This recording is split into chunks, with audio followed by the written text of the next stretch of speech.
The second half score must be controlled at 1-3. That's a direct order. We've already fixed things with the Yanqing team. Once they get the ball in the second half, you all retreat into the penalty area. No pressing, no tackling. When they shoot, put your hands behind your backs and give them the shooting angle. Got it. Wang Jianya, deputy director of the Football Administration Center, with his round belly protruding, slammed his palm onto the tactical board. The white plastic board emitted a harsh noise. Su Chen sat on a wooden bench in the corner, rubbing his throbbing temples. The surroundings gradually came into focus. In the cramped, damp locker room, a banner for the Dongjiang Provincial Youth Cup hung on the wall. Several teammates sitting across from him lowered their heads, gasping for breath, none daring to glance at Wang Jianya. Su Chen looked down at his legs. The ugly scar, over a dozen centimeters long on his right knee, was gone. In its place was smooth, firm muscle. He had been reborn. He had returned to the final of the Youth Cup when he was 18. Wang Jianya's scolding continued, spittle flying everywhere. Especially you, Su Chen. What were you showing off in the first half? Dribbling past 3 players to score? Do you think you're Maradona? Do you have any idea how much effort the higher-ups put into this match? Chairman Li Zhihai is from Yanqing. If the Yanqing youth team wins this championship, it will bring honor to Chairman Li. Wang Jianya walked up to Su Chen and pointed at his nose from above. In the second half, you stand still in midfield. When the ball reaches your feet, pass it back immediately. If you dare to carry it forward one more step, you won't even make the squad list in any match at any level in Dongjiang province. Head coach Liu Gang stood nearby, fawningly handing Wang Jianya a bottle of water, then turned to Su Chen with a stern face. Manager Su is right. Su Chen, put the overall situation first. No matter how impressive your personal stats are, they can't outweigh the leader's arrangements. Tone it down in the second half. Su Chen stared at the fleshy face before him. Memories of his previous life surged into his mind. It was this very match that he had refused to fix, still giving his all in the second half. Wang Jianya raged on the sidelines and directly ordered Liu Gang to substitute him off. After the match, Wang Jianya used his connections to completely blacklist him. Not only that, in a later team training match, Wang Jianya instructed a defender to launch a flying tackle from the side studs first. A crack. His right tibia was shattered into pieces. His career ended then and there, and for the rest of his life, he could only walk with a limp. Su Chen stood up. Standing at 186 meters, he towered over Wang Jianya. Detected deviation in host's fate node. Binding to football superstar system. Progress 10. 50. 100. Binding successful. Start scanning host's physical data. Name Su Chen. Position attacking midfielder, central midfielder. Current overall rating 65, top amateur level. A mechanical voice echoed in his mind. Su Chen raised an eyebrow. Heaven had not only given him a chance to relive his life, but also sent a cheat. System newbie gift pack has been issued. Obtained SS tier superstar template, Zinedine Zidane Prime. Merging attributes. Your dribbling attribute increased to 99 max. Your ball control attribute increased to 99 max. Your vision attribute increased to 99 max. Your long shot attribute increased to 95. Host current overall rating updated 76, top 5 league regular rotation level. Unlocked Zidane's signature skills, Marseille, turn Tianwei, Fascian heavenly volley. Heat surged from his heart to every limb. Su Chen rotated his ankle, an unprecedented sense of power and control over football flooded his entire body. That was the heritage of the greatest midfield maestro in world football history. Seeing Su Chen standing silently, Wang Jianya thought he was about to defy him. His anger surged. What are you standing up for? Discontent. I'm telling you, in the Chinese football circle, I decide whether you play. If I don't let you, you can't even be a ball boy. Liu Gang quickly grabbed Su Chen's arm. Su Chen apologized to Director Wang. Just give in, and this will blow over. Su Chen shook off Liu Gang's hand. He looked at Wang Jianya, raised his right hand, swung his arm around, and delivered a loud slap across Wang Jianya's fat face. Smack. The sharp sound echoed in the locker room. Wang Jianya's 300-gene body lost balance and toppled backward. He knocked over the water dispenser in the corner. The blue plastic bucket crashed onto the tile floor, splashing water everywhere. Wang Jianya clutched his rapidly swelling left cheek, groaning in the puddle. No one in the locker room spoke, only the hum of the old ceiling fan filled the air. A dozen teenage players widened their eyes, covered their mouths, and stepped back. Liu Gang's mouth hung open, emitting a gurgle sound as he pointed at Su Chen, unable to utter a word for a long time. Su Chen walked up to Wang Jianya, looking down at him. I play football to win. If you want to win the championship to curry favor with Li Zhihai, that's your business, you lackey. You dare hit me. Wang Jianya half knelt on the ground, pointing at Su Chen's nose and roaring. You're finished. I'm telling you, Su Chen, you will never touch football in this lifetime. I'll blacklist you from the entire industry. Blacklist. Su Chen curled his lips and sneered. Chinese football is this stinking gutter. I wouldn't stay even if you begged me. He turned around, kicked the tactical board on the ground, pushed open the locker room door, and strode toward the player tunnel. The sunlight outside was dazzling, but the air was much fresher than in the locker room. Main quest triggered breakout of Asia and land in Europe's top 5 leagues. Quest requirement: within 30 days obtain a professional contract from a top 5 league club in Europe. Quest reward: 1-star card pool draw, all attribute potential 10. Suchin looked at the virtual light screen in front of him and dusted off his hands. Less than half a month remained before the January winter transfer window closed. Playing in Europe had always been his ultimate goal. With Zidane's maxed-out template, he had even less reason to stay in the country and endure this humiliation. However, with no fame and no agent, how could he take the first step? In the stadium stands, Thomas leaned back in a plastic seat and took a sip of the cheap coffee from a paper cup. As Bayern Munich's head scout for the Asian region, he had been sent by the club to China to evaluate youth development. After 3 straight days of watching these low-level youth matches, his patience had been thoroughly exhausted. These players were tactically poor. Their first touches could send the ball 5 meters away. The only bright spot was the No. 10 in the first half, who dribbled past 3 opponents in a row.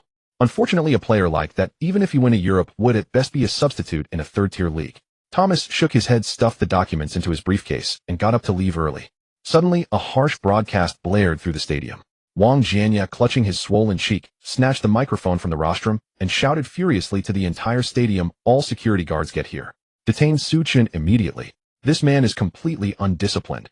He beat up a leader in the locker room. I hereby permanently revoke Suchin's eligibility and issue a province-wide ban." Several uniformed security guards, radios in hand, ran from all 4 corners of the pitch toward the center of the field. Suchin was standing near the center arc. Hearing the broadcast, he raised his head and looked toward the rostrum 70 or 80 meters away. Wang Jianya was standing at the microphone, pointing and gesticulating as he directed the guards to seize him. A match ball happened to be resting at his feet. Suchin glanced at it and gently nudged it with his right foot. His maxed-out level 99 ball control instantly made him, and the football won. Every pattern on the ball's surface, the friction of the turf, and the resistance of the wind all formed a precise data model in his mind. He stepped back 3 paces, then began his run-up. His left foot stamped hard into the turf, his center of gravity dropped, and his right leg whipped out like a rod, his instep squarely striking the lower middle part of the ball. Bang!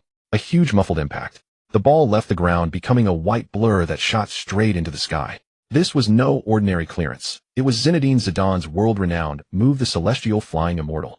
Maximum power and extremely precise trajectory calculation turned the football into a guided missile. On the stands, Thomas stopped in his tracks. He turned his head and watched the ball carve a huge arc through midair, his eyes snapping wide. 75 meters. The football, with almost no spin, plummeted rapidly toward the rostrum. Wang Jianya was still cursing into the microphone when a white dot suddenly swelled before his eyes. Before he could even blink, the football smashed into his face at tremendous speed. Thud! Wang Jianya let out a miserable scream. The massive impact hurled him backward, and he crashed onto the rostrum floor along with the microphone stand, his eyes rolling back as he passed out. The Football Association staff around him instantly fell into chaos. The coffee cup in Thomas's hand dropped to the ground, and brown liquid splashed onto his leather shoes. He didn't notice at all. "My God," Thomas muttered. As a veteran scout, he knew very well how difficult it was to strike a ball like that in a real match. 75 meters, a no-spin volley, and a landing point accurate to the centimeter. It required not only terrifying leg strength, but also an almost inhuman feel for the ball. This was not luck. In Bayern Munich's youth academy, Thomas had never seen an 18-year-old hit a ball like that. This was absolute talent. That No. 10, the player named Suchin. Thomas yanked open his briefcase, pulled out his notebook, scribbled down Suchin's name at lightning speed, then charged down the steps toward the field. By this time, 6 security guards had surrounded Suchin. Lu Gang ran out of the players' tunnel and pointed at Suchin, cursing, "Suchin, you're not getting away today. You injured Director Wang. You're going to jail." Suchin swept a glance over the encircling guards and said coldly, "He was standing right there. I didn't control my strength and the ball went wide. Is getting hit by a ball on a football field a crime? You called it not controlling your strength. That was deliberate murder." Lu Gang was frantic with rage. "Wait." Everyone stop. A foreign man in a baseball cap and a windbreaker pushed through the crowd and stood in front of Suchin. Thomas spread his arms and shouted in somewhat stiff Chinese, "Don't touch him. I'm Thomas, the chief scout of Bayern Munich. This is my identification." He pulled out the ID card hanging around his neck and held it up to Lu Gang. Seeing the Bayern Munich crest, Lu Gang's expression changed instantly. "Mr. Thomas, what are you doing? This player has violent tendencies. He just injured the leader of our football association. I don't care whom he hit." Thomas pointed at Suchin, his tone resolute. "All I know is that he just displayed world-class touch. I'm taking him to Munich for a trial. No one is allowed to prevent him from leaving." Wang Jianya, who had fainted, was revived by someone pinching his philtrum. With his head wrapped in bandages, he rushed over and shouted at Thomas, "Can a foreigner just meddle in the affairs of our Chinese Football Association? Even if the King of Heaven himself came today, this kid is still going to the detention center." Thomas turned around, took out his phone, and said if you refuse to release him, I'll call Chairman Li Zhihai right now. When we had a meeting in Beijing the day before yesterday, Chairman Li promised that if Bayern sets its sights on any domestic youth player, the FA would release him unconditionally. Are you sure you want to obstruct Bayern Munich's selection procedure? At the name Li Zhihai, the fleshy ridges on Wang Jianya's face twitched. He knew very well how many resources the higher-ups had poured in to curry favor with Bayern Munich and promote Sino-German youth training cooperation. If he blocked their selection of players, Li Zhihai would absolutely skin him alive. Wang Jianya gritted his teeth and stared at Su Chun. Fine. You have a foreigner protecting you. I'd like to see what happens to a piece of garbage like you who can't even make the provincial youth team when you go to Europe. The moment you come back to China, I guarantee you won't even get to play in an amateur league. Su Chun completely ignored Wang Jianya and turned to Thomas. You're arranging a trial for me. Yes, time is very tight. Thomas nodded. Bring your passport. We fly to Munich tonight. That night, the front pages of domestic sports media were dominated by headline after headline. Shocking.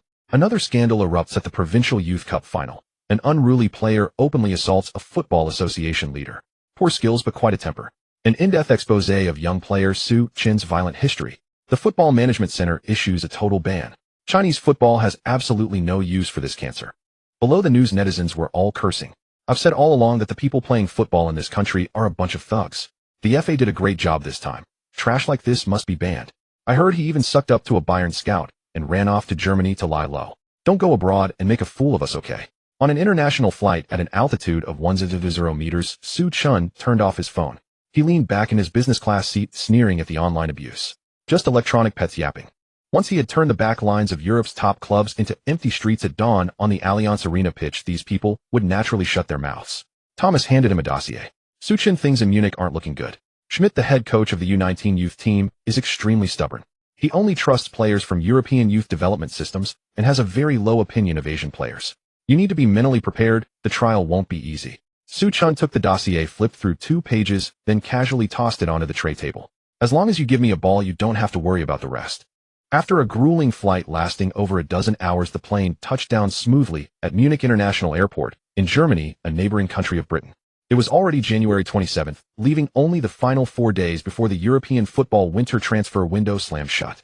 The moment he stepped off the plane, Thomas's pocket phone vibrated incessantly. Due to the time difference, it was still early evening back in China. Online news about Su Chin's escape to Germany for a trial had been pushed to the top of the hot search list by some unseen force. Wang Jianya from the Football Management Center, his head wrapped in bandages at the hospital, gave interviews to several sports media outlets tearfully condemning Su Chin's violent behavior and jointly issued a league-wide top-level ban with various football associations. Chinese football forums exploded. Countless bandwagon netizens and paid trolls flooded the comment sections with vicious abuse. A reject from youth training dares to trial at Bayern. What a joke. This ban by the FA is great. This thug who hits people going to Germany is a disgrace to all of us Chinese. I bet my head that this kid can't even get past the gates of the Bayern facility. He'll be buying a ticket to fly back in shame tomorrow. You don't really think one lucky kick means you can go to a top club, do you? Taking the foreigner's politeness too seriously. Waiting for Bayern to officially reject him. This is definitely the biggest joke in Chinese football this year. Can't even play well for the provincial youth team and dreams of the top 5 leagues. This guy must be seriously delusional. Thomas frowned at the vile insults on the screen, quickly shoving the phone back into his coat pocket. He turned to look at Su Chun beside him. Su Chun, pulling his suitcase, wore a calm expression, completely unfazed by the online storm back home. In the cesspool of Chinese football, public opinion was nothing but worthless scraps of paper. As long as he could tear the opponent's defense to shreds at the Allianz Arena, these keyboard warriors would shut their mouths on their own. Following Thomas's lead, the two hailed a taxi and headed straight for the Bayern Munich training ground at Sabener Strasse 1. Despite it being winter, the pitch was still vibrantly green. Su Chun was directed to wait in the lounge area of the corridor. Meanwhile, just a wall away, a fierce argument erupted inside the U19 head coach's office. Even through the thick, soundproofed door, Thomas's furious voice was clearly audible. He's the most terrifyingly talented young player I've seen in my 15 years as a scout. That precise long pass from over 75 meters out was simply breathtaking. I stake my entire career's reputation on this. How can you make such a hasty judgment? Not even willing to give him a chance at a trial assessment. Inside the office, Bayern U19 head coach Schmidt stood with his arms crossed, stubbornly shaking his head. Thomas, have you lost your mind? I know the youth team is under pressure for results, and the first team is constantly demanding young talent from us. But there's no need to grasp at straws, is there? An 18-year-old kid from China who couldn't even make it into his own country's youth setup. And you want me to arrange a special trial for someone like that? The training schedules for my bunch of talented youngsters are packed. I think you're wasting my valuable time. Schmidt had always looked down on Asian players, especially Chinese ones. Bayern Munich was under immense pressure competing on multiple fronts this season. First-team coach Pep Guardiola demanded absolute control in midfield. Following the departure of midfield linchpin Toni Kroos last summer compounded by Thiago's frequent injuries, the team's ball progression from the back had exposed a major vulnerability. Guardiola had been visiting the U19 setup daily, desperate to unearth a deep-lying playmaker or attacking midfielder capable of delivering those killer long passes. Schmidt was already at his wit's end. Thomas showing up with a Chinese kid who might not even be amateur level just added insult to injury, infuriating him. The conversation hit a dead end. Thomas stormed out of the office, his face ashen with rage. Schmidt's prejudice runs too deep. He won't even let the players step onto the pitch. Completely driven by his own stubbornness, it's outrageous. Thomas cursed, grabbing Su Chun by the arm. Come on, we're going to see Mr. Sammer. Matthias Sammer, Bayern Munich's current sporting director, one of the true power brokers in the club's hierarchy. At that moment, Sammer was behind his spacious desk reviewing the final transfer reports of the winter window. Thomas, back from your scouting trip to China. Seeing Thomas burst in with an unfamiliar Asian face, Sammer put down the report and asked. His keen gaze swept over Su Chun. And this is Mr. Sammer, this is a super talent I discovered on my trip east. I believe the club must sign him immediately, but that stubborn Schmidt won't even approve a trial. Thomas, breathing heavily, slammed an overnight scouting report onto Sammer's desk. Hearing the young man was from China. The initial glimmer of expectation in Sammer's eyes quickly faded. The level of Chinese football was well known across Europe. This was exactly why Schmidt couldn't be bothered to even look. While players like Yang Chun and Xiao Jia had some success in the Bundesliga, those were for relegation battling teams. Bayern Munich was a European powerhouse competing for the Champions League. The selection standards here were brutally demanding. Sammer pushed Thomas's report back across the desk, his tone still somewhat polite. Thomas, I trust your sharp eye implicitly. But have you considered, even if he luckily passes a trial, as a non-European player registering in the Bundesliga isn't as troublesome as the Premier League's work permit, but our first-team registration slots are extremely tight. Besides a young man from China with no senior international caps to his name, why should we expend the club's precious resources on him? Sammer's words plunged the office into silence. Less than 100 hours remained until the window closed. The complex process of trials, medicals, and foreign player registration made it impossible to complete in time. The difficulty of keeping Su Chun immediately was nearly insurmountable. Thomas clenched his jaw, casting an apologetic glance at Su Chun. Then he turned, bracing his arms on the desk, staring intently at Sammer. I know the procedures are complicated and time is short. So my suggestion is to waive the trial, offer him a professional contract immediately, and fast-track his registration through the special talent approval channel. Those words stunned Sammer. Sign a Chinese player without a trial. It was utterly unheard of. Before Sammer could object, Thomas played his trump card. Sammer, don't forget the lesson of Toni Kroos leaving for Madrid last summer. At the mention of Kroos, the muscles in Sammer's face visibly twitched. That matter was a permanent wound for the entire Bayern management. Due to disagreements over wages and squad status, the club had let go of the midfield brain they had nurtured themselves. Kroos had since flourished at Real Madrid. Now Bayern's midfield lacked creativity and penetration, and fans were daily displaying banners condemning the management. Thomas stated, I don't want Su Chun to become the next regret on the level of Kroos. I witnessed his touch and passing firsthand. That unnatural feel for the ball, that vision, those are traits of Zinedine Zidane. He's only 18. If you let him go today, Bayern will be utterly dismantled by his team in the Champions League in the coming years. Sammer leaned back in his leather swivel chair, falling silent. He possessed extensive managerial experience. For the usually composed chief scout to invoke a name like Zidane as a guarantee, this young man must possess something truly extraordinary. Sammer took a deep breath. All right, Thomas. I'll trust your wild judgment this once. The window is closing anyway, and we can't find a suitable midfielder. Sammer walked over to Su Chun, extending his right hand proactively. Young man, welcome to Bayern Munich. I'll have the legal department draft a professional youth contract right away and expedite your federation registration. No trial, an immediate decision to sign. Thomas pumped his fist in excitement. This meant Su Chun's main objective had been accomplished within the first hour of arriving in Germany. Su Chun reached out, firmly shaking Sammer's hand. When can I play? The next day? At Sabener Strasse 1 Munich, the headquarters of FC Bayern Munich's training ground. The legal department worked with remarkable efficiency. Within just a few hours, a standard German labor contract lay on the desk. Su Chun sat on the leather sofa perusing the contract clauses. The term was set for 2 years. His weekly wage was €2,000. This amounted to an annual salary of roughly €1,000. It was a typical contract for a low-tier newcomer. Even though Bayern Munich had signed Su Chun without a trial, their sincerity was merely nominal. The salary itself was telling. In the eyes of Bayern's high command, Su Chun was nothing more than a cheap lottery ticket. Even the most marginal substitute on Bayern's first team earned an annual net salary of €1.8 million. Suchin's compensation was a staggering 18 times lower. This disparity underscored the profound skepticism that Sammer and his colleagues harbored regarding the true caliber of this young Chinese player. They believed Suchin fundamentally lacked the minimum threshold required to compete in the Bundesliga. Suchin, however, was utterly indifferent to the numbers on his paycheck. Armed with the football superstar system, he knew that once he stepped onto the pitch and showcased his dominance, lucrative contracts would queue up for his choosing. The most pressing matter now was to get the contract signed. He uncapped his pen and inscribed his name at the bottom of the document. The contract was now in effect. A mechanical chime echoed precisely in his mind. Ding! Detected host successfully signing a professional contract with a club in Europe's top 5 leagues. Main quest: break out of Asia and land in a top 5 European league. Completed. Initiating reward distribution. Congratulations, host. All attributes potential increased by 10 points.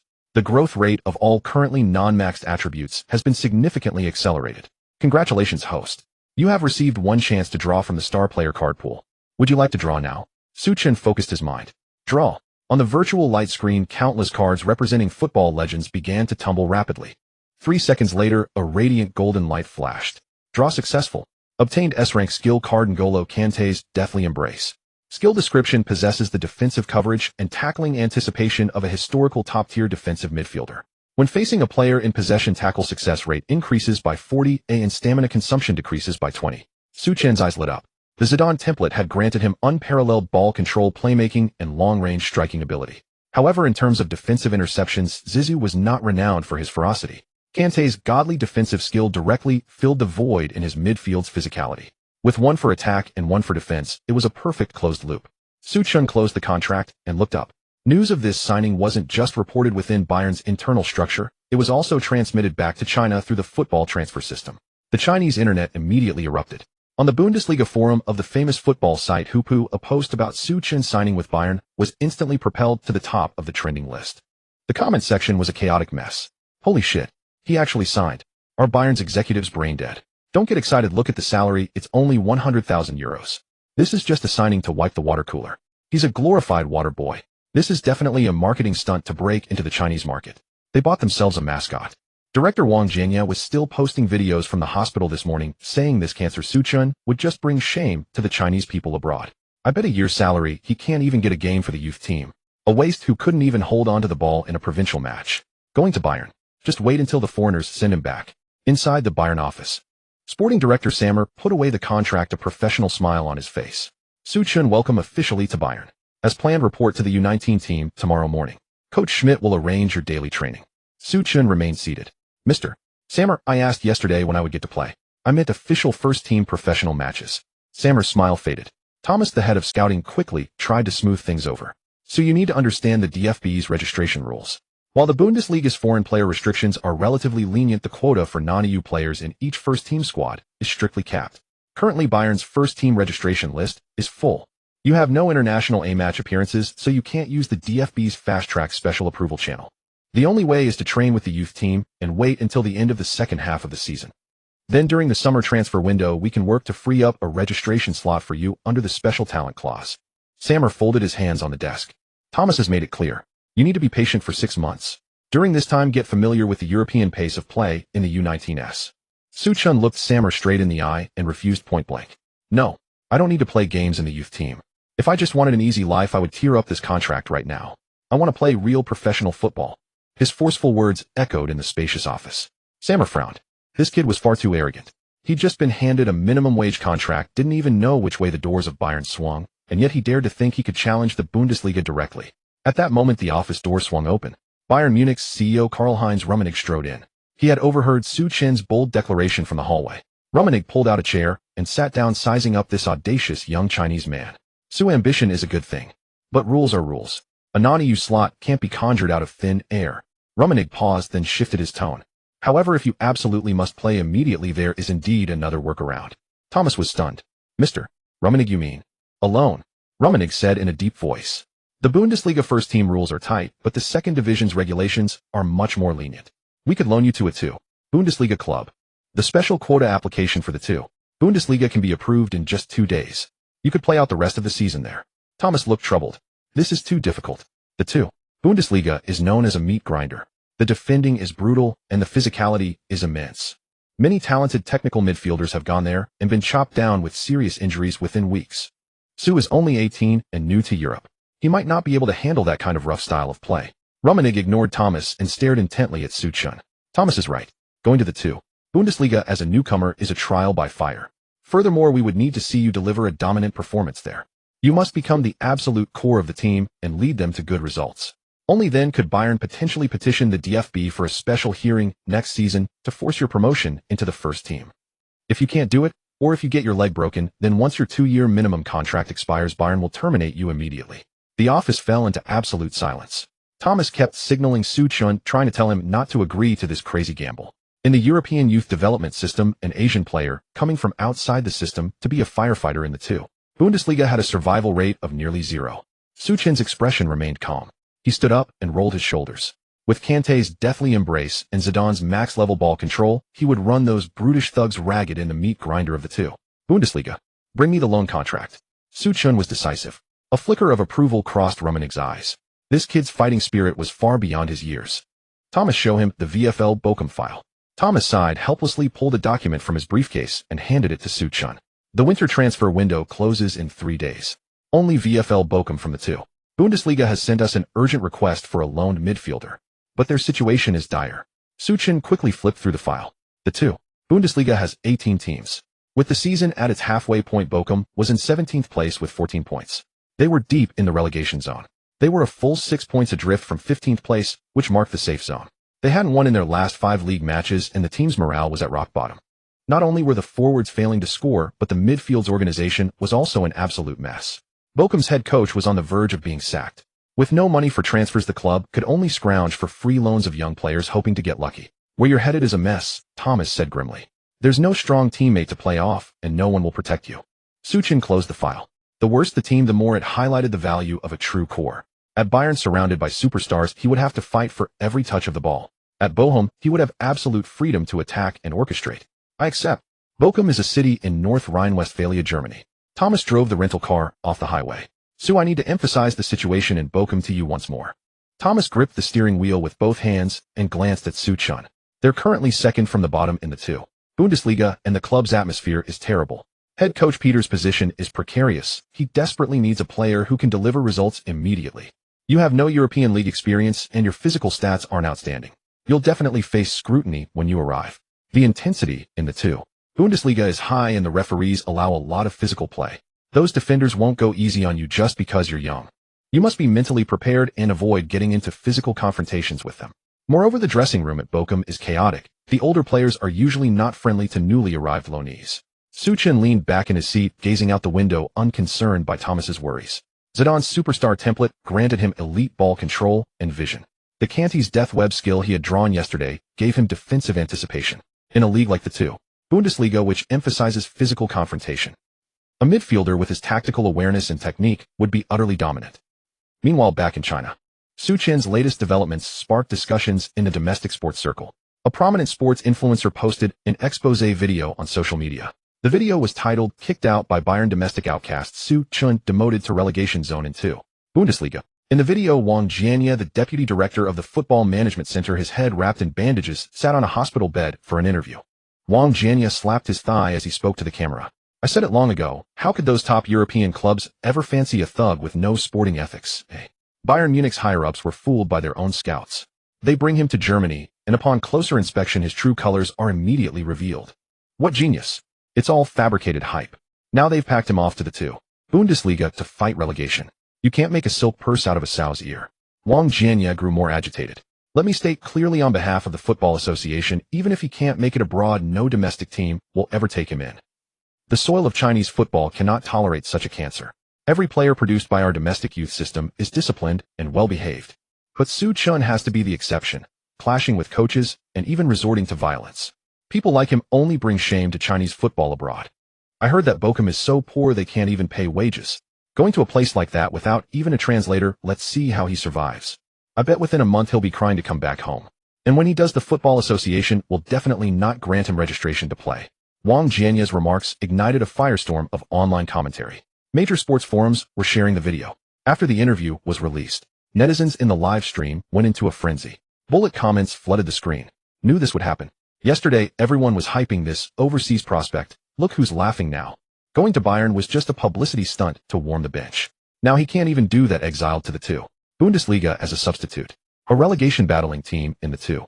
Bundesliga. Those teams are full of street brawler types. Suchin's skinny frame will get broken legs there. Director Wang is right. An undisciplined player like this just goes abroad to embarrass us Chinese. I bet my future fortune he won't get a single minute of playing time in the 2. Bundesliga. He'll be back on a plane within a month, tail between his legs. Ha ha ha, the shortest overseas stint in history. Suchun was completely unaware of the online uproar. Even if he had known, he would have just laughed it off. The car slowly came to a stop in the open-air parking lot of the VfL Bochum training ground. The facilities were pathetically shabby compared to Bayern's Sabenerstrasse headquarters. The grass was slightly yellowed and weeds grew along the outer wire fence. On the training pitch, over a dozen Bochum players in blue training kits were engaged in a practice match. The dull thuds of colliding bodies and the coach's loud shouts mixed in the cold wind. Karl, the general manager of VfL Bochum, stood on the sidelines with head coach Peter. Both held freshly printed physical test reports, their faces dark with displeasure. Seeing Thomas approach with Suchin, Karl walked over ungraciously. Mr. Thomas, I must make something clear. While it's true that Bochum is in dire need of a midfield organizer, and we did request a loan from Bayern Munich, Karl waved the report in his hand, his tone full of complaint. But what do you at Bayern take us for? A garbage dump. To loan us a Chinese player with 0 professional league appearances, and to use up our precious special talent registration slot for him. This is an absolute joke. Head coach Peter also approached, his face grim. He didn't even glance at Suchun, directing his frustration entirely at Thomas. Thomas, take a look at these physical test results from the medical room. Peter shook the papers in his hand roughly. His combined speed stats ranked 10th in the squad. His strength test ranks 9th. His endurance shuttle run didn't even crack the top 11. Peter's anger grew with each word, and he finally slammed the report against the nearby wire fence. Don't blame me for being blunt. Bochum is deep in the relegation zone right now. Every match is a fight for survival. We need players who are ready to step in and carry the team forward from midfield. Look at these numbers. Every single one is near the bottom of the squad. With this physical report, he's at best a substitute-level player in the 2. Bundesliga. Sorry, but this isn't the player we need. Please take him back. Peter, blunt and direct, issued the dismissal. The Bochum players who had been training on the pitch stopped when they heard the argument and gathered at the sideline to watch the commotion. A group of tall, mud-splattered German players made no effort to hide their contempt, pointing and whispering about Suchun, facing the management's skepticism and demand to send him back. Thomas did not back down. He had anticipated this situation. Thomas let out a cold laugh, looking Peter straight in the eye. Coach Peter, don't be so hasty in your judgment. If you could identify truly talented players just from a medical report, what would be the point of us scouts? You could just filter players by their physical data on a computer. Peter snorted, crossing his arms. Thomas, I know you're a seasoned scout in the Bundesliga circles, but even scouts can be wrong. This kid simply can't handle the physical demands of the 2. Bundesliga. Thomas retorted without backing down. Whether I'm wrong or not, let the facts speak for themselves. As far as I know, Bochum is suffering from a lack of firepower up front. Thomas pointed at the players watching from the pitch. And the root cause of that lack of firepower is that your midfield is full of players who only know how to scrap for the ball, but have no idea how to orchestrate an attack. You lack a technically gifted midfield conductor with exceptional game vision. And judging solely from physical test results, jumping to conclusions like you just did. It's no wonder your players on the pitch are just workhorses lacking technical ability. Thomas's incisive words hit Bochum's weakness dead center. It was indeed the truth. Bochum's midfielders were certainly tough in defense, but whenever they won the ball, they couldn't get it through to the forwards. Technical midfielders are highly sought after across Europe. Bochum, lacking funds, could only beg for free loans. Now that a free player was delivered to them, they were being picky. Peter was left speechless by Thomas's rebuttal, finally managing a stubborn retort. Say what you want. Fine, then get us a technical midfielder. You mean this kid with the yellow skin? Suchun, who had been quietly observing, finally stepped forward upon hearing this. He ignored Peter's scorn. Zidane's ball control surged in his veins, granting him a confidence that ordinary people could hardly fathom. Verbal arguments were the weakest form of persuasion. On the green pitch, the only truth was the football at one's feet. Suchun turned to Thomas and spoke calmly. Thomas, no need for more words. Let's show them what we've got. He said this in German. Though his pronunciation was a bit stiff, everyone present heard him clearly. Karl and Peter were stunned. Before they could react, Suchun walked to the sideline, bent down, and picked up a training ball from the rack. He juggled the ball a couple of times. His maxed-out 99 ball control was instantly activated. The ball seemed to stick to his foot. The texture of the leather, the moisture of the grass, the speed and direction of the wind, all formed a precise data model in his mind. Suchun looked at Peter. Coach, over on that half of the pitch, there are some training cones. Pick any one of them. Suchun pointed to another empty half of the field in the distance. Peter couldn't figure out Su Chen's intention. He glanced at Carl, who was equally clueless. Fine. The red one in the middle. Peter, feeling his authority challenged, coldly pointed to a row of plastic training cones at the far end of the other pitch. That red cone was, by visual estimate, well over 80 meters from where Su Chen stood. Not only was it far, but the wind was strong in Bochum that day, easily affecting the ball's flight path. Hitting a small cone precisely from 80 meters is a feat that even professional players in top leagues would find extremely difficult. Su Chen didn't waste any more words. He placed the ball on the grass in front of him, took 3 steps back, looked up at the distant red dot. His left foot stamped down, lowering his center of gravity. His right leg drew back like a fully drawn bow, gathering all the strength in his body. Then his instep connected solidly with the lower middle part of the ball. Thump. A deep, heavy sound of impact echoed across the empty training ground.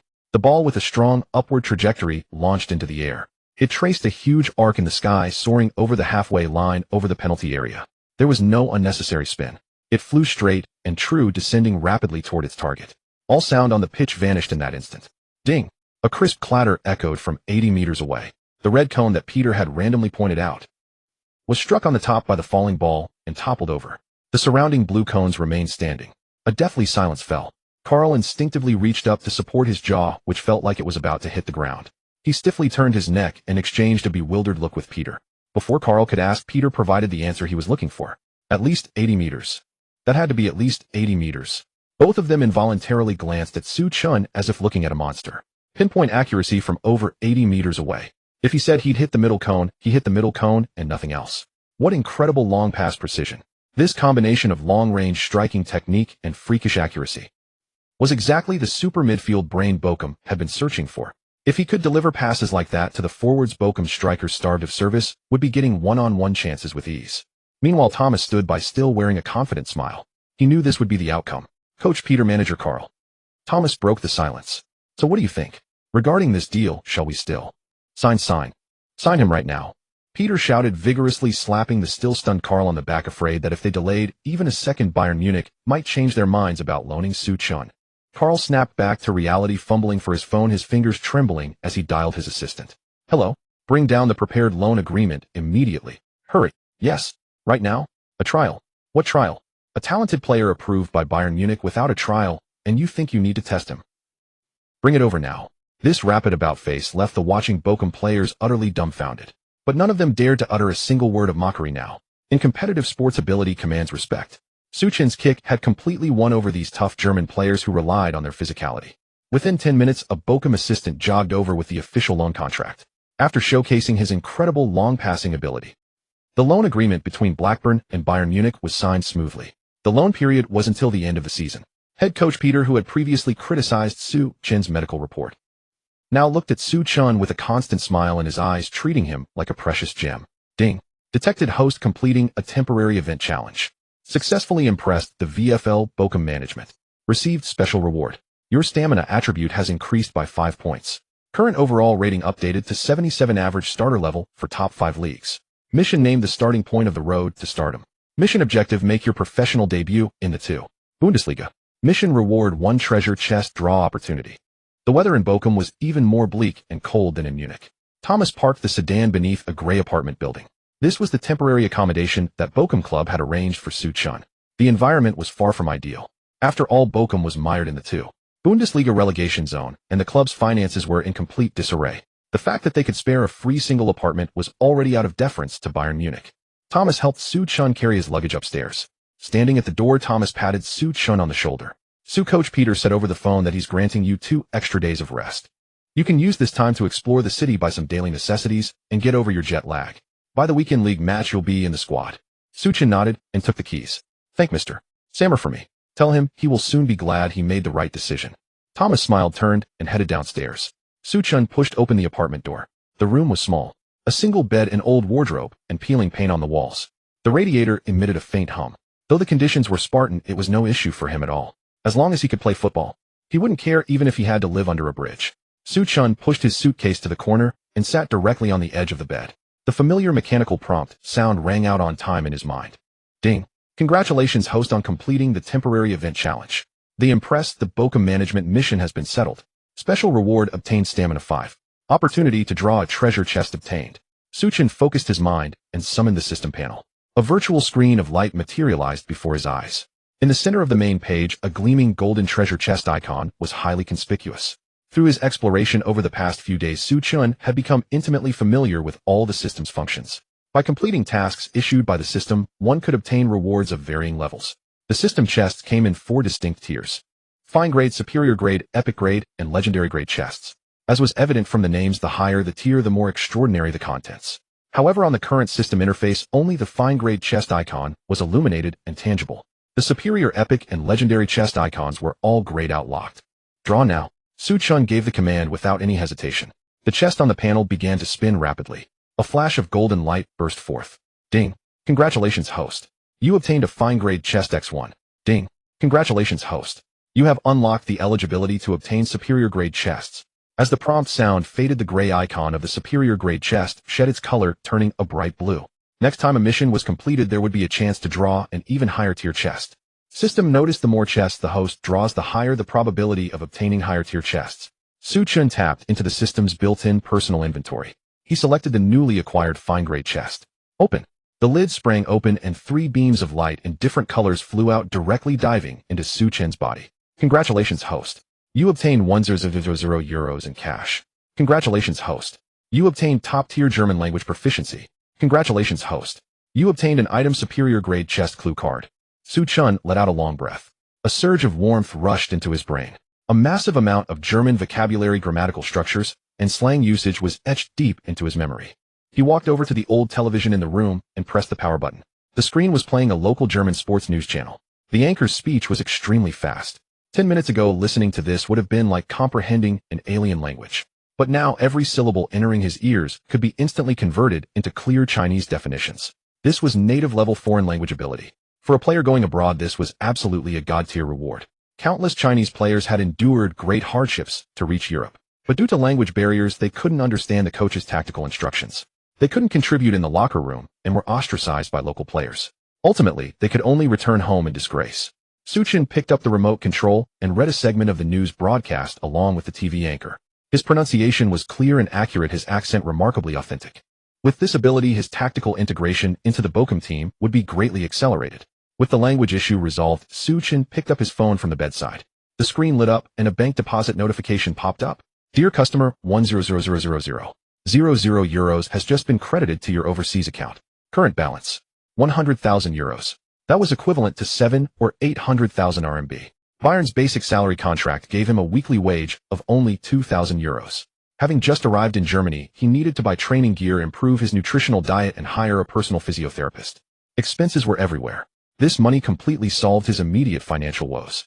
Even his off-field living problems were addressed all at once. Su Chun dismissed the text message and opened a domestic social media platform. On the trending list, the news about him being loaned down to the 2. Bundesliga by Bayern was still generating intense buzz. On the Douyin platform, a football influencer sporting the title of former top domestic youth coach was live-streaming to capitalize on the traffic. This man, bare-chested, was speaking with great fervor. Folks, I've said it all along. Su Chun going to Bayern was a scripted act. Now the truth comes out right. He gets kicked out and loaned to a 2. Bundesliga relegation team. What is Bochum? It's a butcher's den for street footballers. The live stream had over 100,000 viewers with comments scrolling frantically. He'll be warming the bench in the 2. Bundesliga 2. The yellow race's physique just can't handle the collisions from European brutes. With his small frame, if he doesn't get carried off on a stretcher tomorrow, I'll wash my hair standing on my head. Director Wang was saying in his video yesterday that the domestic FA has completely blacklisted him. He has no way out now.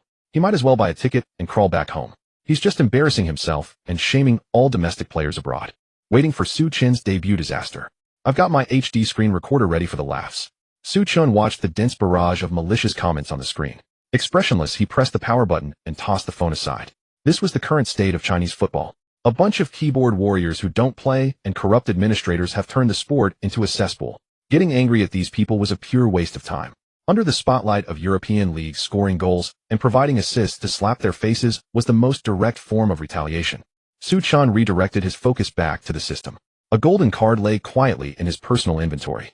Superior grade chest clue card. Upon use, the next draw is guaranteed to be a superior grade chest. Without hesitation, he clicked to use it immediately. This meant that upon completing the next mission, he would secure a higher tier reward. Su Chun then glanced at the system's chest preview. The fine grade chest yielded life and language aids. The superior grade chest preview displayed items that were all practical for the pitch. Examples included stamina recovery potion, rapid injury healing bandage, and customized carbon fiber boots. Any one of these could be a lifesaver at a critical moment. And for the epic grade chest, the preview made Su Chin's breathing quicken. They were all fragments of templates from legendary figures in world football history. Pirlo's deadball mastery, Vieira's tank-like interceptions, Balak's long-range thunderbolts. These were just like the Zidane template he currently possessed. If he drew one, he could directly fuse and gain maxed-out attributes. As for the pinnacle, the legendary grade chest. Within it were listed things like Matthias, Iron Warrior all-attribute template, and Beckenbauer, Emperor of the Sweeper role. If he could unlock all these chests. Forget the two. Bundesliga, even on the stage of a Champions League final, he could dribble past the midfields and defenses of Real Madrid and Barcelona like they were an empty street in the morning. Ding. Main mission updated. Mission name: step onto the professional stage. Mission objective: make an appearance for Bochum in an official 2. Bundesliga match. Mission reward 1, obtain 1 chest draw opportunity. Mission reward 2, unlock the system's holographic training mode. Significantly accelerate the rate of attribute increase. Seeing the second reward, Su Chin's eyes lit up. This was exactly what he needed most right now. The Zidane template gave him maxed out 99 in dribbling, ball control, and vision, plus 95 in long shots. Kante's skills provided him with top-tier defensive anticipation. However, his own base attributes, speed, explosive power, jumping, remained at a pitiful 65 points. This score was a definitive disadvantage in the 2. Bundesliga. The 2. Bundesliga is an unreasonable meat grinder of a league. Without speed and explosiveness, it's easy to get overpowered and outmuscled by opponents. With this training mode plus his own hard work, his weaknesses could be addressed quickly. Su Chin got up, went into the cramped bathroom, and took a hot shower. Then he collapsed directly onto the single bed. Closing his eyes, he forced himself to sleep. Tomorrow was Bochum's open training day. Although the head coach had granted him leave, he had no intention of wasting time sightseeing. The weekend marked the 18th round of the 2. Bundesliga. Bochum would host Union Berlin, currently near the top of the table. To make the squad, or even secure a starting spot, he had to deliver a performance on the training ground that would convince everyone. The next morning, 5:30 a.m., the sky over Bochum was still a murky gray. The temperature hovered around 0 degrees with a bone-chilling wind. Su Chin changed into the blue Bochum training kit he had received yesterday, layering a black windbreaker over it. He pushed open the apartment door and jogged all the way to the Bochum club training ground. Having been reborn, he cherished the opportunity to run on the green pitch more than anyone. The agony of his previous life, his legs ruined, spending his remaining years in a wheelchair and on crutches, constantly spurred him on. 10 minutes later, Su Chin arrived at the base. The outdoor training pitch was deserted. Even the security guard at the gate was still dozing off. Su Chin carried a basket of training balls from the equipment shed and pushed the cart to the center of the turf. He set up a dense slalom course of red cones on one half of the pitch and began basic close control dribbling drills. In the cold wind, the only sounds were the rustle of boots on grass and the dull thud of strikes. At 7:00 a.m., an old Volkswagen sedan pulled into the outdoor parking lot.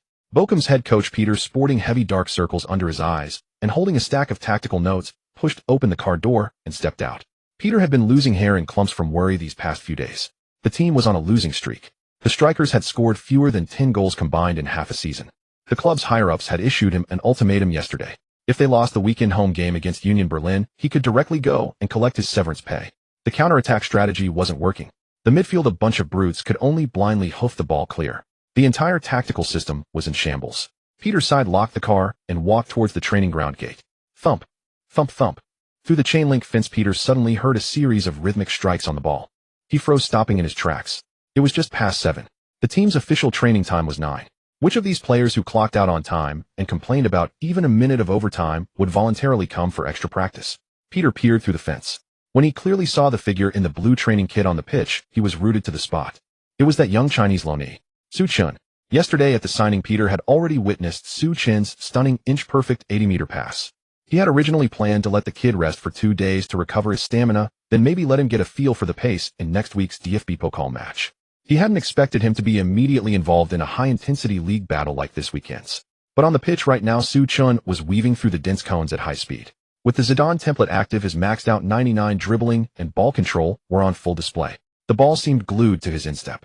A gentle push with the inside of his left foot, a deft flick with the outside of his right. His center of gravity shifted dramatically within a minuscule space. A silky smooth Marseille turn. He beat 3 cones in succession. The movement was fluid and natural without any wasted motion. Every touch of the ball, the height of its bounce, was perfectly consistent. Peter's breath caught in his throat as he watched from outside. What kind of monstrous ball control was this?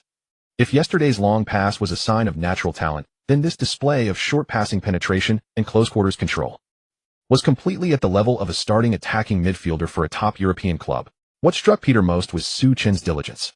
An 18-year-old from China in a foreign land, not going to bars or nightclubs, braving 0-degree cold, running to the base at dawn to train alone.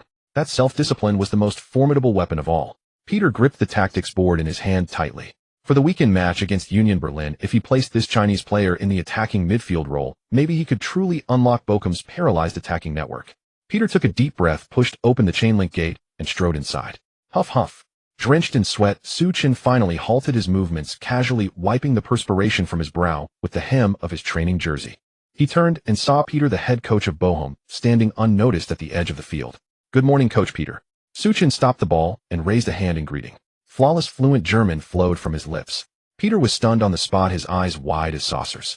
"Su, how is your German this good? Why didn't I hear you speak a word of it in the club office yesterday?" Su Chen, without a hint of embarrassment, casually explained, "I learned some basics back in China, and I brushed up on it last night in my apartment. This way I can communicate smoothly with my teammates." Peter nodded repeatedly with approval. "Well said." Every year numerous talented foreign players come to the German leagues to make their mark, but very few manage to truly succeed here. The language barrier is the biggest obstacle they face. Many young players simply refuse to spend their free time learning German. So your proactive attitude is truly impressive. I look forward to seeing what you can do in the Bundesliga. As the two were talking, the first team players of Bochum began to trickle into the training ground. Seeing the squad yawning and shuffling in with a lackadaisical air, Peter's anger flared. "Do you know what time it is, eh? Why not just wait until the afternoon to show up?" Peter bellowed with a stern face. The players jumped in surprise and quickly hurried to their positions. Hoffmann, the team's vice-captain and starting defensive midfielder, lowered his head and muttered under his breath, "We're supposed to meet at 8:30. It's not like we're late or anything." "Hoffmann, what are you mumbling about down there?" Peter demanded sharply.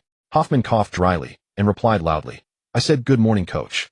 Peter snorted coldly, pointing at the group of burly men before him. "Just look at yourselves. After that pathetic performance last match, you feel no sense of urgency. And you're still this lazy and sloppy. 2 more losses, and we'll be packing our bags for the Liga. Open your eyes and take a good look. This new loan player works 100 times harder than any of you."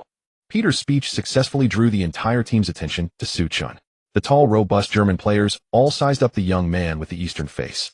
Many furrowed their brows, their skepticism plainly visible. Simon, the Bochum captain and starting striker, raised his right hand and voiced the question on everyone's mind. "Coach, weren't we supposed to be loaning an experienced midfield general from Bayern Munich? How come it's this little guy?" Simon's face was grim, his tone thick with displeasure. His words echoed the sentiments of the entire Bochum squad. The club was so strapped for cash they couldn't even pay bonuses.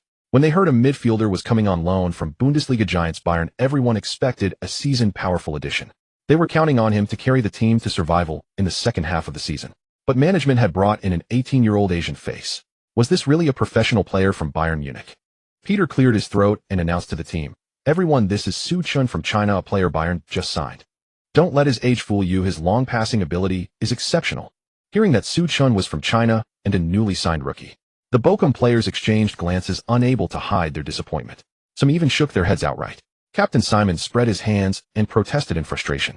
"Coach, I mean no disrespect to our new teammate, but I thought the club was bringing in a veteran with Bundesliga experience." This season Bochum was mired in the relegation quagmire. As the team's main striker, Simon was constantly being criticized by local fans online. He had a lot of pent-up frustration. His physical stats and match fitness were still top-notch. Yet he had only scored 10 goals across all competitions this season, 5 fewer than last season. But look at the team's statistics. His number of shots this season was a full third less than last season. Why were his opportunities to even take a shot dwindling? It was because the midfielders in this team could only hoof the ball clear and couldn't deliver a killer through ball to save their lives. Without a midfielder providing good service, how is a striker supposed to score? Even if you brought in Ronaldo, someone still has to pass him the ball. Simon wasn't trying to single out Su Chen. He genuinely believed this Chinese kid couldn't solve the team's midfield paralysis. Even a perennial substitute from Bayern would have been fine. At least they'd understand the physicality of European football. Bringing in a Chinese guy fresh to Europe was like gambling with their survival hopes. At the VfL Bochum training ground, the biting wind cut through the air.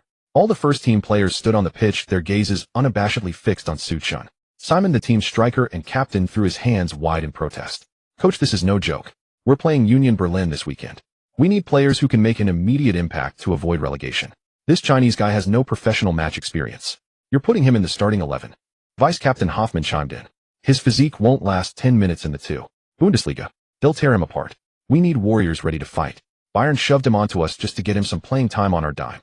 Facing the players' doubts, head coach Peter wasn't angry. He slapped the tactics board firmly. Gentlemen, I understand your skepticism. To show you his quality, this morning's training session is changed to a half-pitch offensive-defensive drill. First team versus the reserves. Suchin, you're on the reserve team, playing attacking midfielder. The players dispersed to their halves. By the chain-link fence outside, a Chinese international student was holding a selfie stick live-streaming the pitch. His name was Afei, known for chasing European football news for clicks. Over 20,000 viewers had already flooded his live stream. Guys, see that? The match is starting. They've put Suchin in the reserve group. Afei narrated for the camera. Bochum's first-team defense is notoriously fierce. Hoffmann's nickname is the Butcher of the Bundesliga. Suchin's skinny frame might get carried off on a stretcher today. A torrent of bullet comments flooded the screen. This is what happens when you go to Europe just for show. Who does he think he's fooling? I always said domestic youth training is all flash, no substance. They can't even get a game in Europe. I'm waiting for him to get knocked down crying for his mom. He should just book a flight back now. What a disgrace. If he can even cross the halfway line today, I'll live stream myself doing a handstand while washing my hair. On the pitch, Peter blew his whistle. Reserve midfielder Brown passed the ball to Suchin. The moment Suchin received it, Hoffmann charged at him like a hungry tiger. As Bochum's starting defensive midfielder, he intended to teach this Chinese kid a painful lesson in the very first second. The Bundesliga has no room for weaklings. Hoffmann roared, targeting the ball at Suchin's feet, and launched into a sliding tackle. His studs glinted menacingly. Suchin didn't back down. His maxed-out Zidane dribbling attribute activated. His control over the ball, with his instep, reached the pinnacle of human capability. Suchin lightly flicked the ball with the toe of his right boot. The ball sailed just over Hoffmann's outstretched leg. In the same fluid motion, Suchin leaped nimbly, avoiding the collision. Upon landing, the ball obediently returned to his feet. The entire sequence was seamless without a single pause. Hoffmann slid past empty air, skidding several meters before eating a mouthful of turf. Afei, watching from outside, was stunned. The stream's bullet comments froze for a moment. Holy shit, that flick over was kinda slick. Blind luck. Hoffmann committed too early. Keep watching. I don't believe he can dribble through the whole team. On the pitch, Simon saw Hoffmann beaten and immediately signaled another defender to double-team Suchin. The two converged from left and right, trying to force him towards the touchline corner. Unfazed, Suchin trapped the ball, then nudged it to the right with the outside of his right foot, baiting the left defender to launch. As the opponent shifted his weight, Suchin swiftly dragged the ball back with the inside of his left foot, spinning his body a full 360 degrees. It was Zidane's signature move. The Marseille turn. Suchin slipped effortlessly through the narrow gap between the two defenders. Simon lunged at nothing, colliding with his teammate and tumbling to the ground in a heap. What a goal! Peter shouted from the sidelines. Having bypassed two players, Suchin looked up at the penalty area. His maxed-out vision covered the entire pitch. He keenly spotted the run being made by the reserve striker into space. Without a moment's hesitation, Suchin struck the ball low and hard with the inside of his right foot. The ball skimmed the grass, carving a deadly curve. It pierced through the remaining line of the first-team defense, landing perfectly at the striker's feet. One-on-one with the keeper. The striker slotted it home with ease. 1-0. The goal took less than 8 seconds. The pitch fell into a stunned silence. The first-team players looked at each other in disbelief.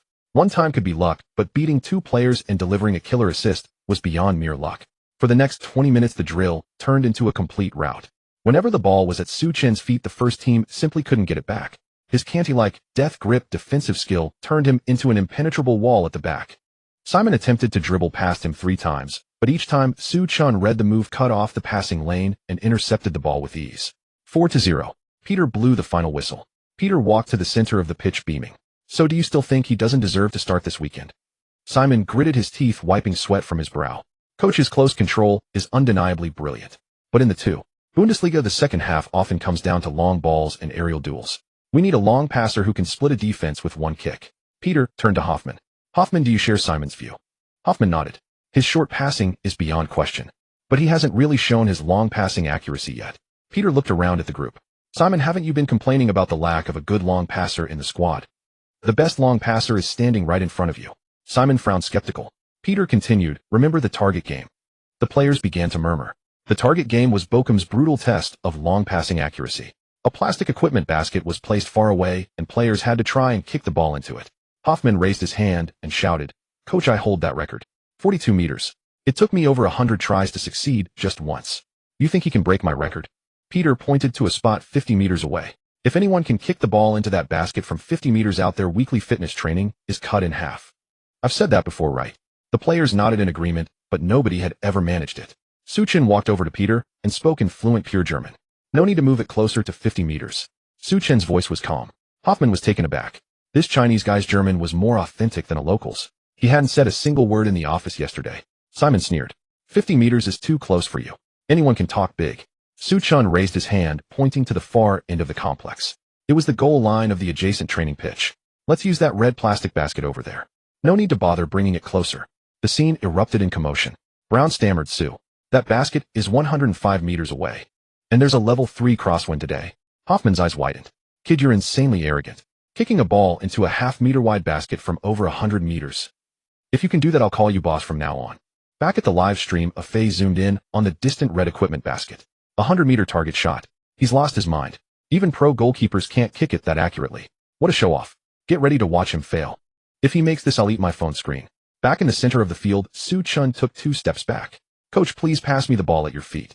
Peter gently pushed the ball towards him. It rolled smoothly across the turf. Suchin didn't stop to adjust. Stepping forward to meet the ball, he planted his left foot firmly on the grass. The maxed-out Zidane long pass attribute fully unleashed. Wind direction, wind speed, air resistance, all data formed a precise parabolic model in his mind. His right leg drew back like a fully taut bow, and his instep struck the ball squarely in its lower middle section. Thwack! A tremendous impact sound echoed across the sky. All eyes followed the ball as it soared into the air. It spun minimally, cutting through the level 3 crosswind, tracing a breathtaking massive arc. Over the midfield line. Over the penalty area. Over the tall chain-link fence. It dropped directly towards the red plastic basket over 100 meters away. Thud. A muffled but clear sound of impact. The ball landed precisely into the bottom of the plastic basket. The basket shook violently twice, then stood still. Silence. Absolute silence. Only the sound of the wind rustling through the fence could be heard.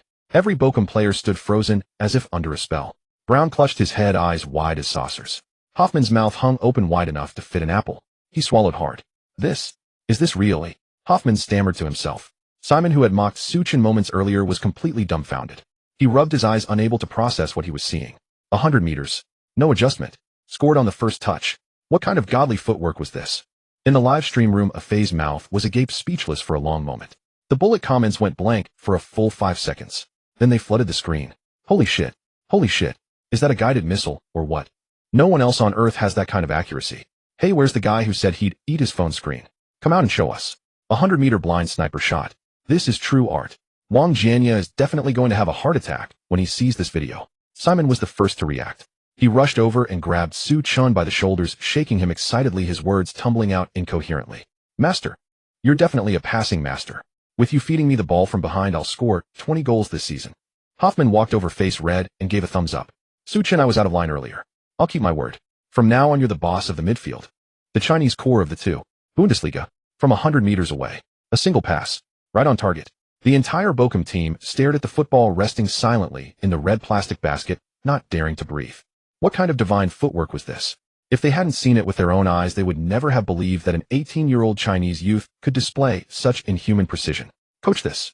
Captain and starting striker Simon ran to head coach Peter. He clutched his shaved head with both hands, his eyes wide as bells. Simon was on the verge of ecstasy. As the team's top scorer, he had been tormented all half-season by the clumsy midfielders. What does a striker need most? Someone to feed him chances. Suchin's long passing ability wasn't just rare in the 2. Bundesliga. Even Bayern Munich's first team would have a place for him. Vice-Captain Hoffman, who had been jeering moments before, flushed red. He walked up to Suchin and gave him 2 thumbs up. So I'm convinced. That footwork is incredible. Hoffman was straightforward. Whoever had the skill earned his respect. From today on, the midfield belongs to you. Anyone who dares not pass you the ball will get a tackle from me. They won't forget. By the wire fence outside the pitch. In the live stream of Chinese student Afei, the barrage briefly paused before exploding in a torrent. Holy crap. I've got no words. Just holy crap. That was like an intercontinental missile. Hit wherever it aimed. Where's that guy who said he'd eat his phone screen? Come out and take a bow. Not many people in the world can pull off a pass like that. Wang Jianya will probably have a heart attack when he sees this video. It was luck. The wind was strong. A blind squirrel finds a nut sometimes. Let's see him do it in a real match. Stop your nonsense, hater. 100-meter blind strike. You try it. Afei shouted at his phone screen. Guys, did you see that? The whole Bochum team is stunned. This is our Chinese passing master. Head coach Peter walked to the center of the field, beaming. He picked up his whistle and blew it twice, announcing loudly, this morning's fitness training is cancelled. Whoa. The Bochum players applauded in unison. Nothing introduces oneself more convincingly than displaying raw talent. Peter patted Su Chun on the shoulder and turned to the team. For Saturday's match against Union Berlin, Su Chun starts as attacking midfielder. Understood? Yes. A chorus of German voices roared. There was hope for survival. Meanwhile, in China, at the Capital Football Management Center, Li Zhihai sat in his leather swivel chair, sipping goji berry water from his thermos. The office door opened. Wang Jianya walked in, a thick bandage wrapped around his head. He clutched a few freshly printed foreign newspapers. Chairman Li, tremendous news. Wang Jianya slapped the papers on the desk. Li Zhihai put down his thermos and frowned. You're still injured. What's all the fuss about? Wang Jianya pointed at the German headlines and lowered his voice. That kid Su Chun is finished. I asked my contacts in Germany. He had just signed with Bayern Munich, hadn't even warmed the training ground bench, and was immediately loaned down to the 2. Bundesliga by the club's top brass. He's been sent to Bochum, a team on the verge of relegation to the 3rd division. Hearing this, Li Zhihai sneered and leaned back in his chair. That makes sense. If our Chinese Football Association doesn't want him, how could a top European club value him? Bayern scouts were fooled by his little tricks. When it came to the real trial, his true colors were revealed right. Li Zhihai had never forgiven Su Chun for refusing to throw matches. In his eyes, a disobedient player was worthless. Wang Jianya nodded eagerly. Exactly, Chairman Li. I know his level all too well. He could muddle through in domestic provincial matches, but playing in Europe, that's a pipe dream. Don't worry, Chairman Li. Bochum is known as the meat grinder of the 2. Bundesliga, full of brutal, ruthless players. Once he steps onto that pitch, he'll have his legs broken within 10 minutes. It's only a matter of time before Bochum sends him packing. Li Zhihai tapped his fingers on the desk, a cruel glint flashing in his eyes. We can't just sit at home and wait. Wang, contact some of our friendly media outlets. I want this plastered everywhere. I want every fan in the country to know that Su Chun is a talentless fraud, a deserter who couldn't make it in Europe. I want him ruined in his own country. Wang Jianya immediately complied. Understood. I'll take care of it right away. He'll never recover from this. Just a few hours later, negative news about Su Chun flooded every major sports website and social media platform across the country. Just signed with Bayern and abandoned. Chinese overseas prospect demoted to relegation zone in 2. Bundesliga. Lack of talent or poor attitude. The truth behind Su Chun's expulsion revealed. Even a relegation threatened 2. Bundesliga team won't take him. The European dream of China's fake prodigy is about to die. With paid internet trolls stirring the pot, the comment sections were a mess. I knew Bayern had lost their minds. Now they've seen the truth and sent him back. A relegation threatened 2. Bundesliga team. That's not football, that's a brawl. With his skinny arms and legs, he'll be in the orthopedic ward by tomorrow. He's only been abroad for a minute and he's already disgraced us Chinese. He should just come back. Even if he's there, will he even play? I bet he won't even get a spot on the bench. Even though a few rational fans tried to argue that too. Bundesliga level was still far above domestic standards. Their voices were quickly drowned out by the torrent of abuse. The Chinese Football Association was utterly stunned. It was the weekend in Bochum, Germany at the Ruhr Stadion for the first match after the winter break in the 2. Bundesliga. Hosts VfL Bochum welcomed Union Berlin. This relegation six-pointer had drawn significant attention from local supporters. The Ruhr Stadion, with a capacity of nearly 3,000, was packed to the rafters. The home end was a sea of blue. Fans held their scarves aloft, singing the club anthem with gusto. Despite Bochum's dismal first half of the season, the loyal supporters' fervor remained undiminished. However, many Bochum fans in the stands wore grim expressions, whispering anxiously to one another. A portly German man took a long swig of beer and turned to his companion, complaining, "Hey, have you seen the news? Erzgebirge I'll started an hour early and are already 3-0 up. If we don't win today, we're truly doomed." An elderly man in a Bochum cap stomped his foot in frustration. "No way. Our winning. That means they'll overtake us on points. If we lose this, Bochum will drop straight into the automatic relegation spot in 17th place. Bochum can't afford another loss. Another relegation, and we're playing amateur football in the 3. Liga. Are the club's executives idiots?" During the break, they said they'd bring in an experienced Bundesliga midfielder, but instead they got an 18-year-old Chinese player. "You mean that Su Chun? I read the papers, he's never even played a minute of professional football in Europe. He's a complete rookie. This is so unprofessional. Does Bayern Munich think we're a training ground for their youth? Our management are suckers for accepting this backdoor deal. Don't even get me started. I heard from a friend in China that this kid never even made his country's youth team, and he's coming to play in the 2. Bundesliga meat grinder. He'll be carried off to the hospital by those Union Berlin defenders." The fans' resentment spread across the terraces, a palpable hostility directed at the new Chinese midfielder. In their eyes, a relegation battle required seasoned veterans, not an unknown teenager from the East. Meanwhile, elsewhere, in the media tribune tucked away in the corner of the stadium, a Chinese international student named Fei held a selfie stick, pointing his phone's camera at the pitch. The viewer count on his live stream was exploding. In just 10 minutes, it had surpassed 3,000. A large portion of these viewers were domestic haters who had tuned in to watch Su Chen's anticipated failure. A face spoke loudly into his microphone. Guys, the second half of the Bundesliga season opener is about to start. Today Bochum hosts Union Berlin. The players are about to walk out onto the pitch. Su Chen is not in the starting lineup yet, according to info from the ground. Bochum's coach Peter had initially decided Su Chen would start, but the Chinese FA back home hasn't issued his international transfer certificate. This means Su Chen doesn't have the clearance to play from the start. As soon as FA finished, the live chat exploded, a barrage of text flooding the screen. Huh, nice one. Director Wang is the man. This is what happens when you offend the FA. Want to play abroad? Dream on. What transfer certificate? That's just a cover. The Bochum coach saw him in training, realized he's useless, and put him on the bench. Starting. He'll never start in Europe. He can warm the bench and fetch the water. Can't even make the starting 11, and they call him a talent. I'm telling you right now, he won't get a single minute of playing time today. What a waste of data. I'm not going back to watch the CSL. Back in China, at the Football Management Center in the capital, Li Zhihai sat behind his large desk, watching a phase live stream on a tablet.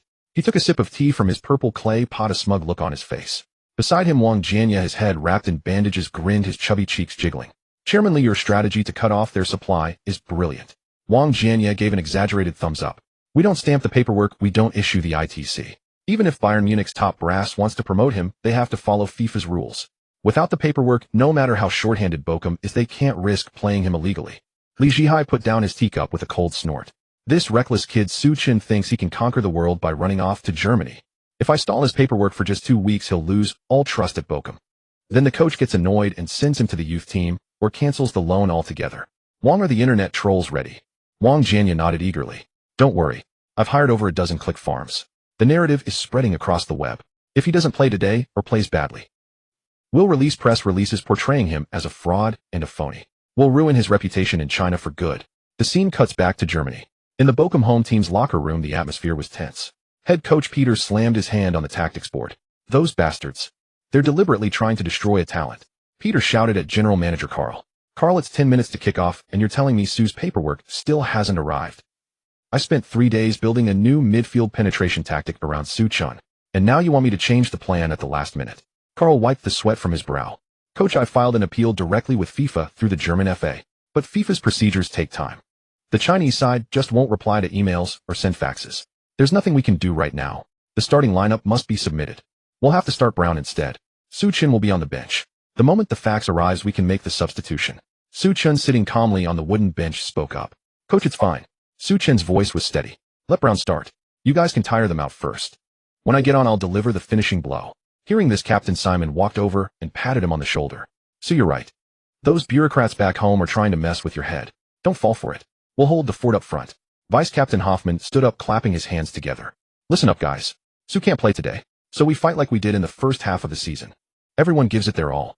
Even if we have to throw our bodies on the line, we can't let Union Berlin take any points from our home. The Bochum team let out a collective roar and filed out of the tunnel. The referee's whistle blew. The match began. With Su Chen, their tactical linchpin, missing, Bochum had to revert to the stale, rigid tactics of the first half of the season. A 4-4-2 formation, a deep defensive block, and long balls hoofed up to Simon up front. They played with no discernible structure. Just 10 minutes and Bochum's midfield was completely overrun by Union Berlin, although Bochum's defenders were aggressive in their challenges. They couldn't string together any meaningful attacks after winning the ball back. Brown, the starting attacking midfielder, was lost in the forest of opposition players. He couldn't keep the ball under pressure, let alone play a threatening through ball. In the 15th minute, Hoffman slid in to win the ball from a Union Berlin forward. He looked up to find Simon, but 2 defensive midfielders had already closed off the passing lanes. Lacking the skill to pick a pass, Hoffman closed his eyes and launched the ball high into the air. The ball sailed over half the pitch and went out for a throw-in. Simon had made a 30-meter sprint only to watch the ball fly out of play. Push up, push up. Coach Peter screamed from the touchline. Brown, what are you doing dawdling there? Take the ball forward. Stop passing it backwards every time you get it. Peter paced, frantically frustrated by his team's impotence. Time ticked by. Union Berlin had come prepared. They had identified Bochum's fatal weakness, the disconnect in midfield. They began to compress their shape strategically. Leaving just a single rapid forward up top, they packed the midfield to suffocate Bochum. Bochum's attacks ground to a complete halt. Once they reached the opponent's half, they looked utterly clueless. Unable to find any gaps in the defense, they resorted to pointless sideways passing outside the box. The dreadful display infuriated the Bochum fans. The volume of their support waned, replaced by a chorus of jeers. What is this crap? It's painful to watch. Attack. It's Union Berlin, not Bayern Munich. What are you afraid of? Make a substitution if you can't keep the ball. The midfield is non-existent.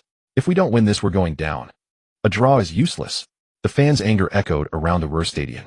In a phase live stream, the trolls and haters were having a field day. See, this is what a minnow team looks like. A bunch of rookies.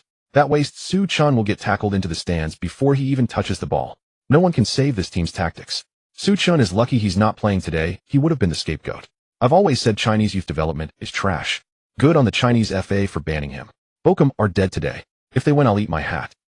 Just as the online mockery was at its peak, the game took a dramatic turn. Bochum were desperate not to lose at home. Captain Simon, frustrated by the team's attacking impotence, dropped deep into midfield to demand the ball in the 42nd minute. Brown passed it to him. Instead of passing it back, Simon attempted a forceful turn to break forward. Despite using his physical strength to barge past one defender, Union Berlin's defense was resolute and well-staffed at the back. Simon, after all, was a target man not renowned for his close control. As he pushed the ball past the defender, he took a slightly heavy touch. The covering center back stuck out a leg and cleanly intercepted the ball. Disaster. Peter's heart sank on the sidelines. This was the nightmare scenario. The counter-attacking opportunity Union Berlin had been waiting 40 minutes for had finally arrived. They didn't waste time with dribbling. Two midfielders carved Bochum's defense open with quick, precise passing. The ball was played through to the lone striker. A textbook offside trap. The Union Berlin striker ran onto the ball, entered the box, and calmly slotted it past the onrushing goalkeeper into the far corner. The ball skimmed across the turf and nestled into the net. 1-0. The score had changed. The away fans erupted in thunderous celebration. Bochum's players stood stunned, the goalkeeper pounding the turf in frustration. After 40 minutes of pressure without a shot on target, they had been pierced by a single counterattack. The Bochum fans were distraught. The Ruhrstadion was filled with despairing groans and loud boos. Everyone knew what it meant to be a goal down against a defensively solid team like Union Berlin. On the bench, Su Chun watched the pitch intently, saying nothing. This deficit was the perfect stage to prove his superstar pedigree. The first half ended. The referee's whistle blew. The dejected Bochum players trudged towards the tunnel. The locker room was tomb silent. The only sounds were the players' heavy breathing and the scuff of studs on the floor. Captain Simon ripped off his soaked shirt and hurled it to the ground. Damn it. The goal was my fault. Simon buried his face in his hands, his voice muffled. I lost the ball. If I hadn't tried to take him on, they wouldn't have had the space to counter. Coach Peter walked over and put a hand on his shoulder. It's not your fault, Simon. The midfield gave you no support, so trying to do it alone was understandable. The other players hung their heads. The team's attacking system was beyond repair. Everyone knew a change was needed, but no one knew how to make it. In that suffocating moment, the locker room door was flung open. Manager Carl rushed in, panting, waving a freshly printed fax. It's done. It's all done. The special permit from FIFA has come through. They overruled the Chinese FA's stalling and issued Su Chun a temporary playing license. He's eligible to play now. All the players' heads shot up. Simon leapt off the bench. Coach, let's bring Su Chun on for the second half. The two. Bundesliga was about to witness the arrival of a true midfield maestro. Coach Carl's words echoed through the locker room. Silence. A brief silence that hung heavy in the air. The VfL Bochum locker room erupted into chaos. Let Su Chun play. Captain Simon, bare-chested, leaped off the bench and strode purposefully to head coach Peter. His voice was urgent. Coach, we couldn't get the ball up front in the first half. Brown was completely shackled by their two defensive midfielders. He couldn't produce a single good pass. We were running around like headless chickens out there. The paperwork is all done now. Su Chun is the only one who can unlock our midfield. Vice Captain Hoffman also stood up, slapping his thigh in agreement. Simon's right. Coach, stop hesitating. We need Su's passing. If he can deliver the ball comfortably to the front line, we can definitely equalize in the second half. All eyes converged on head coach Peter. Although Su Chun had only joined the team and trained with them for a grand total of 1 week. Strictly speaking, whether a newly loaned player could fully integrate into Bochum's rough and tumble defensive counterattacking system was something that needed to be tested in the crucible of a real professional league. Moreover, Su Chun came from Asia and many harbored inherent biases against him. But during those days of training with Bochum, Su Chun's displays had shattered every single prejudice. His jaw-dropping long pass accuracy, his ability to control and evade the ball with effortless grace amidst congested defense constantly amazed and earned the admiration of his Bochum teammates. An assistant coach had even specifically tracked Su Chun's passing stats during an intra-squad match. His long ball accuracy was a staggering 100%. Every time he struck the ball, it would land perfectly on the striker's running path. He often pulled off incredible first-time long passes that bypassed the need for a touch. For these two Bundesliga workhorses used to hoofing the ball clear, this was like a deity descending to earth. In just 1 short week, no one in the Bochum squad dared to underestimate this 18-year-old from China. They all regarded him as their key player. Vice-captain Hoffman, a notorious enforcer on the pitch, treated Su Chun like the team's most precious gem. He desperately needed Su Chin's forward passes to relieve the defensive pressure on his own backline. During Wednesday's training session, a backup center back made a slightly reckless challenge on Su Chun, his stud scraping Su Chin's sock. Hoffman immediately lost his temper. He charged over, shoved the center back away, and screamed in his face, "Are you out of your mind? Watch your tackles. If you injure Su Chin, we'll all be freezing our asses off in the 3 Liga for the rest of the season." From now on, no one is allowed to slide tackle Su Chun in training. With Hoffman setting the rule, the entire Bochum team treated Su Chun with kid gloves during practice. Only a fool would sideline a passing maestro who could help the team win games and earn bonuses. At this moment, faced with the fervent demands of Simon and Hoffman, head coach Peter frowned, staring at his tactics board, hesitant to make the substitution. Honestly, seeing the team's impotent attacking display in the first half, Peter was burning with anxiety. As the coach of a team mired in the relegation zone, he craved a victory more than anyone to secure his own job. His original plan was to ease Su Chun in, letting him experience the bone-jarring physicality of the 2 Bundesliga from the bench now that the winter break had just ended. He didn't want to start him immediately. After all, the kid's physical stats didn't look great on paper. It was a cautious protective measure. If a newcomer who had never stepped onto a professional pitch was immediately knocked flying by stronger opposition defenders, leading to frequent mistakes, the psychological damage to his confidence would be devastating. Now the team was trailing by a goal at home, with the entire stadium filled with the fans' fury and jeers. Was it too cruel to ask an 18-year-old to shoulder such a burden in this adverse situation? If they lost, Su Chun could easily become the scapegoat for the whole team's and the city's frustration. Just as Peter was agonizing over the decision, starting attacking midfielder Brown, sitting in the corner, stood up. He tore off his blue jersey caked in mud and grass and threw it forcefully to the floor. "Coach, take me off." Brown wiped the sweat from his face and declared loudly, "Those 2 defensive midfielders are monsters. They double-teamed me, and I didn't even have a chance to turn. Keeping me out there is just wasting time. Let Su replace me. He's the one who can crack their high press." Brown's actions stunned everyone in the locker room. Peter was taken aback as well. Professional football is brutally competitive. Players fought tooth and nail for every minute of playing time to enhance their value for the next contract. But now Brown was voluntarily asking to be substituted for the sake of the team winning and to allow Su Chun to play. It was a true selfless act of yielding his place. What did this signify? It meant that during their joint training sessions, Su Chin's sheer dominance had completely dismantled Brown's pride as a starter. He was genuinely convinced. The team's unity peaked at that moment. Peter took a deep breath, lifted his head, and turned his gaze towards Su Chun, who was sitting at the edge of the bench. "Su." Peter had barely uttered the word when Su Chun stood up. He picked up the brand new jersey beside him and pulled it over his head in front of everyone. "Coach, I'm ready." Su Chin's German was impeccably pronounced. He needed no translators or assistants to relay his words. "I can go in and solve our problems anytime." Seeing the fearless look on Su Chin's face, Peter felt a huge weight lift off his shoulders. A young man with that kind of nerve was enough. "Good." Peter slammed his hand on the tactics board. "Brown, great effort in the first half. Rest up. Su Chin, you're on for the second half. Play just behind Simon as the attacking midfielder. Demand the ball, keep possession. Don't be afraid of physical contact. Your ball retention is far better than theirs." Su Chun flexed his wrists. "Don't worry, coach. Leave the second half to me."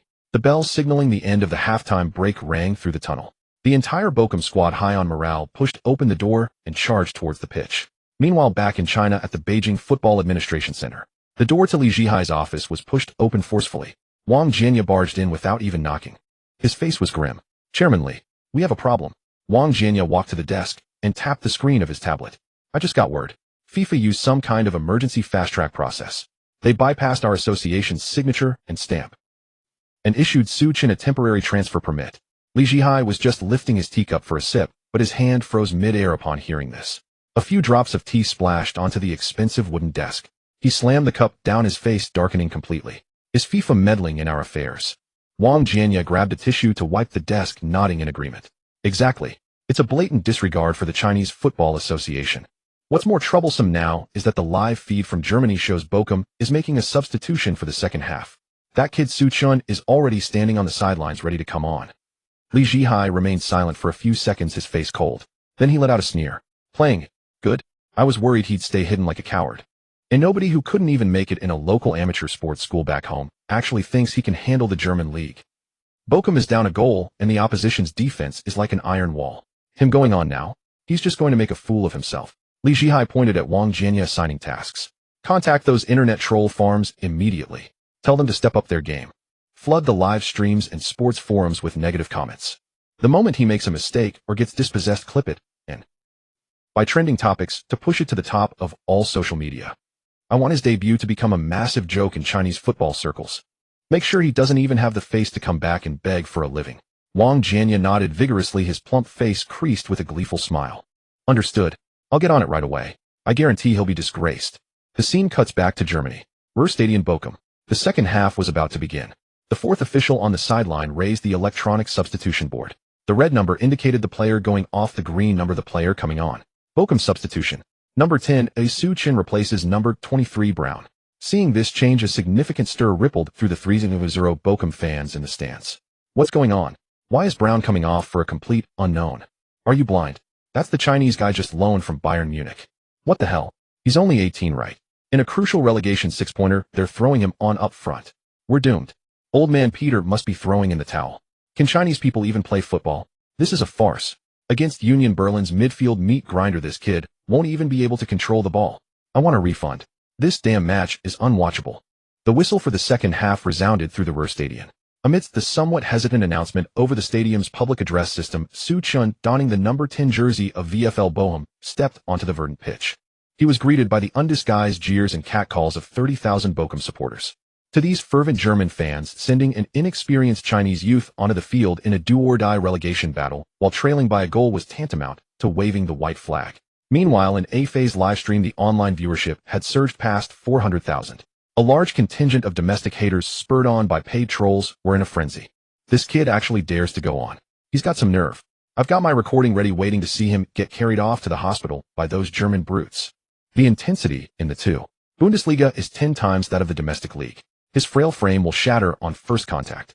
He'll be exposed within 5 minutes. Just watch him get dispossessed. A reject not even worthy of a provincial team, now he's off to scam foreigners. The Union Berlin players also took notice of the new Chinese face on the pitch. Their head coach gestured from the sidelines, and two burly defensive midfielders immediately understood the instruction: single out the weakest link. Give this rookie a welcome he'll never forget. Su Chen's feet settled onto the soft turf. In his mind, the long-absent mechanical voice chimed in on cue. Ding. Detected host has completed main quest step onto the professional stage. Quest reward issued: 1 treasure chest draw opportunity. Holographic simulation training mode unlocked. Host may engage in high-intensity extra practice within the system space. Su Chen didn't open the chest immediately. Ding. Chain side quest triggered: reverse the tide. Quest objective: create at least 1 goal, either scoring or assisting in this match, and lead VfL Bochum to victory. Quest reward: a random attribute point card based on match rating and 1 skill draw opportunity. Su Chen clapped his hands, his gaze sweeping across the opponent's half. Create a goal. That task sounded far too easy. With the full-power Zidane template at his disposal, all he needed to do was dribble past these lumberjack-like defenders as if they were cones on an empty morning street. The match resumed. Bochum were awarded a throw-in. Vice-captain Hoffman hurled the ball to a teammate ahead, who was immediately swarmed and forced to pass back into midfield. The ball rolled towards Su Chen's position. Good chance. Run him over. Union Berlin's defensive midfielder Schneider flashed a vicious glint in his eyes. He charged at Su Chen like a fully accelerated heavy tank. The Bochum fans in the stands couldn't bear to watch the impending collision. A-Fei in the media section shot to his feet and yelled, "Watch out." Su Chen remained rooted to the spot, not even bothering to glance at Schneider. Just as Schneider closed in, even revealing his studs in a lunge to take both man and ball, Su Chen moved. His dribbling and ball control attributes, maxed out at 99, were now fully activated. His right foot met the rolling ball, his toes delicately flicking the underside of it. The ball obediently hopped over Schneider's sweeping leg. In the same fluid motion, Su Chen executed a seamless spin in the tight space. Schneider, carried by his own momentum, lunged at thin air and crashed heavily onto the turf, sliding 3 meters and eating a mouthful of mud and grass. The cacophony of boos from the crowd faltered for a brief moment. "Oh, lucky touch," an old Bochum fan muttered, rubbing his eyes. But it wasn't over. After beating one man, the ball settled perfectly back at Su Chen's feet. Another Union Berlin midfielder immediately closed in, attempting to dispossess him before he could regain his balance. Su Chen refused to give him the chance. He nudged the ball wide with his left foot, baiting the opponent into committing to a tackle. The instant the defender shifted his weight, Su Chen hooked the ball back with the inside of his right foot, threading it directly between the man's legs. A nutmeg. Having breezed past 2 ferocious defenders, Su Chen's movements were fluid and efficient, devoid of any wasted motion. It was as effortless as strolling through his own backyard. Bochum's head coach Peter pumped his fist on the sidelines. Beautiful. That's it. In A-Fei's live stream, the barrage of mocking comments hit a 5-second standstill. Then, whoa, was that a flick over? And with a nutmeg too. His footwork is incredibly refined. Beginners luck the defender, just overcommit. Don't get carried away. Exactly, fancy tricks are useless if he can't make a decent pass afterwards. There are players everywhere up front. Let's see where he can pass it now. On the pitch, Su Chin's double dribble had torn open Union Berlin's first line of defense. The opposition center back was forced to abandon his position and charge out to close him down. The moment the center back stepped out of the defensive line, Su Chin's maxed out vision had already mapped out every run on the pitch. He didn't even need to pause and look up. His right instep struck the lower side of the ball. It skidded across the turf, carving a penetrating arc that sliced perfectly through the gap in Union Berlin's backline. The ball fell directly into the path of Simon, who was sprinting forward at full tilt. A masterclass in the killer through ball. Simon collected the pass without breaking stride, taking it in his stride and charging into the box, creating a highly dangerous half one-on-one chance. Unfortunately, Union Berlin's goalkeeper was well positioned. Simon's shot was slightly off target and was palmed away by the keeper for a corner. Oh! A collective groan of despair echoed around the Ruhr Stadion. Simon clutched his head in frustration, but he quickly turned and gave Su Chin a big thumbs up from afar. What a feeling! It was absolutely exhilarating. For the past half-season, Simon had been making tireless runs up front only to receive subpar service. Su Chin had only been on the pitch for less than 2 minutes. With a single touch, he had laid a delicious chance on a plate for him. If he could get service like this every match, Simon was confident he'd be challenging for the Bundesliga Golden Boot. The Bochum supporters in the stands exchanged glances, the initial anger fading from their faces. Did you all see that pass? Incredible. He didn't even look up. How did he know Simon would be there? Did that Chinese kid really make that pass? The vision. That's definitely Bundesliga starting quality. Hold on, let's see more. Maybe it was just a flash of inspiration. Back at the Chinese Football Administration Center, Li Zhihai and Wang Jianya stared at the broadcast, their faces darkening. Damn it, are those two defenders useless? All that size and they can't even stop a kid. Wang Jianya slammed the table in frustration. Li Zhihai scoffed, don't panic. He's too greedy with the ball. All those flashy moves will drain his energy fast. The second half in this league is even more brutal. Let's see how long this lightweight can last. However, over the next 20 minutes, the flow of the game completely defied the expectations of Union Berlin and the domestic haters. Far from fading due to fatigue, Su Chin took complete control of the tempo from the heart of Bochum's midfield. His physical attributes were merely average, but one crucial factor came into play. He had just drawn Kante's death coil skill. This skill not only provided elite defensive anticipation, but also carried a trait that reduced stamina consumption. This created a terrifying dynamic. Whenever a Union Berlin player received the ball, Su Chin would materialize like a ghost in the most uncomfortable passing lane, effortlessly intercepting possession. And when Su Chin had the ball, even 2 or 3 markers couldn't get a sniff of it. His maxed out 99 ball control made the football an extension of his own body. He used a repertoire of textbook moves. Marseille turned step-overs, sudden stops, and shifts to send Union Berlin's so-called meat grinder midfield spinning in circles. The entire Bochum team was like an old war chariot fitted with a brand new engine. Their previously crude counter-attacking style became fluid and incisive under Su Chin's precise orchestration of short and long passes. Every single pass on the pitch seemed to strike at the opponent's jugular. The atmosphere in the home stands had transformed completely. The jeers had vanished. In their place were thunderous cheers and applause. Every time Su Chin received the ball, a unified roar erupted from the stands. They understood now. This Chinese teenager loaned down from Bayern Munich was no slacker riding on connections. This was a true midfield artist, a player who thought with his head and possessed a god's-eye view of the pitch. In the 66th minute, the score remained 0-1. Union Berlin had retreated entirely, attempting to defend their slender lead with a dense-packed defense. Bochum's vice-captain Hoffmann executed a ferocious slide tackle in his own half, taking out the man and the ball to snuff out the attack. He got up without hesitation, didn't even look forward, and simply passed the ball to Su Chin, who was standing near the center circle. Su Chin was now the undisputed focal point of the entire team.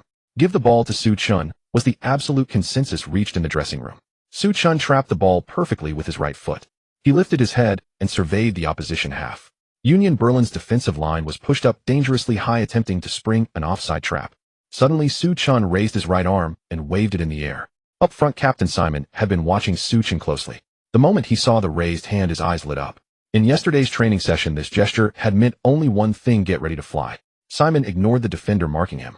He burst into life, sprinting with all his might like a charging rhino, heading straight for the gap behind Union Berlin's defensive line. The Union Berlin center backs panicked, raising their hands to appeal for offside. Too late. In the same 100th of a second, Simon started his run. Su Chin planted his left foot firmly into the turf. His center of gravity dropped perfectly. His maxed-out long pass attribute exploded into action. His right leg whipped forward, his instep striking the lower middle of the ball at a bizarre angle. Thwack! A dull, powerful thud echoed from the center circle. The ball didn't arc high into the air like a typical long ball. Instead, it flew at a remarkably low trajectory, whistling through the air with intense force, like a precision-guided cruise missile aimed directly at the opposition half. The pace of the pass was breathtaking. There was no unnecessary spin on it in the air. Its path tore straight through the atmosphere, covering a full 60 meters. It sailed perfectly over the heads of all four Union Berlin defenders, denying their goalkeeper any chance to come out and intercept. It landed with pinpoint accuracy directly in the path of Simon's full-speed sprint. Ball met runner. A perfect line. This was the terrifying power of a maxed-out Zidane long pass. Simon didn't even need to control the ball. Because Suchin's pass had been weighted with such flawless anticipation, the ball's bounce after landing fell perfectly for his right foot. Facing the panicked Union Berlin goalkeeper rushing out, Simon wound up his right leg and unleashed a thunderous volley on the dropping ball. The ball transformed into a white blur, hammering into the top right corner of the net. The net rippled violently from the sheer force of the strike. Goal. 1-1. VfL Bochum had equalized in the 66th minute of the second half. Silence. A brief 2-second silence fell over the entire Ruhrstadion. Everyone was stunned by that supernatural 60-meter pass. That wasn't the vision or technique a mere human should possess. Then, like a long-suppressed volcano finally erupting, 30,000 Bochum fans leapt to their feet, simultaneously waving their blue and white scarves, unleashing ear-splitting roars of raw emotion. It's in. Oh my God, it's in. Simon, brilliant. The pass. That pass. My God, who made that pass? Su. It was Su, the Chinese kid. This is insane. It's art. A perfect 10 out of 10 for that long pass. A 100-meter pass blasted open the Football Association's door. Was that long pass just now from Su Chun, that Chinese player? An elderly Bochum fan in the stands shouted at the top of his lungs. The surrounding fans were all stunned. That's the Chinese player. I thought he'd pass it back again when he got the ball, but he just launched a long pass instead. That pass must have been at least 60 meters. How could he be so accurate? Could it be luck? Whether it's luck or not, that was a beautiful pass. A Chinese newcomer sent down by Bayern to our relegation-threatened team, and he has this kind of skill. Even if it's luck, that's real talent. On the pitch, Captain Simon, who scored the equalizer, sprinted back like a madman. He grabbed Su Chun and roared excitedly. That long pass was incredible. Su Chun, I knew your long passing would be crucial in this game. You've got an assist right after coming on. Well done, Su. The Bochum players rushed over, encircling Su Chun, patting his shoulders one by one. Vice-Captain Hoffmann charged over, wiping the sweat from his face. To be honest, when Su Chun came on in the second half, Hoffmann had his doubts. Union Berlin's midfield was full of tall, strong defensive stalwarts. He was truly afraid Su Chun would lose the ball upon first contact, leaving the defense to take the blame again. So whenever Su Chun got the ball, Hoffmann would quickly move closer to offer support. But he was completely wrong. Su Chun played very intelligently, never holding onto the ball. With the ball at his feet, whenever an opponent pressured him, he always used the simplest move to extricate it.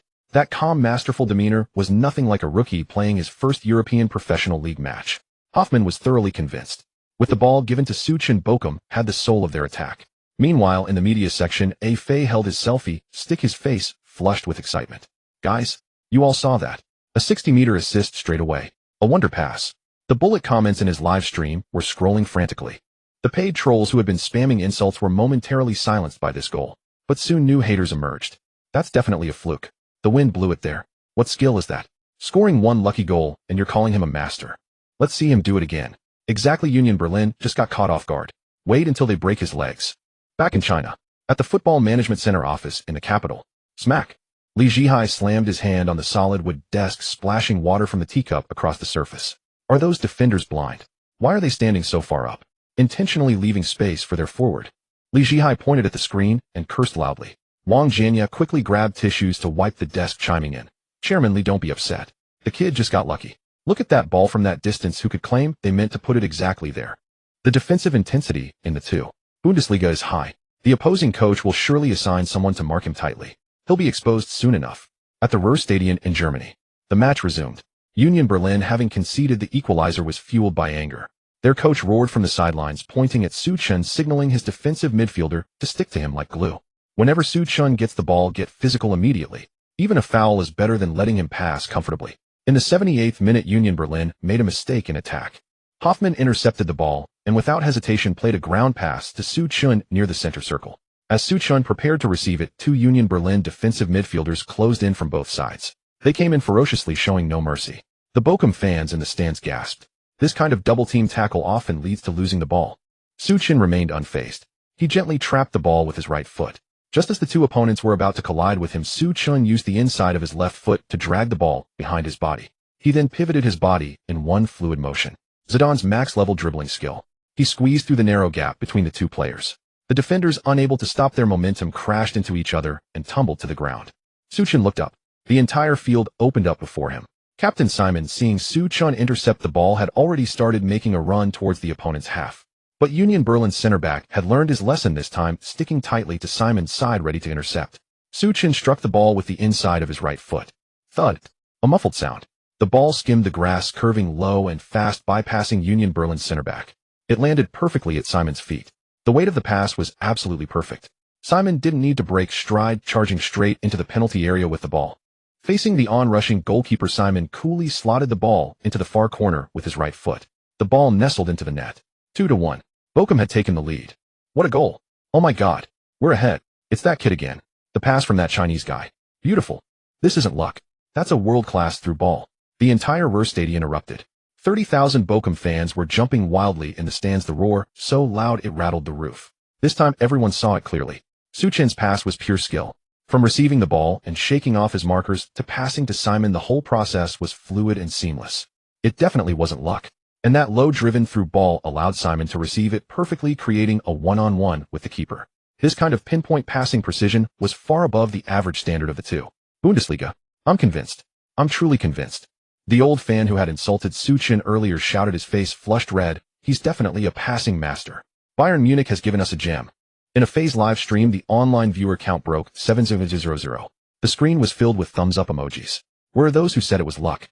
Come out and face the music. That dribbling, that through ball. Show me you can do that by luck. Amazing. 2 killer passes in a row. His vision is incredible. This is the trash our football association didn't want. Looks like the FA guys are the real trash. Wang Jianya watched the goal replay on his tablet, cold sweat dripping down his plump face. Li Jihai slumped in his executive chair, his face as dark as a storm cloud. He couldn't utter a single word for a long time. 2 consecutive high-quality assists. If anyone tried to explain that away with luck, they'd be insulting everyone's intelligence. The match at the Ruhrstadion continued. Union Berlin, now trailing, became desperate. With less than 10 minutes remaining, they abandoned midfield defense, pushing almost everyone forward in a frantic attempt to equalize. Bochum retreated entirely. In the 86th minute, Union Berlin's winger dribbled to the edge of the penalty area, preparing to cross the ball. Su Chun tracked back to defend in time. He activated Kante's death rattle skill. He precisely anticipated the opponent's passing lane. He stretched out his left foot and cleanly intercepted the ball. After the interception, Su Chun didn't hold on to it. He looked up, scanning the opponent's empty half.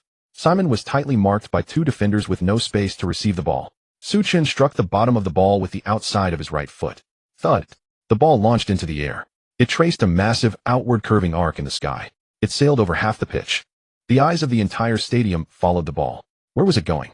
There was no one up front. Just as everyone wondered, a blue figure sprinted up the right flank at high speed. It was Bochum's winger Goretz. Union Berlin's defenders were so focused on Simon that they completely missed Goretz's run from the right. The ball flew a full 70 meters through the air.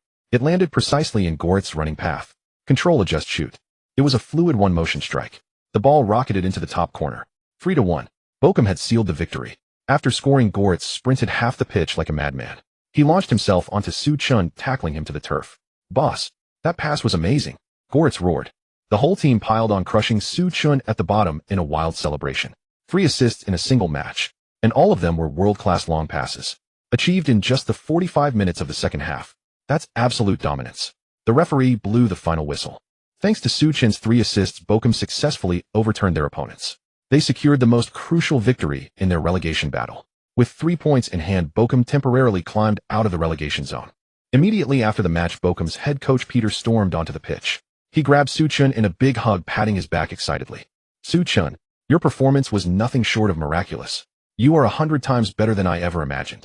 Peak-level Zidane entered an intense extra training mode. On the pitch at Ruhrstadion, the celebration was still in full swing. Head coach Peter clung tightly to Su Chun, his broad palm thumping vigorously on Su Chun's back. Su Chun, your performance was incredible. You saved my job and the entire VfL Bochum team. Peter was so excited he was nearly incoherent. Simon and Hoffmann charged over from both sides and hoisted Su Chun onto their shoulders. A group of tall, sturdy German men jumped and cheered around this 18-year-old Chinese youth. The 30,000 fans in the stands lingered long after the final whistle. They sang the Bochum anthem and chanted Su Chun's name in unison. The world of competitive sports is pure and simple. The victor reigns supreme. As long as you lead the team to victory, you are the hero of the city. Half an hour later, the locker room was steamy and warm. After their hot showers, the players changed into clean clothes and loudly discussed the thrilling moments of the match just played. Hoffman, bare-chested, announced loudly, "Tonight, all the drinks are on me. We must throw a welcome party for Su-chan. The boss is awesome." The players cheered loudly. Su-chan, while drying his hair, put on his jacket. "Hoffman, you guys go ahead. I just arrived in Germany, and I'm still jet-lagged. I'm really exhausted. I'd like to get back early and rest." Hearing this, the locker room fell silent for a moment. Then Simon walked over and nodded firmly. Right.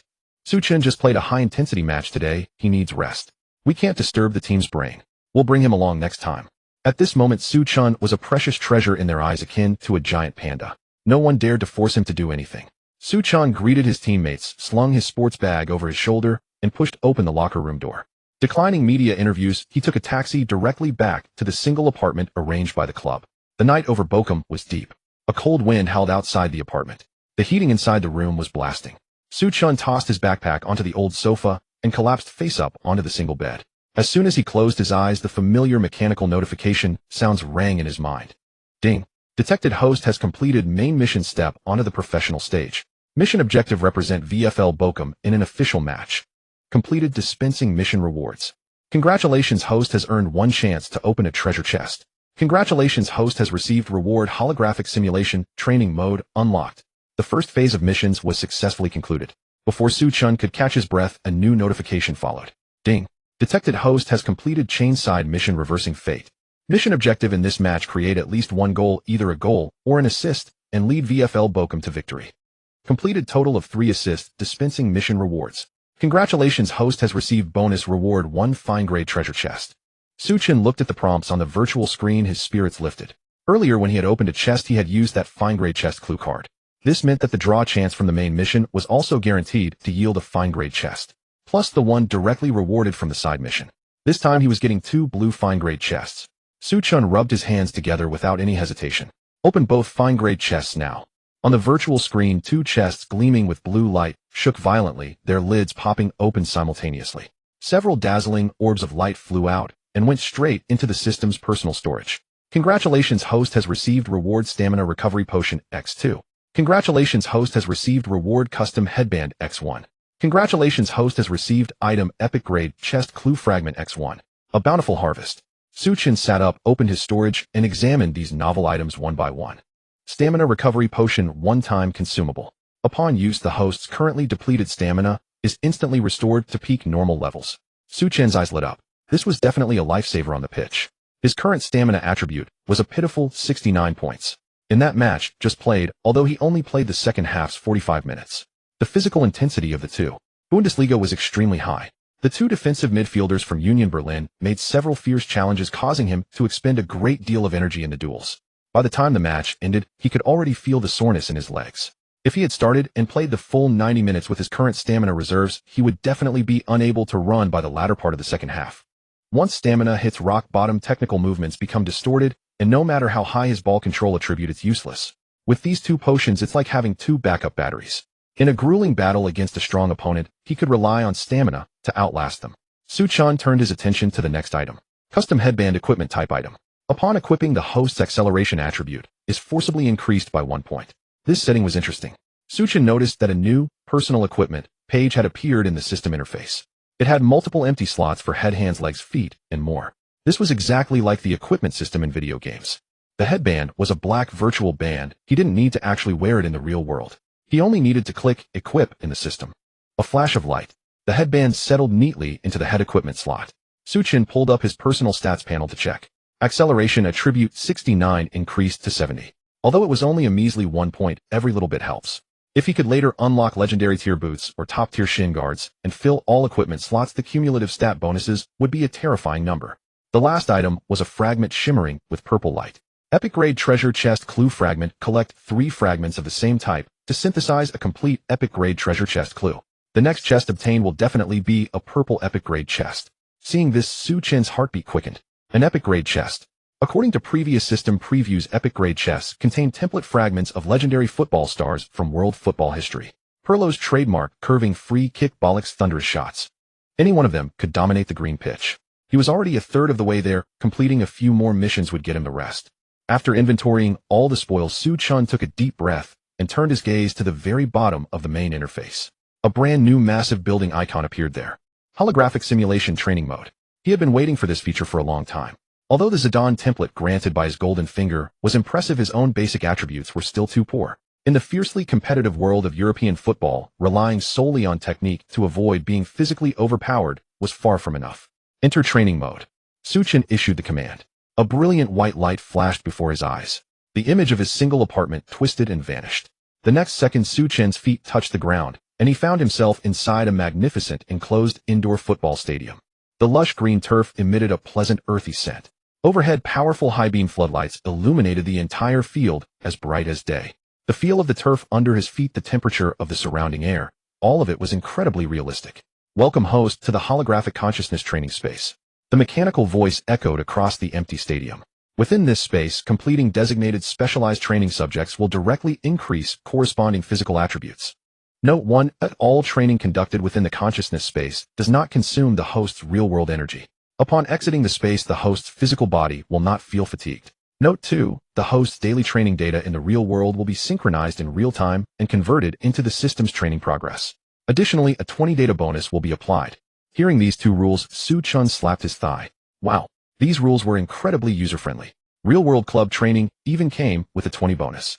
This meant that during the day when he trained with the team at the Bochum base, his efficiency would be a cut above the rest.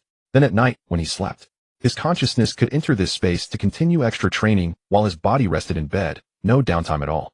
This was a 247 super cheat. Just as he was thinking about this, a massive, translucent, floating panel materialized in front of him.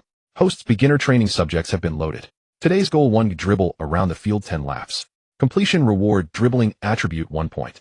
Su Chun raised an eyebrow. Is it that simple? Over a dozen baskets of brand new training balls were already piled at the edge of the field. Su Chun walked over, picked one, and placed it at his feet. He started dribbling the ball around the perimeter of the field. This was no challenge for him. With Zidane's ball control as his foundation, the ball obeyed him as if glued to his feet. A few minutes later, Su Chun completed the final lap and stopped at the starting point. Training goal: 1. Dribble around the field 10 laps completed. Congratulations, host. Dribbling attribute increased by 1 point. Current dribbling attribute value updated to 71.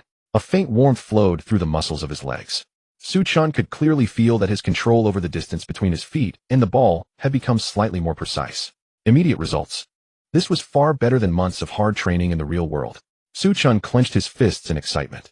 Come on, give me more missions. I'm going to max this space out. The panel flickered. The second training mission refreshed. Today's goal: 2 full field shuttle runs 100 times. Completion reward: stamina attribute 1 point. Seeing this number, Su Chun gasped. 100 shuttle runs. A regulation football field is between 100 and 110 meters long. One shuttle run is about 200 meters. 100 shuttle runs would mean continuously running a total of 2,000 meters. 20 kilometers. That's practically the distance of a half marathon. And it's in the shuttle run format, which tests both explosive power and endurance the most. So the training mode wasn't a charity after all. The difficulty was starting to skyrocket. But to make up for his biggest weakness, stamina, he'd give it everything. Without a moment's hesitation, Su Chun positioned himself on the end line and burst forward, accelerating rapidly. In the empty stadium, only the sound of his heavy breathing and the rustle of his studs against the turf could be heard. 10 times, 20 times, 50 times. Even though he was in a consciousness space, the lactic acid buildup in his muscles and the burning sensation in his lungs, as if they were about to explode, were all transmitted to his nerves with 100 fidelity. By the 80th run, Su Chun's steps had become incredibly heavy. Sweat streamed down his face, splashing onto the green blades of grass. His jersey was completely soaked, clinging tightly to his back. Every breath felt like swallowing coarse sand. A voice in his head kept urging him to give up, to stop and rest. Can't stop. Su Chun gritted his teeth, his eyes fixed on the white paint of the distant end line. Tens of millions of people back in China were waiting to see him fail. The bureaucrats at the Football Association were sharpening their knives, waiting for him to slip up and return home in disgrace. To reach the top on this ruthless European stage, without the kind of sweat and dedication that ordinary people can't fathom, everything was just empty talk. He forcibly squeezed the last ounce of strength from his legs and mechanically forced himself forward. After what felt like an eternity, as Su Chun crossed the end line for the final time, he lost his balance completely and collapsed heavily onto the turf. His chest heaved violently as he greedily gulped down the fresh air. Training goal: 2 full field shuttle runs 100 times completed. Congratulations, host. Stamina attribute increased by 1 point. Current stamina attribute value updated to 70. A cool, refreshing energy surged through his limbs and bones. The soreness in his muscles was alleviated to some extent. He had grown stronger. Lying on the ground, Su Chun burst into laughter. This effort was completely worth it. Once the wave of exhaustion passed, Su Chun propped himself up with his hands and sat up, looking up at the floating panel with eager anticipation.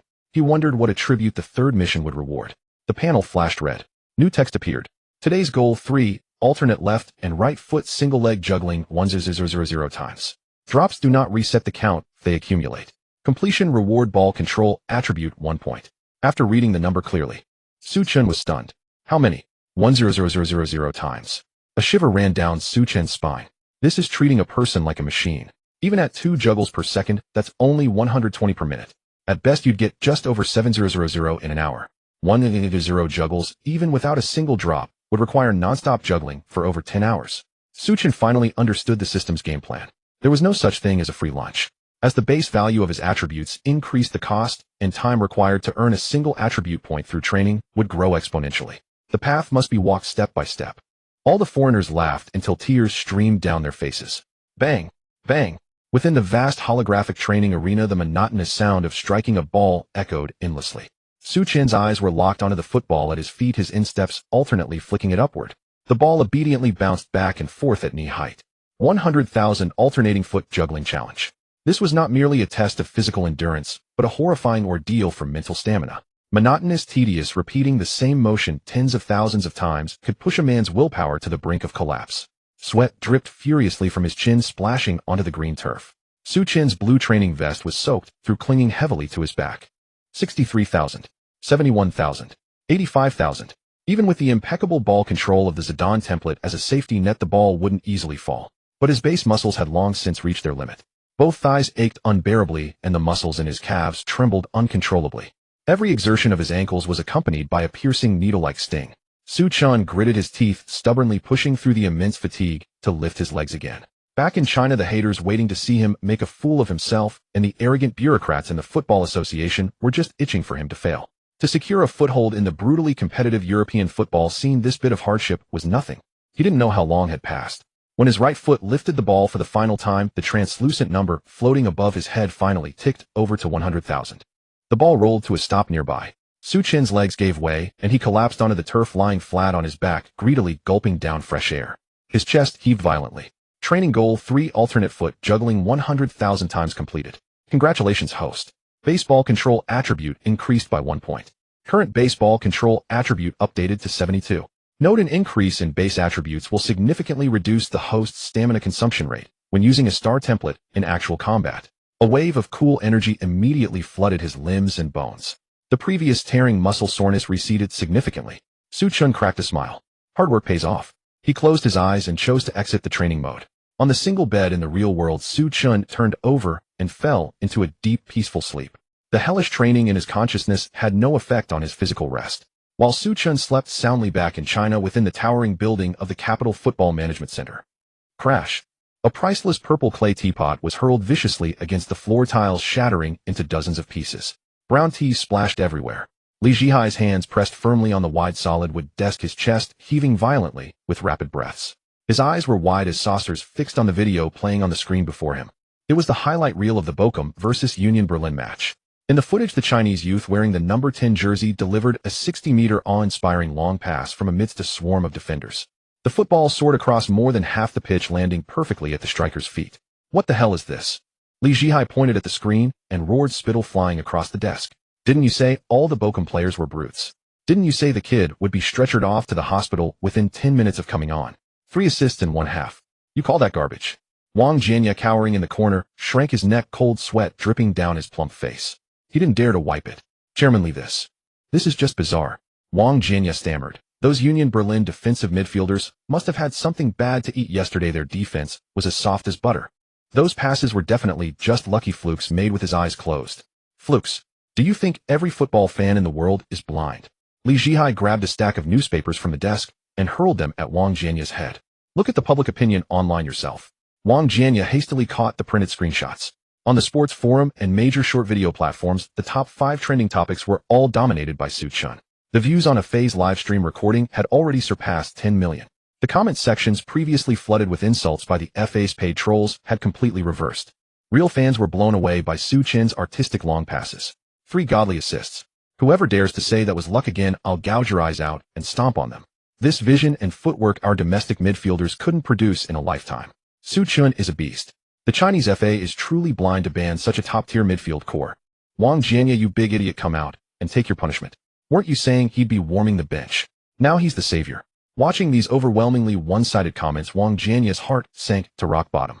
The bot accounts he had deployed were completely overrun by real netizens, many of whom even went to the official page of the Football Management Center to vent their anger. We can't let him keep playing so smoothly. Li Zhihai gritted his molars, pacing back and forth in his office. Immediately contact our familiar football reporters in Europe. Dig up any dirt on him. Whether it's fouls on the pitch or his private life, off it as long as there's negative news by trending topics, and amplify it immediately. I will absolutely not allow someone who offended the FA to steal the limelight out there. The next afternoon, Bochum, Germany. The cold wind of the Ruhr region swept across the training ground. Bochum's recovery session had just concluded. Head coach Peter stood in the center of the field, a smile never leaving his face. His gaze at Su Chin was akin to looking at a priceless treasure. All right, that's it for today. We play our away this weekend. Everyone stay sharp. Peter blew the final whistle. The players chatted and laughed as they headed to the dressing room. Just as Su Chin was about to sling his sports bag over his shoulder and head back to his apartment, defensive midfielder Hoffman threw an arm around his shoulder. The thick arm was as strong as an iron clamp. Boss, you're not going anywhere today, Hoffman bellowed. Captain Simon and winger Goretzka also came over, flanking Su Chin on both sides. You escaped yesterday with the jet lag excuse, but we're not letting you off today. Simon patted his bald head, laughing heartily. We won a crucial relegation battle yesterday. We must have a good drink today. Hoffman slapped his chest and yelled, I booked a place in the Old Town last night. The most authentic German grill house. I'm treating the whole team out of my own pocket, mainly to welcome Su Chin. Anyone who doesn't come is disrespecting me. Looking at these overly enthusiastic German giants, Su Chin couldn't refuse. He would need these men to defend and win back possession for him on the pitch in the future. Maintaining good dressing room relationships was crucial. All right, lead the way. Su Chin nodded in agreement. Long live the boss. A cheer erupted from the Bochum players. Half an hour later, a traditional grill house with a red wooden sign in Bochum's Old Town was booked out for the entire Bochum team. On the long wooden tables were sizzling roasted pork knuckles, platters of sausages, and large buckets of dark beer.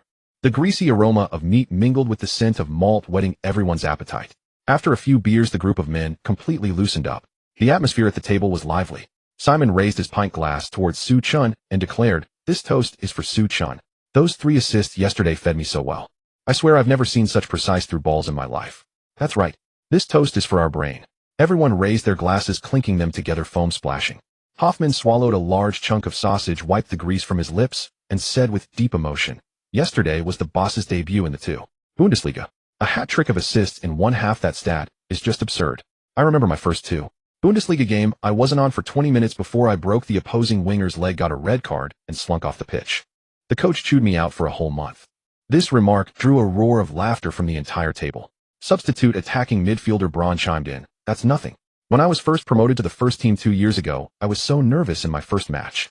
I was wandering around the pitch like I was sleepwalking, couldn't even tell which way the ball was going. I was subbed off right at the start of the second half. Braun turned to look at Su Chin, his eyes full of admiration. Su Chin hasn't been with the team long, and facing that kind of desperate situation, he not only didn't get nervous, but he tore Union Berlin's defense to shreds. That kind of composure, it's just not something we can compare to.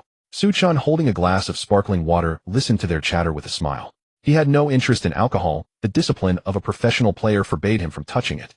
The conversation was lively. Naturally, it turned to the upcoming fixtures. Hoffman put down his glass and nudged Su Chin with his elbow. So next weekend, we're away to Al. They're also a relegation battler, only 2 points above us. If we win this one, we can completely shake off the direct relegation zone. Hoffman rubbed his hands together, looking at him with eager anticipation. With the level you showed yesterday, what's the plan for the next match? Are you going to feed Simon 3 one-on-ones again? And maybe score one yourself? All his teammates immediately stopped their cutlery and turned their heads in unison to look at Su Chin. They were all waiting for Su Chin to deliver some morale-boosting rhetoric. Something like crush Ao or slaughter the opponents. If Su Chin just said something, the atmosphere at this celebration dinner would reach its peak. Su Chin put down his glass. He completely ignored Hoffman's expectant gaze. He looked around at his teammates at the table, his tone steady, without a hint of jest. I want to take Bochum up to the Bundesliga. Silence. A brief dead quiet fell over the large grill house. Only the charcoal in the oven crackled. Hoffman, who was reaching for a pork chop, froze with his hand in midair. Simon, who had just taken a sip of beer, nearly sprayed it out of his nose. For a full 5 seconds no one said a word. All the German giants seemed to be hit by a pause button, staring blankly at the Chinese youth sitting in their midst. They understood every German word Su Chun had said, but stringing those words together into a sentence resulted in an utterly incomprehensible, absurd statement. Uffed. Someone couldn't hold it in anymore. Then the entire venue erupted in a roar of laughter that nearly lifted the roof off.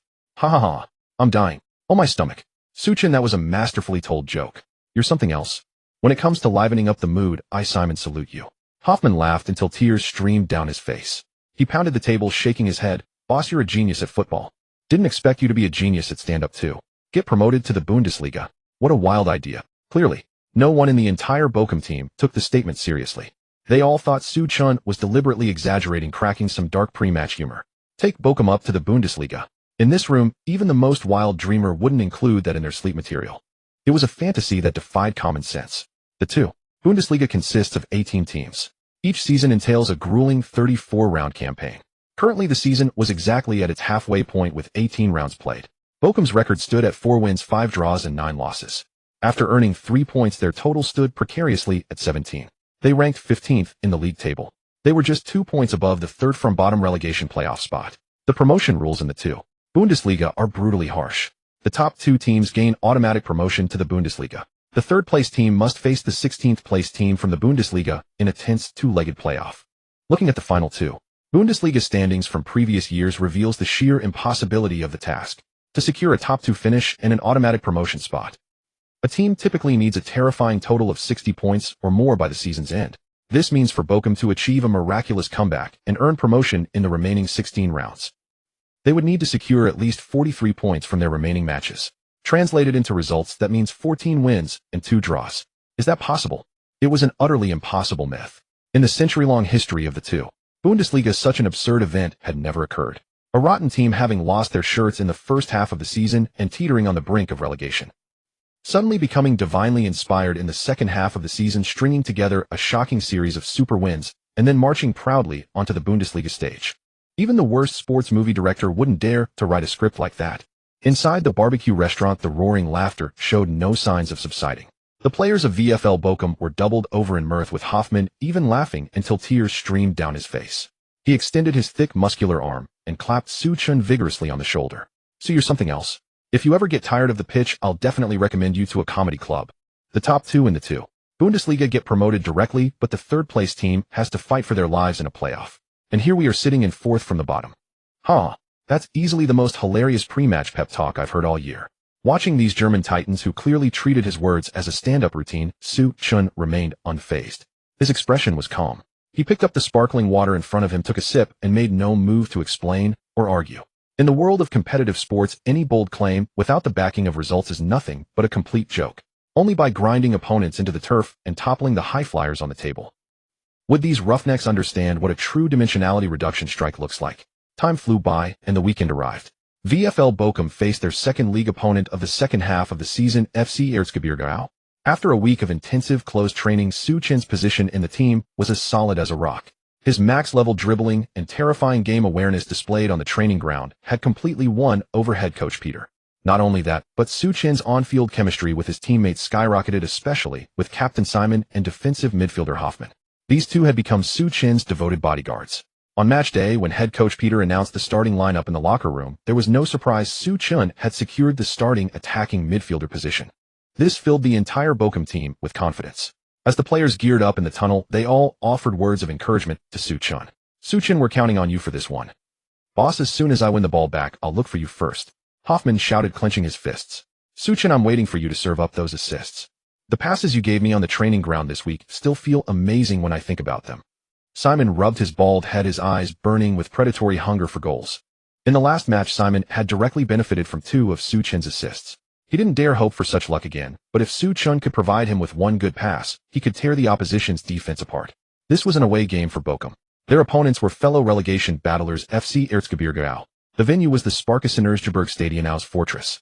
Speaking of they were a team with a story. Despite their limited financial resources, they were renowned for their tough and brutal style of play. Especially at their home ground, many top teams in the two Bundesliga would find it a tough ordeal. Combined with the fanatical local fans, the home crowd noise was enough to shatter the eardrums of visiting players. This earned the venue the nickname, the Devil's Away Ground, from the media. Al's current predicament was very similar to Bochum's, with both teams struggling in the relegation mire. Before the match, Al sat in 14th place with 19 points, a mere 2 points ahead of Bochum 17. This game was a true six-pointer relegation six-pointer. Al's recent form was dreadful. They were on a 5-game losing streak and winless in 10, with their head coach on the brink of dismissal. For today's match, they were at their devilish home ground, facing a Bochum side lower in the standings. The entire Al team was brimming with determination. In their eyes, defeating this perennially poor away side Bochum and securing 3 points was practically a foregone conclusion.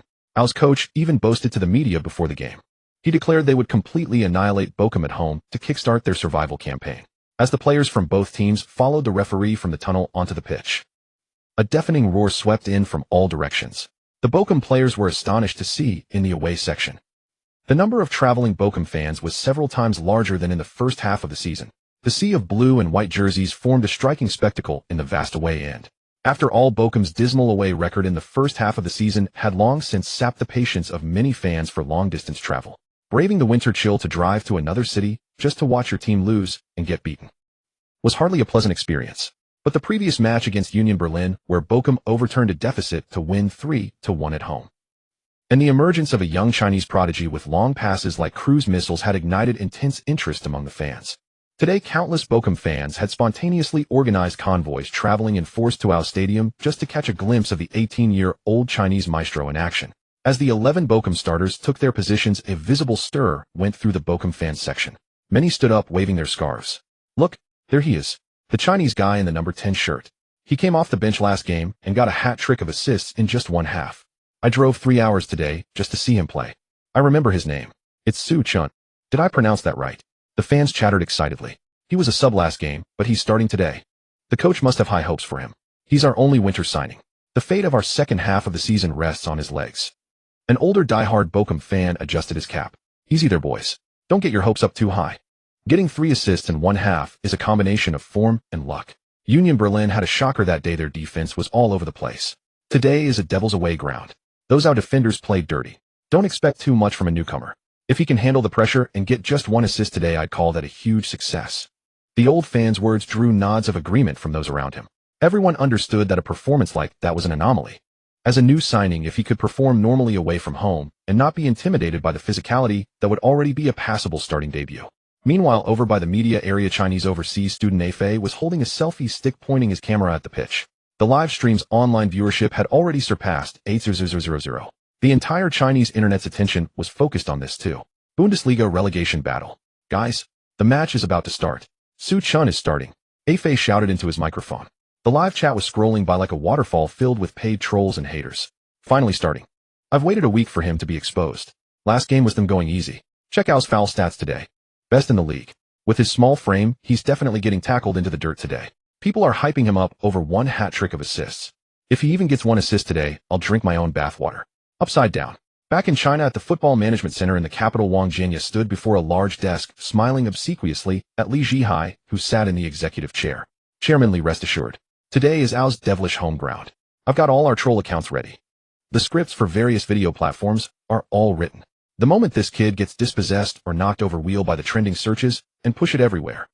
Li Zhihai took a sip of hot tea from his thermos and let out a cold snort. A disobedient troublemaker really thinks European football is easy to conquer. Last game was just a blind squirrel finding a nut.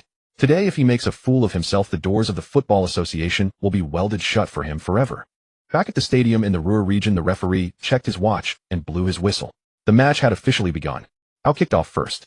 Amidst a deafening chorus of boos from over 2-0 home, fans, Al's striker passed the ball back to midfield. As planned, Al came out with a ferocious intensity, pushing everyone forward to try and overwhelm Bochum's defense with sheer home ground momentum. The floodlights illuminated the green pitch. The two teams engaged in a fierce physical battle in midfield. After 2 minutes, the ball was flying back and forth, perfectly showcasing the two Bundesliga's reputation as a meat grinder. In the 5th minute, an Al midfielder attempted to force his way through. Bochum's vice-captain Hoffmann timed his tackle perfectly, sliding in hard. His studs skimmed the turf viciously, taking both the ball and the player down. A chorus of jeers erupted from the stands. The referee, however, signaled play on, deeming it a clean tackle. Hoffmann got up and immediately swept the ball forward to his midfield partner Brown. Brown received the ball. As he turned, 2 out defenders pounced on him like hungry wolves. By his usual instincts, Brown would have played it back to the keeper or launched a hopeful long ball. But his peripheral vision caught a flash of blue nearby. The Chinese player in the number 10 shirt. Without a moment's hesitation, Brown flicked his ankle and passed the ball to Su Chun. Su Chun trapped it with his right foot. Ao's defensive midfielder had been marking him, and seeing him receive the ball, he charged in like a tank studs, showing intent on delivering an early warning. Afei yelled in his stream, "Danger!" Su Chun's expression didn't change. His max-level Zidane dribbling activated. Facing the aggressive slide tackle, Su Chun gently flicked the ball up with the tip of his right boot. The ball obediently popped up. Su Chun gracefully leaped into the air, avoiding the incoming studs, and the ball landed neatly back at his feet. A fluid escape. Ao's midfielder slid harmlessly past him and out of bounds. Free from the challenge, Su Chun looked upfield. His max-level 99 vision unfolded at that moment. The opposing defense's positions, running trajectories, and blind spots formed a clear data radar image in his mind. Captain Simon, who had been watching Su Chun's every move, understood instantly the moment Su Chun looked up. Without even signaling for the ball, Simon turned and sprinted at full speed like a wild bull, charging into the space behind our center backs. A week of countless drills on the training ground had forged a terrifyingly effective understanding between them. Su Chun locked onto Simon's run. He planted his left foot firmly on the turf for support, leaned his body back at an angle, and swung his right leg back like a drawn bowstring. Then his instep connected with the lower middle part of the ball. Thump. A solid, powerful strike, clearly audible even in the noisy stadium. The max-level Zidane long pass technique was on display once more. The ball rose like a cruise missile, locked onto its target, soaring into the air. It carved a sharp, clean arc without unnecessary spin. It cleared the midfield. It sailed over the heads of two Ao center backs, who leaped desperately to head it clear. It landed perfectly in the open space at the edge of the penalty area. All eyes followed the white sphere. And at the exact spot where it landed, Simon arrived at full sprint. The weight of the pass was perfect, almost inhumanly so. Simon didn't need to slow down or adjust his stride. The ball's bounce was perfectly placed for his right foot to strike it cleanly. Facing the panicked Ao goalkeeper rushing out, Simon's eyes were bloodshot. He swung his right leg back and smashed the ball with all his might. Boom. The ball became a blur, whistling past the Ao keeper's ear and slamming into the top right corner of the net. The net bulged violently, sending a white wave rippling through it. DDD. The referee pointed decisively to the center circle, signaling a goal. The scoreboard flashed. Ao 0-1 Bochum. A goal. Bochum had drawn first blood. The previously raucous Sparkassen Stadion, filled with boos and jeers, suddenly fell silent, as if someone had hit the mute button. A deathly hush lasted for a full 3 seconds. Then the blue and white section of the away end erupted in absolute pandemonium. Oh my God. What just happened? We scored. What the F? We actually scored. It's only been 5 minutes. 5 minutes. Have we scored this fast all season? Never. In the first half of the season, our strikers barely got a shot off. Forget 5 minutes, getting the ball into their box within the first 50 minutes would have been a miracle. The old fan who had urged caution was now so excited he threw his cap into the air. He roared with a hoarse voice. Did you see that? Did you see that long pass from the Chinese kid? That pass was incredible. It tore their entire defense to shreds. One pass straight to Simon's feet. A perfect one-on-one chance. And you call that luck? Could any of those top Bundesliga defensive midfielders pull off a pass like that in 5 minutes? This is a true master. A maestro who commands the game. Back in Afei's live stream, the paid trolls who had been ready to flood the chat with mockery found their fingers frozen over their keyboards as they watched the slow-motion replay. The barrage of hateful comments abruptly stopped. In their place, real fans went wild. Holy yes. That long pass was beautiful. Is this what the haters call luck? Goal and assist in 5 minutes. Su Chun is amazing. Hey, where's that guy who said he'd drink his own bathwater? Send me your address, I'll ship you a couple of bottles. Wang Jianya, come witness your god. Well done, Su Chun. An assist right from the kickoff. Incredible. I knew you'd shine in this match. What a magnificent long pass. Amidst the cold winds of the Ruhr district inside the Sparkassen Stadion, home of Erzgebirge Ao. Having scored the goal, Simon wildly swung his arms in celebration. He didn't even spare a glance at the opposing goalkeeper, turning immediately and charging towards the center circle. Simon spread his muscular, thick arms wide and enveloped Su Chun, hoisting the 18-year-old Chinese youth high into the air. His VfL Bochum teammates came sprinting from every direction. Hoffmann Gortzkollen. A group of burly German men in blue and white jerseys excitedly surrounded Su Chun, vigorously patting his back and shoulders. Scoring within just 5 minutes of the kickoff. This was a script Simon wouldn't have even dared to dream of for the entire first half of the season. That 60-meter pass Su Chun had just delivered was timed and weighted to absolute perfection. The landing spot of the ball, the height of the bounce, the curve of its spin. Everything was perfectly aligned with Simon's right foot's sweet spot. A ball like that, anyone could score it even with their eyes closed. Over in the technical area, Bochum's head coach Peter was so ecstatic he had completely forgotten his composure.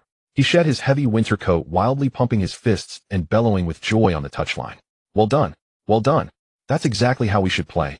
Peter's face was flushed with excitement, feeling that all the gray hairs he'd worried over were suddenly worth it. For half a season now, he had been leading Bochum in a desperate struggle to escape the relegation zone. His tactical system was being torn to shreds by critics, and Simon the striker was being vilified by fans as a useless forward. Peter felt a bitter frustration he couldn't voice. The team had no playmaker. There was no one capable of safely delivering the ball into the danger zone. Forget scoring in the first 5 minutes. In the first half of the season, how many matches did they have where they couldn't even muster 3 shots on target over the full 90 minutes? And now, Su Chen is here. This Chinese youth sent down from Bayern Munich has single-handedly dragged Bochum out of the mire. While Bochum were celebrating wildly, the home team's players Erzgebirge Au stood frozen in place. Au's midfield anchor Schwingel rubbed his eyes vigorously, then turned to his partner beside him. Wah! What just happened? His partner shook his head, his face slightly pale. They had been caught completely off guard. Bochum was supposed to be a team ranked even lower than them, a rubbish side that just parked the bus and launched long balls. How could they possibly execute such a structured, rapid counterattack within the first 5 minutes? A playmaker capable of splitting an entire defense with a single 60-meter pass. That kind of players simply shouldn't exist on a relegation-battling team. Calm down. The Au captain shouted to his teammates. The wind is too strong. That kid must have gotten lucky. Don't be intimidated. Keep the physical pressure on. Knock him down. Deep down, the Au players harbored a subconscious belief. A young man with yellow skin in the meat grinder environment of the two. Bundesliga absolutely could not pull off a second pass of such high quality. At the same moment, back in China, inside a spacious office at the Football Management Center in the capital, crash. A white porcelain teacup was hurled violently against the floor, shattering into countless pieces. Li Zhihai slammed his palm onto the solid wood desk, causing the papers on it to rustle noisily. Didn't you tell me he'd get his legs broken in and away games? Li Zhihai pointed at the television screen mounted on the wall, veins bulging on his forehead. 5 minutes. The match has been going for only 5 minutes. And he already has an assist. What good are you bunch of idiots? Where are the paid trolls? Why aren't they stirring up negative comments? Wang Jianye, standing opposite him, trembled in fear, quickly pulling out a handkerchief to wipe his sweat. Chairman Li, please calm down. Wang Jianye forced a semblance of composure, stuttering in his explanation. This is definitely a fluke. Au's defense hasn't settled into the game yet. Away matches in the two Bundesliga are extremely tough. That pass from the kid just now was pure luck. Look, the Au players are already riled up. For the rest of the match, they'll definitely target Su Chen.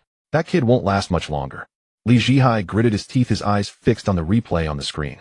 If Su Chen continued to shine in this away game today, then their decision to completely blacklist Su Chen would become a colossal joke in the eyes of fans across the internet. Meanwhile, in the overseas live stream, the broadcast by Chinese student Afei had nearly reached 1 million viewers. A dense barrage of comments completely obscured the screen. Huh. Su Chen is a beast. A thunderous strike right from the kickoff. Where are those paid trolls from the Football Association now? Why are they so quiet? Come out and show yourselves. With that vision and that technique, you're saying it's luck. Go on, try to pull that off yourself. Bochum have found a gem. Bayern's executives must be slapping themselves in the face right now. With the referee's whistle, the match restarted. Stung by Bochum's early goal at their home ground, the Au players were seeing red. They abandoned any pretense of technical midfield play. They bared the fangs of hardened Bundesliga veterans. In the 10th minute of the match, Bochum won the ball in their own half, and it was passed to Su Chen's feet.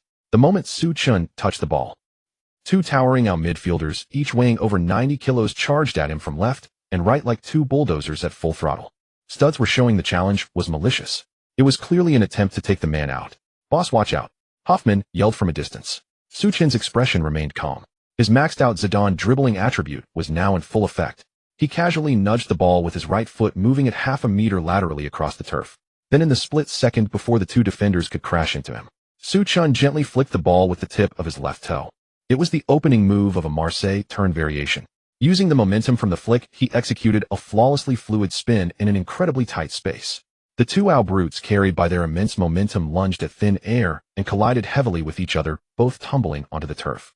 Effortless, smooth as silk. The traveling Bochum fans in the stands erupted in a chorus of astonished gasps. Having shaken off his marker, Su Chen looked upfield. His eyes, like high-precision radar, instantly pinpointed the weak point in Au's defensive line.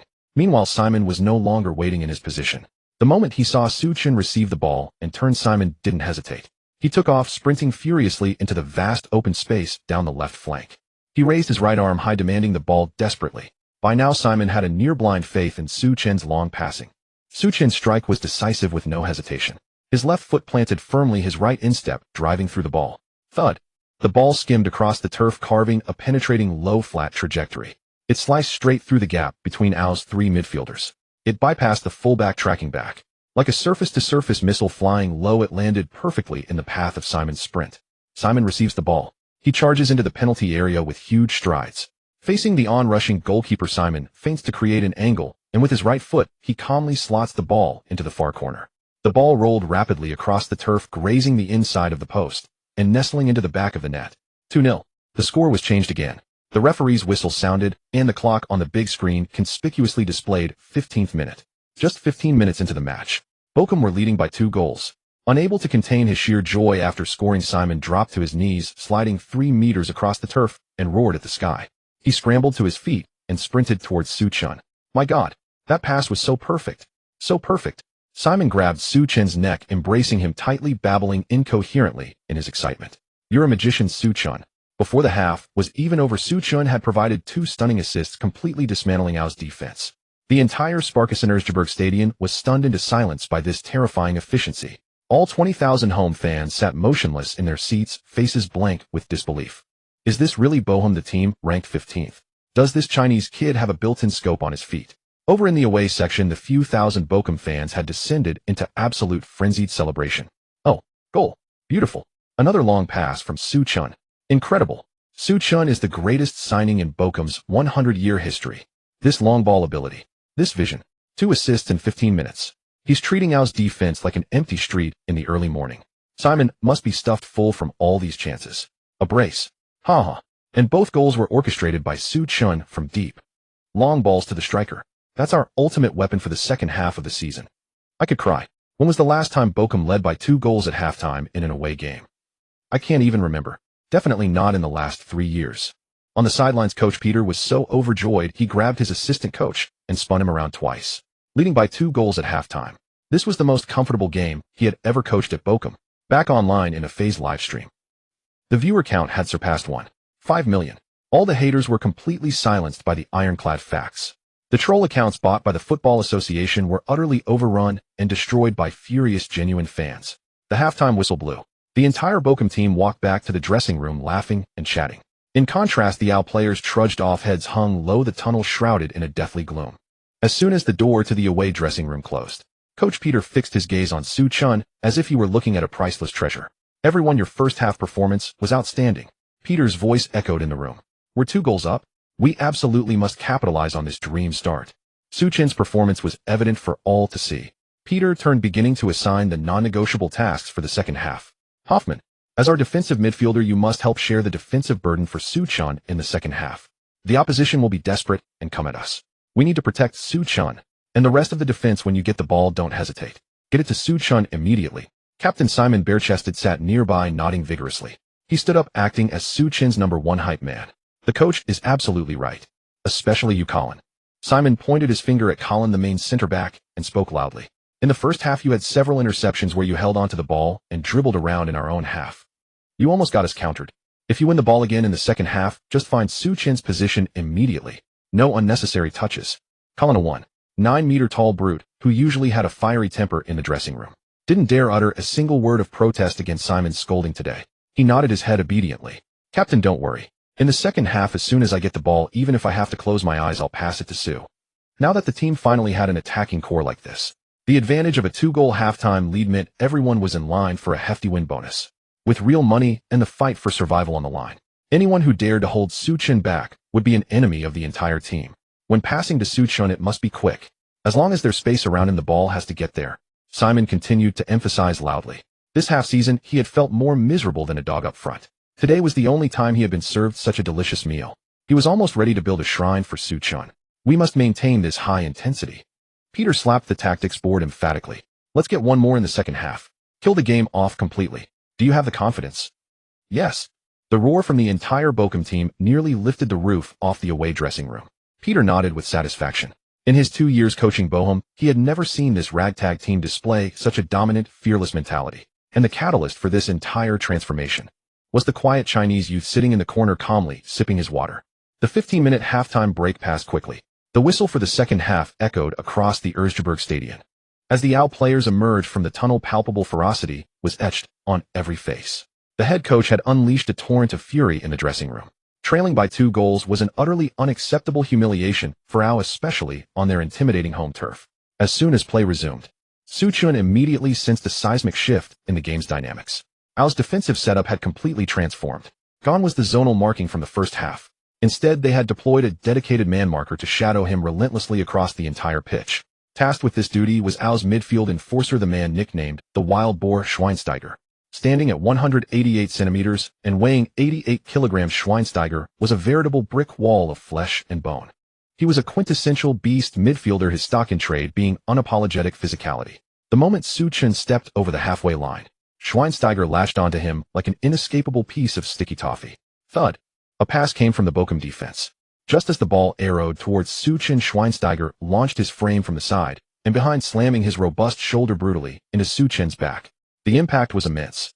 Suchun felt a jolt of numbness shoot up his spine, his balance destabilized. The ball skittered out of his control and was gleefully intercepted by a recovering OW defender. A roar of approval erupted from the home supporters. Schweinsteiger leaned into Suchun's ear, spewing venomous trash talk. "Enjoying your passing, you yellow kid? You're in for a long afternoon. As long as I'm here, you won't get a clean pass past me, not a single one." Facing the provocation, Suchun remained silent. He steadied himself, jogging back to aid the defense, while rapidly analyzing the evolving situation on the pitch. After several bone-jarring physical duels, Suchun clearly recognized his deficiency. While his height was comparable to Schweinsteiger's, the man's explosive muscular power and core strength were clearly a cut above his own. His current strength attribute was a mere 75 points. Among the average players in the two Bundesliga, this number was respectable. But when pitted against a seasoned veteran like Schweinsteiger, who relied purely on his physical prowess, the disadvantage was magnified exponentially. He was completely overwhelmed. Over the next 10 minutes, Schweinsteiger devoted his full attention to Suchun. He ignored the ball entirely. Wherever Suchun roamed, he was but a shadow. He tugged at his shirt, subtly tripped him up, and used every trick in the book. Combined with the referee's lenient officiating in the away team's disfavor, only the most flagrant fouls were penalized. This emboldened Schweinsteiger to become increasingly aggressive. Suchun was subjected to relentless interference. His maxed-out 99 long passing attribute and Zidane-esque dribbling prowess were rendered utterly useless when his very space to receive the ball was suffocated. The weakness of his overall 72 rating was starkly exposed. Bochum's midfield engine suddenly sputtered and stalled. The visiting Bochum fans in the stands felt their initial excitement curdle into anxiety. Clutching the wire mesh fence, their faces were etched with worry. That brute is being so unfair. Suchun is completely shackled, he can't even turn. Suchun's passing is world-class, a true talent. But he's losing the physical battle out there. Why isn't anyone helping him? Are we just supposed to watch him get knocked around? What is the rest of the Bochum team doing? A midfield maestro like him needs constant protection. The fans stamped their feet in frustration. Back in the livestream studio, as Suchun was felled for the second time by Schweinsteiger, the pin-up haters and paid trolls erupted with glee. A dense barrage of comments flooded the screen. "Huh, I told you. The mask is off in the second half. This is the real intensity of the two. Bundesliga. The Asian physique simply can't withstand this level of physicality. OW just needed to adjust, and now he's vanished from the game. Can't even hold the ball, and they call him a midfield maestro. Laughable. At this rate, he'll be stretchered off within 10 minutes. Back in China at the Capital Football Management Center, Li Zhihai watched the screen as Suchun was bundled to the turf. He let out a long, frustrated sigh. He picked up his purple clay teapot, took a hefty swig, and sneered. "Si Wong, I told you this kid was a fraud. Those European players are raised on raw meat. If he can't handle basic physical contact, how does he expect to survive?" Wang Jianya quickly forced a smile and nodded obsequiously. "Chairman Li is brilliant. The kid was just getting lucky. Now that OW is playing for real, he's become a liability on the pitch. Bochum will have to sub him off soon. I've already instructed our online trolls to spread clips of his dispossessions across the internet." Li Zhihai set down his cup with satisfaction, tapping his fingers on the table. "Good. Crank up the pressure." The match continued. Despite Schweinsteiger's escalating harassment, Suchun remained composed. He knew he couldn't allow his energy to be drained like this. Just as an OW attack broke down and Bochum prepared to take a throw-in deep in their own half, a powerfully built figure in blue came charging over. He inserted himself squarely between Suchun and Schweinsteiger. It was Bochum's vice-captain and defensive midfielder Hoffmann. Hoffmann glared at Schweinsteiger with murderous intent. "Sue, leave this stinking idiot to me," Hoffmann barked over his shoulder. "You go forward, get the ball without fear. I dare anyone to lay a finger on you." As Bochum's midfield enforcer and a notorious hardman of the two Bundesliga, Hoffman relished this kind of pure physical warfare. During the interval, Coach Peter had issued an unequivocal directive. The team's sole mission in the second half was to protect Su Chun, the brain of this team. Seeing Su Chun targeted on the pitch, Hoffman couldn't stand it any longer. He abandoned his own defensive position to become Su Chun's personal bodyguard. Schweinsteiger's face darkened as he saw Hoffman blocking his path. He tried to sidestep him to continue shadowing Su Chun, but Hoffman spread his thick arms wide and drove his chest squarely into Schweinsteiger with no apology. The collision between these two titans produced a dull, resounding thud. "Back off," Hoffman roared. With Hoffman as his human shield, the pressure on Su Chun instantly evaporated. He burst forward, shedding Schweinsteiger's attentions, and sprinted into the open space on the left flank. This was the beginning of his counterattack. The match reached the 61st minute of the second half. A Bochum defender hoofed the ball clear. It soared high into the midfield. Hoffman boxed out Schweinsteiger, denying him any chance to jump for the header. The ball sailed over both their heads and landed at the feet of an unmarked Su Chun. Having been silent for a full 15 minutes the moment he received the ball, he finally bared his fangs. Su Chun trapped the descending ball perfectly with his right foot. His maxed-out 99 vision was on full display. He didn't even glance up to survey the field. The three-dimensional tactical map was already imprinted on his mind. Captain Simon, who had been lurking on the front line, sensed at the instant Su Chun received the ball. Like a shark scenting blood, he knew his moment had arrived. Simon executed a sudden burst of acceleration, squeezing through the narrow gap between Ao's two center-backs as they attempted to close the door, charging desperately into the penalty area. At the precise moment Simon made his run, Su Chun planted his left leg firmly into the turf, leaning his body back at a dramatic angle. Zidane's maxed-out long passing attribute was unleashed in full force. His right instep made thunderous contact with the lower half of the ball. Wham! The sound of the strike was so powerful it seemed to vibrate the very air. The ball launched into the air. It didn't float aimlessly like an ordinary pass. Instead, it tore through the sky on a viciously flat trajectory, like a bolt of white lightning ripping straight through Ao's entire midfield and defensive lines. The 60-meter distance was covered in the blink of an eye. The ball landed with pinpoint precision inside the Ao penalty area. The weight and placement were pure artistry. It arced perfectly over the head of the last Ao defender and dropped directly into the path of the sprinting Simon.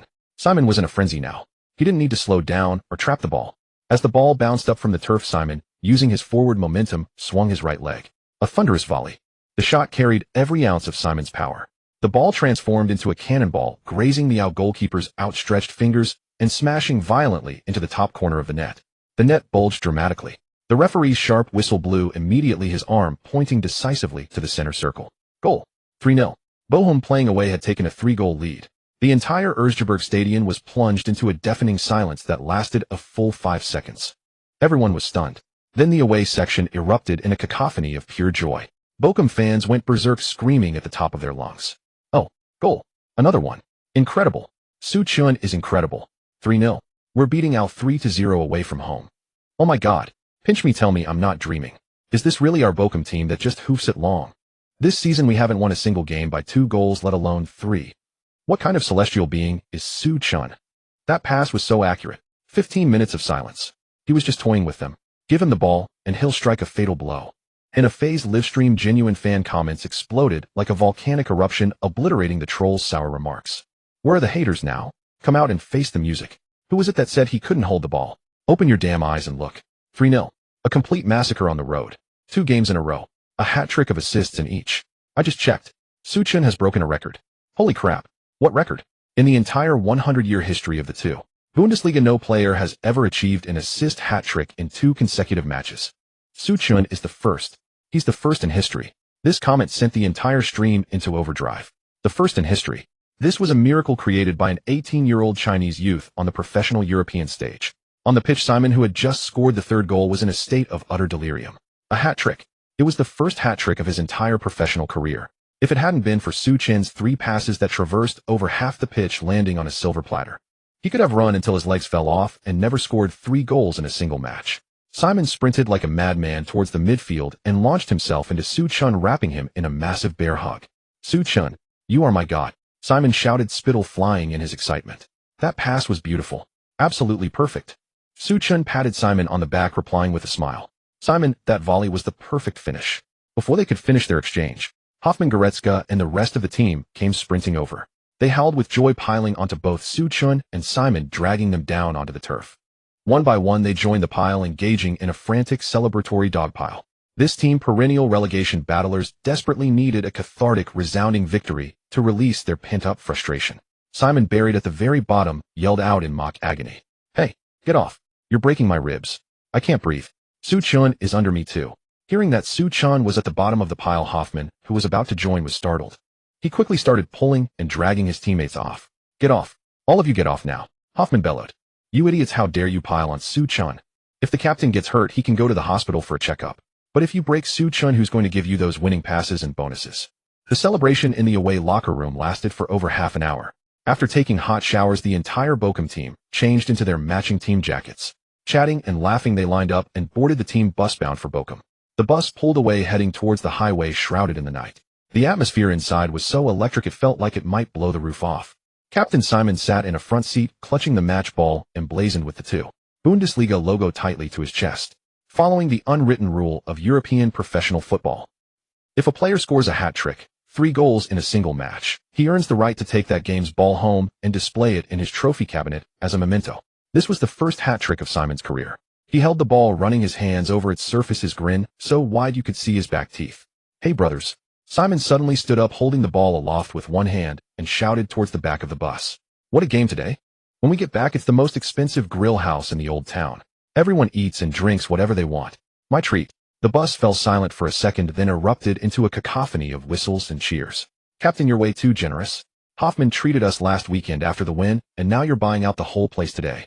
Young midfielder Goretzka chimed in loudly. Simon patted his shaved head, looking immensely pleased with himself. "Last weekend was to celebrate getting off the bottom of the table. Today's meal is purely to celebrate me getting the match ball for the first time in my life. I scored 3 today." Simon's smug display immediately drew teasing from his teammates. Defensive midfielder Hoffman, sitting next to Su-chan, stretched out a thick leg and kicked the back of Simon's seat. "Oh, give it a rest. Who are you trying to impress?" Hoffman bellowed, bursting Simon's bubble. "When it comes down to it, even if this meal is nominally to celebrate your goals, aren't you really just thanking Su-chan?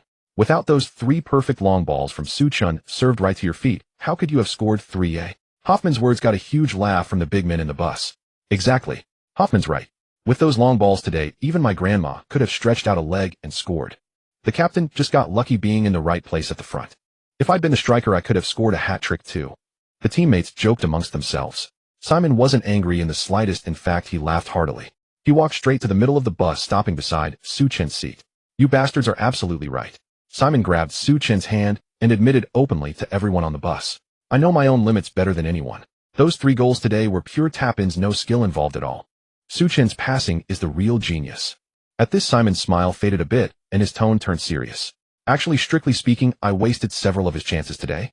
There was a pass in the first half, the lead was perfect, but I messed up the first touch, knocked it 3 meters away, and the opposing defender cleared it. And that through ball in the second half, I was too slow adjusting for the shot. If that had been a top-tier Bundesliga striker making the run." Simon held up 5 fingers. Given the quality of Su-chan's passes today, the final score should have been at least 5-0. Simon's candid admission made the teammates nod in agreement. Everyone had seen it. Su-chan's passing in this match was incredibly incisive, and his vision was simply unmatched. Unfortunately, the entire Bochum squad were a bunch of relegation-battling workhorses, and many great balls didn't result in goals due to their technical shortcomings. So Simon clapped Su-chan on the shoulder. "This meal today is specifically to thank the brain of our team. Without Su-chan, I'd still be running around like a headless chicken out there." Su-chan took a sip of water and smiled calmly. "We're all brothers playing together. You're making the runs up front. It's my job to get the ball to you. This is just the beginning. There are more important matches ahead." Those simple words united the entire team's spirit. The big men looked at Su-chan, the initial prejudice and disdain gone from their eyes, replaced by genuine respect and reliance. That evening, news of Bochum's resounding 3-0 away victory overall spread like wildfire back to Bochum. The small city in the Ruhr region was absolutely buzzing. For a relegation-threatened team that had been pushed around in the first half of the season, this was a phenomenal piece of news. 2 wins in a row. Due to their poor record before the winter break, Bochum hadn't tasted consecutive victories all season. But now, with these precious 6 points, Bochum's tally in the 2 Bundesliga reached 23 points. Their ranking jumped directly from 4th from the bottom to 11th in the table. They had escaped the suffocating relegation zone. For a city built on coal and heavy industry, this was an incredible shot in the arm. Local sports media and newspapers worked through the night. The next morning, the front pages of newsstands and streaming platforms across Bochum were dominated by bold blue headlines. The mysterious Oriental magician. Bochum's new signing creates another masterpiece on the road 2 consecutive assist hat-tricks. The most successful winter signing in Bochum's century-long history. First in Bochum's 100-year history. Chinese teenager records back-to-back assist hat-tricks. Striker awakens. Simon's hat-trick orchestrated by the Oriental mastermind. It transformed second half. Su Chen doubles Bochum's effectiveness.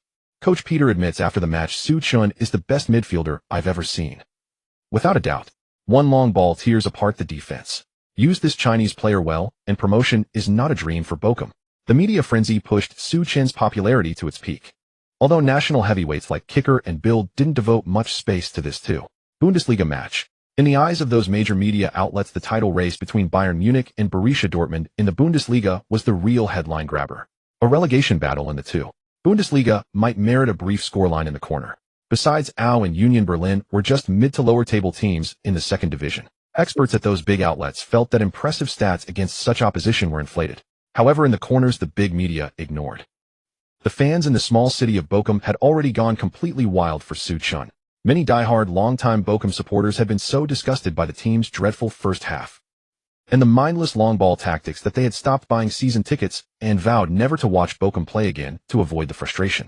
But when they saw the massive 3-0 and 2 wins in a row headlines in the newspaper over breakfast, these old-timers nearly knocked over their coffee. Bochum won again and scored 6 goals in 2 games. The old fans couldn't believe their eyes. Was this the same Bochum team that averaged less than 3 shots per game? Driven by intense curiosity, these disillusioned fans frantically went online to search for highlights and match reports. When they clicked on the highlights from last night's game and saw the Chinese teenager wearing the number 10 jersey effortlessly evading aggressive defenders with a delicate Marseille turn, then using his left foot as a pivot and striking with the outside of his right, unleashing a 60-meter flat low trajectory long ball devoid of unnecessary spin that sliced through the opponent's entire defense like a scalpel, delivered perfectly to the striker's feet. Seeing this, a shiver ran down the old fans' spines. The vision, the technique, the composure. This was a midfield maestro. Who is this number 10? Where on earth did Bochum find this kind of top-tier midfielder? Quick look up his profile. When the fans dug up Su Chen's background, everyone was stunned. 18 years old Chinese. A player loaned from the Bundesliga superpower Bayern Munich. And the most unbelievable part, Bochum's management didn't pay a single cent in loan fees. Even Su Chen's wages during his time at Bochum were 80% covered by Bayern Munich. Bochum was just paying a symbolic amount for accommodation and living expenses. The city's fans were instantly in an uproar. At the VfL Bochum administrative office, manager Karl clutched a freshly printed financial report, his hands trembling violently. Overwhelmed with excitement, he crumpled the thin A4 paper in his grip. Good heavens, we've stumbled upon a gold mine. Karl slammed the table and shouted. Across from him, the financial director, face flushed, nodded eagerly. Mr. Karl, what you're seeing is just the preliminary data from last night's match to this morning. The financial director pulled out a calculator, fingers flying over the keys. With our bottom half ranking in the first half of the season, the team once slipped into the relegation zone. Many fans were disillusioned, flocking to the club gates demanding refunds for their season tickets. Official merchandise like jerseys and scarves piled up in the warehouse, gathering dust. The most critical blow came last week when our 3 biggest shirt sponsors and pitchside advertisers sent explicit emails refusing to renew contracts next season. The financial director took a deep breath. We were on the brink of bankruptcy and restructuring. But now everything has changed. He pushed the calculator towards Karl. The numbers displayed on it were staggeringly large. After last night's resounding 3-0 away victory over Erzgebirge, Bochum has rocketed to 11th in the league standings, completely clear of the relegation zone. Su Chen delivered back-to-back assists for a hat-trick, showcasing a legendary long pass in a single game. This explosive performance has fans who demanded refunds scrambling to buy tickets again. Tickets for next week's home game sold out within 10 minutes of going on sale early this morning. Even standing room tickets are being scalped for 3 times their normal price. Even crazier is the official store. The 3-0 blue home jerseys piled up in the warehouse bearing the name of number 10 Su Chen were completely sold out in a single morning. People are even queuing to pay for out-of-stock children's sizes. Karl abruptly stood and began pacing the office. No one can remain calm when a lifeline is thrown at the brink of despair. The sponsors who had been aloof this morning were now calling proactively, their tones increasingly courteous. They were willing to sit down immediately to renegotiate sponsorship contracts for the next season. Not only did they agree to renew, but they also increased their sponsorship amounts by 30%. There was only one condition: Bochum must guarantee Su Chen a starting spot in every upcoming game. Excellent. This is fantastic. Karl slammed his fist into the back of the sofa. This is the comprehensive transformation a top-tier midfield core brings to a club. Consecutive victories on the pitch directly fueled a boom in commercial success. Many small and medium-sized clubs fall into a death spiral because poor results drive away sponsors, leaving no money to buy players, leading to even worse results and ultimately ruin. Suchin single-handedly dragged Bochum back from the edge of the cliff and thrust them skyward. Karl grabbed his heavy coat from the back of his chair and strode towards the office door. Tell the commercial department to run the machines, printing number 10 jerseys around the clock. I'm going to the training ground right now to see the savior of our club. At the training base, the sun was shining brightly today, dispelling the Ruhr region's characteristic chill. By the pitch, head coach Peter was discussing the upcoming fixtures with his assistant coach holding a tactics board. Karl jogged over and grabbed Peter's arm. Peter, where's Suchun? His first question cut straight to the point. Peter pointed to the distant green field. He's doing his warm-up stretches. Karl lowered his voice, his tone serious. Peter, for the upcoming matches you must build all our tactical plans around Suchun. Do you have any idea how much money this kid has made for the club? Even if he just walks around the pitch, those sponsors are willing to throw money at us. You treat him well, make sure he doesn't have a single complaint. Peter burst out laughing. Karl, what nonsense are you talking? Even without the sponsors, I'd treat him like a living legend. The chances he's created in these 2 games have turned that clumsy striker Simon into a veritable sharpshooter. Who in the team would dare speak loudly to Suchin now? Hoffman would be the first to tear their mouth apart. Karl watched the young Chinese man jogging on the field and nodded with satisfaction. Those bigwigs at Bayern Munich must be blind. A passing master this incredible, and they lent him to us without a penny of loan fee. We must ensure he eats and lives well. Upgrade the training ground cafeteria menu to the highest standard. After the tactical meeting concluded, Peter specifically asked Suchun to stay behind. They were the only 2 left on the pitch. Peter clapped Suchun on the shoulder, grinning from ear to ear. So your performance away from home has captivated everyone. Your long passing is the sharpest weapon on the 2 Bundesliga pitch. The club's management just told me if you have any complaints about your life or accommodation here, just say the word. If you have any requests regarding the team, feel free to bring them up.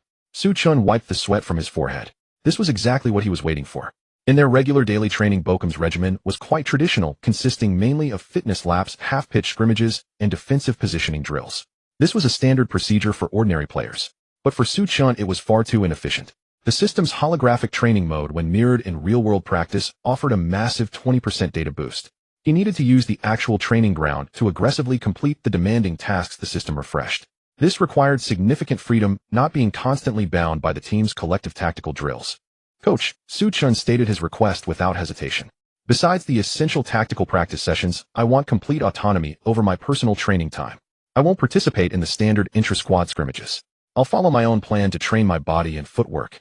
Peter was taken aback by this request. European professional clubs place a strong emphasis on discipline, with every player strictly adhering to the training load schedule set by the coaching staff.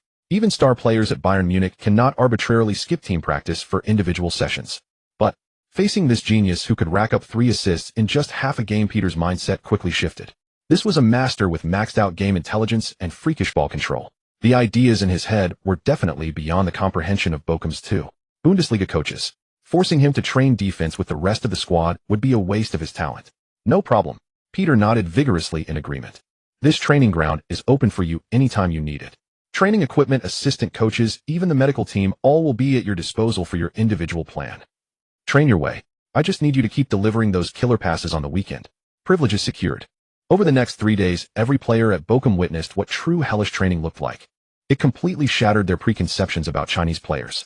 At 6 in the morning, as Hoffman strolled into the training ground yawning and clutching his coffee, he saw Suchun on pitch 1, having already soaked through 3 training vests. Suchun was currently undertaking the system's latest training task, training goal dribble around cones for 30 consecutive kilometers. This was a grueling dual test of endurance and ball control.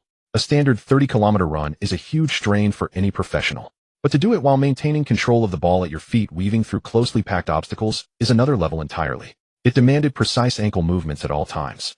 A single mistake that knocked over a cone meant restarting that entire segment. Sweat dripped furiously from the tip of Suchun's nose.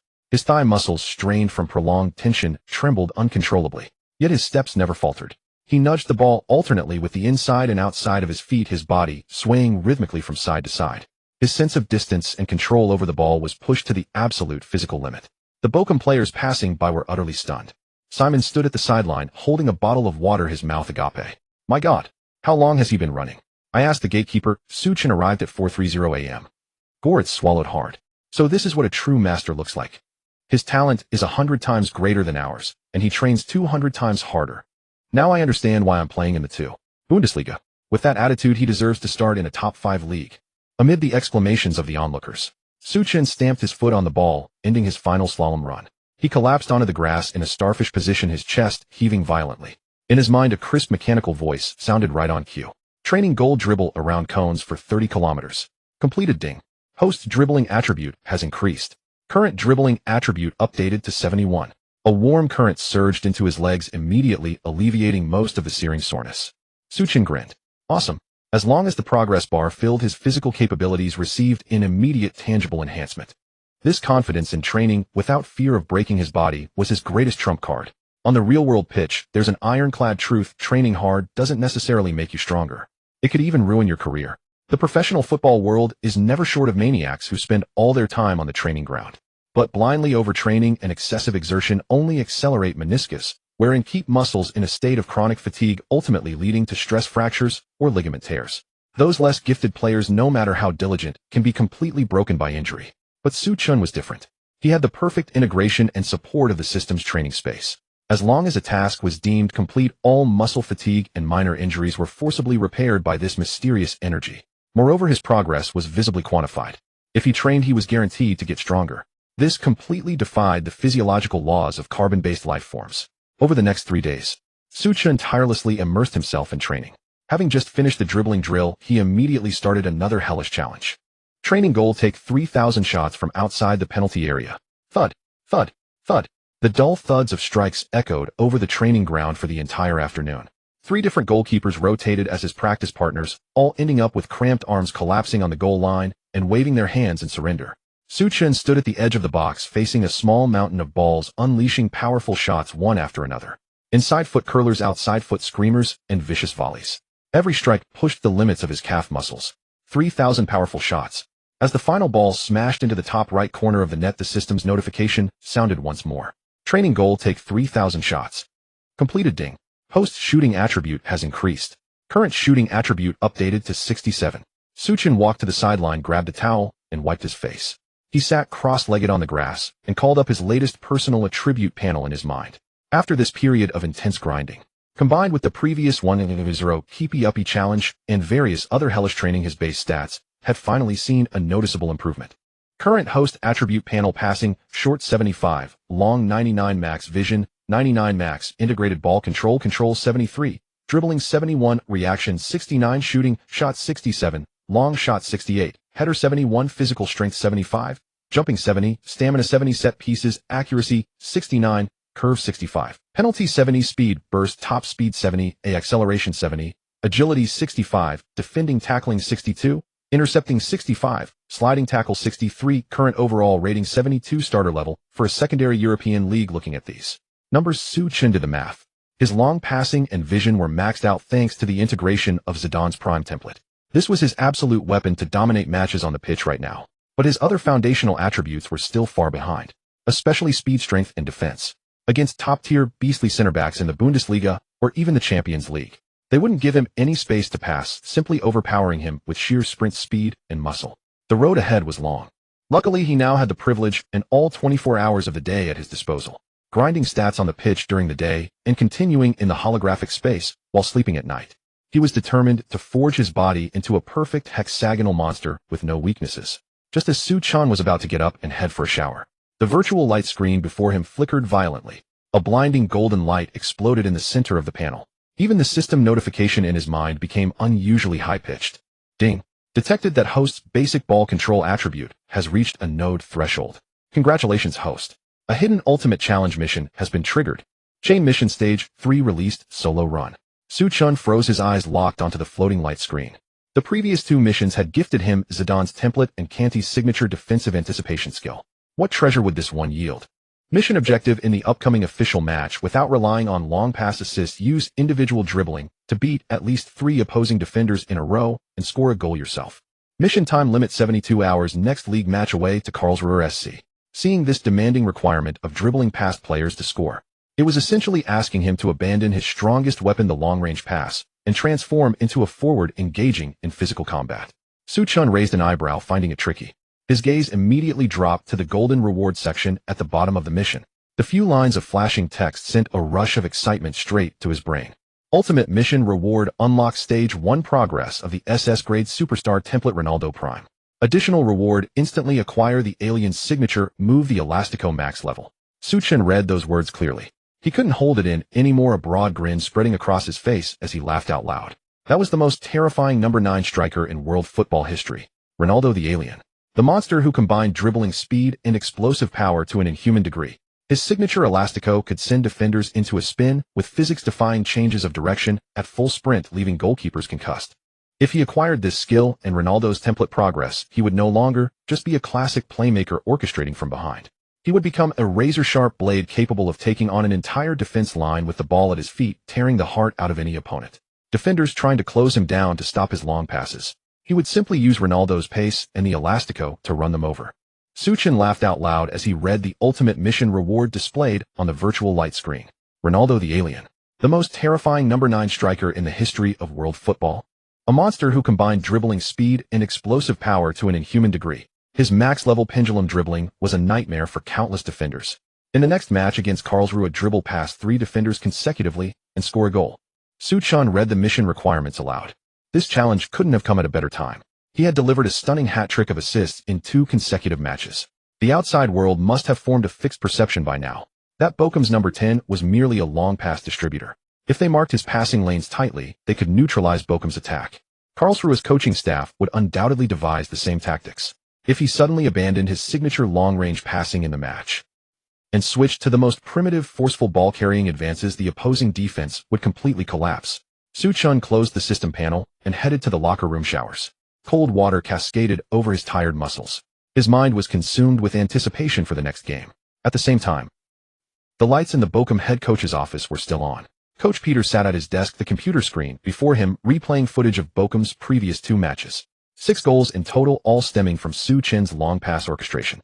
The efficiency was terrifyingly high. Yet as Peter watched, his brow furrowed. Scoring 6 goals in 2 games might satisfy many coaches, but Peter spotted a major problem. Bochum's tactics were too crude. In the previous 2 matches, whenever other Bochum players got the ball, they instinctively passed it to Suchin. This often forced him to receive the ball in very deep positions. He frequently had to retreat into his own half to collect the ball, if not for Suchin's incredible 60-meter long passes. These attacks would never have materialized. Peter hit pause. The frame froze on Suchin, receiving the ball double-teamed by 2 defenders. We can't have him so far from the opponent's goal, Peter muttered to himself. If they could create more advanced receiving space for Suchin and grant him absolute freedom to carry the ball forward, Bochum's attacking firepower could easily double. Peter immediately grabbed the tactic board and uncapped a marker. He began overhauling the tactical system the team had used for 2 full seasons, working late into the night. It was a radical move. Completely discarding the established tactics mid-season was usually reserved for times when a team changes its manager. But Suchin, with just 2 halves of football, had forced the head coach to tailor a brand new formation for him. At the tactical meeting the next morning, when Peter unveiled the new tactics, the locker room fell into a silence so profound you could hear a pin drop. Listen up, everyone, Peter said, rapping the tactic board. From now on, we're abandoning the deep-lying defensive counterattack. We're pushing the entire formation higher up the pitch. Hoffman, you and Gortz will form a double pivot tasked with intercepting and sweeping up in midfield. When you win the ball, your first priority is to find Suchin's position. Simon, you need to make wider runs up front to drag their center backs out of position, creating a channel for Suchin to drive straight through the middle. Captain Simon rubbed his shaved head and responded loudly. No problem, coach. I might not have much else, but these legs have plenty of strength. I'll make sure to throw their defense into complete chaos. Hoffman also thumped his chest vigorously. No problem. Anyone who dares to touch the boss, I'll crush them. There was no dissent from the squad. Suchin had earned everyone's absolute trust with his tangible results. Building the team around him was a consensus reached by the entire club. Time flew by. Match day 19 of the 2 Bundesliga arrived. Bochum finally played their first home game after the winter break. Their opponent was Karlsruhe, currently 10th in the league. They were a solid mid-table side with ambitions of promotion. At the pre-match press conference, the atmosphere was thick with tension. Karlsruhe's head coach Stock sat before the microphones. He was a stubborn old-school German coach who had always looked down on teams with crude playing styles. A local Bochum reporter fired the first shot. Mr. Stock, Bochum is on a 2-game winning streak. Their new number 10, the Chinese player, has provided 3 assists in each of the last 2 matches. Playing away today, what are your expectations for this match? Hearing the question, Stock let out a cold snort, leaned back in his chair, and sneered. Expectations? My expectation is to take all 3 points. I've watched the footage of Bochum's last 2 games.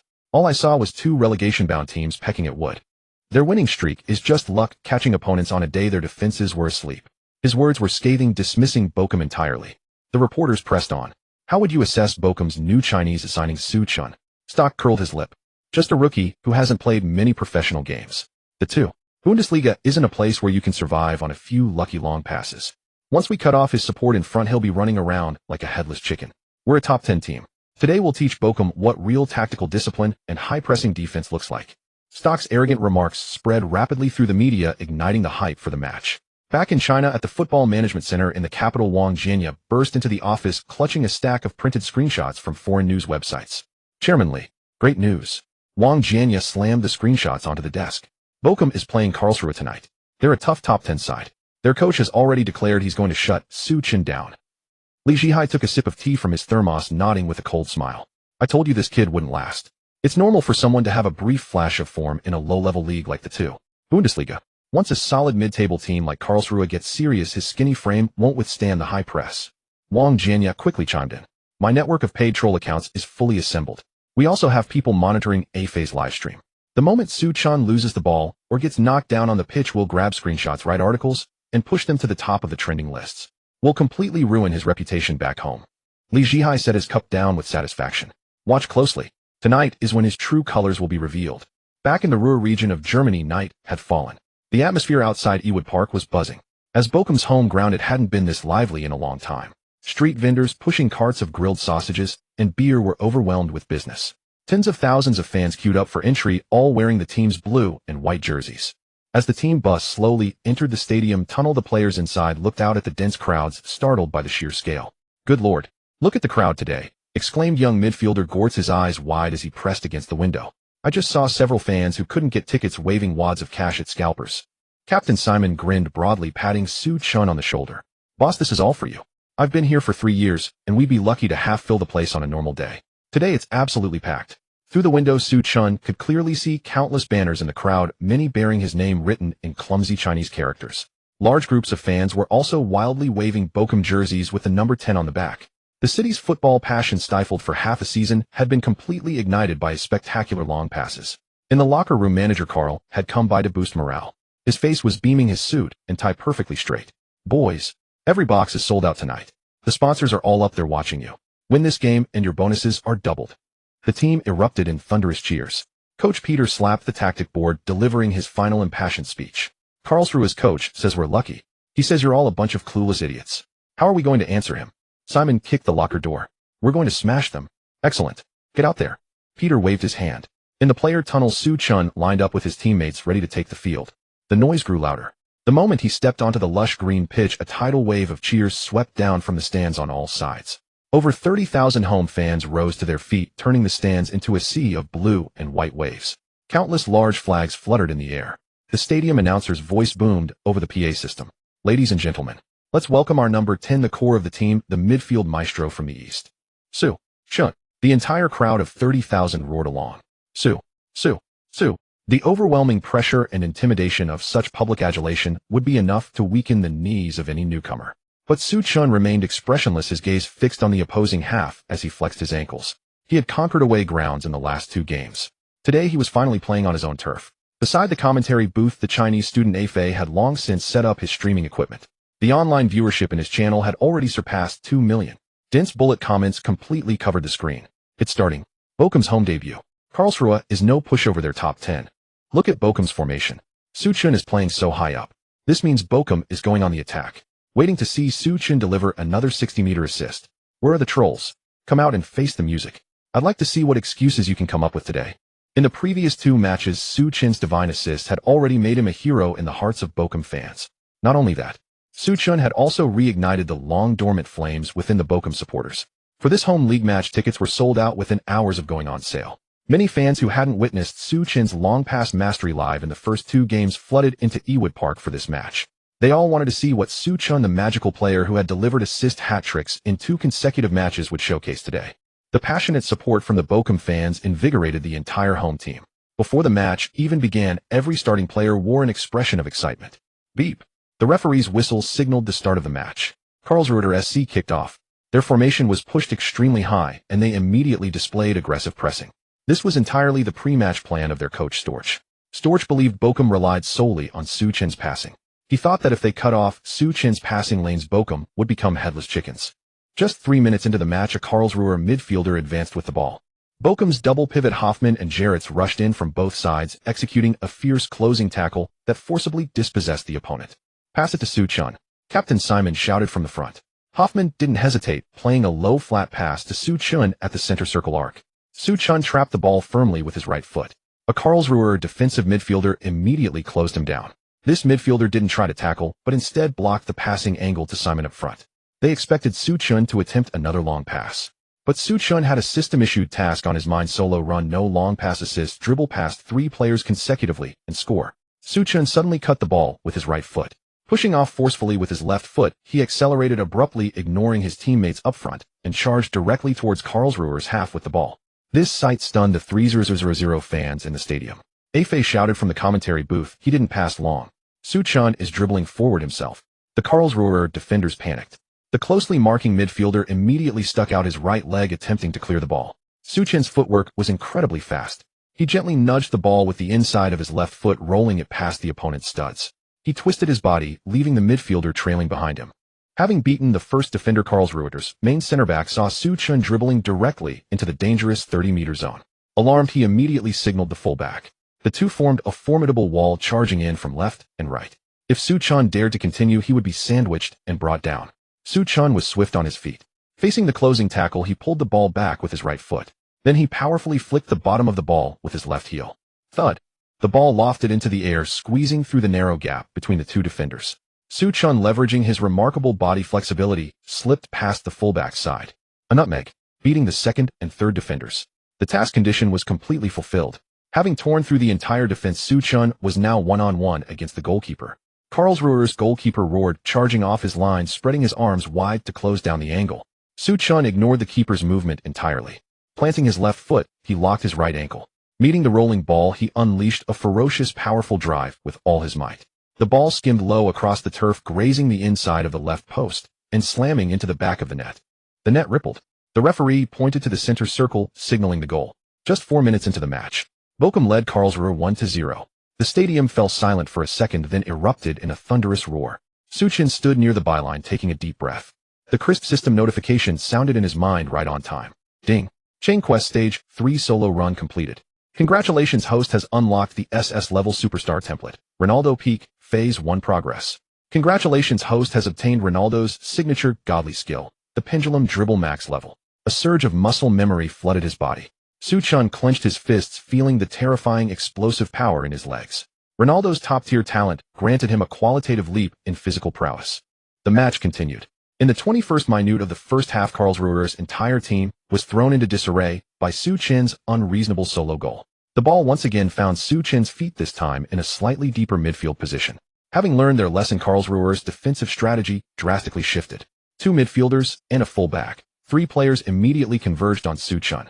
They absolutely could not let this Chinese player start running with the ball again. Su Chen looked up, his gaze fixed on the forward movement. Up front, Captain Simon had already anticipated the play, making an early run, darting into the space behind the defense. Just as the 3 Karlsruher players converged within half a meter ready to tackle, Su Chen paid no attention to the ball at his feet, needing no pause or adjustment. He planted his left foot firmly on the turf for support. Bending his right knee, his calf coiled like a spring. Meeting the ball, he swung his leg and delivered a massive curving long pass. The pass was lightning fast and incredibly sudden, leaving no time for aiming or adjustment. The opposing defenders could only watch helplessly as the ball whistled over their heads. The ball soared higher in the air, tracing a huge outward curving arc. It perfectly cleared the heads of 2 chasing Karlsruher defenders, landing right in Simon's running path. The ball's bounce was perfectly judged. It landed precisely in Simon's most comfortable striking zone for his right foot. Simon wasn't the fastest, but the weight of the pass was so perfect that he took 2 touches and was immediately within his shooting range. Without hesitation, Simon raised his right foot and smashed a powerful shot. The ball flew past the keeper's outstretched hand and slammed into the net. 2-0. Bochum extended their lead. Karlsruher's midfielders were stunned. They had braced for Su Chen to dribble again, only for him to launch a precise 60-meter guided missile without even looking. It found the forward perfectly. At the media stand, Afe screamed into the microphone. Goal! Goal! Did you see that? Did you see Su Chen's pass? That's the magic pass from Su Chen, just like the last 2 games, absolutely brilliant. That pass was too perfect. If Simon had missed that, he'd truly be Bochum's villain. The live chat flooded with comments. Damn, what a long pass. No wonder he got an assist hat-trick in the first 2 games. I'm in awe of that skill. What a beautiful long ball. Even the top midfielders in the Premier League can't just whip out passes like that easily. Crucial detail, did you notice? Suchin didn't adjust his feet, didn't even look at the ball, just hit it first time.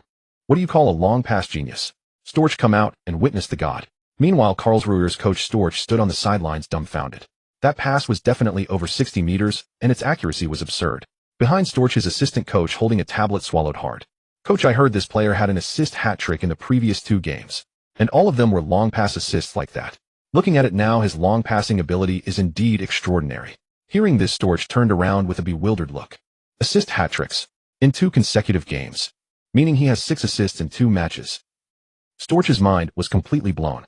He knew Bochum had a new Chinese player generating some buzz, but he always looked down on Asian players and never bothered to check Suchin's stats. He had assumed playing well meant getting lucky with a few goals.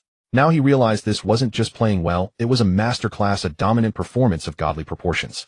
Storch was filled with regret, blaming himself for not taking the opponent seriously before the match. He immediately ran to the touchline shouting instructions for his defenders to mark Suchin tightly. Whether Suchin had the ball or not, 2 players had to stick to him at all times. Bochum was well prepared for Karlsruher's tight marking. After a week of tactical adjustments, team chemistry had improved significantly. In the 53rd minute of the second half, Suchin received the ball again in midfield. Karlsruher's defensive anchor, nicknamed the Butcher, slid in with his studs, aiming dangerously at Suchin's ankle. Another defender was also closing in for a pincer movement. The newly acquired alien godly skill was fully activated. Max-level pendulum dribble initiated. At high speed, Suchin feinted dramatically with his upper body, stepping over the ball repeatedly with both feet. His movements were so fast they left afterimages. The change of direction, defying human biomechanics, caused both defenders to lose their balance completely. Their legs tangled, and they crashed heavily onto the turf, eating dirt. The entire crowd gasped. With a vast amount of space opened up, Suchin struck the bottom of the ball powerfully with the outside of his right boot. He instantly delivered another diagonal long pass, this time covering over 50 meters. The recipient was the unmarked winger Jarretts. Jarretts used his pace to burst into the box, and facing an open goal, slotted the ball home. 3-0. 3-0. We're leading Karlsruhe by 3-0. Outside the commentator's booth, Afei gripped the microphone tightly, his voice hoarse from shouting. He stared at the live broadcast, slapping the table repeatedly. Holy shit. Guys, did you see that? That step-over move. That change of pace. Who the hell still dares to say Suchin only stands around and sprays long passes? This solo dribbling ability just broke the opponent's defensive anchor's ankles. In Afei's live stream, the online viewer count surged past the 3 million mark. Dense bullet comments poured down like a waterfall, even causing the stream to lag. Oh my god, is that step-over even humanly possible? The opposing center-back twisted himself into a pretzel. Be confident. With Suchin's level of long passing and solo runs, he'd be a core starter at any Premier League giant. Where are those paid-off FA internet trolls now? Come out and face the music. Didn't you say Suchin crumbles under physical duress? He doesn't need to fight you physically, he just runs over your corpse with max-level technique. Bochum must have burned some serious ancestral incense to get a god-tier player like him for free. Inside Ewood Park, the roar from over 30,000 home fans nearly blew the roof off the stands. Goretz, who had just pushed the ball into the empty net, didn't even glance at the goal. He turned and sprinted towards the midfield. He charged up to Suchin, his knees buckling as he slid 3 or 4 meters across the turf, grabbing Suchin's leg. Boss, that pass was insane. Goretz's eyes were red with excitement. I just made a run into the box on a whim. I didn't expect you to pick the ball out from between 2 defenders. That feint you did, I was stunned just watching from up front. Now I finally understand how happy Simon feels when he gets those easy goals. Captain Simon and defensive midfielder Hoffmann also howled as they piled on a group of burly Germans, mobbing Suchin in the center. In the stands, a massive banner bearing Suchin's name intertwined with Bochum's flags rolling like a crazy blue and white wave. The Bochum fans had waited so long for this. In the first half of the season, watching their team was pure torture. Everyone camped at the back, hoofing the ball upfield, barely able to cross the halfway line. But now, not only were they easily leading a top 10 team by 3 goals, but their attacks were fluid and breathtaking to watch. Suchin's long passes were works of art on the pitch, hitting their target with pinpoint precision. Karlsruhe's head coach Stock stood in his technical area, covering his face with both hands, shaking his head and sighing. In the pre-match press conference, he had openly mocked Bochum as a terrible team in front of all the media, calling Suchin a lucky kid. Now those 3 solid goals were like 3 resounding slaps across his aged face. He was filled with despair. Where on earth did this freakish monster come from? Not only does he hit a precise 60-meter long pass, but he can also pull off that insane step over at full sprint. Stock glanced at his own defensive anchor who was sitting on the turf questioning his existence. That hulking man nicknamed the Butcher still hadn't snapped out of it, staring blankly at his own ankle. This was unwinnable. A complete one-sided massacre. The match reached the 75th minute. Bochum's head coach Peter waved his hand, signaling for a substitute to warm up. With a massive 3-goal lead, the victory was sealed. Peter didn't dare leave Suchin on the pitch any longer. Karlsruhe's players, frustrated and desperate, were growing increasingly reckless with their tackles. Suchin was now the prize jewel of the entire Bochum club. If he got a scratch, the sponsors might pull their funding. The fourth official on the sideline held up the substitution board. Number 10 off, number 18 on. Suchin stopped, wiped the sweat from his forehead, and slowly walked towards the sideline. The moment he took his first step, all 30,000-plus fans inside Ewood Park rose to their feet in perfect unison. Not a single person remained seated. Everyone raised their hands, applauding and shouting one name at the top of their lungs. Suchin, Suchin. The applause rose like a tsunami, wave after wave. Suchin was undoubtedly the man of the match, with 1 goal and 2 assists, single-handedly shattering the opponent's defense. Suchin raised his hand and applauded back to the stands, a gesture that drew screams from the female fans. While he sat on the bench, Karlsruhe completely gave up the fight. In the 85th minute, Bochum scored another goal, sealing the score at 4-0. The referee blew the final whistle. Bochum's home stadium erupted in celebration. The post-match press conference hall was packed. Local journalists armed with cameras and microphones swarmed around Stock. These reporters showed no mercy. "Mr. Stock, you said before the match that Bochum was just a bunch of stupid runners and expected an easy 3 points. What do you have to say about this humiliating 4-0 defeat? Also, you called Suchin a rookie who would be exposed under pressure. Why were your defenders left on the ground, unable to get up after he shook them?" Stock's face turned purple. Without a word, he pushed aside the microphones in front of him and, escorted by security, slunk out of the hall. Meanwhile, back in China, in the capital city, at the top floor office of the Football Management Center, crash. A priceless set of purple clay tea set was hurled against the wall, shattering into pieces. The brown tea stained the expensive Persian carpet. Li Jihai slammed his hand on the desk, his chest heaving heavily. 1 goal, 2 assists. Dribbling the ball single-handedly through the defense. Li Jihai pointed at the replay of Suchin's goal on the computer screen, cursing at Wang Jinya opposite him. "The trolls you hired are useless." They tried to steer the narrative online and got their comment sections shut down by his fans. Wang Jinya cowered, trembling all over, not daring to even wipe the cold sweat from his forehead. "Chairman Li, this kid is something else. That step-over move, no one in the country has pulled it off in over a decade. Where did he learn it?" Wang Jinya stammered. Li Jihai gritted his teeth and sat back in his chair. "Blacklist him. Use every connection we have. No domestic media is allowed to report any positive news about him. I will not allow someone who challenges the authority of the FA to thrive out there." At the same time, in Munich, Germany, at the Bayern training ground on Sabener Strasse, despite the dark sky, the lights were still blazing in the office of sporting director Sammer. Head scout Thomas barged in without knocking, holding a freshly printed urgent report. 4-0. Bochum won again. Thomas was so excited he was babbling, slapping the report down on Sammer's desk. Suchin had a goal and 2 assists. He even pulled off Ronaldo's step-over move in the game. Sammer looked up from a pile of documents, utterly stunned. Bayern Munich's first team had been struggling lately, with key midfielders either injured or out of form. Coach Guardiola was constantly throwing tactics boards in his office, complaining about the midfield's lack of creative forward drive. "Say that again." 8 assists and a goal in 3 games. Sammer snatched the report. The stark statistics on paper, combined with the video of Suchin's solo goal playing on the tablet, made this Bayern power broker gasp. These aren't the numbers of an 18-year-old rookie. This is the output of a world-class midfield maestro playing at a different level. Sammer stared at the video, watching Suchin's effortless changes of direction and his unstoppable long-pass trajectory, his heart pounding. Taking the easy route and loaning Suchin to Bochum for free at the end of the winter transfer window was clearly a huge mistake. "Thomas, you've got a sharp eye. Contact the Bochum management immediately. The winter window is over, but as soon as the loan expires next season, we must bring Suchin back to the Munich first team no matter what." For matches, and he had stormed the assist charts. The night was deep, and the cold wind of Germany's Ruhr region rattled the apartment windows. Suchin finished his hot shower, dried his hair, and sank comfortably onto the sofa. For hours had passed since the match that had dismantled Karlsruhe. The pendulum dribbling and deadly long passes he had displayed on the pitch had utterly captivated the entire city of Bochum. At that moment, a crisp mechanical chime sounded in his mind. Ding. Host has completed a hidden chain achievement assist trilogy. An assist extravaganza in the league. Task objective: provide an assist in 3 consecutive official matches. Completed. Congratulations, host has received task reward 1, a chance to draw from a fine-grade treasure chest. Congratulations, host has received task reward 2, vision attribute base 1. As the system notification faded, a surge of cool energy flowed into his eyes. His vision, already maxed out from integrating the Zidane template, had become even sharper with the increase to its base stat. Not only could he command a god's-eye view on the pitch, but his dynamic visual tracking in everyday life had been significantly enhanced. Without pausing, Su Chen directly opened the shimmering silver fine-grade treasure chest. This was exactly what he lacked most, a shortcut to rapidly improve his fundamental weaknesses. Opening treasure chest. Congratulations, host has obtained a small attribute enhancement card. Acceleration 1. Congratulations, host has obtained a medium attribute enhancement card. Dribbling 2. He had actually drawn 2 direct attribute enhancement cards. This was far more satisfying than grinding for over a dozen hours without food or rest in the holographic training space. Use. Su Chen commanded without hesitation. 2 streams of warmth surged into the muscles of his legs and the joints of his ankles. Su Chen stood up and stretched. The contraction speed of his thigh muscles had noticeably increased, and the adhesive feel of the football against his soles had become more profound. Combined with the recently unlocked Ronaldo template, his physical capabilities were undergoing a qualitative transformation.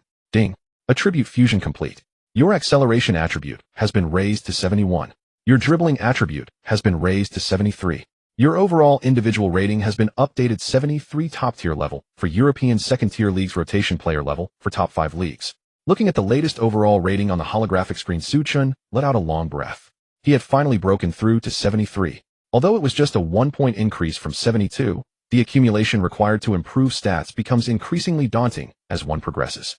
An overall rating of 73 was undoubtedly a dominant force in the current Bundesliga. Even in a top-tier league like the Bundesliga, he possessed the solid capability to start for most teams. An 18-year-old Chinese player, on European soil for less than a month, to possess combat effectiveness at this level.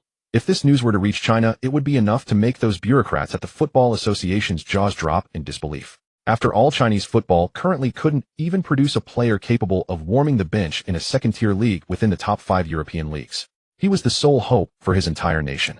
But for Su Chen, the Bundesliga was merely a stepping stone. His ultimate goal was to return to the Allianz Arena and strike fear into the hearts of Europe's elite clubs on the Champions League stage. To achieve this goal, he had to seize every opportunity to grow stronger.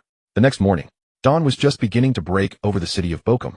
Overjoyed by the team's 3-match winning streak, the head coach Peter had generously declared a day off for the entire squad. Players were either sleeping in at home or celebrating at the local bars. But on pitch 1 at the training ground, a figure in a blue training vest had already been sweating profusely for 2 solid hours. Manager Carl, holding a cup of hot coffee, stood by the floor-to-ceiling window on the 2nd floor of the administrative building, clicking his tongue in amazement as he watched Su Chen sprint back and forth relentlessly below. Peter, have you ever seen a young man with this much talent, who also trains with such reckless abandon? Carl turned to look at the head coach beside him. Peter crossed his arms and sighed. Never. His self-discipline is frightening.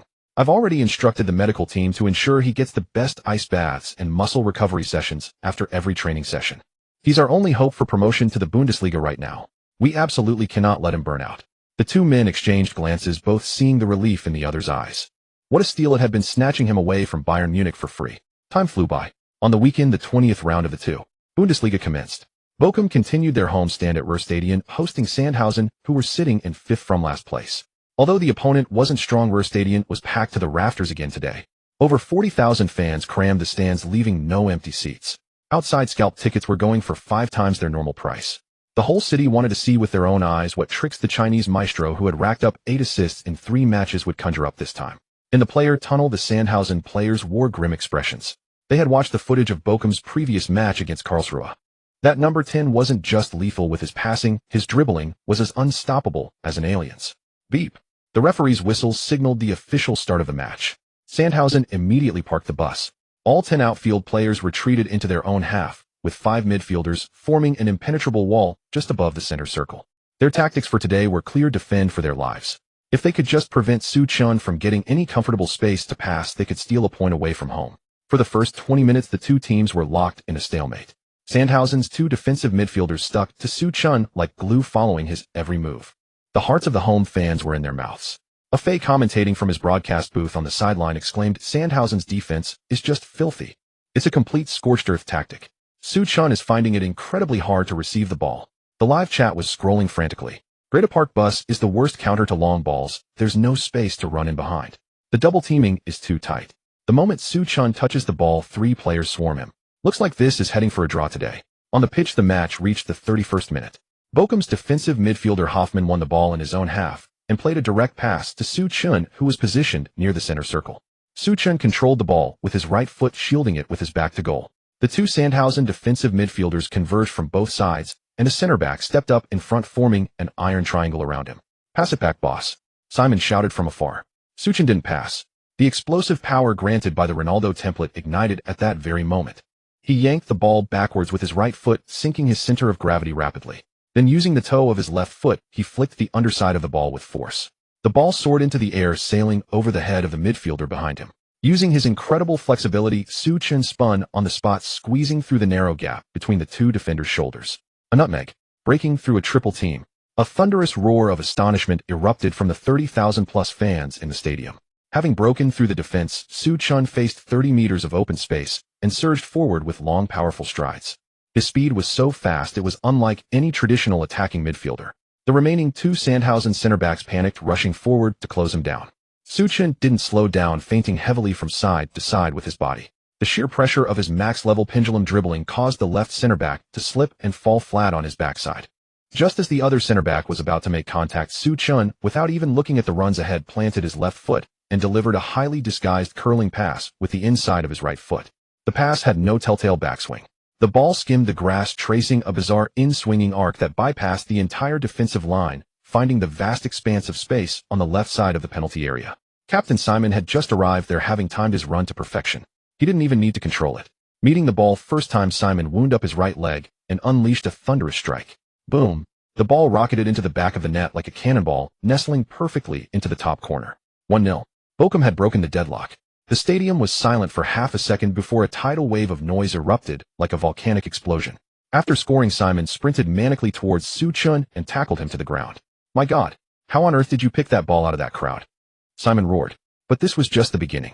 In the 65th minute of the second half, Su Chun received the ball on the right flank. He beat the fullback with a series of quick changes of direction, and just before the ball went out for a throw-in, delivered a pinpoint low cross. Gretz, arriving late in the box, leaped highest and powered a header into the net. 2-0. Bochum had secured a comfortable victory over Sandhausen at home, claiming their fourth consecutive win in the Bundesliga. This was the longest winning streak Bochum had achieved since being relegated to the Bundesliga. The pent-up frustration this city had harbored for so long was completely swept away today. The final whistle blew. Su Chun was once again named man of the match. This was his fourth consecutive match receiving this honor. That evening, German football statistics websites updated the league's various rankings for this round. The entire Ruhr region, and indeed half of German football circles, was stunned by one terrifying statistic. 4 matches, 9 assists. Bochum's new Chinese signing bursts into the top 10 of the assist charts. After the winter break, the city of Bochum was utterly engulfed by a fervent sea of blue. For consecutive league victories, 12 goals blasted into the net. This team, once mired in the relegation zone, had staged a textbook comeback, all thanks to a young Chinese lad loaned from Bayern Munich. Su Chun had been named man of the match for the 4th straight game. 9 assists and a solo goal that tore through the defense. His name had become a mantra on the lips of every Bochum fan. The club's management was counting their money hand over fist, with sponsors lining up to shove checks into manager Karl's office. If this momentum continued, Bochum sweeping through the Bundesliga and extending their winning streak seemed like a foregone conclusion. But on the training ground the following week, the situation took a dramatic 180. Wednesday morning, Bochum training facility. Su Chun was in the middle of his routine dribbling sprint drills. His dribbling attribute now stood at 73, and his acceleration had climbed to 71. Combined with the beastly explosive muscle power inherent to the Ronaldo template, Su Chun's runs with the ball no longer had that slightly fragile look they once had.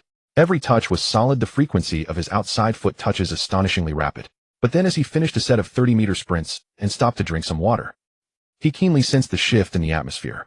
These past few days, as the next league match on the weekend approached, Su Chun could clearly feel that the euphoria and confidence from the 4-game winning streak among his teammates was being slowly devoured by a strange, suffocating sense of oppression. During today's intra-squad scrimmage, the air was so heavy it was hard to breathe.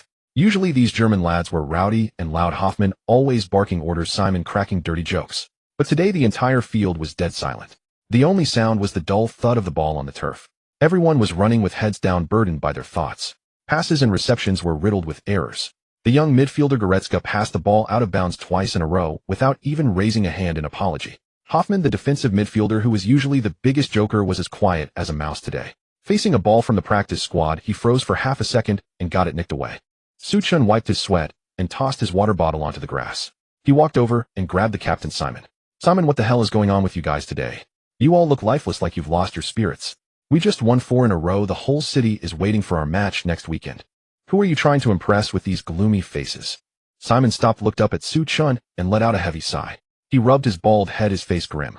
So you've only just joined the team. There are things you don't know. Simon planted his hands on his hips, his voice full of resignation. The change you've brought to this team, we all know it. Without you, we'd be sinking in the 3 Liga quagmire right now. You're the #1 hero behind this 4-game winning streak. I've been at Bochum for 3 years. The last time we won 4 straight was years ago. And to be brutally honest, with the points and the position we have now this half season, I'm already satisfied. Even if we lose the next match terribly, I'll have no regrets. Hearing this, Su Chun let out a bitter laugh. He jabbed a finger hard into Simon's chest. Simon, have you lost your mind?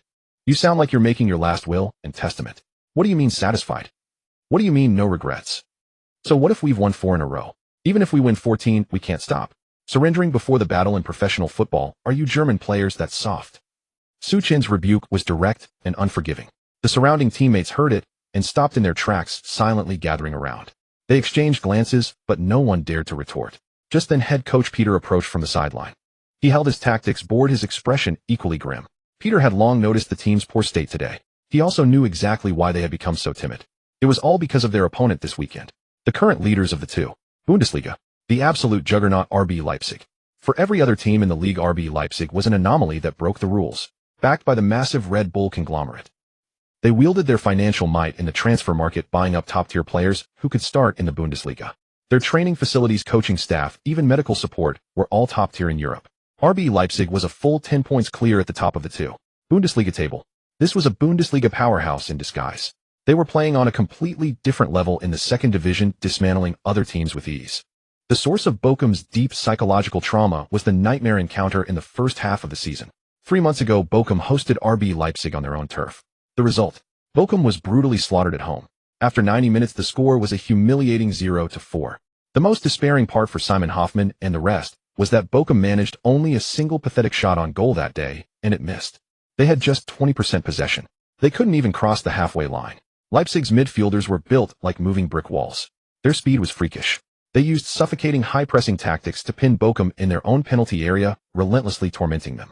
If not for the goalkeeper's outstanding performance that day, saving several certain goals, Bochum would have conceded 7 or 8. Now the 4-game winning Bochum team had to travel away to face RB Leipzig and walk into that intimidating 4,000-seat Red Bull arena. This overwhelming disparity in strength, combined with the bitter memories of the past, had shattered the psychological defenses of the Bochum players. Going into an away game with this mindset would surely result in another bloodbath. Coach Peter walked into the middle of the group, looking around at the players with their heads hung low. He decided to use Su Chun's outburst as a springboard to address the issue directly and shake these frightened men awake. Su Chun is absolutely right. Peter raised his voice, echoing across the training ground. Your performance today makes me feel deeply ashamed. I know the opponent this weekend is RB Leipzig. They have money, they are strong. In the first half of the season, they put 4 past us, a complete disaster. But what does 1 defeat mean? If a team doesn't even have the courage to face a strong opponent, we might as well just withdraw from the league. Peter slapped his tactics board hard, making a loud bang. Lift your heads. Look at what you've accomplished in these last few games. 4 wins in a row. We're the team with the most points in the entire 2 Bundesliga since the winter break. In this month, even Leipzig hasn't won as many games as we have. What does that tell you? It tells you we are no longer the relegation fodder we were 3 months ago. So what if Leipzig is first? Their players also run on 2 legs. They get tired. They make mistakes. Peter spoke passionately, a torrent of words that fired up the atmosphere. Many players felt a little of the despair lift after hearing this. But Simon and Hoffmann still had their brows furrowed. Inspirational words were nice, but the gap in quality was still there. Leipzig's center backs were all 1.9 meter tall, a strong and fast, outrunning even wingers. A few slogans wouldn't be enough to win an away game. Su Chun took in the team's reaction. He stepped forward, standing beside Coach Peter. His gaze swept across the face of every teammate. The domineering aura of the Ronaldo template, that sense of absolute supremacy, was fully unleashed at this moment. The coach hasn't finished. Let me add a few words. Su Chun's voice wasn't loud, but every word hit the ground with conviction. Simon, you said you were satisfied that you'd have no regrets even if we lost. That really pisses me off. Su Chun stared directly at the captain. What? Didn't I feed you enough easy chances in those first 4 games? Or did you not score enough goals? You used to struggle to get past the halfway line, and now you're scoring in every game like a hero, and you have the nerve to tell me you're satisfied. Simon's face turned red with embarrassment. He opened his mouth, but couldn't find a single word to retort. Su-Chun turned his head, looking at Vice-Captain Hoffman in the crowd.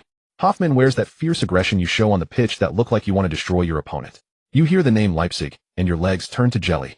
They put 4 past you last time. That's because they didn't have to face me, Su-Chun. As soon as these words were spoken, every player on the field looked up, staring in disbelief at this 18-year-old Chinese boy. Su-Chun extended his thumb, pointing at his own chest. You're afraid of their high press. That's because you've never had a midfield brain that can launch a pass 60 meters in under a second. You're afraid of their strong defenders. That's because you've never seen my pendulum dribbling turn Karlsruhe's butcher into a stumbling fool. Su-Chun's voice grew more fervent, each word striking a nerve with his teammates. Now I'm in charge of this team's attack. I didn't bring my maxed-out long passing and solo runs just to take a sightseeing trip to Leipzig's half. I don't care if they're the league leaders or some Red Bull rich kids. As long as you guys have the guts to run forward, I'll put the ball in their net. Su-Chun slammed his palm hard against the nearby chain-link fence. Right now it's Leipzig's defenders who should be losing sleep. They're about to face a Bochum team riding a 4-game winning streak, ready to tear their home stadium apart. Silence. The whole training ground was so quiet you could hear a pin drop. A few seconds later, Hoffman suddenly clenched his fists and let out a guttural roar. Damn right. The boss is right. Hoffman's thick neck bulged with veins. Who the hell does Leipzig think they are? Let's crush them. I'll be the boss's bodyguard in midfield. Anyone who touches him, I'll take them out. Simon also slapped his bald head hard, his face full of shame. So I'm sorry. I take back all that nonsense. The passes you send, I'll die trying to put them in the back of the net. Let's topple the leaders. Let's go get 3 points away. Young midfielder Goretzka shouted as well. Smash the Red Bull. Get our revenge. Su-Chun's furious reprimand had set the entire Bochum team ablaze with fighting spirit. Respect in the dressing room is earned through sheer ability. Su-Chun, with his incredible 4-game run, had already become the true backbone of the team. At that moment, Coach Peter looked at his players with fierce determination in their eyes, and his heart swelled with joy. Su-Chun wasn't just an all-around warrior on the pitch. In the dressing room, he possessed the formidable mental strength of a true championship leader. With such a core player who knew who would come out on top in the away game against Leipzig. Leipzig, Germany. The Red Bull Arena. This top-tier European stadium, capable of holding over 44,000 spectators, was already buzzing with a deafening roar. Today marked a pivotal clash in the two. Bundesliga. RB Leipzig hosted VfL Bochum at their home ground. The Leipzig faithful had packed the arena to the rafters with all 4 stands, a sea of white and red jerseys. Across the entire Bundesliga, the Red Bull Arena was renowned as a true fortress. Any visiting player stepping onto this pitch felt an intangible oppressive weight bearing down on them. The stadium boasted Europe's most advanced professional football design. The stand sat incredibly close to the turf, so close that the roar of the fans could drown out a player's own breath. From the pristine quality of the pitch to the opulent changing room facilities, everything sent a clear message to visiting teams: this club simply did not belong in the Bundesliga. Backed by the financial might of the Red Bull conglomerate, they wielded vast sums of money, fielding a squad that was thoroughly Bundesliga caliber. RB Leipzig currently held a commanding lead at the top of the table, a full 10 points clear of second place. Moreover, they remained undefeated on their home turf. This stadium was like a giant meat grinder, having devoured countless teams who dared to seek points here. This in itself served as a potent psychological deterrent before a ball was even kicked. But this tactic had no effect on the current Bochum side. Yesterday on the training ground, Su-Chun had delivered a fierce wake-up call, effectively scolding the fighting spirit back into a team that had lost its nerve. The confidence and ability he displayed served as a shot of adrenaline for the entire squad. However, at the pre-match press conference, Bochum's head coach Peter maintained a low profile. Facing a barrage of cameras and microphones from dozens of reporters, Peter leaned on the table with both hands, offering no bold proclamations. Leipzig is a strong team, and we have great respect for our opponents. Our objective for this match is simple: give our all and execute the tactics we've worked on in training. Peter knew that talking big before the game was futile. When it came to real hard-fought battle, the key lay in how Su-Chun would tear the opposition apart on the pitch. In stark contrast, Leipzig, playing at home, were far more boastful. Leipzig's head coach Zorn sat back in his chair at the press conference, legs crossed, leaning casually against the backrest. His demeanor could only be described as arrogant beyond belief. He was utterly dismissive. Our goal for this match is simply 3 points. At the Red Bull Arena, Leipzig does not settle for draws. Zorn spread his hands wide, declaring loudly to the journalists below. We played at Bochum Stadium in the first half of the season. Everyone remembers how that one went. 4-0. We steamrolled them with ease. This match will be even more comfortable than the last. A reporter from a local sports channel immediately raised his hand to ask, Coach Zorn, Bochum has won 4 straight since the winter break and are in red-hot form. Aren't you concerned? Zorn burst into laughter, wagging his finger. 4 wins in a row. A nice statistic, but it's utterly irrelevant. They've only beaten relegation battling teams. If we'd had a bit more luck in front of goal last match, we could have 4 straight wins too. Bochum is nothing more than a punching bag for us to vent the frustration of our last draw. At that moment, another journalist from Bild stood up. Mr. Zorn, Bochum's 4-game winning streak is almost entirely thanks to the Chinese prodigy, Su Chun, whom they've loaned from Bayern Munich. He has racked up 9 assists and a goal in those 4 matches. Are there any specific tactical plans in place to mark Su Chun today? Upon hearing the words Chinese prodigy, the disdain on Zorn's face became even more pronounced. I've seen the name in the papers, sure, but that doesn't prove anything. Leipzig is different from other teams who were not on the same level. That Chinese newcomer might pad his assist numbers against weak teams, but here it's absolutely impossible. Zorn leaned into the microphone, his tone harsh. We don't need to alter our defensive system for some 18-year-old kid. Man marking. No need for that. Today you'll witness Leipzig dismantle their half with overwhelming, unstoppable attacking force. The moment these press conference remarks were broadcast, they ignited a firestorm online. Fans in Bochum were furious, hurling abuse. Leipzig is way too arrogant, thinking they can disrespect everyone just because they have money. This is an insult to our club. We're not that terrible team from the first half of the season anymore. We need to show them what we're made of today. That old fool Zorn dares to ignore Su Chun. He must be blind. Can't he see the 9 assists in 4 games? Today let Su Chun pass the ball right into his mouth. But beneath the anger, level-headed seasoned Bochum fans were still deeply uneasy. Leipzig are genuinely strong. Their midfield is packed with Bundesliga-grade physical specimens. Our 4-game winning streak has led us straight into a brick wall. A draw would be a good result. Su Chun has thrived because the opposition's defenses have been disorganized. Leipzig's high press is the most brutal in all of Germany. Who knows if Su Chun can withstand that physicality today? Meanwhile, thousands of miles away in China, at the Capital Football Management Center building, Li Jihai had swapped his tea set for a new one and was relaxing in his executive chair, sipping expensive pu'er tea. Wang Jianya, the bandage on his head now replaced by a simple band-aid, stood before the desk reporting. The big screen on the wall was showing the pre-match broadcast. Chairman Li, rest assured, I've already greased the wheels with all the right people, both domestically and internationally, Wang Jianya said, bending over with a sycophantic grin. Li Jihai set down his teacup with a cold snort. Today's match is against the 2 Bundesliga leaders. That Su kid got lucky in the previous games running into a bunch of amateurs. Once he faces a real team like Leipzig today, it's only a matter of time before his true colors are revealed. Wang Jianya immediately chimed in, exactly. Leipzig's center backs are massive 200-pound brutes. One good tackle, and that kid will fall apart. My army of online trolls is fully deployed. The moment he makes a mistake, loses the ball, or gets knocked down, the edited clips will be pushed straight to the top of the trending list. I've even got the headline ready: China's discarded son humiliated in clash, rising star of big club becomes a laughingstock. Li Jihai nodded with satisfaction, tapping his fingers on the desk. This is what happens when you cross the Football Association. Go fetch that bottle of red wine I've been saving. We'll sit back and enjoy the show today. At the same time, on the Shark live streaming platform, the broadcast of Chinese overseas student Afei had surpassed 4 million concurrent viewers. This was an all-time high for his channel. The barrage of comments was so dense it obscured the match feed. Trolls and genuine fans were locked in a fierce online battle. Today Su Chun will be exposed for what he is. Leipzig will teach him a lesson. Thinks he's a superstar after padding stats against weak teams. He won't even touch the ball against a real side. Get lost, you FA paid dogs. Go Su Chun. Break their ankles with that pendulum dribble again today. Honestly, Leipzig's defense is terrifying. Assists are going to be incredibly hard to come by today. Afei shouted into his microphone. Guys, the match is about to start. Leipzig's coach was way too cocky before the game, totally dismissing Su Chun. Let's see how Su Chun slaps that old man's face with his max-level long passing today. Back at the Red Bull Arena in the player tunnel, the harsh overhead lights blazed against the white walls. The chants and jeers of over 44,000 fans from the stands outside filtered down the tunnel, rattling the eardrums. This was the oppressive aura of a fortress. The Bochum players ready to take the field stood in a line. Many of the younger players were breathing heavily, fine beads of sweat glistening on their foreheads. The opponent was formidable. The psychological scar of conceding 4 goals in the first meeting resurfaced in this intimidating environment.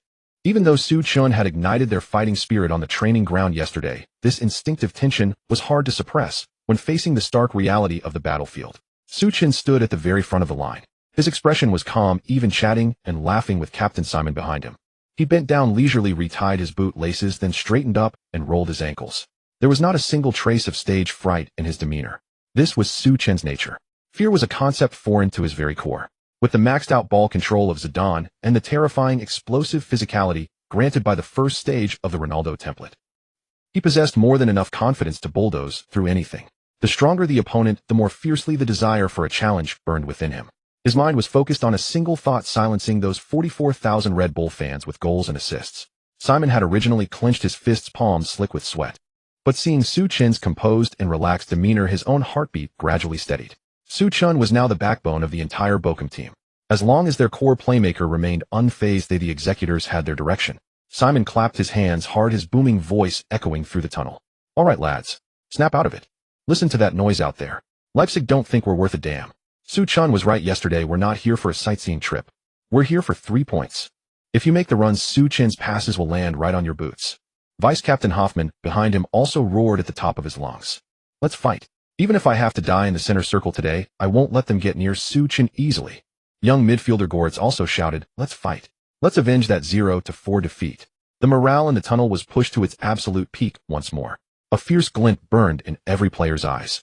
The Leipzig players walking on the other side glanced over, puzzled as to where this relegation-threatened team had found such intense fighting spirit.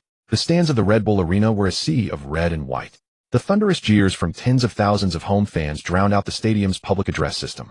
Su Chen stood near the center circle, his feet planted on the lush green pitch. Just as the referee was about to blow the opening whistle, a crisp mechanical chime echoed in his mind. Ding. Chain challenge mission updated. Mission objective: remain undefeated against league leaders RB Leipzig, and personally provide at least 1 assist. Mission difficulty: A rank. Mission reward: upon completion, you will earn 1 chance to draw from the system's treasure chest. Minimum quality fine. Gazing at the virtual light screen floating before him, Su Chen raised an eyebrow. It was the first time the system had assigned a difficulty rating to a mission. This was a first since he had bound himself to the system. Su Chen chuckled inwardly. It seemed RB Leipzig's dominance at the top of the Bundesliga, a full 10 points clear of second place, was no fluke. Even the system deemed them a significant threat. However, the mission requirements were well within his capabilities. Remain undefeated plus 1 assist. This meant even if Bochum were held to a draw away from home, as long as he delivered a key pass and got the assist, the guaranteed fine quality treasure chest would be his. Beep. The referee's long whistle signaled the start of the highly anticipated round 21 clash. RB Leipzig kicked off. However, as the minutes ticked by, Su Chen began to realize just how naive his expectations for this away game had been. Just 15 minutes into the match, Bochum's touches on the ball could be counted on 2 hands. The game was a complete one-sided onslaught. Bochum's few attacking attempts were snuffed out before they even crossed the halfway line, cut down by Leipzig's ferocious defensive midfielders. For the vast majority of the time, all 11 Bochum players were pinned deep within their own 30-meter zone. Su Chen, stationed as the attacking midfielder, hadn't even touched the ball. Leipzig's 3 lines were pushed up incredibly high. The physicality, passing speed, and pressing coordination displayed by this team was a complete and utter mismatch for Bochum. The direct consequence was that Bochum simply couldn't keep the ball. The 2 defensive midfielders, Hoffman and Greta, were being overrun and confused by Leipzig's attacking unit. Whenever they received the ball, they were immediately swarmed by 2 or 3 burly opponents looking to dispossess them. Unable to play out from the back, the ball never reached Su Chen's feet. Su Chen possessed a maxed-out 99 rated precision long pass and Ronaldo's maxed-out pendulum dribbling.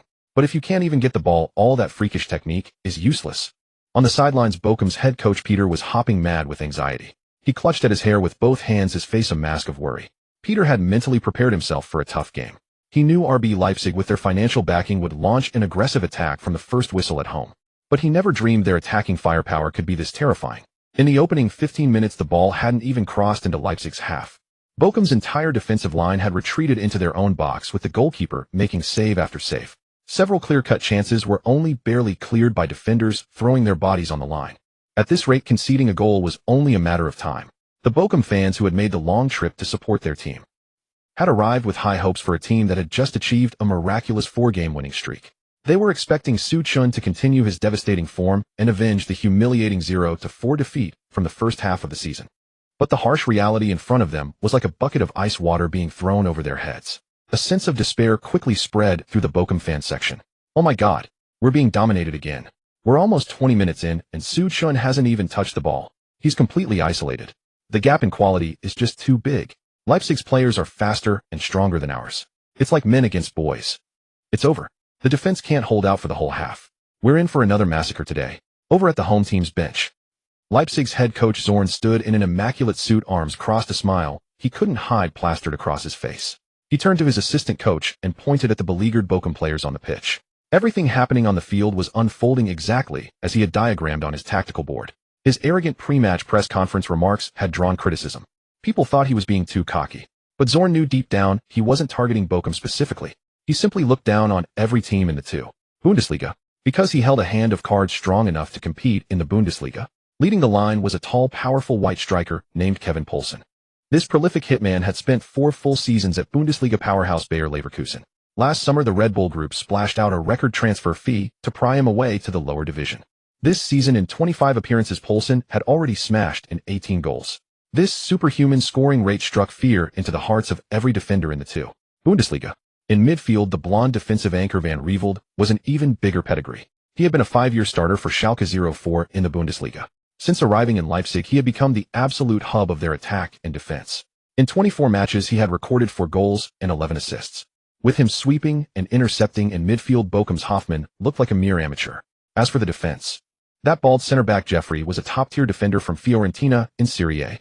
His one-on-one defending and aerial ability were of the highest European standard, with a spine composed entirely of top-quality stars from front to back. Zorn certainly had the confidence to look down upon everyone else. The match reached the 20th minute. Inside the Red Bull Arena, the cheers of over 40,000 home fans surged wave after wave. For VfL Bochum, the situation on the pitch was nothing short of hellish. RB Leipzig's high press was like a meat grinder running at full throttle, grinding all 11 Bochum players deep into their own 30-meter defensive zone. Simply crossing the halfway line had become a luxury for Bochum. The goalkeeper had already made 2 diving saves, desperately parrying the opponent's long-range shots wide of the post. Hoffmann, the defensive midfielder, was drenched in sweat. He was run ragged at the edge of the box, patching up a gap on the left, just as Leipzig's winger drove infield from the right. He didn't even have a moment to catch his breath. Young midfielder Goretzka fared even worse. Under the opponent's fierce physical challenges, he lost the ball twice and resorted to desperate fouls to stop play. The gulf in quality was immense. This was the true depth of the Bundesliga leaders. Every single player they had could easily start for a mid to lower tier Bundesliga team. Whether it was passing precision, off-the-ball movement, or physical duels, Bochum was outclassed across the board. On the sidelines, Leipzig's coach Zorn, dressed in a sharp suit with hands in his pockets, wore a smug smile. His pre-match boasts were materializing before everyone's eyes. This was turning into a game of an elephant stepping on an ant. He believed Bochum's 4-game winning streak was merely a product of weak opponents. Today on Leipzig's turf, these players didn't even have the right to breathe. Keep pushing up. Don't give them any breathing room. End this in the first half. Zorn strode to the touchline, barking orders at his players. Back in China, in the top-floor office of the Football Management Center in the capital, Li Zhihai lounged on a leather sofa, legs crossed. In high spirits, he reached into a high-end liquor cabinet and pulled out a vintage bottle of French red wine. Go get 2 glasses. Li Zhihai instructed Wang Jianya, who was nearby. Wang Jianya hurried over, uncorked the bottle, and respectfully poured half a glass for Li Zhihai. A massive LCD TV on the wall displayed the live match. On screen, Bochum's penalty area was in disarray under constant bombardment from Leipzig. Chairman Li, your prediction was spot on. That kid has been completely exposed today. 20 minutes in, and he's barely shown his face on the screen. Wang Jianya held his glass, wearing a fawning expression. Li Zhihai took a sip, pointed at the screen, and sneered. I've said it all along. Without the Football Association, no one in Chinese football can make it. A team like the Bundesliga leaders just needs to apply some physical pressure, and he can't even touch the ball. Is your side ready? Li Zhihai turned to ask. Everything is arranged. Thousands of bot accounts are on standby. The moment the first half ends with Bochum trailing, the smear campaign goes live across the entire internet. Wang Jianya guaranteed, thumping his chest. At the same time, in a phased live streaming room on the Shark platform, the online viewership was over 4 million. The comment section was in an uproar. Unbelievable, this isn't even a contest. These Leipzig players are animals, they never stop running. Bochum can't get out of their own half, they're just camped in the box. How can they play like this? Where are the haters now? You all were praising Su Chun as a midfield god, but today, he can't even touch the ball. Are you blind? The whole team is pinned back, and Su Chun is being marked by 2 men in midfield. Who can get the ball to him? How is he supposed to play without it? Facing such suffocating pressure, an ordinary player would have crumbled mentally. But Su Chun, standing near the center circle, had a mind clearer than ever. He showed no signs of panic, nor did he complain about his teammates' inability to pass. He had long recognized the immense chasm between the 2 teams. Even at their best, Bochum couldn't outmuscle Leipzig in pure strength. Trying to compete for possession in midfield would be suicide. Since a frontal assault was futile, he had to find the opponent's weakness. Su Chun activated his max-level vision attribute. Instantly, the positioning of every player on the pitch formed a precise data model in his mind. To maintain their all-out siege, Leipzig's 3 lines were pushed extremely high. Their prize bald center-back Jeffrey was now stationed near the halfway line. Behind Jeffrey lay a massive 40-meter void. The more ferocious Leipzig's attack, the more lethal the space behind them became. This was the perfect opportunity to break the deadlock, but only if someone stayed up front to stretch their defense. At that moment, Bochum's lone striker and captain Simon had sprinted all the way back to the edge of his own box, preparing to help the defenders in a desperate bid to relieve the pressure. Seeing this, Suchun immediately bellowed across the pitch. "Simon, what are you doing back here? Get up front." Suchun's roar cut through the stadium's noise. Simon stopped, wiped the sweat from his face, and looked over at Suchun, panting heavily. "Boss, the defense is cracking. I need to help out." Simon shouted, pointing towards his own box. "Shut up. Get up top. Get back to your position." Suchun cut him off, his tone leaving no room for argument. "Save all your energy for sprinting. Watch for my signal." Simon was stunned for a moment. If anyone else had told him to abandon defense now, he would have cursed them out. But it was Suchun speaking. Without a moment's hesitation, Simon gritted his teeth, abandoned his defensive duties, and jogged back towards the center circle, taking up a position right next to Leipzig's center back Jeffrey. Simon's action drew immediate ridicule from the Leipzig players. Jeffrey, a towering 1.90 m Italian, looked at Simon beside him and taunted him in English. "Hey, you bald idiot, what are you doing up here? You can't even cross the halfway line. Are you waiting for God to pass you the ball? You'd be better off playing as a defender, maybe you'd concede fewer goals." Simon stared hard at Jeffrey, clenching his fists, saying nothing. He trusted Suchun completely. Suchun began to drift and weave between Leipzig's two defensive midfielders. He continuously signaled his defenders. If they won the ball, play it to him immediately. The turning point arrived in the 27th minute. Leipzig striker Poulsen received the ball just outside the box. He sold a dummy to Colin and was about to unleash a long-range shot. Hoffman sprinted in from the side, launching a ferocious two-footed sliding tackle. Thud. Hoffman swept the man and ball away. The referee, standing just 2 meters away, signaled with both hands that the challenge was clean. No foul. The ball, struck by the impact, rolled quickly towards Goretzka on the wing. Two Leipzig wingers immediately charged at him like mad dogs, looking to win the ball back instantly. Goretzka remembered Suchun's instruction. Without even glancing at the closing defenders, he met the rolling ball and pushed it firmly with the inside of his foot. The ball skimmed the turf, threaded through a gap between 3 defenders, and sped towards Suchun near the center circle. "Stop him!" Leipzig's coach Zorn screamed from the touchline. Leipzig's star defensive midfielder Van Rieveld was closest to Suchun. Seeing the ball roll towards him, Van Rieveld accelerated and barreled into Suchun's left side.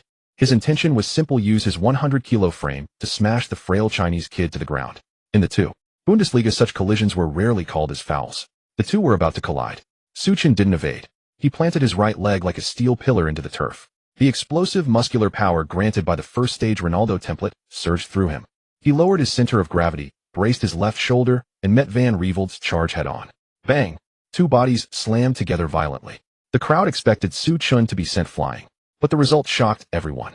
Van Rieveld felt as if he had run into a freight train at full speed. The immense recoil knocked the wind out of him. He lost his balance, stumbled backward 3 paces, and plopped down onto the turf. Suchun didn't even flinch. He calmly trapped the ball under his right foot, holding off the opposing midfielder with his back to goal. A collective gasp swept through the Red Bull fans in the stands. Having shed his marker, Suchun didn't even look up.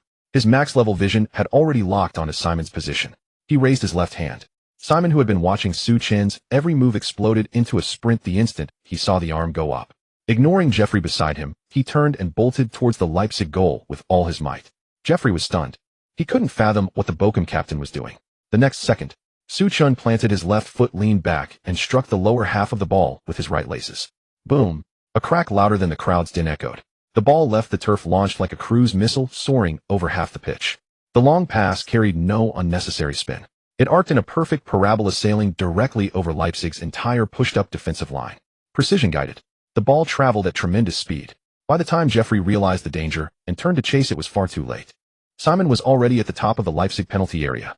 The pass was weighted perfectly, requiring no adjustment or loss of speed from him. The ball landed perfectly at Simon's feet with an incredibly comfortable bounce. A perfect one-on-one. Leipzig's goalkeeper was horrified, utterly bewildered as to how a football had suddenly appeared in his half. He rushed off his line, spreading his arms wide to close the angle. Simon, having bottled up his frustration for nearly half an hour, faced the charging keeper without any theatrics and smashed a powerful low shot with his right foot. The ball skimmed the turf, slipped through the goalkeeper's legs, and nestled into the back of the net without any doubt. The net rippled violently. 1-0. After being battered for 27 minutes, unable to cross the halfway line, and barely touching the ball, Bochum had scored with their only counterattack of the match. It was all thanks to Suchun's surgical crossfield pass that had sliced through the defense. They had drawn first blood. The entire Red Bull arena fell into a deathly silence. Over 40,000 home fans were stunned, some with mouths agape, unable to comprehend what had just happened. After a brief, stunned silence, the away section erupted. Over 3,000 Bochum fans roared with raw, throat-tearing passion. They waved their blue scarves and pounded the barriers in front of the stands. Blue and white flags whipped through the air. Oh my God! A goal! Simon scored. Su Chun. It was Su Chen's pass. One pass splits an entire defense. That's our Chinese maestro. Simon's shot skimmed across the turf and nestled into the bottom right corner of the net. The Leipzig goalkeeper couldn't even complete his dive, left watching helplessly as the ball struck the back of the net. The white netting rippled violently. Standing just outside the penalty area, the referee pointed decisively towards the center circle and blew his whistle with force. Goal. Bochum took a one-goal lead away from home against the league leaders. A face seated at the media commentary booth on the sidelines slammed his hands on the table and roared into the microphone. Goal. Bochum have scored. Simon with a clinical one-on-one finish. What is happening? Can anyone tell me what is happening? They've been pinned in their own box, battered by Leipzig, unable to cross the halfway line, and then Bochum scores with their first shot on target. Guys, did you see that? Su Chen's long ball. Su Chen's unstoppable long ball again. That was a masterclass guided missile. Leipzig's entire defensive line was torn to shreds by that single pass. Pinpoint accuracy from 60 meters out, finding the striker without needing to control it, hit first time. Incredible. This Chinese midfielder is absolutely unreal. In a phase live stream, the online viewer count surged past 5 million. A dense barrage of Danmaku comments cascaded down like a waterfall, completely obscuring the broadcast feed. The trolls and haters who had been so vocal moments before fell silent. Real fans and die-hard Bochum supporters began flooding the chat in retaliation. That was a quick reality check. Who was saying Su Chen wouldn't touch the ball? Step forward and say it. Where are the paid shills now? Leipzig's high press is useless. Su Chen doesn't mess around, one long ball, and he's through. The vision, the technique. I'm kneeling in front of my screen. That's Zidane reincarnated. Simon was served that on a silver platter. My grandma could have scored. Leipzig talked a big game before the match, and now they've been slapped in the face. Inside the Red Bull Arena, over 40,000 home fans fell into a silence that stretched for several long seconds. No one made a sound. The fervent Red Bull supporters stood frozen mouths agape in the stands. They simply couldn't process what had just happened. Their team had been dominating, laying siege to the opponent's goal for nearly half an hour, creating several golden opportunities. The opposition looked powerless, so how had they suddenly conceded? The silence was shattered by the 3,000 traveling Bochum fans in the away section. They waved their blue and white flags, chanting the names of Su Chen and Simon. The synchronized cheers echoed through the vast stadium. On the pitch, the most bewildered were the Leipzig players themselves. The bald center back, Jeffrey, stood dazed at the edge of the penalty area. He turned to look at the ball in the net, then shifted his gaze to Su Chen, who stood near the center circle with his arms raised high. From such a distance, this 18-year-old Chinese kid, without even a moment to aim, had launched the ball, and it had landed perfectly in Simon's path. Jeffrey rubbed his bald head, utterly baffled. Defending against a ball like that rendered a defender's anticipation and pace useless, because the ball travels through the air far faster than any man can run. Leipzig's defensive midfielder Van Rieveld, who had clashed with Su Chen moments earlier, sat on the turf. He rubbed his sore chest, his eyes locked on Su Chen's retreating back. Van Rieveld refused to believe it was skill. How could an Asian player who looked physically inferior to him generate such immense power to withstand the collision? How could he deliver such an outrageous curving pass under that kind of pressure? It had to be luck. A blind squirrel finding a nut, a fluke wonder goal. Van Rieveld gritted his teeth, got up from the ground, and shouted at his teammates to stay calm. Simon, meanwhile, was ecstatic after his goal, on the verge of losing his mind. He sprinted towards the midfield, wrapping Su Chen in a tight embrace. Boss, you're a genius. Simon slapped Su Chen's back repeatedly. That pass was perfect. I was hesitant to make the run, but if you hadn't yelled at me, the goal wouldn't have happened. Defensive midfielder Hoffmann and midfielder Gortz ran over, laughing, forming a huddle to celebrate on their rival's turf. Hoffmann was breathing heavily, his face covered in sweat. That was suffocating. We were being hunted down in our own half like dogs. Boss, that pass was pure relief.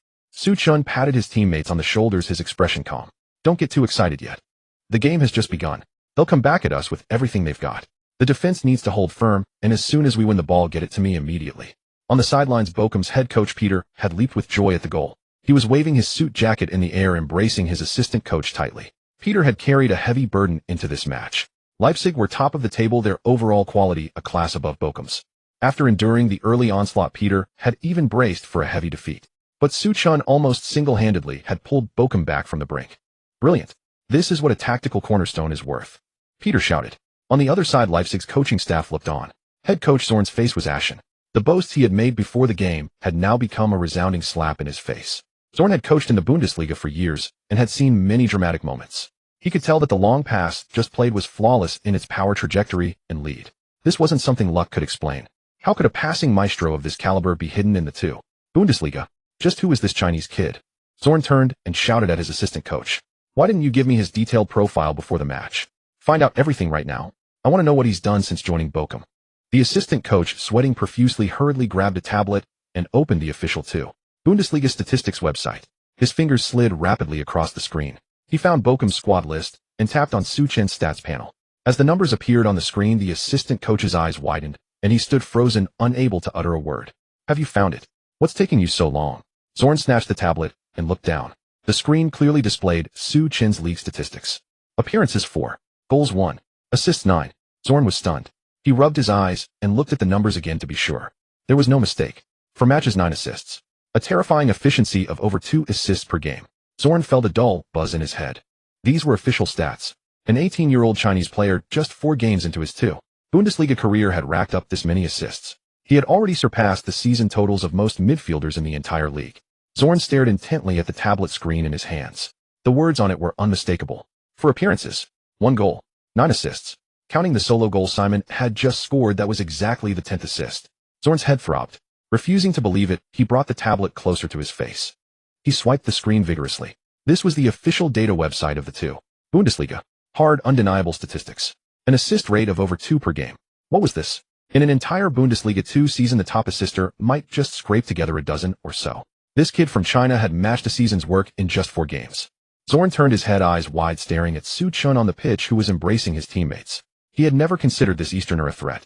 He was certain his bulldozing defensive midfielder Van Revel would knock the kid off his game. But not only did the kid withstand Van Revel's physical challenge head-on, he also delivered a precision pass that spanned over half the pitch. A long ball that made Leipzig's entire multi-million-euro defense look utterly foolish. In the commentary box, A. Fei's voice cracked with excitement. He pounded the table with both hands, not even bothering to fix his dangling earpiece. Goal. Bochum actually scored first. Did you all see that? That's Su Chen. That's Bochum's mastermind. What did Leipzig's coach say before the match? He said Bochum wouldn't even touch the ball. True, Bochum was pinned in their own box for nearly half an hour. But so what? Give Su Chen a second, give him 1 chance to strike. That pass, a masterclass, completely tore apart Leipzig's setup. A Fei pointed at the camera, his face flushed with excitement. What does it mean to strike with lethal precision? This is it. No matter how much pressure you apply, 1 counterattack from us, and the ball is in your net. The live stream chat was flooded. Viewer count surpassed 6 million. Amazing. That long pass was more accurate than radar. My heart was in my throat. Bochum couldn't even breathe under pressure, and then Su Chen settled it with 1 kick. This is what you call a dimensional strike. So what if they're top of the league? So what about their price tags? 1 pass from him, and you're all fools. Where are those paid trolls from earlier? Come out and talk now. Weren't you saying Su Chen crumbles under physical play? Their bulldozer midfielder is on the ground after colliding with him. Huh. Hilarious. Leipzig's big, strong players are dumbfounded, probably wondering how the ball flew past them. Su Chen is amazing. Teach them a lesson right here in their fortress today. At the away fans section of the Red Bull Arena, over 3,000 Bochum supporters erupted into wild celebration. They tore off their blue and white jerseys, waving them frantically. Their deafening cheers managed to overpower the silence of 40,000 home fans. Su Chen, Su Chen. The chants echoed rhythmically across the stadium. The Bochum fans traveling today had all braced for a heavy defeat before the match. Even when they were under siege from the start, they never stopped singing. Now this young Easterner had rewarded them in the most incredible way. On the sidelines, Bochum's head coach Peter clenched his fists tightly. A button on his suit jacket had popped off. The immense pressure before the game and the torment of the first 30 minutes were all released in this moment. Peter looked at Su Chen surrounded by his teammates in the center circle, his heart full of gratitude. The 4-game winning streak hadn't stopped Bochum from being intimidated by Leipzig's reputation. If they had been slaughtered here today, without a fight, the confidence Bochum had painstakingly built would have been utterly shattered. Peter didn't care about extending the winning streak, but he wanted to preserve the team's fighting spirit. Su Chen's pass had smashed the fear from every Bochum player's heart. Facing the strongest team in the league, Bochum could still score. Peter roared towards the field. Well done. Don't back down. Keep playing like this. In the Chinese capital, at the Football Management Center, in the top floor office, Li Zhihai held a wine glass, the French dry red wine, just reaching his lips. The replay of Simon slotting the ball into the net played in slow motion on the large wall screen. Smash! The wine glass hit the floor, shattering into pieces. Red wine splattered everywhere, staining the expensive Persian rug a deep crimson. Li Zhihai sprang up from the sofa, pointing at the TV screen and cursing furiously. Are Leipzig's defenders just wooden posts? 40,000 people dominate the game, and they can't stop 1 long pass. A 200-pound defensive midfielder can't outmuscle an 18-year-old kid. Wang Jianya flinched, nearly dropping his phone. He had prepared over 1,000 bot accounts waiting for Bochum to concede a goal to immediately release smear campaigns against Suchin. The headlines for the smear posts were already written. But now Bochum had scored first. The bot group chat was dead silent. The ringleaders were all waiting for Wang Jianye's next order. Post them. Now. Li Zhihai shouted, his eyes bloodshot. Chairman Li. We can't post them. Wang Jianye said with a grimace. The internet is all praising his pass right now. If we post negative articles, the fans will get our accounts banned. All the money we spent on trending topics will be wasted. Li Zhihai slammed his hand on the desk. Fine. We'll wait. I refuse to believe Leipzig will swallow this at home. They'll counterattack soon, and that kid's stamina won't hold up. Back at the Red Bull Arena, the most bewildered were the Leipzig players. They all turned to look at Su Chun in the midfield. That long pass from such a distance with such precision had really come from this Easterner. Jeffrey, the bald center back, walked over to Van Revel and pulled him up. Van Revel, what were you doing? Why didn't you just cut it out? Jeffrey complained. Van Revel rubbed his aching chest, his face ashen. I challenged him. This kid's base is as solid as a rock. He didn't budge an inch. Jeffrey scoffed. An Easterner can't have that kind of physical strength, let alone that kind of vision. He didn't even look my way when he made that pass. That was just pure luck. Van Revel nodded, gritting his teeth. Right? He's just lucky. When the game restarts, I'm going to take him out. In the Leipzig players' minds, players capable of such pinpoint no-look 60-meter passes belong to top clubs in the Premier League and La Liga. A passing master could not exist in a league like the two. Bundesliga. This 18-year-old Chinese kid had just gotten incredibly lucky. Head coach Zorn paced anxiously on the sidelines. He tossed his tablet back to the assistant coach. Tell Van Revel to double-team Su Chun with the winger. The moment that kid gets the ball, get physical. Do whatever it takes to win it back. Zorn's instructions were quickly relayed to the pitch. The match resumed. The jeers echoing over Red Bull Arena were replaced by the home fans' chants of encouragement. Su Chun jogged a few steps, quickly sensing something was amiss. RB Leipzig had completely abandoned all pretense of decency. This near top-tier club of the two, Bundesliga valued at tens of millions of euros, had resorted to deploying a full-pitch man-marking strangulation tactic just to contain an 18-year-old Chinese player. The 200-pound defensive midfielder Van River, along with a tireless winger, had completely abandoned their defensive zones, positioning themselves tightly on either side of Su Chun. Wherever Su Chun moved, they followed. Whenever Bochum's defense showed intent to pass to him, Van River would charge into him without even looking at the ball. They grabbed, pulled, wrapped their arms around his waist, and even resorted to sly kicks at his ankles. They cared not whether the referee blew the whistle. Their sole purpose was to cut off Su Chun's space to receive the ball at all costs. At the media commentary booth outside the stadium, Ah Fei pounded the table in frustration. This is disgusting. Leipzig, the league leaders, using a double team to target a newcomer against a relegation battling team. Is the referee blind? That was a direct bear hug and throw, not even a yellow card. The live stream chat was flooded with outrage. This is dirty play. They're resorting to blatant fouls. Su Chun is a technical attacking midfielder who relies on his brain. Getting sandwiched by two brutes like this, no one could keep the ball. It's over. This tactic is underhanded, but it's working. Bochum's attack has completely shut down. And indeed it was true. Although Su Chun possessed the explosive physical boost from the first stage of the Ronaldo template, combined with the attributes he had added from opening treasure chests a few days prior, bringing his current overall rating to 73. Even he found it difficult to gain the space to control the ball and turn when facing the relentless, desperate man-marking of two top-tier 2 Bundesliga defenders. No matter how extraordinary Zidane's dribbling and Marseille turn were, they still required a minimum amount of space and a touch on the ball to execute. With the ball unable to reach him, Bochum's tactical linchpin was instantly paralyzed. Their entire formation was being squeezed mercilessly by RB Leipzig. The rhythm of the game had been seized back by Leipzig. Wave after wave of relentless attacks left Bochum's already fragile defense riddled with holes. The defensive pressure was immense. In the 34th minute, Leipzig's star striker Kevin Poulsen found a gap in the penalty area. Meeting a cross from the right wing, Poulsen leaped high and powered a header towards the goal. Bochum's goalkeeper was helpless as the ball smashed into the back of the net. 1-1. The 40,000 home fans at Red Bull Arena erupted in celebration, a tremendous roar echoing over the stadium. But this was just the beginning of the disaster. In the 44th minute, just before halftime, Van River, tasked with marking Su Chun, spotted a gap in Bochum's defense and surged forward to join the attack. He received the ball at the edge of the box unchallenged. Van River delivered a delicate low-through ball. Poulsen read his intent perfectly, took the pass in stride, and calmly slotted the ball into the far corner. A brace. 2-1. RB Leipzig had scored twice in 10 minutes to complete the comeback. The referee's whistle signaled the end of the first half. The away fan section fell into a deathly silence as despair spread. Without Su Chun's long pass distribution, Bochum had reverted to their old selves. The vast chasm in overall quality between the two teams was once again starkly evident. At this rate, Bochum would surely concede more goals in the second half. Any hope of taking a point from this away match had evaporated. Back in China, in the top-floor office of the Football Management Center, Li Zhihai laughed heartily, asking Wang Jianya to fetch him another glass. He filled it with red wine, down half of it in one gulp, and let out a satisfied burp. What did I say? A scrawny guy like him will crumble the moment he faces high-intensity physical play. Li Zhihai pointed triumphantly at the big screen on the wall. Double-teamed and harassed relentlessly. That kid won't even touch the ball in the second half. Wang Jianya, get the internet trolls moving immediately. Have them capture the moment he gets shoved down by Van River and spread it all over the internet. The trending topic will be Chinese football king exposed as a fraud toyed with on the German pitch. Wang Jianya nodded eagerly and started frantically assigning tasks on his phone. Inside Bochum's changing room, the atmosphere was frozen with tension. The players sat slumped on the benches, silent. Simon slammed his towel onto the floor, breathing heavily. Defensive midfielder Hoffman kept his head down, his fists clenched until his knuckles were white. More than the disappointment of losing the lead, they felt a deep sense of self-blame and frustration. In the first half, Su Chun had been battered from pillar to post, sandwiched between two players like a piece of meat. His new jersey was torn, yet his teammates had been utterly unable to help him. Once Su Chun, the team's brain, was isolated, the entire Bochum side ran around like headless chickens, dominated and humiliated by Leipzig. And they thought they could get a fifth straight win. They thought they could break the myth of the two Bundesliga's dominant force on their home turf. The spirit of many of the younger players had already been broken. Leipzig was too strong. They simply couldn't win. They'd be grateful to just lose by a couple of goals and go home.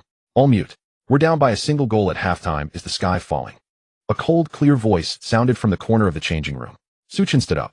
He pulled off his torn blue and white jersey and tossed it into the laundry bin. He took a clean number 10 jersey from his locker and pulled it over his head. The match has only been going for 45 minutes, and you're already ready to give up. Su Chun walked to the center of the changing room, looking around at the team. His tone carried a fierce determination, every word striking the players' eardrums. Who among you thought we'd score first before the match? But we did. One long pass, and we tore through their €1 million defense. They're scared of me getting the ball, scared of my long passes, so they shamelessly have two guys hound me like mad dogs. Since we have another 45 minutes in the second half, why can't we do something else they won't see coming? Equalize. And then completely crush them.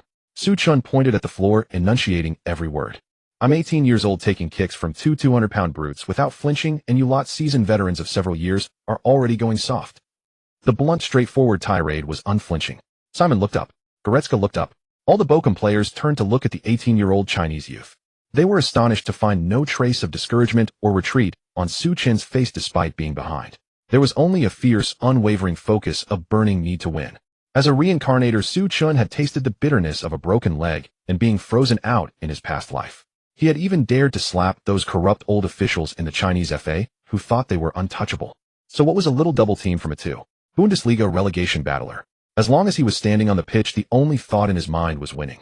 This was the infectious spirit of the team's absolute core. Su Chun's words poured a bucket of high-octane fuel onto the dying embers of his teammates' fighting spirit. Simon slapped his thigh and stood up. Damn right. The boss is right. We scored first, why should we be afraid of them? But the problem remained. Morale was restored, but how to deal with the Van River problem? As long as he continued to mindlessly lock down Su Chun in the second half, Bochum couldn't get the ball out no matter how many slogans they shouted. At that moment, head coach Peter pushed the door open and walked in. He had heard Su Chun's words and nodded with approval, then slammed his tactical board onto the table. Since you all know that Su Chun being marked by Van River is our biggest weakness right now, Peter roared, then why aren't you going out there and solving the problem? Don't forget the fighting spirit that's in Bochum's blood. This is a football pitch, not a dinner party. Whoever dares to mess with our brain, you go mess with them. That was the wake-up call they needed. Vice-Captain Hoffman snapped to attention, his bull-like eyes wide open. I understand, coach. Hoffman strode over to Su Chun and pounded his broad chest with his fist. In the first half, he had been running himself ragged at the back, trying to cover Leipzig's other attackers, leaving him no chance to protect Su Chun up front. Now he had finally figured it out. Forget tactical positioning, forget zonal coverage, damn it all. If Su Chun could get the ball and deliver those killer long passes, Bochum would win. His sole task for the second half was to be Su Chun's personal bodyguard. The 15-minute halftime break passed in the blink of an eye. The second half was about to begin. As the Leipzig players emerged from the tunnel, each of them wore a relaxed expression. Not only were they leading on the scoreboard, but they also had complete control over the tempo of the game. In their minds, as long as they kept that Chinese midfielder shackled, VfL Bochum was nothing more than a toothless sick tiger. If they continued this familiar rhythm of overwhelming pressure from the first half, securing 3 points on home turf was already a foregone conclusion. Meanwhile, in the stands of the Red Bull Arena, the home fans were still singing with fervor, the roar of over 40,000 voices echoing through the stadium. In the away section, the 3,000 Bochum supporters looked crestfallen. The team's dismal performance in the latter part of the first half, conceding 2 quick goals, had severely dampened the traveling fans' morale. By all logic, the exhausted Bochum side was facing a catastrophic collapse in the second half. The referee's long whistle signaled the start of the second half. Bochum kicked off. The scenario Bochum fans dreaded most began to unfold once again on the pitch. Leipzig's robust defensive midfielder Van Riefler wasn't participating in the team's high press at all. His sole task was to mark Su Chen out of the game. As soon as play resumed, he scurried over to Su Chen's side, shadowing his every move without a moment's respite. Whenever Bochum showed any sign of passing towards the midfield, Van Riefler would unceremoniously use his body to block. This shameless man-marking tactic was a clear declaration of intent to defend tooth and nail. Seeing this, the anxiety on the Bochum fans' faces deepened. How could they possibly play now?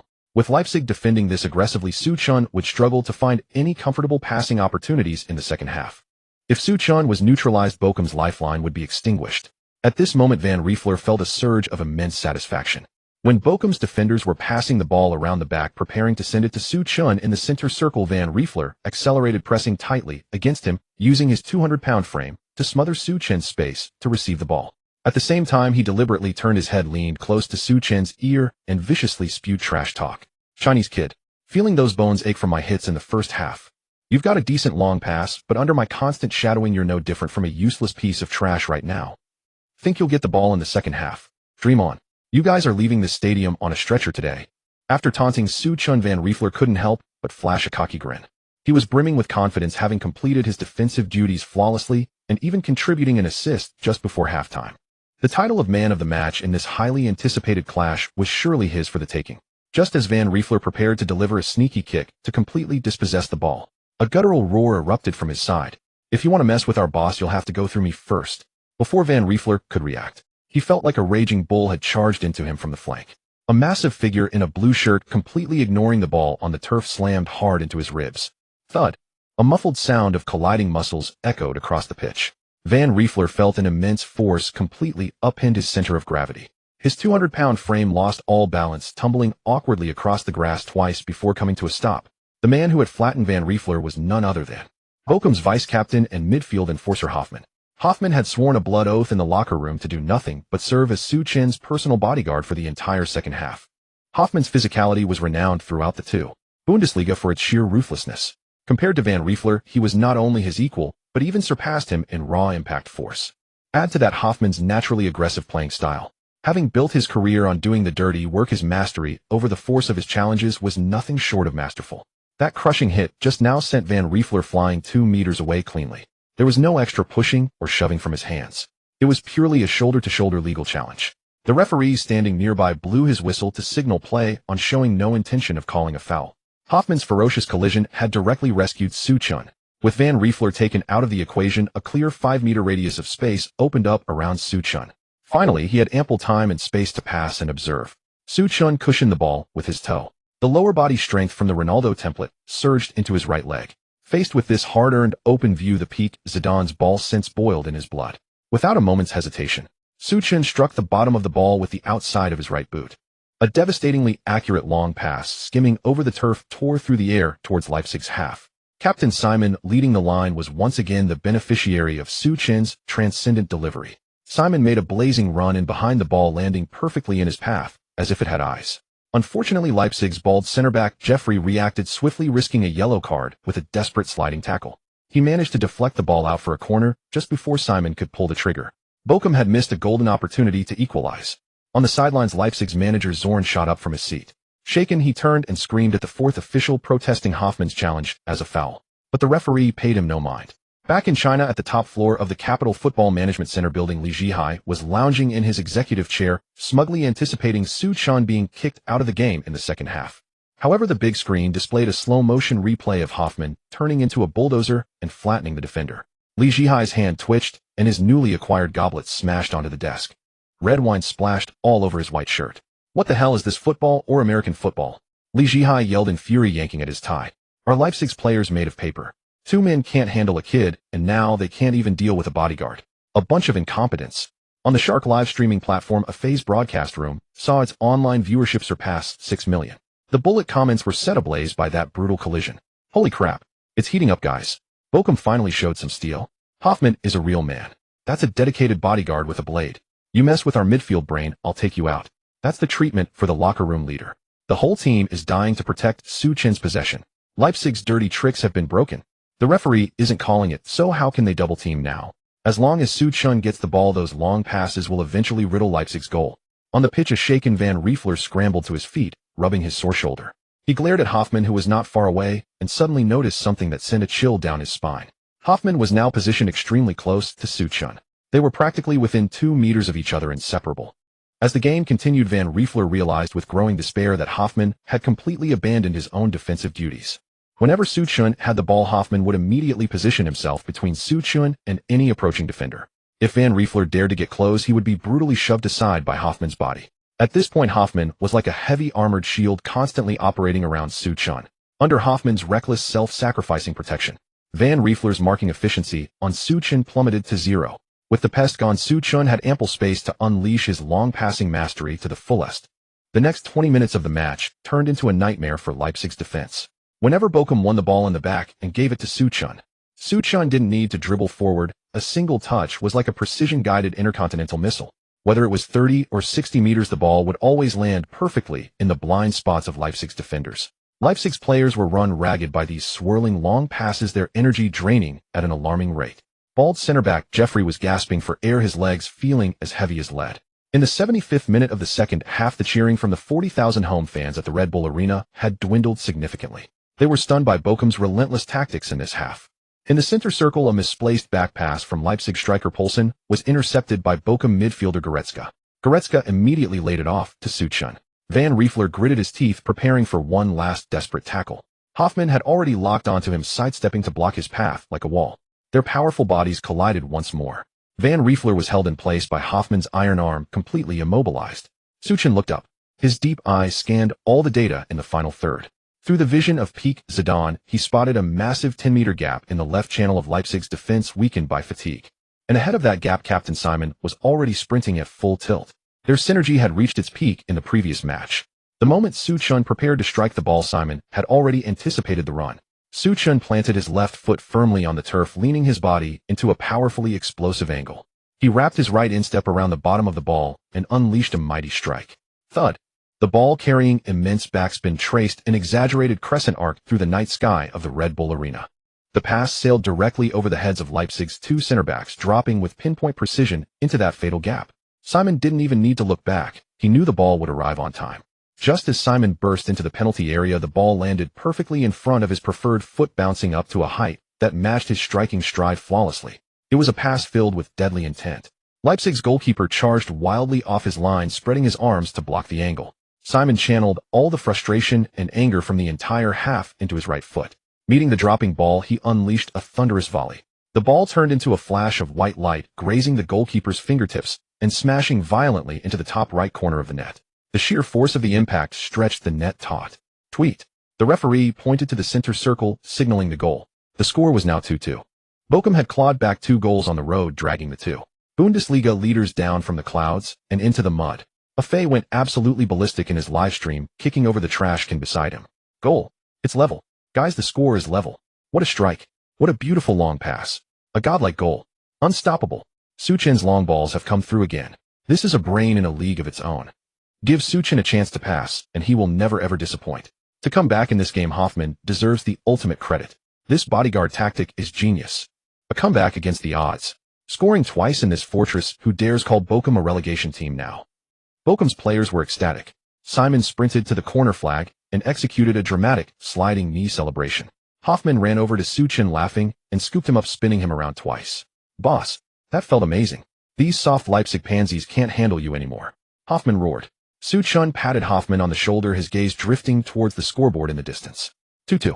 According to the system's mission requirements, remaining undefeated against RB Leipzig would complete the A-rank mission.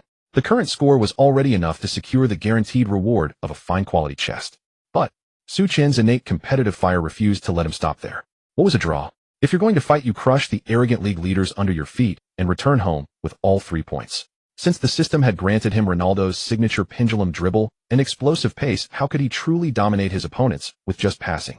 Over at the RB Leipzig coaching bench, manager Zorn was so furious he kicked a water bottle on the sidelines, splashing water everywhere.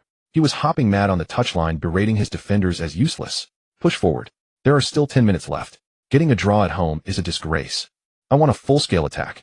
Smash their penalty area to pieces. Zorn had completely lost his composure, issuing an all-or-nothing order. Time ticked by. The clock reached the 89th minute.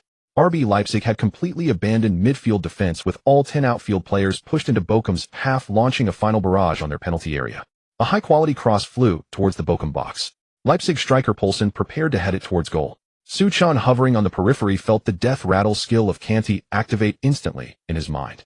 The elite defensive midfielder's anticipation allowed him to read the trajectory, stepping in front of Poulsen to head the ball clear towards the midfield area.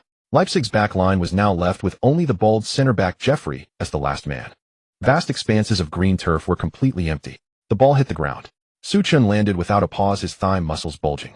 The Ronaldo template's top-speed sprint was unleashed. Like a bolt of blue lightning, he charged towards the center circle, taking the ball down smoothly under his control. Simon was still defending in his own half, and none of his Bochum teammates could match Suchan's counterattacking speed.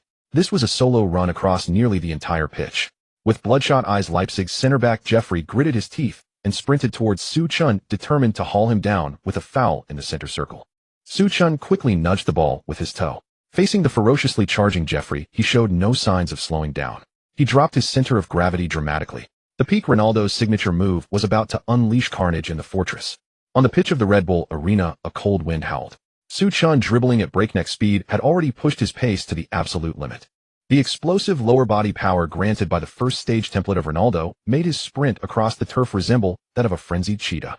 Leipzig's bald center-back, Jeffrey, his eyes bloodshot, stared intently at the approaching Suchan. Having forged his career in Serie A, he was a top-tier defender. What hadn't he seen before?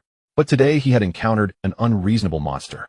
The distance between them closed to a mere 3 meters. Suchan showed no signs of slowing, suddenly dropping his center of gravity. His upper body began to sway violently left and right at a frequency that defied the laws of physics. The legendary move of the maxed-out Ronaldo, the pendulum dribble. Jeffrey's vision was blurred by the afterimages. His prized defensive instincts became a complete joke in that instant.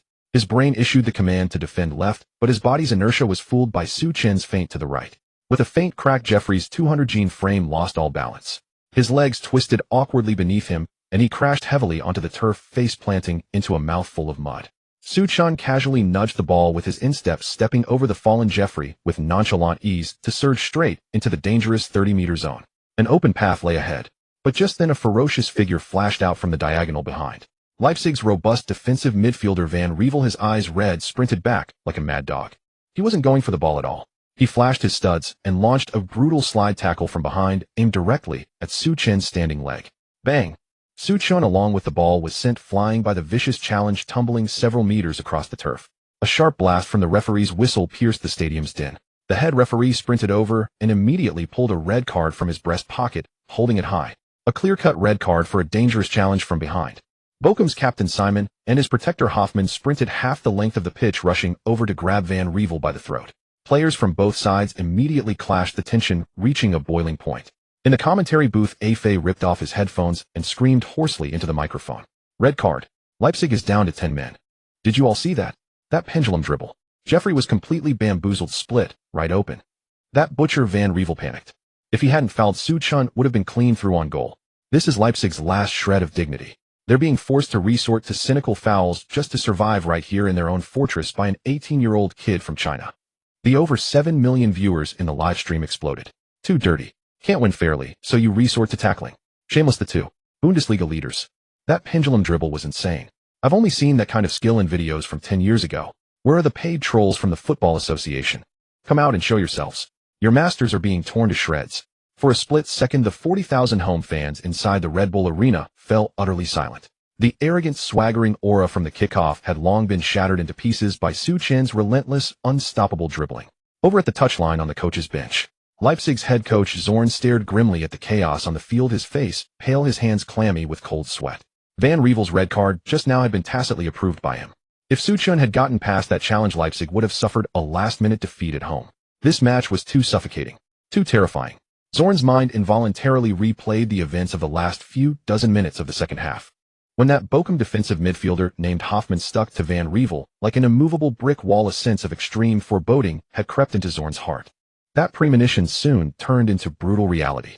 Because of Hoffman's physical man-marking, Van Revel completely lost the ability to disrupt Su Chun. Liberated, Su Chun became a deity dominating the pitch. Zorn glanced at the tablet in his assistant coach's hand. The data displayed on it made his heart race. In the past 10+ minutes with no one marking him closely, Su Chun had delivered a staggering 8 lethal long passes. These were genuine game-changing threats. Every time the ball soared, it would surgically tear through Leipzig's 4-man defensive line, landing perfectly at the feet of Bochum's forwards. Once Simon's one-on-one shot was denied by the post. Another time Gortz's powerful header was miraculously clawed off the line by Leipzig's goalkeeper in what was likely the save of his life. 8 lethal long balls. Even the core midfielders of Bundesliga giants Bayern Munich couldn't produce such vision and precision.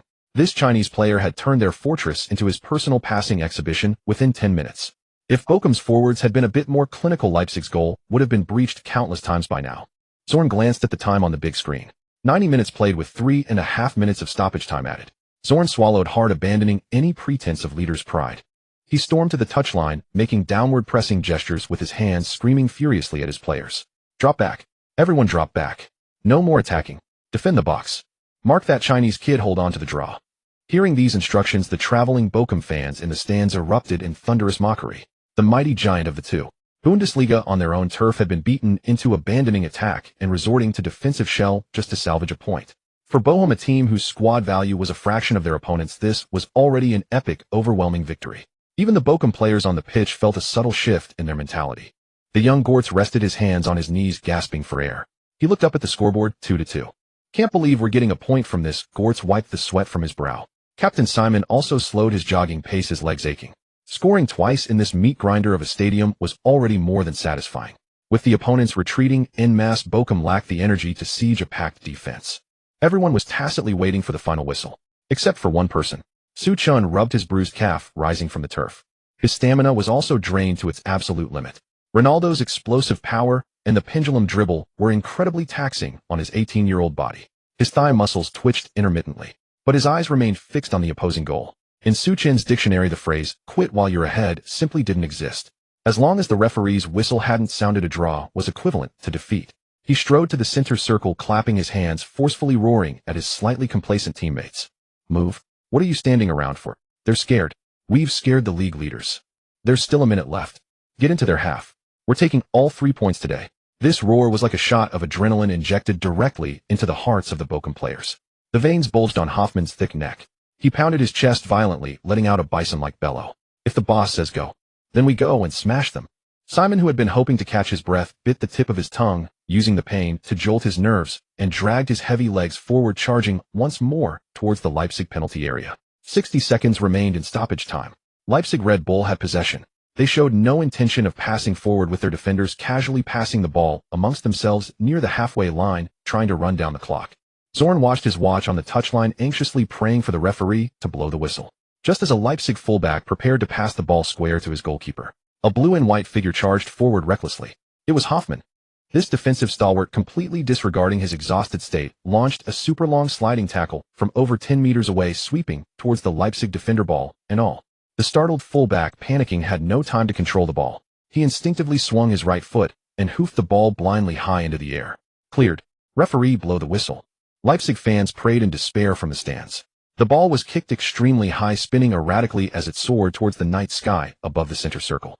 Players from both sides looked up, tracking the ball's descent. The next second, a figure appeared like a ghost directly beneath the trajectory of the falling ball. It was Su Chun. Leipzig's remaining 2 midfielders, alarmed, sprinted desperately from both sides to double-team him. They intended to knock the ball out of play the moment he tried to control it. This was the last chance to touch the ball in the entire match. Logically, facing such a high ball dropping vertically from over 10 meters, even a top star would have to first control it with their chest or thigh, then turn and look for a pass. The moment Su Chun touched the ball, the 2 Leipzig brutes would surely slam into him. But Su Chun had no intention of controlling it. His back was to the Leipzig half. In his mind, the maxed-out vision of Zidane had already mapped the positions of all 21 players into a precise coordinate model. He didn't even turn his head. Facing the rapidly descending ball, Su Chun planted his left foot firmly on the turf. His right thigh drove his shin, his entire leg like a coiled spring. Meeting the ball mid-air, his right boot, using the outside of his foot, smashed into it. Bang! A deafening thud. Not a control. It was a completely blind no-look, first-time long pass struck with his back to the goal. The ball, upon absorbing the tremendous strike, deformed momentarily under the extreme friction.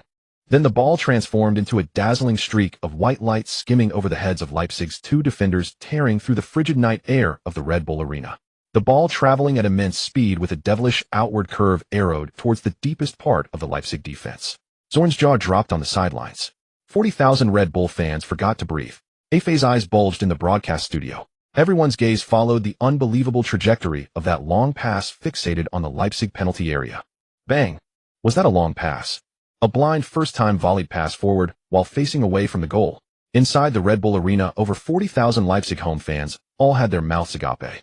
They stared blankly at the exaggerated flight path of the ball across the night sky. If it were any other player in the final minute of the game facing a dropping ball, with their back to the opponent's half striking at first time, it would most likely just be a desperate clearance, hoofed aimlessly upfield to waste time. But in today's match, Leipzig's entire defense had already been repeatedly carved open by Su Chen's long pass mastery. None of the 40,000 Leipzig fans dared to underestimate any seemingly casual move from this Chinese kid. But when they saw the positioning of the players up front, a large portion of the anxiety gripping the Leipzig fans' hearts subsided. Bochum's most dangerous striker, their captain Simon, who had already scored twice, was currently catching his breath near the center circle. Simon hadn't even started his run, and the long pass from Su Chen was aimed at a massive gap on the edge of the Leipzig penalty area. It was over 30 meters away from where Simon was standing. It was definitely a position Simon could never reach. In front of the Leipzig bench, head coach Zorn let out a long, relieved sigh. He thought Su Chen had finally mishit a pass. The match was surely going to end in a draw. As long as he secured a point, he, the leader's coach, could save some face. But just as everyone thought the pass would come to nothing from the blind spot on Leipzig's right side, of the defensive figure in a blue and white shirt burst forth like a madman. He didn't slow down at all, sprinting directly towards the ball's landing point. This sudden development sent the hearts of the 3,000 traveling Bochum fans racing wildly. The man making the run wasn't striker Simon, nor was it the hard-tackling protector Hoffmann. It was Bochum's young winger Loh, who had been largely invisible all game, lurking on the flank.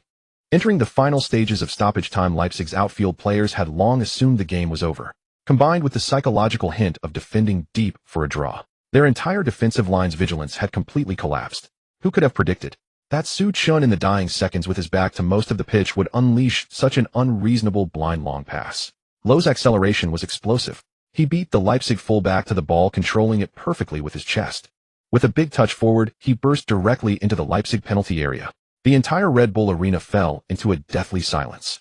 The home fans barely dared to breathe. Leipzig's goalkeeper, his face filled with panic, rushed out desperately, trying to close down the angle. Loh, facing the advancing keeper, made no fancy feints. He picked his spot at the far post, and with a firm push using the inside of his right foot, the ball skimmed across the turf, slid smoothly past the keeper's outstretched hand, and nestled into the back of the net, without any doubt. The referee immediately put the whistle to his lips and pointed both arms towards the center circle. Goal. The numbers on the scoreboard changed. The score was now 3-2. In the commentary booth, Afe kicked over his chair and jumped onto the desk. He ripped the windscreen off his microphone and screamed hysterically into the camera. A killer blow. A buzzer-beating goal. VfL Bochum has won. Oh my God. We won. What an incredible pass. Su Chen is the god of the pitch. A super-guided blind pass. Facing away from the goal. Not even looking upfield. An audacious volleyed assist. This is an outrageous play. Loh was so clever. That lad is sharp, lurking on the flank, biding his time. A last-gasp winner against RB Leipzig. In their vaunted fortress, shattering their pride at the top of the table. In Afe's live stream, the online viewership skyrocketed to 8 million. The screen was completely flooded with the word amazing. The bot accounts collectively went silent while genuine fans entered a frenzy of celebration. I'm going crazy. I jumped straight out of bed and hit my head on the ceiling. This is definitely the best assist of the two Bundesliga season. No, this is a pass worthy of the Puskas Award. A blind backheel to find a player on the periphery. He must have the entire tactical map etched into his brain. Anyone who tells me Su Chen can only stand and pass, I'll tear their mouth apart. This omniscient God's eye view is unstoppable. Meanwhile, at the top floor of the Football Administration Center in Beijing, Li Zhihai stared intensely at the rippling net on the screen, the flesh on his face twitching violently. He abruptly grabbed the bottle of French red wine worth tens of thousands of yuan from the desk. He hurled it recklessly at the massive LCD television. Crash. The screen shattered on the spot, scattering broken glass and red wine across the floor. Wang Jianya, startled, fell to the floor and cowered in the corner, not daring to make a sound. Furious and dizzy, Li Zhihai kicked over the expensive coffee table. He had bought thousands of bots and prepared countless defamatory drafts to smear Su Chen. He was just waiting for Leipzig to teach Su Chen a lesson at home. But instead he got the explosive news of Su Chen's hat-trick of assists and a last-second winner against the two Bundesliga leaders. This was worse than death for him. Ungrateful bastard. Think you can turn the world upside down after winning a few games abroad? Investigate. Look into VfL Bochum's financial records. Check their sponsors. I'll cut off his commercial lifeline. Let's see how long he can stay arrogant. Li Jihai raged impotently in his office. Back to the Red Bull Arena in Leipzig. The 3,000-plus Bochum fans in the away section, after a brief moment of stunned disbelief, erupted with a thunderous roar that threatened to lift the roof. The shouting of these few thousand managed to overpower the silence of 40,000 home fans. The Bochum fans were in a state of complete delirium. Dozens of hardcore supporters in the freezing cold near 0 degrees stripped off their shirts. Bare-chested they stood on their seats, wildly waving their blue jerseys. They jumped and howled like wolves. Bochum's head coach Peter gave his assistant a celebratory bear hug on the sideline, and the two tumbled across the turf. It was the ultimate upset in the two. Bundesliga. A team languishing in the relegation zone half a season ago, trailing by a goal, had managed to overpower and defeat the arrogant powerhouse Leipzig on their own turf. After scoring, Low completely lost his composure. He sprinted towards the corner flag area behind the goal, and in his sheer excitement, he failed to notice it was the gathering spot for Leipzig's hardcore fans. The 40,000 Red Bull fans were still reeling from the shock of the last-minute defeat. Seeing Low celebrating in front of them, the home fans in the stands were itching to storm the pitch and tear him apart. Fortunately, bodyguard Hoffman and Captain Simon sprinted over and tackled Low to the turf, preventing the situation from escalating. All 11 Bochum players piled on top of each other, celebrating the hard-fought victory. A few seconds later, they got up from the grass. Low pushed away the laughing Hoffman and sprinted straight towards Su Chun at the center circle. He spread his arms and wrapped Su Chun in a tight embrace. Low was so excited he was incoherent. "Boss, that long pass of yours was just incredible. I stayed on the flank without moving you. I thought you hadn't seen my position. You didn't even turn your head, and the ball landed right at my feet." Low's ability to score the winner today was largely due to his tactical invisibility. Throughout the match, Leipzig's high press had kept Bochum on the back foot. In attack, they relied entirely on Su Chun to find Simon and the gaps in the middle. Low had few opportunities to get on the ball on the flank. This meant he was the player with the most energy left in the Bochum squad. Before the final push, Su Chin's maxed-out vision had already locked onto the unguarded blind spot where Low was positioned. And in the dying seconds of the match, Leipzig's exhausted heavy-legged defenders simply couldn't catch the well-rested Low. A one-on-one finish was the natural outcome. Su Chun patted Low on the back and grinned. This maxed-out 99 long pass, a tribute combined with the explosive power of the Ronaldo template, was a truly devastating weapon on the pitch. Even under relentless pressure and man-marking, all he needed was a single second to release the ball, and he could feed it precisely into the opponent's net. The referee glanced at his watch and immediately blew the final whistle. 3-2. Bochum staged a remarkable comeback away from home to take all 3 points. The RB Leipzig players were all collapsed on the turf. Center-back Jeffrey covered his face with his hands, unwilling to accept the reality. 200-pound defensive midfielder Van Revel sat on the steps of the tunnel, burying his face in his knees. This match was Leipzig's first defeat after an unbeaten run of 10 games this season. It was also their first loss at home. Before this wealthy team, with a squad worth tens of millions, rarely even drew at this stadium. Today, however, their defense was completely dismantled by a young Chinese player who had just joined Bochum not long ago. Many Leipzig fans stared intently at Su Chin celebrating with his teammates. Gone was the disdain and mockery from the start of the match, replaced by deep shock and intense envy. This young Chinese man's long passing ability had completely dominated the game. 3 goals, 3 direct assists. He single-handedly devoured an entire premium defense. His blind back-to-goal volleyed assist for the winner elevated the art of football to new heights. Leipzig's fans were kicking themselves. They had done their research and knew that Su Chun had been loaned to Bochum for free by the Bundesliga giants Bayern Munich. What was this? How incredibly lucky were Bochum? A passing maestro with an inbuilt attacking system. If he were in the RB Leipzig squad, not only would they win the Bundesliga title, but even if they were promoted to the Bundesliga next season, they could topple the established powerhouses. Unfortunately, this talent was currently wearing Bochum's blue jersey. The match was over. Bochum secured their 5th consecutive league victory. The standings underwent a dramatic shift. Several promotion rivals who were originally higher up had all dropped points in this round. Bochum, with all 3 points, leaped up the table, soaring to 5th place in the Bundesliga. They were now just a few points away from the promotion playoff spot. From a relegation-threatened team to a promotion contender, Su Chun had achieved it in just 5 short matches. Astonishing comeback in Leipzig. Bochum secures 5th consecutive league victory. The league leader's fortress falls to a last-gasp defeat. Bochum's ranking surges toward the promotion playoff zone. A blind no-look long pass seals the game. New Chinese signing slays the league leaders on their own turf. Even the second division's dominant force concedes a hat-trick of assists in a single match. What kind of magical midfield maestro has Bochum unearthed? From relegation battlers to promotion juggernauts, who can stop the rise of this Chinese prodigy? What is the most fickle thing in the world?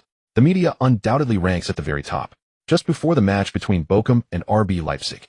The vast majority of German sports media, even including local rural area newspapers, unanimously predicted that Leipzig playing at home would easily crush Bochum. Everyone believed Bochum's winning streak would be decisively halted at the Red Bull Arena. Yet the result left all football pundits and journalists utterly astonished. Bochum not only avoided defeat, but staged a dramatic comeback on enemy soil, extending their winning streak to 5 games. The media's tone performed an abrupt 180-degree turn. The voices that had criticized Bochum before the match transformed into an outpouring of fervent praise. Headlines across Germany's major sports sections were dominated by Bochum's blue jersey. Suchun, whose performance in this match was nothing short of phenomenal, unsurprisingly became the sole focus of all media attention. If Bochum's previous 4 consecutive victories had come against mid to lower table teams in the 2. Bundesliga, those footballing legends might still have attributed Bochum's success to luck, suggesting Suchun had merely exploited the defensive frailties of weaker opponents. But this time, enduring relentless high pressing and malicious targeting on the road and overcoming the runaway league leaders RB Leipzig. Undoubtedly, this solidified Bochum's status as the most formidable and feared team among all 18 clubs in the 2. Bundesliga. In this match, Suchun once again achieved the miracle of an assist hat-trick. His total number of assists in the 2. Bundesliga skyrocketed to 12. With these 12 assists, Suchun's position on the league's assist charts surged dramatically from the top 10. He catapulted all the way to 5th place. Having participated in merely 5 league matches and recording 12 assists, his average stands at a staggering 2.4 assists per game.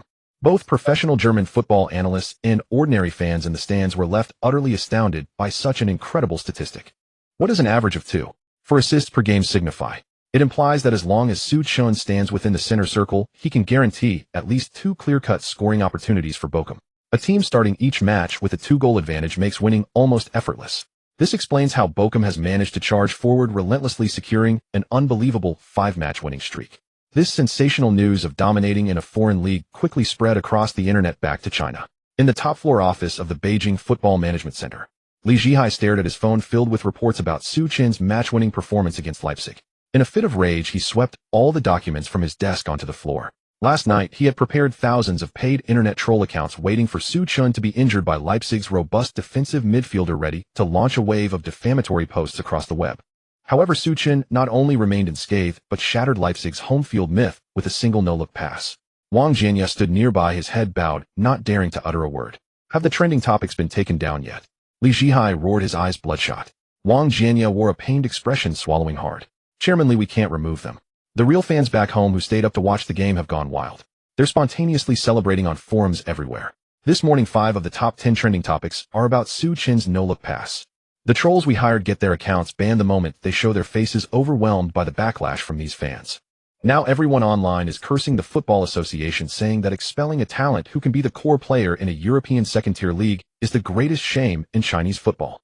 Hearing this, Li Zhihai slammed his palm onto the sofa armrest, breathing heavily. He had thought that expelling Suchun would effectively end the young man's career. But now Suchun is thriving in Germany, his fame growing ever larger. The Football Association's previous expulsion notice has now been screenshotted by netizens, turned into memes, and circulated across various forums as a colossal joke. Li Zhihai gritted his teeth, the flesh on his face trembling. He absolutely would not allow someone who had openly defied him to have a good outcome. Meanwhile, far away in Germany's Ruhr region, Suchun paid no attention to the petty schemes of the domestic Football Association.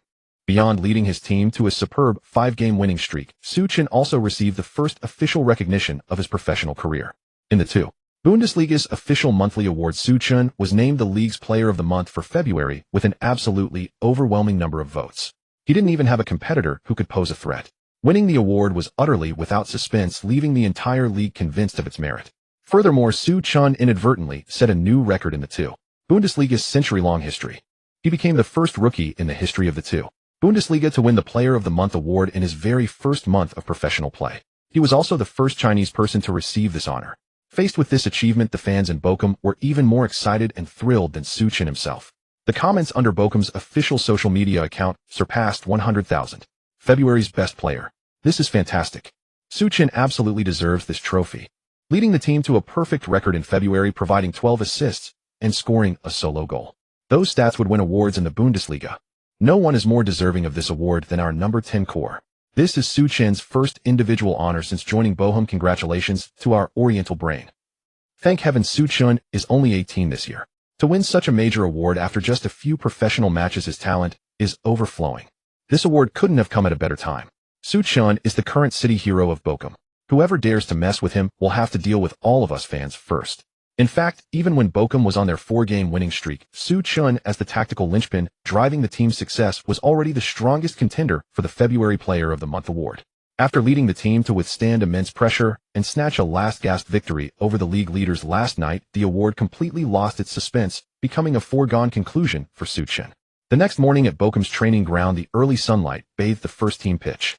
Zidane walked onto the field holding the Player of the Month trophy that the league officials had just delivered. His teammates immediately gathered around, offering hearty congratulations. They crowded around the trophy, admiring it and starting to crack jokes.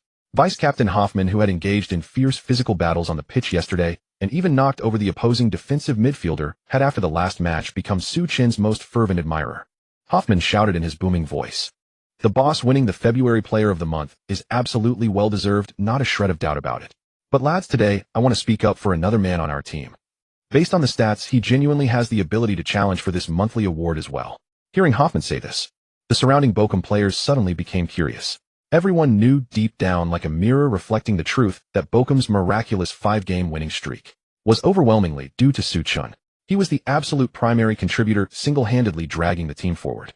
Hoffmann, usually a rough and straightforward guy, was now claiming someone else deserved consideration for the best player. Who could he possibly mean? Everyone stood frozen, not comprehending. It wasn't until Captain Simon, standing on the periphery of the group, deliberately cleared his throat and coughed twice, that everyone suddenly caught on. The person Hoffmann was talking about was naturally Bochum's starting striker Simon. Throughout Bochum's 5-game winning streak, Captain Simon's statistics were indeed spectacular, arguably the team's second most crucial contributor after Zidane. In those past 5 matches, Simon alone had scored 9 goals, an average of nearly 2 goals per game. Whether in the 2 Bundesliga or even in Europe's top 5 leagues, that's a godlike dominant record. It was precisely because of those 9 goals in 5 consecutive matches that Simon's total goal count for the 2 Bundesliga season directly reached the 20-goal mark. His ranking logically skyrocketed to 5th place on the scoring chart. It's important to remember, in the first half of the season, without Zidane, Simon barely had chances to even touch the ball on the pitch, and his shot attempts were entirely left to fate. He couldn't even crack the top 20 in the 2 Bundesliga scoring charts, being a typical blue-collar rough-edge striker for a relegation-battling team. Now, in just a short span of 5 games, he had completely turned things around and stormed into the top 5. This not only shattered Simon's previous career-best ranking on the season scoring chart, but also set a new personal record for goals scored. But everyone at Bochum knew exactly how those 9 goals came about. 90% of the credit absolutely had to go to Zidane. Without Zidane's relentless, almost unreasonable pinpoint long-range passes, and without Zidane using his max-level vision to pre-identify gaps in the defense, Simon wouldn't even find the space to take a shot. Not to mention, Zidane's passes were so perfectly weighted and placed. It was like serving the ball on a silver platter, directly feeding it to his mouth. This allowed Simon, whose finishing was far from top tier, to simply strike the ball first time into the net without any need for settling or adjustment. This kind of babysitting level assist had forcibly transformed Simon from a rough player into a 2 Bundesliga sharpshooter. Simon himself was fully aware of this truth. He understood Zidane's value to him better than anyone. However, Simon was still the team captain. As a striker, the feeling of scoring goals for fun was intoxicating, making one feel elated.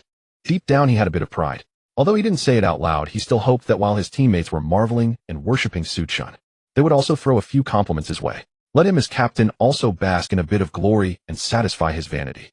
At that moment, Hoffmann shifted the topic to him. Simon immediately puffed out his chest, hands on his hips. The smile on his face was almost impossible to hide, ready to graciously accept the impending barrage of praise from his teammates. But unexpectedly, Hoffmann, this burly man, rolled his eyes slyly and suddenly changed his tune. "Oh no, wait." Hoffmann stroked his chin, deliberately raising his voice. "I just thought of another question. The boss's long pass accuracy is just too insane. You all saw that blind backheel pass yesterday, right? Without even looking, the ball landed perfectly in the corner of the box. If any living person stands up front in the position the boss tells them to be, they'd receive the boss's incredibly comfortable pass and have a clear one-on-one with the keeper. So by that logic," Hoffmann grinned widely, pointing at Simon, "doesn't that mean we could just tie a random dog to the front post, and it would benefit from the boss's long passes? How we could even bring the coach's retired golden retriever up front. As long as it runs fast enough, it could eat its fill of goals. Look at Lowe." Hoffmann yanked the grinning Lowe, who was standing nearby, over. "You all know how bad Lowe's finishing usually is, right? The winger who can't even score into an empty net in training. Yet yesterday he got to enjoy the boss's benefit and scored the winner against Leipzig. This just proves that the striker's finishing ability doesn't matter at all with the boss's passes. As long as the long balls are good, you could tie a dog up front and win the title. Upon hearing Hoffman's absurd tie a dog speech, the Bochum players present, including Lowe, were all desperately covering their mouths to stifle their laughter. They stared intently at the mischievous Hoffman, then looked over at Captain Simon, standing behind him, whose face had already turned as black as the bottom of a pot. Simon, who was just about to accept the praise, was completely caught off guard and lost his composure. Without a word, he bent down and yanked off his right cleat. Holding the side with the studs, he viciously swung it at Hoffman's thick backside. A sharp crack echoed. "Hoffman, you blind dog. I blocked for you yesterday, and today you're making fun of me." Simon roared in fury. Hoffman jolted from the hit, clutched his rear, and bolted. The captain's angry. "Hit a nerve, did I?" Hoffman yelled, running for cover on the training ground, while Simon chased him, relentlessly wielding the spiked cleat. "Help! The captain's lost it. He's trying to kill me for exposing the truth." Hoffman bellowed as he ran. The younger players like Goretzka and Lowe stood by, doubled over in laughter, unable to straighten up. No one intervened. They were all just egging it on. "Simon, get him on the thigh. Show him who the fifth best scorer in the Bundesliga is," Lowe shouted, waving his fist. The atmosphere on Bochum's training pitch was filled with pure joy. Suchin stood on the sidelines watching these grown German men, whose combined ages totaled several hundred years, acting like kids, and he felt a surge of happiness. Just 2 weeks ago, the training ground was lifeless with fear of relegation etched on every face. Now it was different. The 5-game winning streak, highlighted by an away victory against the Bundesliga giants RB Leipzig, had completely straightened their spines. They feared no one now. With Suchun anchoring them as their pillar, they dared to fight tooth and nail against established Bundesliga teams.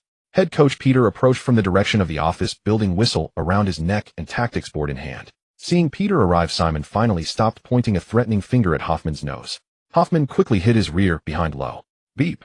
Peter blew his whistle. All players quickly jogged to the center circle, formed 2 neat lines, and dropped their playful demeanor.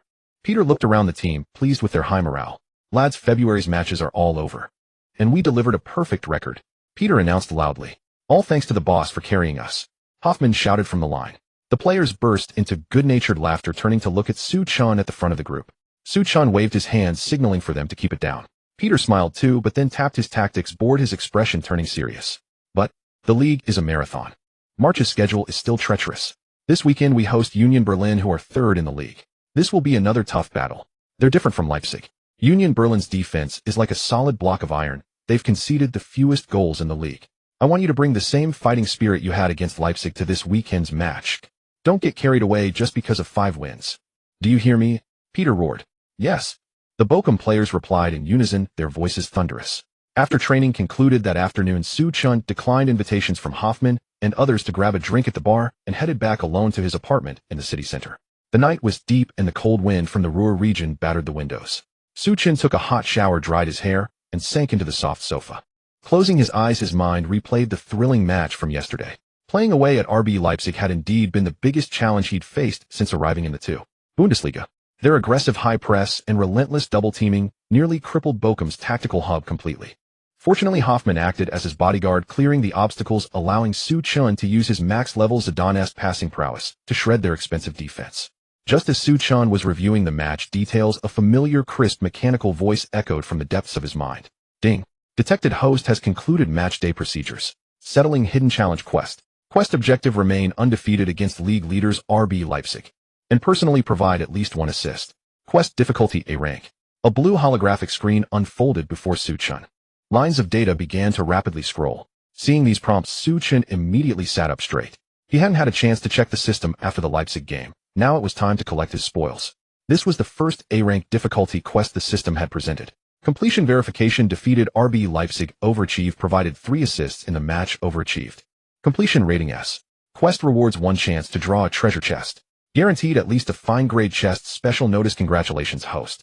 Due to achieving an S perfect rating on an A-rank quest significantly exceeding targets, this chest draw has triggered the double critical reward mechanism. Seeing the final line of golden text on the screen, Suchun clenched his fist tightly, unable to suppress a mental cheer of hell yeah. He actually managed to trigger a double reward. The system was being quite generous this time. A-rank quests were tough, and leading the team to a comeback victory under pressure to earn an S rating was the real deal. This double drop rate was a rare thing. Without any hesitation, Suchun commanded the system. Use the chest draw immediately. The light on the screen intensified and a fine-grade chest with a silver-blue sheen materialized out of thin air. The The clasps automatically popped open and 2 streams of light flew out.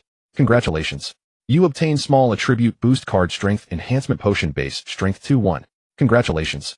You obtained special item epic grade chest clue fragment 1. Just as the 2 rewards were displayed, the system notification sounded again. Double reward mechanism activated. Rewards are being doubled and upgraded. Congratulations. You have finally received strength enhancement potion base strength 2-2. Congratulations. You have finally received epic grade chest clue fragment 2. Seeing the final item quantities fixed on the screen, Su Chen's eyes gleamed with delight. A smile he couldn't suppress spreading across his face. Genuine double rewards. He directly obtained 2 strength enhancement potions. For Su Chen at this stage, strength attributes were a godsend. Thinking back to yesterday's match against Leipzig, their 200-pound heavy defensive midfielder Van Riviere had been clinging to him all game. Although he used Ronaldo's lower body explosiveness to withstand several collisions, his stamina had been drained significantly, and he'd relied on Hoffmann to handle the physical battles later on. If he were to play in the even more physically demanding Premier League or the Champions League, representing the highest level, a midfielder needs an iron body. Technical skill alone wouldn't suffice. Zidane could stroll through the physically imposing European football scene back in his day, relying not just on his footwork, but also on his terrifying core strength that defenders couldn't even push. This 4 strength bonus couldn't have come at a better time. Use them all. Su Chen commanded decisively.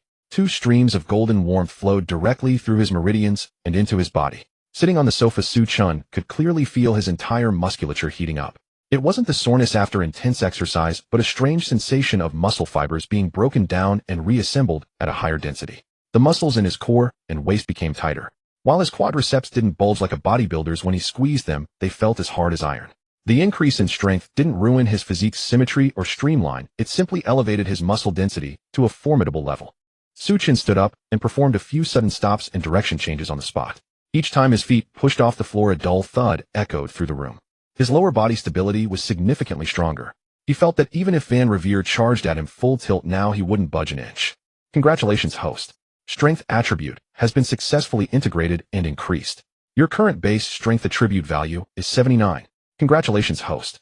Your overall ability rating has been updated. Current overall ability rating 74, top European League, squad rotation, 2nd Division, League superstar level. Seeing the newly updated stat panel, Su Chen let out a long breath. His overall rating had broken through to 74. His strength stat had directly skyrocketed to 79. In the physically demanding world of European football, a strength rating of 79 was more than enough to dominate the vast majority of technical midfielders. Even in the Bundesliga, he could hold his own against the robust defensive midfielders of Bayern Munich. Adding 4 points to strength had directly boosted his overall rating.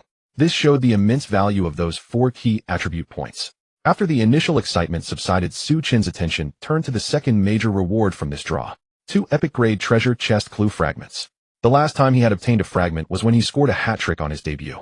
Combined with the fragment he had kept from before, he now had exactly 3. This was the ultimate prize that could yield a world-class special move. His current lifeline, the maxed-out Zidane long pass template, and Ronaldo's Phase 1 explosiveness template had all come from epic grade treasure chests. Suppressing his racing heart, Su Chen directly selected the synthesis option on the holographic screen. 3 clue fragments confirmed. Epic grade treasure chest clue successfully synthesized. Special notice: your next mission reward chest will be an epic grade treasure chest, 100 drop rate. The decision was final. As long as the next mission was issued and completed, a guaranteed epic grade treasure chest was within reach. Su Chen rubbed his hands together in anticipation. If he could acquire another master-level skill, like Zidane's Marseille turn, or a vision-related skill, his overall rating would undoubtedly break through the 80 mark without any hindrance. At that point, no one on the green pitch would be able to stop him. After waiting for over 10 minutes, the system did not issue a new challenge mission as it usually did. It seemed hidden missions were only triggered during important matches or specific sudden crises. This was not something that could be rushed. Since his physical attributes had just been significantly strengthened, the next step was to quickly integrate this 79 strength rating, turning it into second nature. If he failed to adapt to the new strength, the power behind his passes and his balance during physical contests in actual matches would suffer fatal deviations. Su Chen was never one to rely solely on the system's cheats. Even with maxed-out talents granted by the system, without sweating it out in training, one could never become a true king of football. The humiliation of being banned by the Domestic Football Association in his past life was still vivid. Now that he had a chance to start over, he didn't want to waste a single second. Huaxia Jingxing. In the spacious, bright office at the top of the Football Management Center's headquarters building. After a night of furious destruction, the office had been in shambles. Early this morning, the logistics department had quickly brought in a new large-screen LCD TV and an expensive rosewood coffee table. Even the carpet had been replaced. Football Association Chairman Li Zhihai lounged on the leather sofa, holding a cup of freshly brewed premium Longjing tea leisurely blowing on the floating leaves. After a whole night to decompress, Li Zhihai had forcefully suppressed the nameless anger in his chest. Although the last-minute winning goal in the Bundesliga match last night had made him, the FA chairman, lose face, he still harbored a great deal of wishful thinking. A mere 18-year-old kid who had never even entered the national team training camp, relying on a bit of luck to rack up some assists against a few weak teams in a second-tier league like the Bundesliga. Did he really think he could defy fate and soar to success? The Bundesliga was notoriously a meat grinder for physical contests. Su Chin's frail Eastern physique might withstand a malicious tackle once or twice. Could he dodge them unscathed every single time? Sooner or later this kid would get his legs broken by those frenzied German defenders. Even setting that aside, no matter how much of a splash this kid made in Europe, the domestic football circle ultimately answered to the Football Association. With a single order, he could use administrative measures to block all news coverage about him domestically, preventing even a whisper from getting through.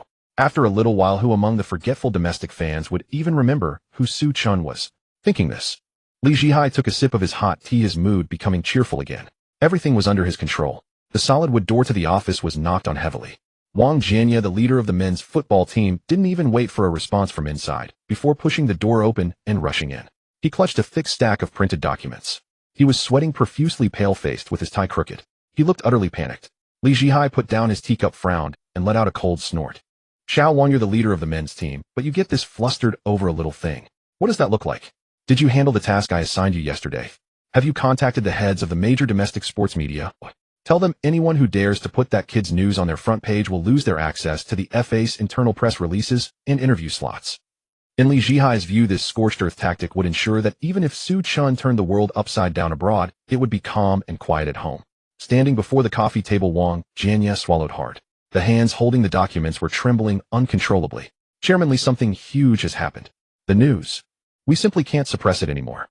Hearing this, Li Zhihai's face immediately darkened. What do you mean can't suppress it? How much trouble can a few disobedient self-media accounts cause? Just spend some money and get their accounts banned. Wang Jianya shook his head vigorously, stepped forward, and spread the thick stack of documents directly on the coffee table in front of Li Zhihai. Take a look at this. It's not just some domestic self-media making a fuss. This is from authoritative German newspapers and official European competition announcements. The major domestic portal sites have directly reposted this for their front pages. Li Zhihai, with a grim face, picked up the top color printout from the table. It was a screenshot of today's front page of the renowned German sports newspaper Bild. The enlarged, bold German headline had been specially translated into Chinese and printed below. Chinese brain arrives in the Ruhr. The absolute architect of a 5-game winning streak. Bochum's new signing records 3 assists in a single match. Single-handedly shatters the myth of the fortress. Li Zhihai felt his eyelids twitch violently and tossed the paper aside forcefully. The next one was the cover of another authoritative media outlet, Kicker. The cover featured a full-page action shot of Su Chun back to the goal, executing a spectacular blind pass for the winning goal. The bold headline accompanying it was dazzling. From discard to pitch king, 18-year-old Chinese prodigy shines over the Bundesliga. Li Zhihai gasped. He quickly flipped to the third printout. This time it was a screenshot of the official Bundesliga website's homepage. There prominently displayed was a large half-body photo of Su Chun wearing Bochum's blue number 10 jersey. Next to it was a line of bold red text that almost made Li Zhihai vomit blood on the spot. Making a century of history. 18-year-old Chinese youngster Su Chun unanimously elected Bundesliga Player of the Month for February. Seeing this screenshot of the official interface, Li Zhihai's mind went blank. He stared blankly at the words frozen stiff on the sofa. Official Player of the Month. This kid had only just stepped onto the European professional stage for less than a month, and he had directly won an official monthly award. And he was the first newcomer in the history of the Bundesliga to win this major award right after his debut. Its significance was far too great for the domestic FA to cover up with their high-handedness. This is impossible. Li Zhihai slammed his palm on the rosewood coffee table, startling the tea. 1 month. He's only been playing there for less than a month. Are the Bundesliga's review committee members all blind? Giving an award of this caliber to a troublemaker we publicly expelled in an official notice. Wang Jianyi wiped the cold sweat from his forehead, his voice weak. Chairman Li, this kid has been playing out of his mind in the Bundesliga. In 5 matches he's recorded 12 direct assists and scored 1 solo goal. With such ridiculous stats, he'd be topping the charts in any league in Europe. It's not just the Bundesliga now. Several traditional powerhouses in the Bundesliga have sent full-time scouts to watch him live. Li Zhihai jumped up from the sofa in a rage. We can't control what foreign media writes. But what about our domestic media? Are they joining in the frenzy too? What am I feeding you people for? Wang Jianya, with a mournful face, started to pour out his grievances. We simply can't stop it, Chairman. During the match last night, millions of real domestic fans watched him deliver the winning goal live on the Shark live streaming platform. Early this morning, as soon as the Bundesliga officially announced the Player of the Month award, all the domestic football forums and Tieba exploded. Major portals like NetEase Sina and Tencent chasing traffic and hype completely ignored our internal warnings. They plastered the photos and videos of Su Chun receiving the award all over the top recommendation slots of their sports sections. The diehard fans who stayed up to watch the game organized themselves and spammed everywhere. They reported and got all the bot accounts we hired last night banned. Wang Jianya's voice grew quieter as he spoke. Netizens are all saying that Su Chun is the true, greatest talent in Chinese football in the last decade, the one and only hope for the entire village of Chinese football. Hearing the phrase, the one and only hope for the entire village, Li Zhihai felt as if he had been slapped hard across the face a dozen times in public. It stung fiercely. He was the one who had personally approved and signed the official notice expelling Su Chun at that meeting. He had confidently called Su Chun a useless locker room cancer, saying he lacked the qualities of any professional player. And now, this nationally recognized cancer was winning awards left and right in a European second-tier league. Li Zhihai paced back and forth anxiously in his spacious office. This matter absolutely could not be allowed to fester. If Su Chun's reputation continued to grow domestically, the FA's authority would be completely ruined. Once public opinion became uncontrollable, and if the higher-ups at the General Administration of Sports personally intervened, his position as FA chairman would definitely be in jeopardy. After receiving the death order from Li Zhihai, Wang Jianya, not even bothering to put on his suit jacket, rushed back to his private office. He locked the door, pulled out a thick address book from his desk drawer, and frantically began dialing numbers on the landline phone.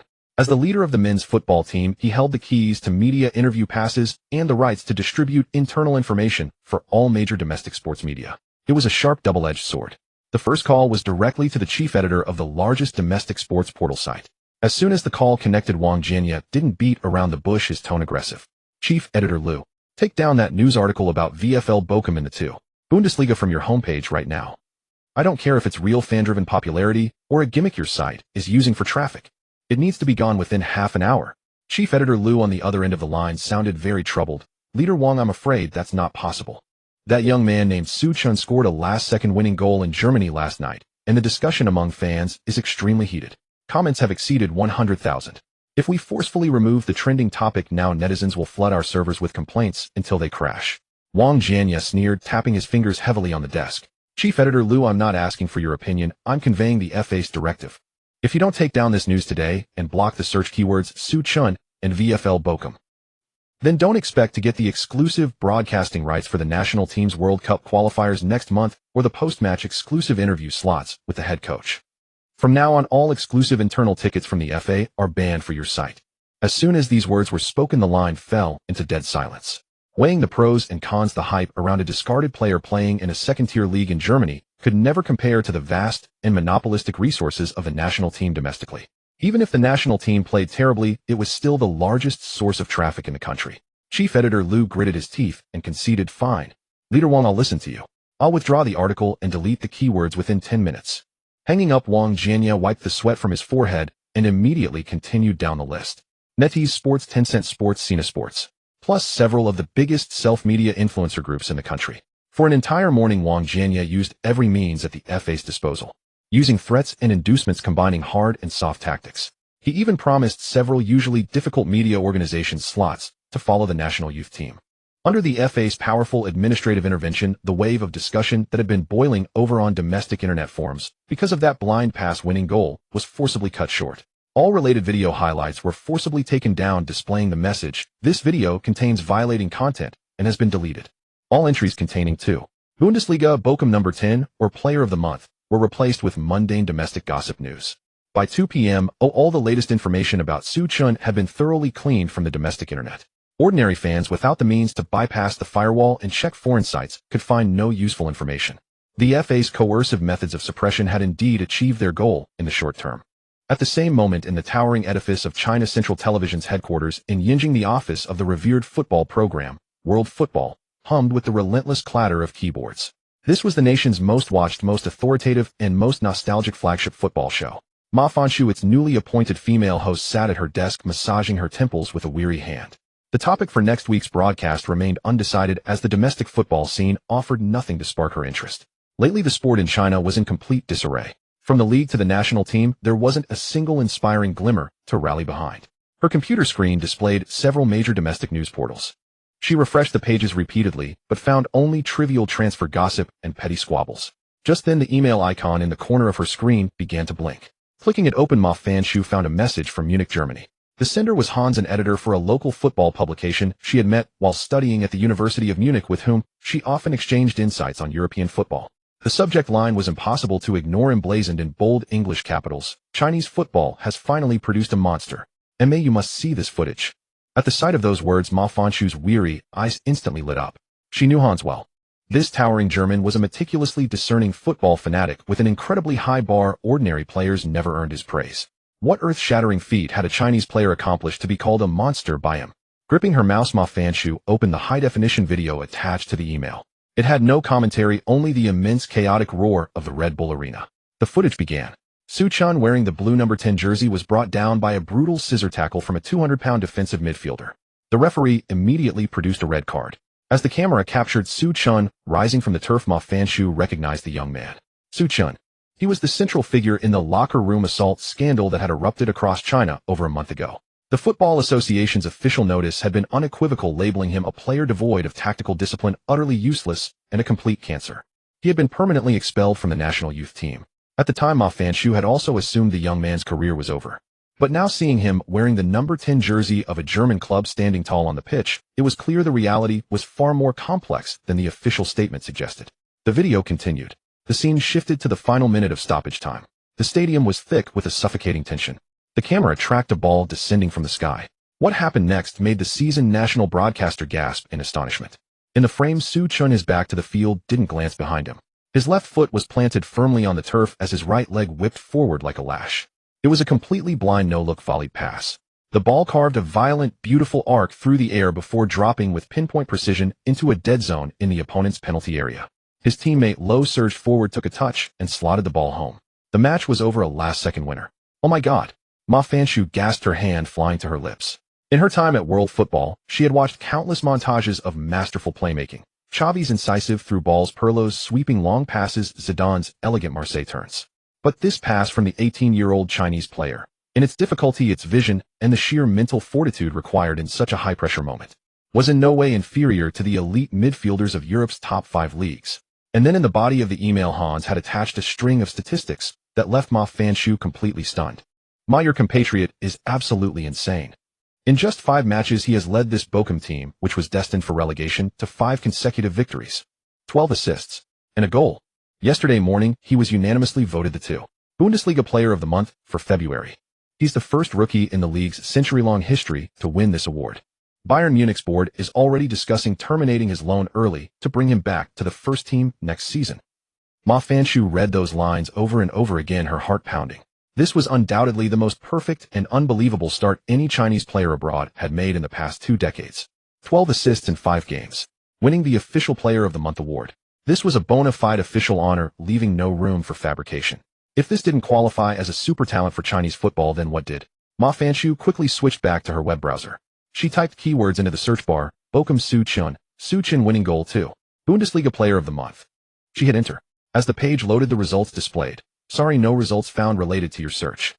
Scrolling down, she found only a few stale news articles from over a month ago branding Su Chun as a locker room cancer. There was not a single mention of his award or his last-minute winner against Leipzig. Impossible. Ma Fanshu was stunned. In this hyper-connected age, a young Chinese player delivering a transcendent performance on European soil, given the media's usual shameless appetite for clicks, should have been a veritable feast of sensationalism. Every outlet would be scrambling to uncover even the most trivial detail of his life, like how many eggs he had for breakfast. But instead, the entire internet was eerily silent. This unnatural quiet sent a chill down her spine. Having navigated the media world for years, Ma Fanshu immediately sensed a sinister conspiracy at play. She grabbed her phone and called a familiar editor at NetEase Sports. Brother Lou, it's Fanshu. I need to ask you something. There's a player named Su Chun in Germany who just won the 2. Bundesliga Player of the Month. Why haven't you guys published a single word about it? The editor's voice on the other end was a hushed, wary whisper. Fanshu just dropped this. Don't get involved. This morning we had the story slated for our top headline, but then the Football Association called and gave us a severe dressing down. There's a strict order from the top. It's a total media blackout. Anyone who publishes something positive about this kid will have their press credentials for the national team and the league revoked. The FA is determined to make him a non-person in China. We have no choice, we have to keep our jobs. Hearing this, Ma Fanchu hung up the phone without another word. The fiery temper of a northeastern girl surged to her head. This was utterly preposterous. Because of a personal grudge, the officials at the Football Association were abusing their power to silence a genuine talent who was bringing honor to China on the European stage. This was trampling on the right of every Chinese football fan to know the truth. Domestic football was already in the gutter, a rare promising seedling had finally sprouted, and instead of protecting it, they were hell-bent on strangling it. Fine. The FA can threaten those websites, Ma Fanchu said, coldly closing all the domestic pages on her computer. But this is China Central Television. World football is under the jurisdiction of the State Administration of Radio, Film, and Television. The FA's reach is long, but they can't dictate to us at CCTV. Ma Fanchu's resolve was absolute. She had found her topic for this week's show. On the nation's most authoritative platform, she would drop a bombshell on millions of fans across the country. She would let everyone see for themselves the true dominant brilliance of the young man the FA had tried to brand as a cancer out on the green fields of Germany. To turn this episode into a sensation match, footage alone wouldn't suffice. She needed to secure a first-hand exclusive interview. The official CCTV Weibo account personally endorsed him. At the Bochum training facility on pitch 1, after securing 5 consecutive league victories, the team was granted only a half-day respite before resuming full squad training that afternoon. The weekend ahead promised a formidable clash against Union Berlin, the league's third-ranked side, another grueling encounter that allowed no margin for error. At 3 o'clock, head coach Peter's whistle pierced the air, signaling the start of a half-pitch 6-on-6 tactical drill. Having completed the system's tasks last night, Su Chun had not only acquired a clue fragment for synthesizing an epic treasure chest, but had also triggered a double critical reward, fusing 4 points of strength directly into his physique. His current base strength of 79 points made him an absolute juggernaut among midfielders in a league like the two Bundesliga, where physical attrition was the norm. For today's scrimmage, Su Chun was placed on the starting squad, donning a yellow training vest. Tasked with marking him across the entire pitch was none other than Hoffmann, the defensive midfielder, who had transformed into a ferocious guardian the previous day, clearing obstacles with ruthless efficiency. Coach Peter stood on the sideline, arms crossed, his gaze fixed intently on the midfield battle. He had orchestrated this specific matchup to gauge just how much pressure Su Chun could withstand against relentless, no-holds-barred tight marking. The whistle blew. Goretzka intercepted the ball in the defensive third and immediately played a pass to Su Chun near the center circle. As Su Chun settled the ball under his control, a heavy, thundering footfall approached from the blind side. Hoffmann charged forward like a rampaging wild bull. His booming voice echoed across the training ground, "Boss, watch out. I'm not holding back." Relying on his 185-meter frame and nearly 90 kilograms of bulk, Hoffmann didn't slow down, driving his broad shoulder directly towards Su Chun's ribs. Had this been a fortnight ago, facing such a heavy-duty collision, Su Chun would have utilized his maxed-out Zidane-like footwork to execute a preemptive Marseille turn, evading the contact to find space for a pass. But today Su Chun showed no intention of dodging. He calculated Hoffmann's trajectory, planted his left foot deep into the turf. Engaging his core, the muscles in his thigh, harder than forged iron, tensed violently. Instead of retreating, Su Chun lowered his center of gravity and met Hoffmann's charge with a shoulder barge of his own. Thud. Two bodies collided with immense force, producing a dull, resounding impact. What happened next left every Bochum player present utterly stunned. Hoffmann felt an overwhelmingly brutal reactive force travel from his shoulder bone through his entire body. His massive frame not only failed to budge Su Chun an inch, but was thrown completely off balance by the sheer power of the rebound. Stumbling, Hoffmann staggered backward 3 full paces, nearly toppling onto the grass. In stark contrast, Su Chun stood as immovable as a mountain. He didn't even sway. Seizing the moment while Hoffmann was off balance, Su Chun deftly nudged the ball with his right instep, gliding past the disoriented defender with ease. Scanning the field, he launched a pinpoint 50-meter pass straight to the edge of the penalty area. Striker Simon arrived in time, met the ball with a first-time shot, and the ball nestled into the back of the net. A sudden hush fell over the entire pitch. The only sound was the rustle of the ball against the net. A dozen burly Germans stood slack-jawed, staring intently at Su Chun, who was casually rubbing his shoulder in the center circle. Hoffmann steadied himself on the turf and scrambled over to Su Chun. Circling him like he was some kind of alien specimen, he reached out and gave Su Chun's thigh a couple of firm, incredulous squeezes. "Bloody hell. Boss, did you sneak some magic pill last night? That hit I just delivered was at least 80% of my full power. Normally when I clash with opposition strikers, they go down on the first impact," Hoffmann bellowed. "How are you as hard as a steel plate?" It rattled my very bones. Simon the goalscorer jogged over laughing heartily, slapping Hoffman's bald head. Hoffman, did you soften your legs up at the bar last night? Can't even outmuscle an 18-year-old kid. Don't ever call yourself Bochum's enforcer again. Hoffman's face flushed crimson as he roared back. Bullshit. You try it then. With the boss's core strength, every butcher in the two Bundesliga's back lines would be eating grass, watching his players horse around. Head coach Peter on the sideline was beaming with uncontainable joy. European football prizes physicality above all. A midfielder with otherworldly vision and passing range who has now also shored up his physical deficiencies is a veritable one-man weapon of mass destruction, possessing the genuine hardcore capability to start in the Champions League. After the grueling afternoon training session concluded, Suchin declined his teammates' invitation for dinner and returned alone to his apartment in the city center. After showering and changing into fresh clothes, he sank deep into the plush sofa. Idly he retrieved an old scuffed phone from the very bottom of his suitcase. It was his number from back home in China. Since arriving in Germany and switching to a local SIM card, this old phone had remained powered off, tucked away. Feeling a sudden impulse tonight, he plugged the old phone in and powered it on, intending to browse his previously saved tactical notes. Unexpectedly, within 10 minutes of it booting up, the previously dark screen vibrated violently, blaring a harsh ringtone. Suchin picked up the phone and saw an unfamiliar number on the display with an area code indicating Yinjing, China. Why would someone from back home be calling this dormant number while he was so far away in Germany? A flicker of curiosity piqued Suchin, pressed the answer button and held the phone to his ear. Hello, is this Mr. Suchin? A crisp, clear female voice came through the line. Suchin paused for a moment before replying flatly, "This is Suchin." The caller on the other end let out an audible sigh of relief, her tone turning eager. Could I add you on WeChat for a video call? At this request, Suchin's brow furrowed deeply. Had scam tactics in China really evolved to this level? Calling internationally to schmooze, then immediately asking for a video chat. Was the next step some kind of blackmail or extortion scheme? Not wanting to waste words on such people, Suchin's finger moved towards the end call button. Sensing the prolonged silence on the line, the woman hastily raised her voice to explain. Suchin, hello. Please don't hang up. I'm not a scammer. I'm a reporter for CCTV Sports Channel and the host of Total Soccer. My name is Ma Fanshu. I managed to find your personal number through some contacts in the CFA's internal player registry. I'd like to conduct a brief interview with you for a special feature on your overseas career. Pleased. The beautiful host from CCTV's Total Soccer wanted to do a feature on him. Suchin found it even more absurd. These fraudster scripts were getting more elaborate, even impersonating national television hosts. He let out a cold laugh, preparing to end this nonsensical call. Just then Ma Fanshu's anxious voice pierced through the receiver, hitting Suchin's ears. You must be thinking it's strange that there's absolutely no news about you back in China, right? The Chinese Football Association used all their administrative power to force the removal and censorship of all news about your last-minute winner against Leipzig and your Bundesliga Player of the Month award from the entire internet. I want to interview you to tell the fans back home the real results you've achieved in Germany without omitting a single detail. The words nationwide censorship froze Suchin's hand mid-air, inches from the end call button. Knowing the foul tactics of scoundrels like Li Zhihai and Wang Jianya, this shameless move was entirely within their playbook.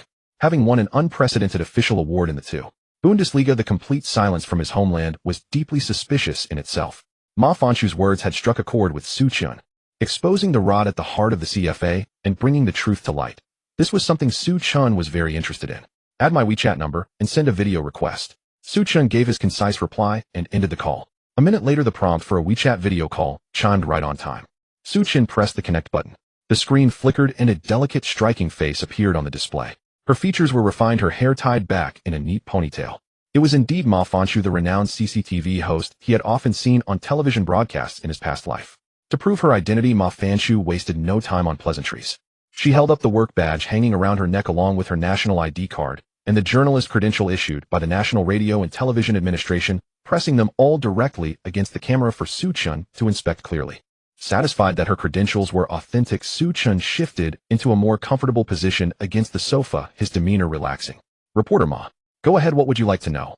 Ma Fanshu nodded, pulling a thick notebook from the table and uncapping her ballpoint pen.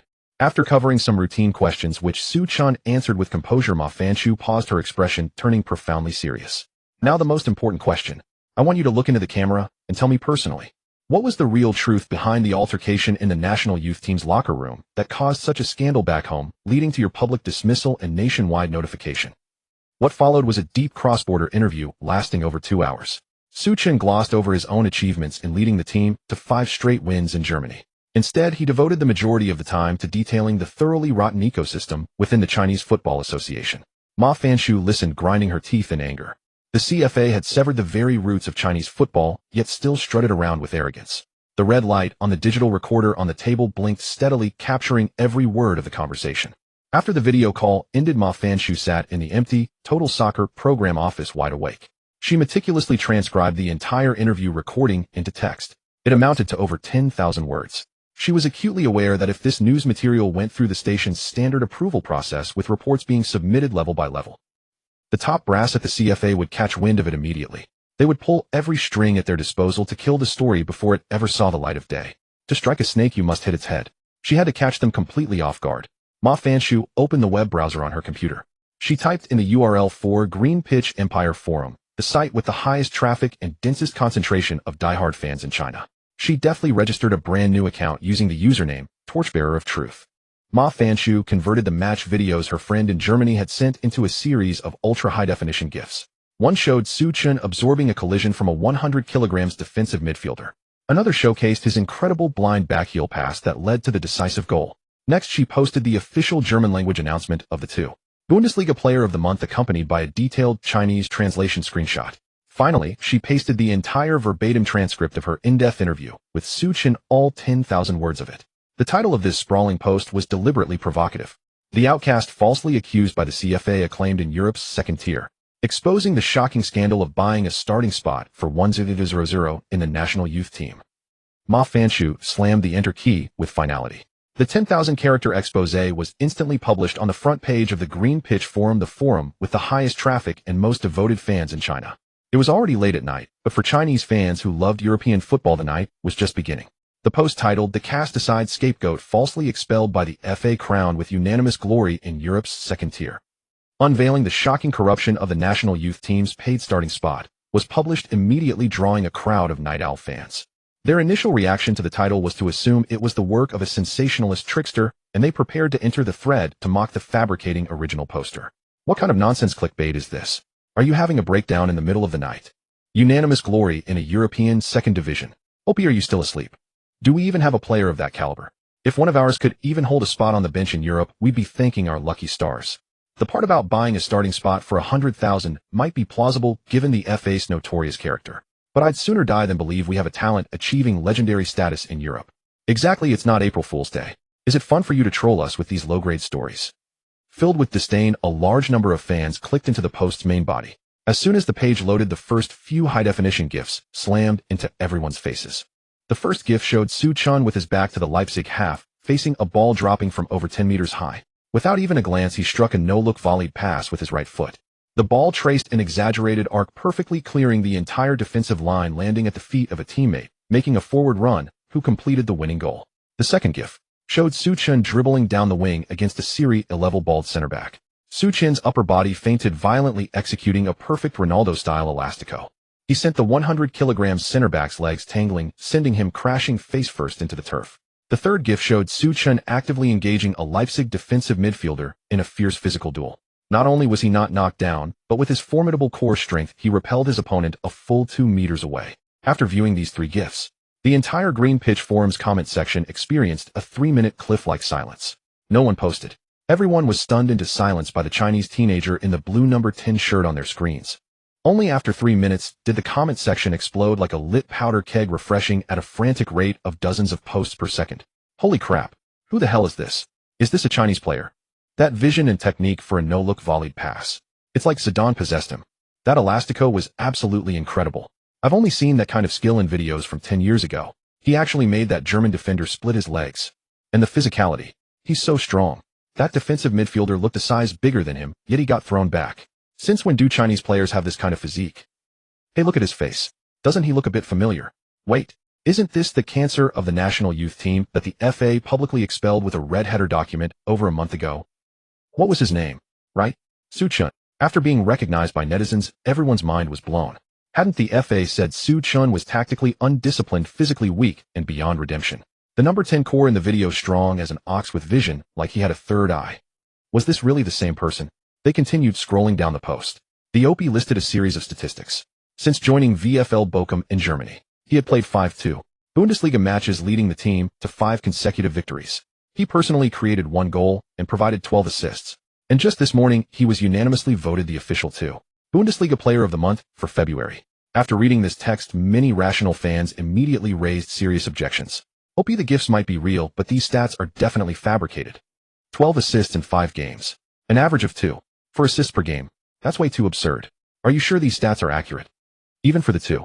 Bundesliga, this level of performance is off the charts. He's only 18, just arrived in Germany, leading a relegated team to 5 straight wins. This script is more satisfying than a novel. It's simply impossible in reality.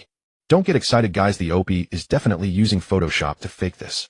No Chinese player could put up these numbers, not even top European stars. Exactly. A few years back, we had internationals playing in the 2. Bundesliga, and getting 2 assists in a whole season was considered a miracle from our ancestors. This kid getting 12 assists in 5 games. Pure nonsense. Determined to debunk the post, several hardcore tech-savvy fans used technical means to bypass the firewall and log onto the official German football website. They plan to use official website screenshots to end this farce. 5 minutes later, these tech-savvy fans returned to the forum. They didn't post long rebuttals, but quietly added a few replies to the thread. They also attached 5 screenshots from foreign websites. Guys, the OP is telling the truth. I just went to the 2. Bundesliga official site, and Su Chen's photo is the top headline. I used a translation app on the German text above, and it does say Player of the Month. Germany's authoritative newspaper Kicker also published a special feature analyzing Su Chen's 12 assists. Check the links yourselves, it's all real. Our Chinese football has truly produced a talent of nuclear-level individual capability. The moment these screenshots were posted, the entire forum went insane. Oh my god, it's all real. It's really an official award. A Chinese player won the 2. Bundesliga Player of the Month. This is unbelievable. We actually have moments of glory like this. If all these achievements are real, why is there no news about it on any of the domestic sports portals? Are they all blind? Haven't you figured it out yet? The FA is silencing him. Keep reading the OP's interview transcript. The fans' attention quickly shifted to the lengthy interview in the latter part of the post. In this first-person account, everything that happened at the national youth team training camp was detailed. The FA team leader Wang Jianya had a clear price tag, 100,000 yuan for a starting spot. Because Su Chen refused to pay, he was subjected to various forms of exclusion and abuse. Finally, unable to bear it any longer, he took matters into his own hands and disciplined the scumbag Wang Jianya. As a result, FA higher-up Li Zhihai twisted the facts, labeled him a locker room cancer, and permanently banned him from domestic football. The truth was out. It completely ignited the fans' pent-up anger over the years. They had initially thought Chinese football was failing because of race or poor youth training. Now they finally saw the light. It was because the corrupt elements within the FA had personally driven the true talents to a dead end. Damn it. 100,000 for a spot. Why doesn't that bastard Wang Jianya just rob us? If it were me, I'd hit him too. I'd not only hit him, I'd beat his ugly face with my shoe. That's what I thought. The FA's announcement didn't make sense back then. How could a player who can dominate in Europe's second tier not even make the national youth team roster at home? This is our FA. Bad money drives out good. They treat garbage like treasure and gold like grass. An institution this rotten should be rounded up and shot. Guys, we can't let this story die. We have to boost this post. Share it. Share it to all the forums and social media platforms. Let the whole country see the ugly faces of these bastards. The power of the internet is infinite, especially for a topic like the FA, which was already burdened with countless curses. Within less than 2 hours, the link to the expose, unveiling the 100 yuan starting spot spread like a virus across all domestic football chat groups, forums of all sizes, and short video platform comment sections. That evening, the spontaneous power of netizens managed to push the 2 hashtags, Suchen2, Bundesliga Best, and FA sells starting spot for 100k, into the top 5 on Weibo's trending list. Far away in the capital, Wang Jianya was awakened in the middle of the night by a phone call from his subordinate, in charge of publicity. When he learned that the online public opinion was completely out of control again, he rushed back to the FA office building without even changing out of his pajamas. Wang Jianya looked at the posts flying everywhere on major platforms, especially the interview transcript that included even the exact details of the conversation. He trembled with anxiety. Everything in that transcript was the truth. If this blew up, not only would he lose his position as team leader, but he would definitely end up in prison. Wang Jianya immediately picked up his phone and called the editors-in-chief of several major websites again. But this time they either hung up on him or simply turned off their phones. The public outcry was too great and netizens were too furious. Who would dare to help the FA delete posts now? Wang Jianya, desperate, contacted his technical staff and obtained the personal phone number of the Green Pitch Forum administrator. When the call connected, Wang Jianya immediately threw his weight around and started cursing. This is Wang Jianya from the FA. Delete that slanderous post pinned on your forum's front page immediately. This 100 yuan starting spot nonsense is a complete fabrication. I'm ordering you to close the OP's account right now. Otherwise tomorrow, I'll get the relevant authorities to shut down your forum's servers. The administrator on the other end of the line was clearly a tough nut to crack. Woken up in the middle of the night, and being a die-hard fan himself, he sneered upon hearing Wang Jianya's arrogant threats. Team leader Wang, quite the authoritative air you have. You want to control everything, even what netizens do. Let me tell you, this post isn't slander. The official screenshots and videos are clear for everyone to see. You think I'll delete it just because you say so? Who do you think you are? Want to shut down my servers? Go ahead and try. I'd like to see which happens first, my servers going down or your 100 yuan spot purchase getting investigated. With that, the administrator hung up with a sharp click. Listening to the dial tone, Wang Jianya was so furious he smashed his phone against the wall. The screen shattered into pieces. He knew it was all over now. The FA could bully internal media, but against uncontrollable civilian internet platforms their power was woefully insufficient. However, an even more despairing event awaited Wang Jianya. The next morning at 8 a.m., just as a large number of commuters were scrolling on their phones on the subway, an account with tens of millions of followers and a gold official verification badge posted a new update. It was the official Weibo account of CCTV's Total Soccer program. This official post not only directly reposted the 10,000-character exposé, but also included a specially edited video trailer. The trailer showcased high-definition shots of Su Chen's physical defense and no-look match-winning pass. The accompanying text was even more direct, clearing the clouds to see the light. Chinese football shouldn't have to be this dark. Tonight at 8 p.m., a CCTV Sports Channel's Total Soccer special program. The Forgotten Gold, the light of China shining in the Bundesliga. We will bring you an exclusive interview with Su Chen, the number 10 core of VfL Bochum. Not hiding achievements, not avoiding controversy. Let us witness together how a young man judged as a cancer carved out a formidable reputation for the Chinese people on the European stage. The moment this official post was released, the online public opinion in China experienced a complete and utter explosion. The number of comments exceeded 1,000 within 10 minutes. Likes and shares were racing towards the million mark. CCTV has stepped in. The national broadcaster has come out to support him. Awesome. Total Soccer is the eternal god. They're rubbing the FA's face in the dirt. The official media finally couldn't stand it anymore. This is what real news media should be. You old crooks in the FA keep deleting posts. Go ahead and try to delete CCTV's Weibo post if you dare. How satisfying. The national broadcaster has come out to prove Su Chen's innocence. Let's see how the FA handles this one. At the top floor of the FA office building, Li Zhihai had specially worn a crisp suit today, preparing to attend the ribbon-cutting ceremony for a youth training sponsor. But as soon as he walked into his office, he saw Wang Jianya standing there looking ashen-faced. What's happened? Li Zhihai frowned, a sense of dread creeping over him. Wang Jianya pointed to the open tablet on the boss's desk. What was displayed on it was none other than the official trailer from Total Soccer.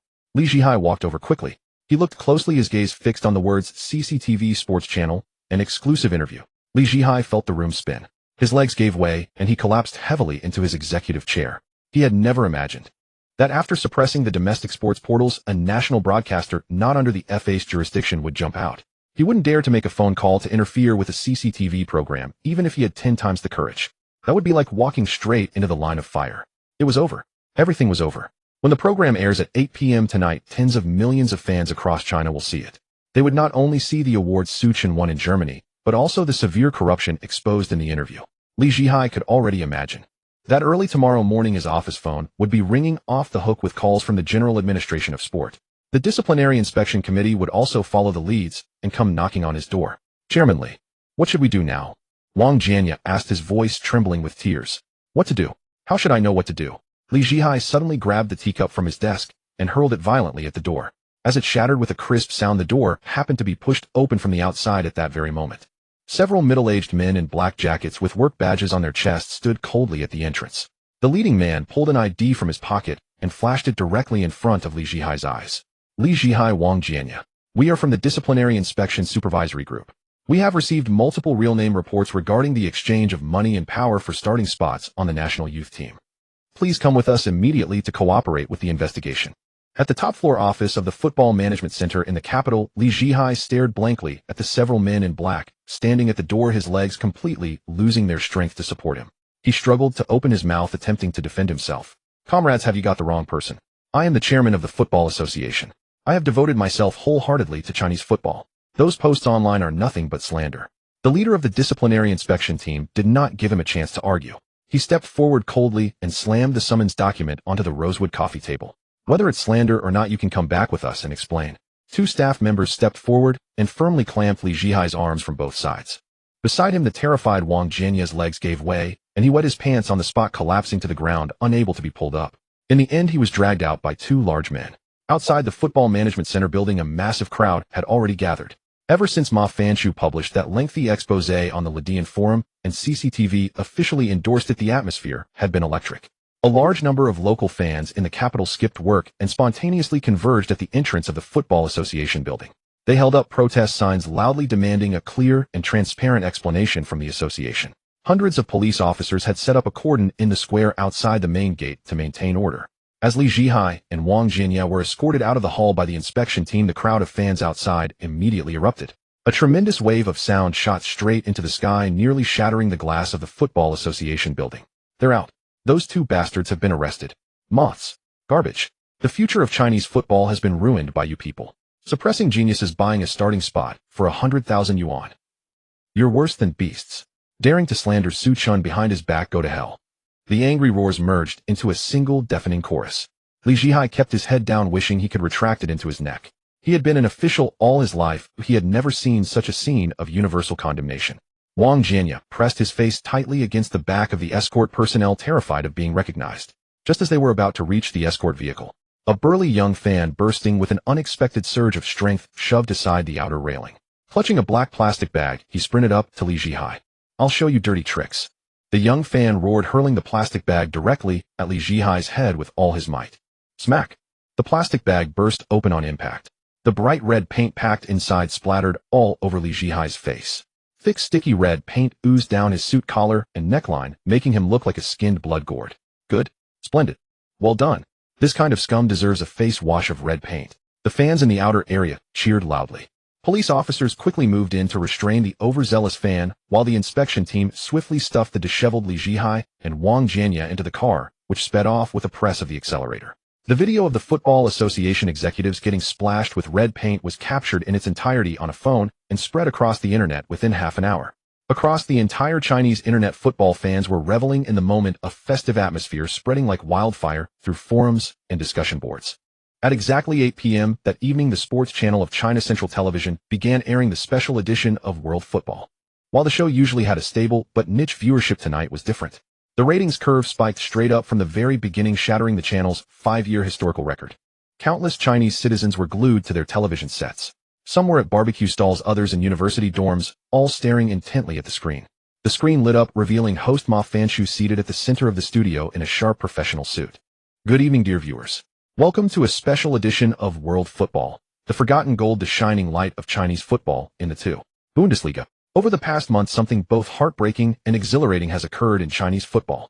With Ma Fanchu's crisp and powerful narration, the big screen began showing Su Chen's highlight reel from the two. Bundesliga.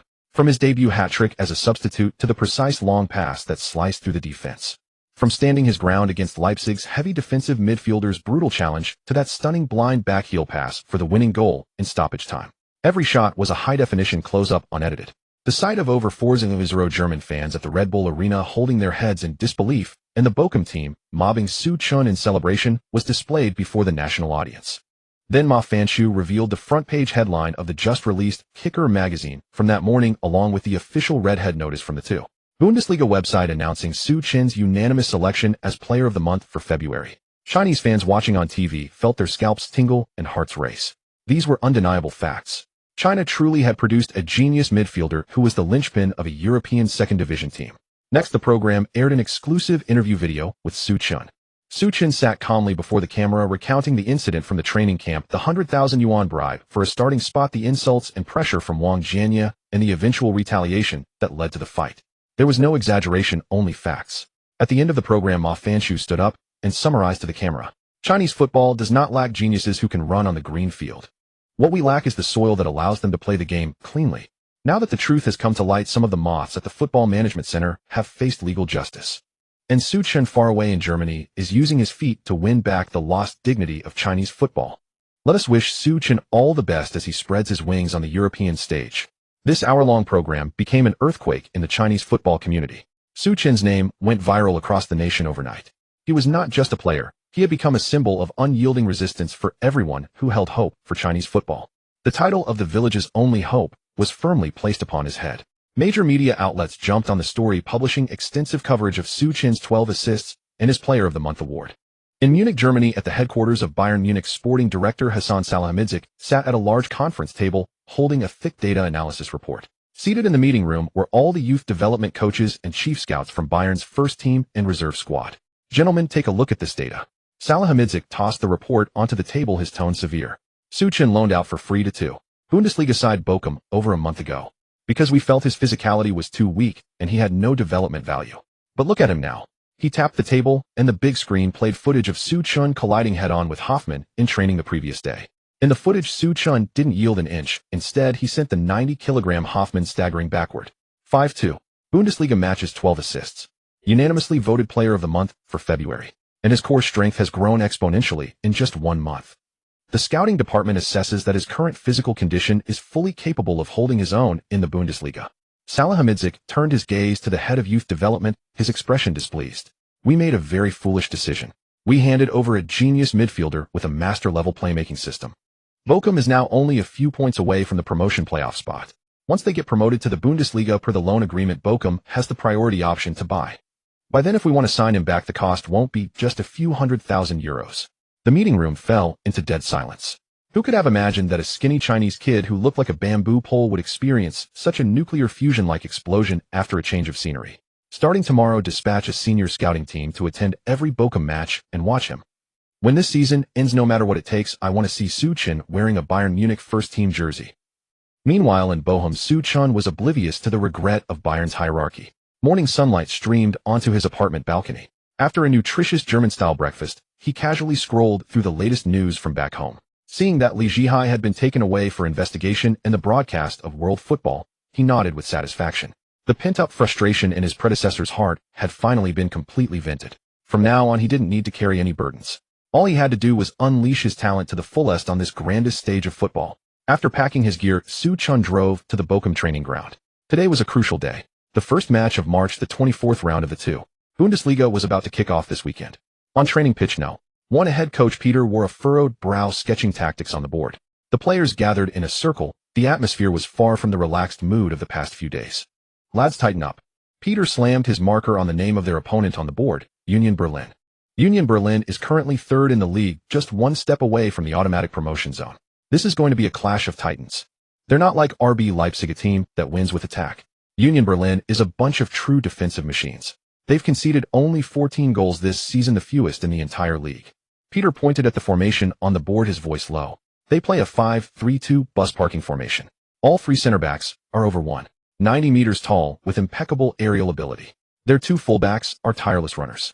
Their specialty is dragging the game into the mud using tight zonal marking to cut the opponent's midfield to shreds. Then when you get anxious and make a mistake, they strike with fatal precision. Peter turned his head, looking at Suchin, who stood at the front of the group. Boss, you're going to be under a lot of pressure this match. Union Berlin's head coach publicly stated in the media yesterday. He said your long passes are precise, but only because you haven't faced a real defense yet. He claims not even a fly can get past Union Berlin's defensive web. Hearing this, Suchin didn't feel tense at all. Instead, he smiled. The strongest defense. Not even a fly can get through. There is no defense in this world that cannot be torn open. With the God's eye view and passing precision of a maxed-out Zidane coupled with his now formidable core strength of 79 points. He wouldn't mind giving these self-proclaimed Iron Shields a brutal lesson on this pitch. Coach, just push the defensive line higher. Suchin responded loudly. As long as they dare to leave a gap, I'll get the ball through. Time flew by, and soon it was match day. Fans from all over Bochum turned out in full force, filling all 250 seats of the Ruhr Stadium to capacity. The stands were adorned with massive blue and white banners. The most prominent one was written in both German and Chinese. The Chinese brain conquers the Bundesliga. The entire crowd sang the club anthem in unison, wave after wave of sound. This was Bochum's first home match since their 5-game winning streak, and everyone was hoping Suchin would conjure another miracle. In the away team's locker room, Union Berlin's head coach was giving his final team talk. Listen, we've studied that Chinese kid's footage countless times. Don't engage in futile one-on-one battles with him. The moment he gets the ball, 3 of you must immediately close him down and form a zonal encirclement. Cut off his passing lanes and compress his turning space. Once you neutralize his long passing, Bochum is just a bunch of goal-shy nobodies. The players from both teams walked out of the tunnel, led by the referee. The roar of the crowd instantly reached a fever pitch. Suchin walked in the middle of the line, taking a deep breath of the cold Rostadian air. He flexed his powerful thigh muscles, joints cracking with crisp sounds. This match wasn't just a do-or-die battle for a spot in the promotion zone, it was also a perfect springboard for the system to issue a high-rated mission. The referee blew the whistle. The match officially began. Union Berlin kicked off first. This defense-first team showed no intention of rushing forward. After a couple of passes at the back, they immediately erected an impenetrable iron curtain in front of their defensive line. In the first 10 minutes, Bochum enjoyed possession, but couldn't penetrate the edge of Union Berlin's penalty area. Their defensive shape was impeccable, with the three lines compressed to the extreme. In the 12th minute, Bochum's defensive midfielder Hoffmann intercepted the ball in midfield and played it forward to Suchun. It was the first time Suchun had received the ball in the opponent's final 30 meters. The instant Suchun's toes touched the ball, Union Berlin's tactical plan went into motion. Three towering defenders like three airtight iron walls lunged at him from the left, right, and front, trapping Suchun in a cramped space of less than 2 square meters. The Bochum fans in the stands gasped sharply. The pincer move was too fast, too fierce. All passing lanes were completely sealed. Union Berlin's coach smiled smugly from the sidelines. This was the power of the two. Bundesliga's strongest iron shield.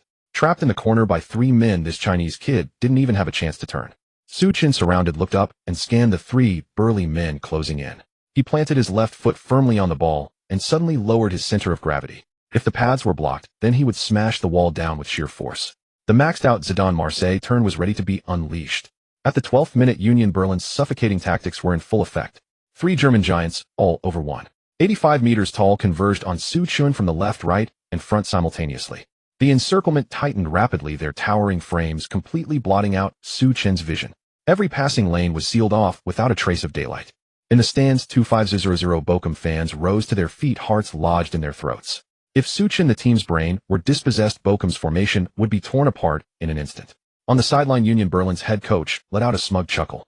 No matter how precise your long balls are, without room to strike, you're nothing, he shouted from the touchline. Amidst the suffocating encirclement, Suchun remained composed. He planted his left foot firmly on the ball, lowering his center of gravity with deliberate force. The defender on the left lunged forward, slamming his burly shoulder straight into Suchun's ribs. In the past, such a heavy foul-tinged charge would have sent him crashing to the turf. But now, with a core strength of 79 points exploding through his thighs and abdomen, Suchun didn't yield an inch. Instead, he braced himself and drove his own shoulder into the oncoming impact. A dull thud of colliding bodies echoed across the pitch. The Union Berlin defenders' eyes flew wide in shock. It felt less like hitting a man and more like slamming into a solid steel plate. The immense recoil shot through his bones, rattling his entire frame. His balance shattered, the giant's legs buckled, and he collapsed onto the turf. The encirclement had been brutally breached. Using the momentum from the collision, Suchun dragged the ball back with his right foot. His left foot followed, trapping the ball as he pivoted on it, completing a clean 360-degree turn in the narrow gap between the remaining two defenders. The signature move of a prime Zidane. The Marseille turn. Suchun, ball glued to his feet, swept out of the triple-team deadlock like a gust of wind. That single rotation left the remaining two Union Berlin players rooted to the spot like wooden posts. A vast expanse of green opened up before him. Suchun lifted his head, his omniscient vision fully activated. Union Berlin's once impenetrable defense, now disjointed by the midfield's collapse, exposed a massive gap in the right half space. Suchun wrapped his right instep around the base of the ball, whipping his leg through with explosive force. A long pass soared into the sky. The ball, carrying a vicious inward curve, traced a deadly arc through the air, arcing over Union Berlin's vaunted trio of towering center backs. It dropped directly into the vacant space on the left side of the box. Captain Simon, reading the play, perfectly sprinted onto it without breaking stride. Meeting the falling ball, he unleashed a thunderous first-time volley. The ball ripped into the back of the net like a bolt of white lightning. The net bulged violently. Bochum led 1-0. The 2500 home fans erupted in frenzy, their deafening roar threatening to tear the roof off the stadium. Back in China, Afei kicked over his chair in the livestream booth, screaming with excitement. The Marseille turn. Guys, look, that's Zizou's Marseille turn. To shrug off the challenge of three giants and spin past them. Power combined with finesse, this physicality, this footwork, it's a work of art on the pitch. The chat exploded into a frenzy of scrolling messages. Didn't they say not even a fly could get through? Suchun just spun his way in, knocking a guy flying and then dribbling past him. That's some serious strength. Union Berlin's iron defense is a joke against this top-tier brain. This is the power of China's one-man tactical nuke, taking out an entire defense single-handedly. On the pitch, Union Berlin, now a goal down, were getting desperate. Their manager was fuming on the sideline, demanding his players increase the physicality. Get into him. Foul him at all costs. Go for his ankles. Do not let him get the ball again. Over the next few minutes, Union Berlin's players resorted to increasingly cynical, dangerous tackles. Bochum's head coach Peter, standing on the touchline, let out a cold snort. He waved his hand and shouted for Hoffmann. The new tactical plan drilled on the training ground all week was immediately deployed. Vice-Captain Hoffmann, receiving the order, abandoned his defensive zone and sprinted to stick to Su Chun like glue. A Union Berlin midfielder charged at Su Chun with fury in his eyes, showing his studs for a slide tackle. Before he could get close, Hoffmann stepped across, using his broad chest to absorb the impact. A heavy thud. The midfielder was sent tumbling twice across the grass, utterly humiliated. Hoffmann stood guard in front of Su Chun, pointing at the player on the ground and unleashing a torrent of abuse. You want to get to our boss? You go through me first. With Hoffmann's relentless no-nonsense protection, Su Chun was finally free from the constant irritating harassment. This tactic was a perfect replica of AC Milan's legendary approach in their prime. Pirlo, not known for physical duels, would orchestrate play from deep, and by his side the butcher Gattuso would provide unwavering protection, clearing out any threat. Bochum had perfected this Pirlo and Gattuso dynamic. Hoffmann was Su Chun's most reliable bodyguard. With space fully liberated, Su Chun, with his unmatched vision, began to spray devastating long passes across the field. In the 35th minute, Su Chun picked up the ball in the center circle and threaded a 60-meter pass along the ground to Low on the wing. Low cut inside and finished clinically. 2-0. In the 70th minute, Su Chun from the edge of the box lofted a long pass into the blind spot of the opposing center back.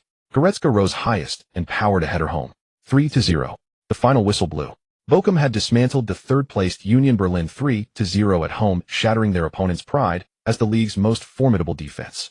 It was their sixth consecutive win in the Bundesliga. With these 3 precious points, Bochum climbed the table once more, leaping into the top 3 and securing a spot in the promotion playoff zone. After this hard-fought victory, the morale in the Bochum dressing room was transformed. The lingering despondency of a relegation-threatened side had vanished completely. The Bochum players now had a burning desire for victory in their eyes. Head coach Peter observed this with immense satisfaction. Su Chun's arrival had not only revitalized the team tactically, but had also injected an unbreakable psychological boost into the players. 2 consecutive hard-fought victories had given everyone a tangible glimpse of reaching the top flight. Training sessions were now filled with fierce intensity and boundless energy. Su Chun led by example, becoming the hardest worker at the training ground. His focus in recent sessions was on 2 things. First, entering the system's training mode to grind missions and improve himself. Though the targets were becoming increasingly demanding, every drop of sweat was a worthy investment.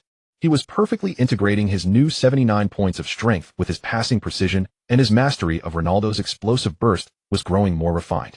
This was his foundation for conquering European football. Second, he repeatedly drilled the playmaking brain plus armed bodyguard combination tactic with Hoffmann. If they could polish this tactic to perfection, then even if they were promoted to the Bundesliga and faced Bayern Munich, Bochum would have a fighting chance. The 6th league match of the second half of the Bundesliga season commenced as scheduled. VfL Bochum hosted mid-table side Heidenheim at the Ruhrstadion.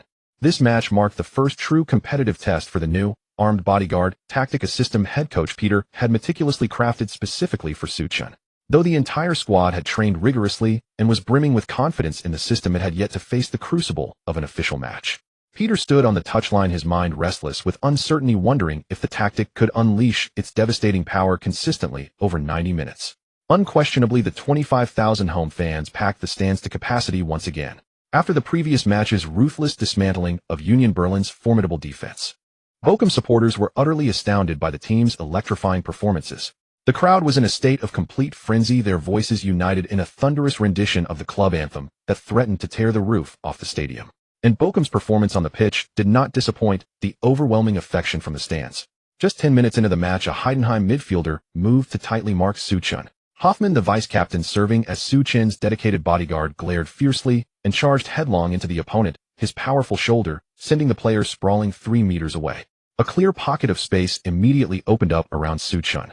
With room to operate, his omniscient vision activated, mapping every player's position on the pitch within his mind.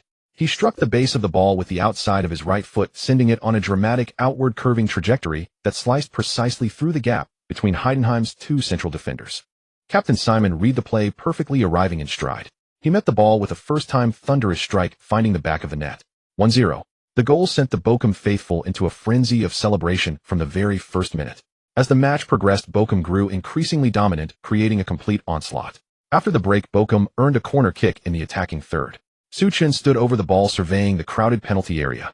He whipped in a precise lightning-fast cross with his right foot. The towering central defender Hansen rose majestically, overpowering his marker and powered a header viciously past the goalkeeper. In the end, Bochum cruised to a comfortable 2-0 victory over Heidenheim at home, although a 2-goal margin wasn't overwhelmingly large. Watching those 90 minutes, Bochum fans felt pure ecstasy. The team's passing and movement throughout the match was fluid and seamless. It was visibly evident to everyone that the entire team revolved around Suchun, their number 10, as the operational brain. Hoffmann's performance was an eye-opener. It was his relentless, selfless protection and willingness to do the dirty work around Suchun that allowed him to stand calmly in the center circle, delivering 7 or 8 devastating defense-splitting long passes. This fluid, overwhelming control on the pitch was a dangerous signal, unequivocally telling the entire German footballing world that this Bochum side had undergone a qualitative leap in overall strength. The implementation of the new tactic was a resounding success, securing a beautiful opening victory. Back home on the Shark streaming platform, AFA stream viewership hovered around 5 million. The live chat was flooded with praise for Suchun. Fans watched a Chinese player turn Europe's second tier into his personal passing showcase. This genuine sense of pride was more satisfying than a lavish feast. In the subsequent 7th round, Bochum traveled away to face Osnabrück, who sat only 3 points behind them in the standings. This was undoubtedly a fiercely contested tit-for-tat battle. Osnabrück's home pitch was bumpy and uneven, a clear tactic to bog Bochum down in a mud-slogging, energy-sapping contest. The match was a tight, tense affair with players covered in mud and fouls flying everywhere. Yet, Bochum withstood the constant jeering from 20,000 home fans and played with composure. In the 60th minute, Suchun intercepted the ball in midfield, channeled explosive power into his legs, and surged forward on a 10-meter dribble. Before the defender's sliding tackle arrived, he used the inside of his right foot to craft a sublime low-through ball. The ball, as if guided by sight, sliced through the muddy turf to find Simon lurking in the final third. Simon didn't waste the opportunity, slotting a low shot into the far corner for the only goal of the match. 1-0. Bochum gritted their teeth and secured a vital away victory in hostile conditions. The moment the referee's final whistle blew, the team had now secured a formidable 7-match winning streak in the second half of the season. Transformed from a struggling side fighting relegation just half a season ago into an unstoppable, battle-hardened winning machine. The surging Bochum side had captured the attention of every team in the 2. Bundesliga, and no one dared underestimate these blue-shirt madmen any longer. After only a brief 4-day rest, the 8th match of the second half loomed like a mountain. Bochum faced a true test of their mettle. They would host Darmstadt, currently sitting 4th in the league. It was no exaggeration to say this was a clash almost as daunting as their fierce encounter with league leaders RB Leipzig. Fortunately, Bochum had the advantage of home turf. The Ruhrstadion's 25,000 seats were once again filled to the brim with passionate supporters.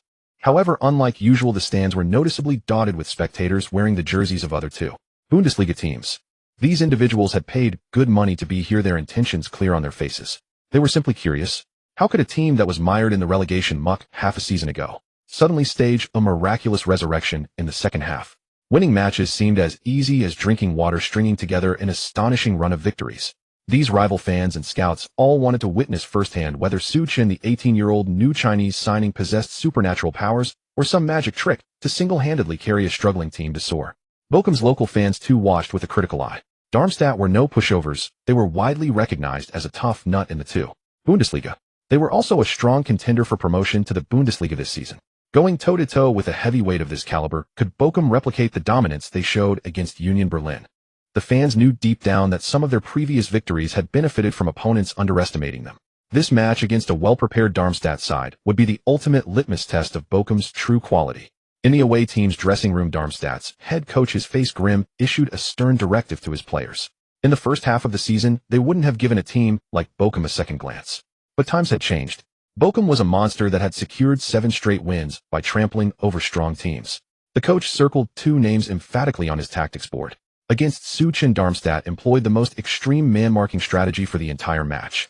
And not just one player. They deployed their 2 most physically imposing defensive midfielders with a single unwavering task: to cling to Suchun like glue and deny him any opportunity for a long pass. The referee's long whistle signaled the start of a fierce battle. Right from the kickoff, Bochum faced suffocating resistance. Hoffmann, Suchun's designated bodyguard, found himself in serious trouble. Against a single marker, Hoffmann could use his physical strength to shield Suchun. But Darmstadt had applied a double lock this time. 2 human tanks flanked Suchun, sandwiching him in between. Even if Hoffmann strained every muscle to grab one, the other could still get free to launch relentless physical challenges and sly kicks at Suchun. Within the first 15 minutes, Suchun was brutally fouled 3 times while receiving the ball. The game became completely bogged down with Bochum's attacking lanes entirely severed. The Bochum fans in the stands screamed in fury at the referee's leniency. Coach Peter, livid on the sidelines, kicked a water bottle in frustration and berated the fourth official.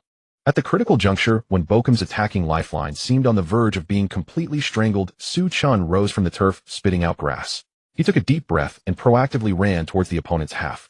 Since the bodyguard tactic was failing, he would have to forge a path through sheer force.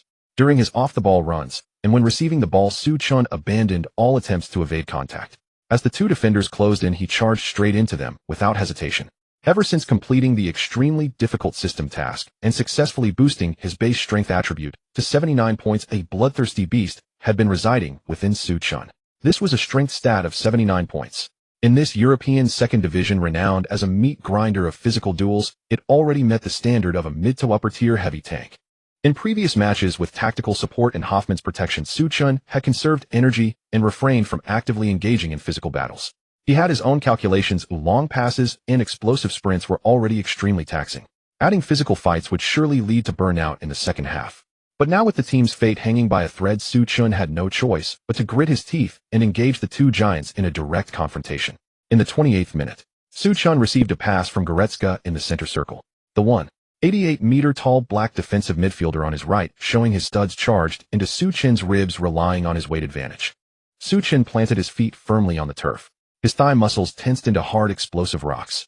All 79 points of core strength was unleashed into his shoulder. Su Chun lowered his center of gravity and met the oncoming charge with a ferocious shoulder barge. Thud! A deep, dull sound of colliding muscle exploded across the pitch. The aggressive black midfielder's eyes widened in disbelief, as if seeing a ghost. He felt as though he had slammed into a red-hot iron wall. The immense recoil force threw him off balance, sending him stumbling back 3 paces before crashing to the ground. Seeing this, the other defender rushed forward for a sliding tackle. In the moment he sent the first player flying, Su Chun used his left foot to drag the ball back. Pivoting on his right foot, he executed a clean, complete 360-degree turn. The signature move of a peak Zidane. The Marseille Roulette. Su Chun, ball at his feet, burst out of the double-team predicament like a blue whirlwind.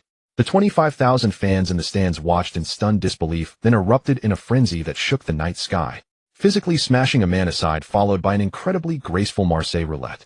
This perfect fusion of brutal aesthetics and exquisite skill sent the entire stadium into a frenzy. Afe screamed hoarsely in his stream. He's holding his ground.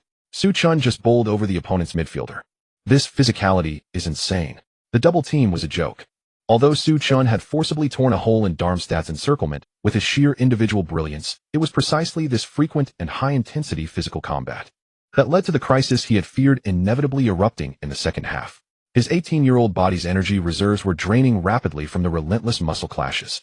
In the 60th minute of the second half, Su Chun was gasping for air, his blue number 10 jersey completely soaked with sweat and clinging to his back. His calves felt heavy as lead, and every explosive start sent sharp needle-like pains shooting through him.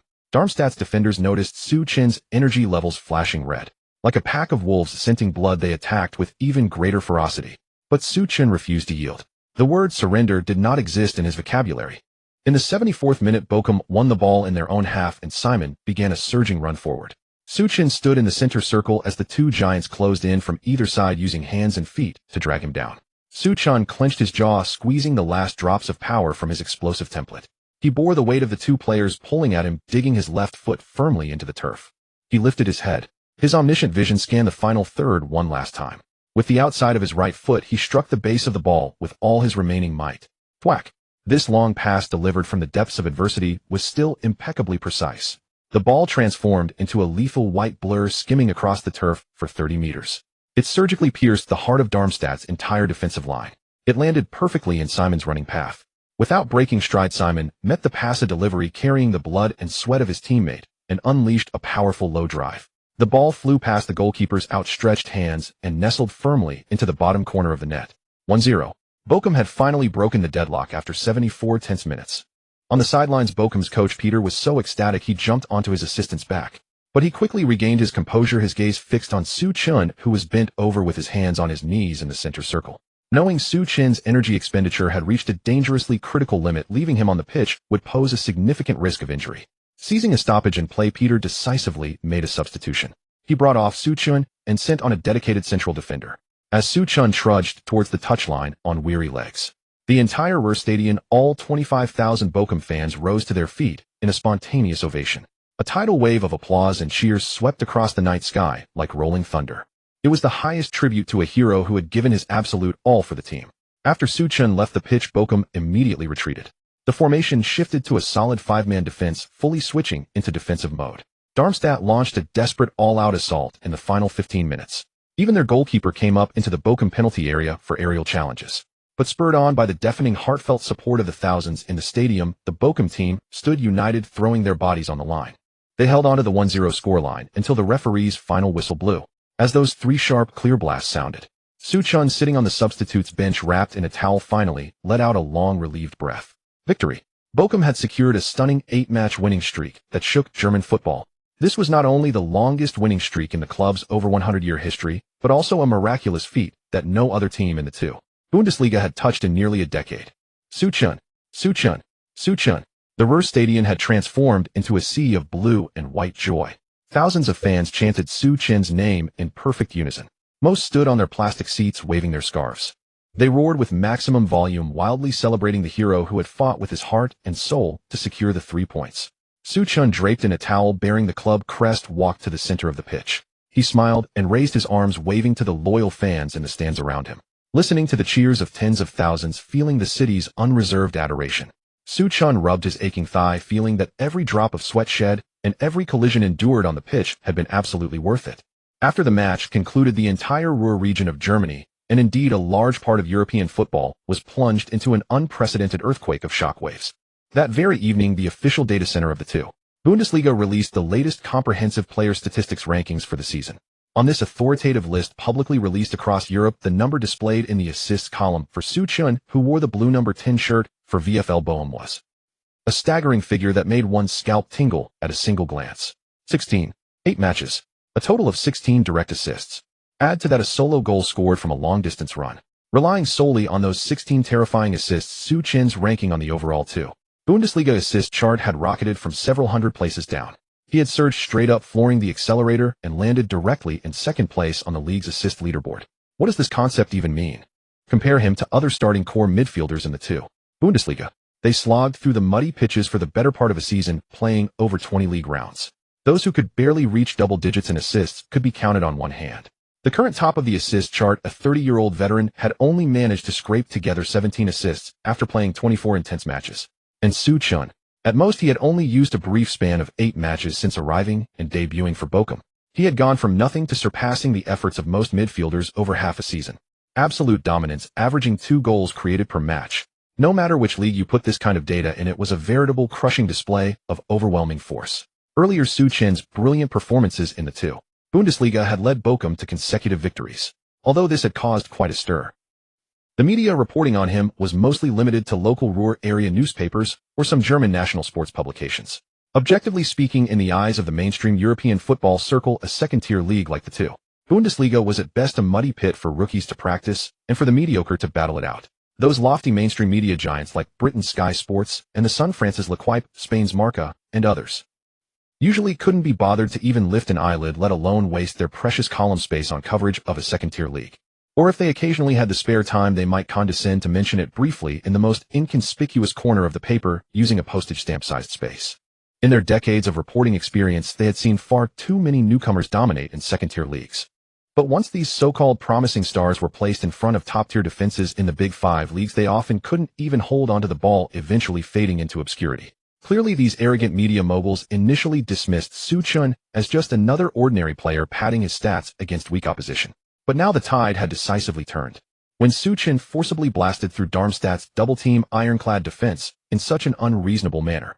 When Bochum achieved an unprecedented 8-game winning streak in the club's century-long history. When the godly stat line of 16 assists in 8 matches was laid out plainly and truthfully before all who understood the game, these mainstream media outlets could no longer pretend to be blind. Only 18 years old, Chinese nationality, 2 assists per game, first time on European soil. When these glaring labels were all concentrated on Suchun alone, the professional instincts of every newspaper editor-in-chief were screaming alarms. This was definitely not some flash-in-the-pan mediocrity. This was a peerless gem that with just a little polishing could blind the entire European football world. Early the next morning, the French authoritative newspaper L'Equipe replaced its entire front cover with a high-definition close-up photo of Suchun on the pitch, smashing into a black defensive midfielder and executing a spinning turn to beat his man. The bold, bright red headline was direct and domineering. 18-year-old Eastern star shatters German iron defense. Zidane-esque Marseille, turn and masterful long pass reappear on earth. Britain's The Sun playing to their strength of grabbing eyeballs went all out on the hype. One man destroyed the entire league's defense. Germany's second tier encounters its most powerful individual nuclear weapon in history.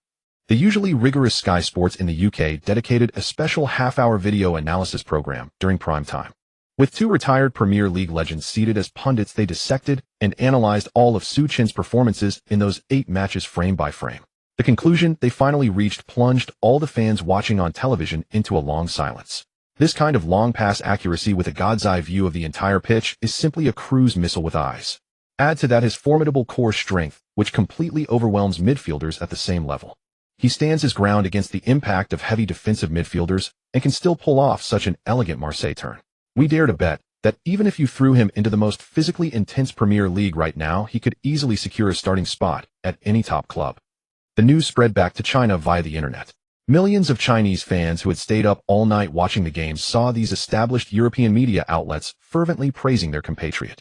The frenzy online surged higher and higher, with the servers of major forums nearly crashing from the overload. The football dream that had been bottled up in everyone's hearts for years finally found tangible substance to hold on to. However, when it comes to the emergence of talented players, the ones with the keenest senses and the fastest reactions are always the money-laden owners and transfer managers at the clubs. On the very night Bochum defeated a strong opponent and firmly secured their league position in the promotion playoff zone in the office of the general manager of VfL Bochum. 2 dedicated telephone lines had not stopped screaming since the final whistle. The fax machine on the desk was spitting out paper so fast, it was practically smoking. Printed letters on official club letterheads quickly piled up into a small white mountain on the floor. England's cash-rich tycoons Manchester City and Chelsea. Germany's traditional powerhouses Borussia Dortmund and Bayer Leverkusen. France's giant Paris Saint-Germain. At least a dozen super clubs whose very footsteps caused earthquakes in European football. All dispatched commercial specialists to inquire in detail about every aspect of Suchun from VfL Bochum. The Bochum general manager answered calls until his throat went dry. He was also filled with unspoken bitterness. Facing these footballing titans whom he would normally have to look up to, he had to suppress his frustration and repeatedly explain himself into the receiver. I assure you, Suchun is indeed playing at Bochum's facilities. But he is not our club's private property. He is a registered player of Bayern Munich. We are merely borrowing him for half a season. Dear bosses, if you truly intend to pay money for Suchun, you should be calling the Munich headquarters. In fact, these shrewd managers from the top clubs were well aware that Suchun was on loan. For instance, during the 6 months of his loan to Bochum, who was actually responsible for paying his personal salary? Was Bochum bearing the full cost as the sucker, or was Bayern paying a portion as compensation? Or did the loan contract contain a written clause mandating a certain amount of starting appearances? These seemingly insignificant details would be ignored by the average fan. But to these old foxes deeply versed in football's rules, they could completely see through Bayern Munich's true attitude towards Suchun. When the heads of the various major clubs learned from the Bochum general manager that when Bayern Munich had cast Suchun out, they had not only failed to pay a single cent of salary subsidy, but had also not even included a minimal guaranteed starting appearance clause. This was a complete kick out the excess baggage and let it fend for itself move. After obtaining this accurate and lethal piece of intelligence, the directors of several major clubs burst into laughter in their spacious, bright offices. This meant that Bayern Munich's top brass had originally treated Suchun as worthless garbage with no development value. Bayern definitely hadn't prepared any quality first-team renewal contract for Suchun to fall back on. Suchun had just turned 18 and was in the golden age where a player's market value could explode at any moment. If they went directly to Bayern Munich with an offer, now even a slow reactor would immediately come to their senses and try to hold them over a barrel, treating Suchun like a cash cow. But since he had been cast out as garbage, there must be a huge loophole in his old youth team contract big enough for all these big fish to exploit. Scouts from various clubs immediately swung into action frantically, using their personal connections to dig through the Football Association's registration database to find the detailed terms of Suchun's contract. At this moment in Munich, Germany, at the Bayern Munich headquarters building, sporting director Hassan Salihamidzic sat in a wide, comfortable executive chair, holding a cup of steaming hot fresh-brewed coffee. He had, of course, already seen the news reports flooding Europe about Suchun over the past few days. Suchun had led the team to 8 straight wins with flashy stats. Although Salihamidzic secretly admitted he had misjudged Suchun when he sent him down, he didn't feel much urgency, let alone anxiety. After all, the players' ownership was firmly in their hands. The loan was only for half a season. Once Bochum played their last 2 Bundesliga match in the summer, They would simply recall Su-Chun bag and baggage to Munich. He could give him a standard first-team rotation contract, let him sit on the bench as a backup midfielder, and slowly get used to the pace of a Bundesliga giant. Everything was under his absolute control. Just as Salihamidzic was savoring his fragrant coffee, the heavy solid wood door of his office was suddenly pushed open with force. Bayern's chief scout Jim, sweating profusely with his usually neat tie pulled loose, rushed in breathlessly, as if being chased by wolves. "Sally, we have a huge problem. We must take emergency action on Su-Chen's contract right now. If we don't make a decision before noon today, you won't be able to bear the consequences." Salihamidzic, holding his coffee cup, looked up slightly annoyed by Jim's frantic, panicked state. He gently blew on the steam from his cup and smiled, trying to calm the other man. "Jim, you're the head scout. Calm down. I've seen the news about Su-Chen's 8-game winning streak in the papers. He's certainly a surprising young man. With that kind of formidable core strength in duels plus his signature Marseille, turn, and long passing, he's fully qualified to come back and compete for a rotation spot next season. Let me finish reviewing the youth development reports for this week, and then we can find a time over afternoon tea to slowly discuss updating his contract." Hearing this slow, measured response, Jim, in desperation, slammed his hand heavily on the expensive office desk. Papers scattered everywhere. "I'm not talking about whether he comes back next season. I'm talking about that damn godforsaken old contract."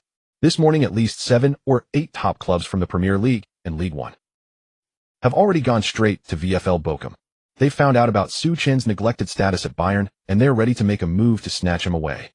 Salihamidzic frowned, placing his coffee cup back on its saucer. "Su-Chen is Bayern's player. We hold his contract rights firmly in our hands. If they want to buy him, why don't they come and ask me, the sporting director? What use is it going to a poor club like Bochum?" Jim, bracing himself with both hands on the desk, leaned forward, staring into Salih's eyes. His voice was sharp due to extreme anxiety. "Of course they don't dare come directly to you, because through the FA's internal channels, they've already discovered the fatal loophole in that youth contract from back then. Those cash-rich clubs asked very detailed questions. They've completely confirmed that you never set up any protective barriers for Su-Chen." Salih, use that rusty brain of yours to think back. When we signed Su-Chen back then to meet the FA's registration quota, what clauses did we casually scribble into that piece of garbage contract? Salihamidzic was stunned into silence. That contract back then was just a formality, a token document. They hadn't even gone through a formal negotiation process. He handled transfer deals worth tens of millions of euros all the time. How could he possibly keep the contract details of a discarded youth player in his head? "I remember. According to the youth minimum protection regulations back then, I think we just filled in some amount as the buyout clause." Salihamidzic replied casually. Jim's face contorted into an expression 100 times uglier than crying, and he roared out at the top of his lungs. "Exactly. There is a buyout clause. And the amount that was casually filled in when you guys reviewed and signed it is a mere 8 million euros. This statement landed like a heavy blow on the desk. In the entire spacious office, there was a deathly silence lasting 5 full seconds. The composure and nonchalance on Salihamidzic's face vanished into thin air in an instant. He sprang up from his executive chair like a bolt of lightning. His hand accidentally knocked over the tray on the table, and the scalding brown coffee spilled all over the floor. But he didn't even bother to check his bespoke soiled suit. "How much did you say?" 8 million euros. Quick. Immediately inform the legal department to draft a new contract. Top-tier maximum salary plus bonuses. And change the buyout clause to 200 million euros. Salihamidzic, completely panicked, roared towards the door. "Jim, go and contact Su-Chen's agent immediately. Tell him we want to sit down and re-sign the contract." Jim shook his head, his face full of despair. "That kid has been playing football in Germany all alone. He doesn't even have a proper agency team. There's simply no way to get in touch with his personal decision-making core." Salihamidzic gritted his teeth, grabbed his coat from the rack, and charged out the door. "Then I'll go myself. Book the earliest flight today. If there are no tickets, I'll buy a standing ticket. If there's no standing ticket, I'll drive myself on the Autobahn. I'm going to Bochum right now to sign with him in person." Bochum clinched their 8th consecutive victory. The 2 Bundesliga standings have undergone a complete upheaval. Before this unstoppable winning streak, Bochum was languishing at the edge of the relegation zone. Now, with 9 precious league points banked in a row, Bochum's ranking has skyrocketed like a rocket. They have not only firmly consolidated their position in the top 3, but they are now merely 2 points shy of the second-place spot, which guarantees direct promotion. According to the 2 Bundesliga rules, the champions and runners-up are directly promoted to the Bundesliga for the next season. The third-place team, however, must compete in the grueling promotion playoffs. Given the terrifying dominance Bochum has displayed recently, they've set their sights squarely on the top 2 spots, not even entertaining the thought of playoffs. Half a season ago, they were desperately fighting for survival. Now they are vying for a direct ticket to the Bundesliga. This is more surreal than a dream. The undisputed architect of this miraculous run is undoubtedly the midfield maestro Su Chun. After a hard-fought home victory against Darmstadt, both the Bochum players and fans erupted into wild celebration. Head coach Peter was equally overjoyed, almost beside himself. In the locker room, he loudly announced that to reward this historic 8-game winning streak unprecedented in the club's centennial history, the entire team would be granted a special day off. The announcement nearly blew the roof off the locker room with the roar from these German lads. A day off meant no early morning training the next day and the freedom to sleep in as long as they wanted. Vice-Captain Hoffmann perked up immediately. Shirtless, he jumped onto a bench and loudly proposed that the whole team must go out and truly unwind that night. Su Chun didn't think much of it at the time. He assumed Hoffmann's idea of unwinding was simply the team finding a restaurant to devour grilled meat and down large glasses of dark beer. Su Chun would have preferred to spend his time in the system's training ground honing his recently surged core strength, which had just skyrocketed to 79 points. But after showering and changing, the entire team boarded the club's bus. The bus drove straight out of Bochum, speeding for dozens of kilometers on the Autobahn. It finally came to a smooth stop on the most bustling street in the heart of Dusseldorf, the capital of North Rhine-Westphalia. Su Chun followed his teammates off the bus, looked up, and was instantly stunned. Before him stood a massive building glittering with neon lights. This was the most famous and most expensive top-tier nightclub in Dusseldorf. The entrance was packed with sports cars, and the thunderous bass could vibrate the eardrums of passers-by 2 streets away. Su Chun grabbed Hoffmann, who was walking ahead. Didn't the coach explicitly forbid players from entering nightclubs during the season? Before Hoffmann could answer, Captain Simon was already eagerly yanking at his collar and charging inside. Hoffmann turned back, patted Su Chun's broad shoulder, and burst into laughter. "Boss, you're way too naive. The coach giving us the whole day off is basically his silent approval. He can't exactly come out and say go to a nightclub openly, can he? Whenever we've had winning streaks before, this is what we did." The coach knew but turned a blind eye. Dragged and pulled by a dozen or so teammates, Su Chun was practically shoved through the doors of this glitzy, raucous club. Inside, the place was packed with gyrating bodies. The lights were dim and glaring. Su Chun couldn't muster any interest in the noisy environment. If he was going to waste energy here, he'd rather be on the virtual pitch practicing long passes. In the last match, he had endured double-team pressure, and his 18-year-old stamina had issued a severe overdraft warning. He had to find a way to shore up his stamina weakness. Su Chun was just about to find a secluded sofa corner to sit and doze off to get through these few hours. Then deep in his mind, the system's crisp mechanical notification sound suddenly rang out. Ding. Detected host entering a special leisure scenario. Hidden challenge quest triggered a relaxing life beyond the field. Quest objective: within 1 hour, find a person of the opposite sex in the current venue for pleasant interaction, achieving mental and physical relaxation. Quest rewards: small stamina potion, stamina 2-1. Small agility potion, agility 2-1. Reading the text displayed on the virtual light screen. Su Chun's spirits soared. This damn system could actually issue quests outside the stadium. And the reward came at the perfect time. A direct boost of 2 stamina points, plus 2 agility points. To get that in the system training ground would require countless high-intensity shuttle runs, hundreds of sets day and night. Now all he had to do was find a female companion, have a drink, and relax, and he'd get this top-tier reward for free. Only a fool would refuse such a good deal. With only a single hour on the clock, Su Chun cast aside his earlier fatigue, his eyes gleaming with anticipation. He took long strides directly towards the liveliest area at the edge of the dance floor. Walking behind him, Hoffmann pointed at Su Chun's back and winked at Simon beside him. Look, just at the door, he was playing the good boy, asking if the coach would approve. And now he's in here running faster than anyone. The Bochum players settled into the most spacious luxury booth. The table was laden with expensive champagne and spirits. His teammates began mingling with the girls who came over to chat. Su Chun, holding a glass of juice, leaned back against the sofa, scanning the crowd for a suitable target. He just needed to find a pleasant girl to chat with for a bit to claim his system quest reward. Just as Su Chun was about to get up, 4 men in expensive, flashy floral shirts, holding glasses, strode over towards the Bochum booth. They had a clear goal and stopped directly in front of Su Chun. "So you're the Chinese guy who's been hogging the headlines. Your passing skills are indeed something." The leading man, sporting a small mustache, spoke in a sarcastic, provocative tone laced with obvious hostility. This unmistakably confrontational tone instantly ruined the atmosphere in the booth. Su Chun put down his juice glass, looked up, and sized up these uninvited guests. Captain Simon, sitting beside him, quickly leaned in and whispered an introduction. The leader with the mustache was named Max. He was the absolute midfield core of FC Ingolstadt 04, currently sitting second in the 2 Bundesliga standings. More importantly, Max currently topped the league's assist charts with 17 assists. Su Chun, however, had rocketed to second place with 16 assists in just 8 games. The gap between them was a mere single assist. Max, at 30 years old, had toiled for most of the season to climb to the top of the assist rankings. Now he was about to be dethroned by an 18-year-old Chinese whippersnapper. Adding insult to injury, top European media had been lavishing praise on Suchun all week. Scouts from top clubs were flocking to Suchun. The jealousy and resentment in Max's heart were practically overflowing. Running into the Bochum team celebrating at this nightclub today, Max, emboldened by alcohol, decided to bring his cronies over to stir up trouble. Faced with such a clown coming to pick a fight, Suchun couldn't be bothered to waste a single word. He pushed off with his legs and rose from the sofa, standing at an imposing 185 meters with a formidable core strength of 79 points, equivalent to a heavy tank. His broad shoulders and solid pectoral muscles strained against his casual shirt. Suchun stood before Max, his face expressionless. Max, standing only 173 meters, was a slender midfielder who relied purely on his technical footwork. While Max had been sitting looking at Suchun, didn't seem like a big deal. But now, with Suchun's imposing physique towering over him, it was a complete dominance from above. The fierce aura that Suchun exuded, the same one that had bulldozed countless black defensive midfielders on the pitch, slammed directly into Max. Max felt his breath catch, and a thin layer of cold sweat instantly formed on his forehead. His arrogant bluster was completely suppressed by Suchun's presence, and his legs involuntarily took a half step back. What? By the looks of it, you want to test your footwork against me here. Or perhaps you'd like to compare fists. Suchun took a step forward, his voice low and forceful. Seeing the situation, the Bochum lads in the booth reacted. The hot-tempered Hoffman immediately kicked a beer bottle across the floor.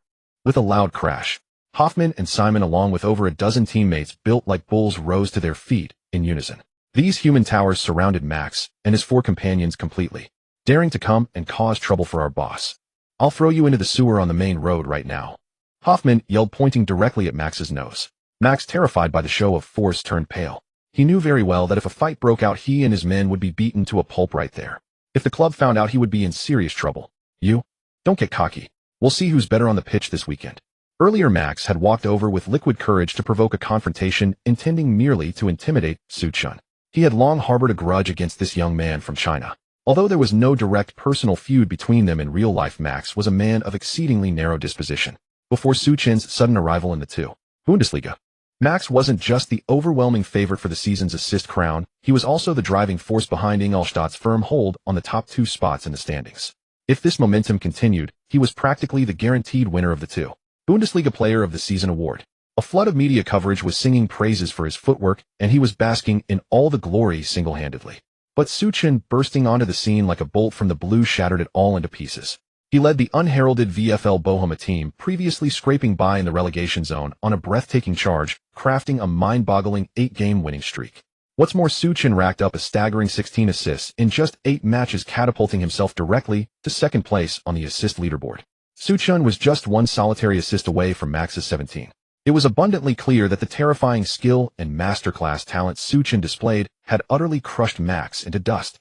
Max, who had been a regular fixture on major media headlines in the first half of the season, was now completely out of favor, reduced to a forgotten fringe figure. Every news report concerning the Bundesliga, whether from German outlets or across Europe, was all about VfL Bochum, all about lavishing praise on Suchun. This festered a deep sense of injustice in Max's heart. If Suchun continued at this monstrous pace, the titles of Bundesliga Assist King and Player of the Season would inevitably be snatched away by this 18-year-old from China sooner or later. That's why when he happened upon Bochum's celebration at this top-tier Dusseldorf nightclub, Max, emboldened by a few sips of imported liquor, dared to bring his cronies over to stir up trouble. Facing this tense standoff, sensing the overwhelming physical power radiating from Suchun, Max's courage had already largely evaporated. His legs trembled uncontrollably, and he lacked the nerve to even look Suchun in the eye. Just then, the club's security manager, sensing the hostile atmosphere and fearing these strapping professional athletes might trash the place, hurried over with a few bouncers to mediate. "Gentlemen, we're all here to relax.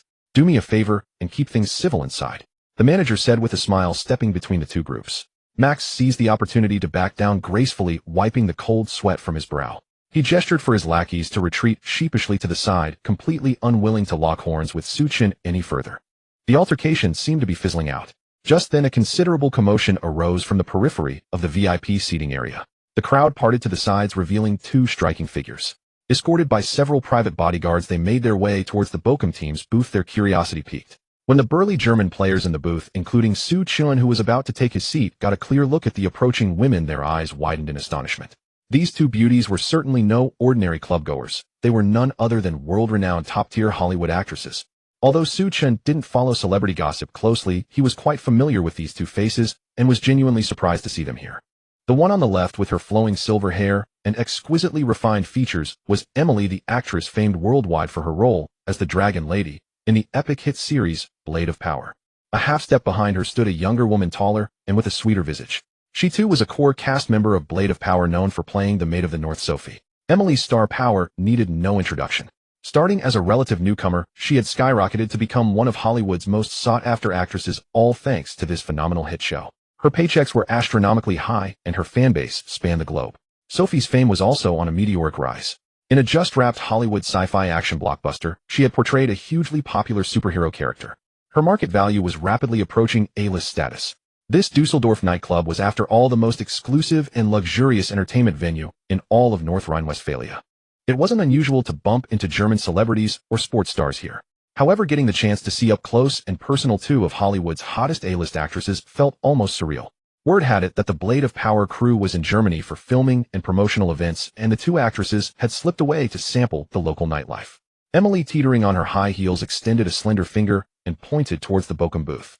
Her eyes sparkled with obvious delight, clearly recognizing someone. Watching from a distance, Max's heart leaped with sudden elation. He was, after all, the current assist king of the two. Bundesliga. His photo was a frequent feature on the covers of German sports newspapers. His media presence was quite substantial. Max hastily smoothed down his expensive flashy shirt, plastered on what he believed was his most charming smile, and took 2 large strides forward. He assumed these untouchable celebrities must have recognized him, a star of the football pitch, and were coming over to greet him and perhaps snap a photo. Schmoozing with A-list Hollywood actresses would be a story he could brag about for a lifetime. However, before Max could even utter his opening line, Emily didn't spare him a single glance. Treating him like thin air, she swiftly sidestepped him. Max stood frozen, his outstretched hand hovering awkwardly in midair, wishing the floor would just swallow him whole. Under the gaze of dozens of onlookers, Emily walked directly up to Su Chun and stopped gracefully. "You're the one who does that spin move to beat players on the pitch, right?" Su Chun. Emily blinked, her large, beautiful eyes extended her fair right hand, and smiled warmly at Su Chun. "I'm Emily. So happy to meet you here in Dusseldorf." Seeing Su Chun freeze for a moment without an immediate reply, Emily gracefully tucked a stray strand of hair behind her ear and added, "Don't be surprised. I've been a die-hard Bayern Munich fan for 10 years. Your recent performances with Bochum have been absolutely insane. The fan circles in Munich are all buzzing about you. We've been glued to your highlight reels." Hearing this, Su Chin's confusion cleared, and he politely extended his hand for a brief, firm handshake. Compared to the outgoing and enthusiastic Emily, Sophie, standing behind her, was clearly much more reserved. Seeing her best friend chat so animatedly with a Chinese guy, Sophie felt a bit out of place, standing there like a statue, silent and awkward. So she stepped forward half a pace and gave Su Chin a polite nod. "Hello, I'm Sophie. I don't really know much about football. Emily dragged me here for the atmosphere." Just turned 18, Sophie was around the same age as Su Chun. She was quite introverted by nature. If not for Emily dragging her to this club, she would have preferred staying in her suite at the 5-star hotel reading scripts. Watching the two seemingly unreachable A-list actresses chatter away amiably around Su Chun, creating a perfectly harmonious atmosphere. Not only was the humiliated Max stunned, but the entire group of Bochum players in the booth were also staring blankly, jaws dropped, fixated on Su Chun.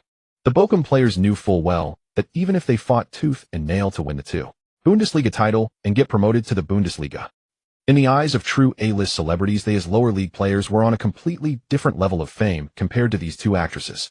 Their status just didn't match up. These women were global icons. To be worthy of such attention, one would typically need to be a superstar of the caliber seen at Real Madrid or Chelsea. Take, for example, the famous pairing of David Beckham and a certain international pop star. Su Chun at his current level was just a rising star in a second-tier league. His fame, however significant, was confined to European football circles. He simply couldn't compare to those world-class footballing legends. Once they understood Emily was a die-hard Bayern Munich fan, Hoffmann and the others could only sigh enviously, thinking their boss was just incredibly lucky. As a player on loan from Bayern Munich, Su Chin's phenomenal record at Bochum had already caused a stir back at Bayern's headquarters. It made perfect logical sense that a fanatic like Emily would be drawn to Su Chin's skills and initiate a conversation. Being approached by two major stars naturally put Su Chin in high spirits. More importantly, a blue translucent system interface flashed before his eyes, displaying a mission progress notification. System notice target female locked. Mission conditions met.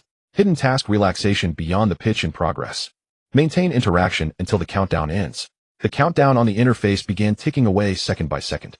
All he had to do was endure this period to earn a top-tier attribute potion for free. After chatting for a bit, the heavy bass of the music suddenly quickened. Emily took the initiative to grab Su Chin's wrist and pointed towards the center of the dance floor. "So it's boring just sitting here. Come hit the dance floor with us to relax, I'll buy you a drink." Faced with such a direct invitation, and with an active system mission, Su Chun had no reason to refuse. He nodded readily, and followed the two into the crowded dance floor. Amidst the pulsating lights and music, some casual physical contact was inevitable. Su Chun felt the enthusiasm of the foreign superstar, his body moving subtly to the rhythm. This scene was enough to make the Bochum players back at the booth green with envy. God is so unfair. The boss toys with opponents on the field, and now at the club Hollywood actresses are asking him to dance. Simon chugged a large gulp of beer, his tone dripping with jealousy. On the dance floor, Su Chen's mind was far from romantic dalliances. While fielding Emily's questions about the Bayern Munich first team, his focus was locked onto the countdown timer on the system interface. 10, 9, 8, 3, 2, 1. As the final second elapsed, a crisp mechanical chime exploded in the depths of Su Chen's mind. Ding. Hidden challenge mission complete. Congratulations, host. You have received minor physique potion physique 2-1. Congratulations, host. You have received minor agility potion agility 2-1. Mission rewards have been distributed. Use and integrate attributes now. Integrate immediately. On the late-night streets of Dusseldorf, the cold wind scattered the clamor that had spilled out from the nightclub. Su Chun and his VfL Bochum teammates walked out side by side from beneath the neon-lit entrance. Just as he crossed the threshold, a crisp mechanical voice detonated deep within his mind. Ding.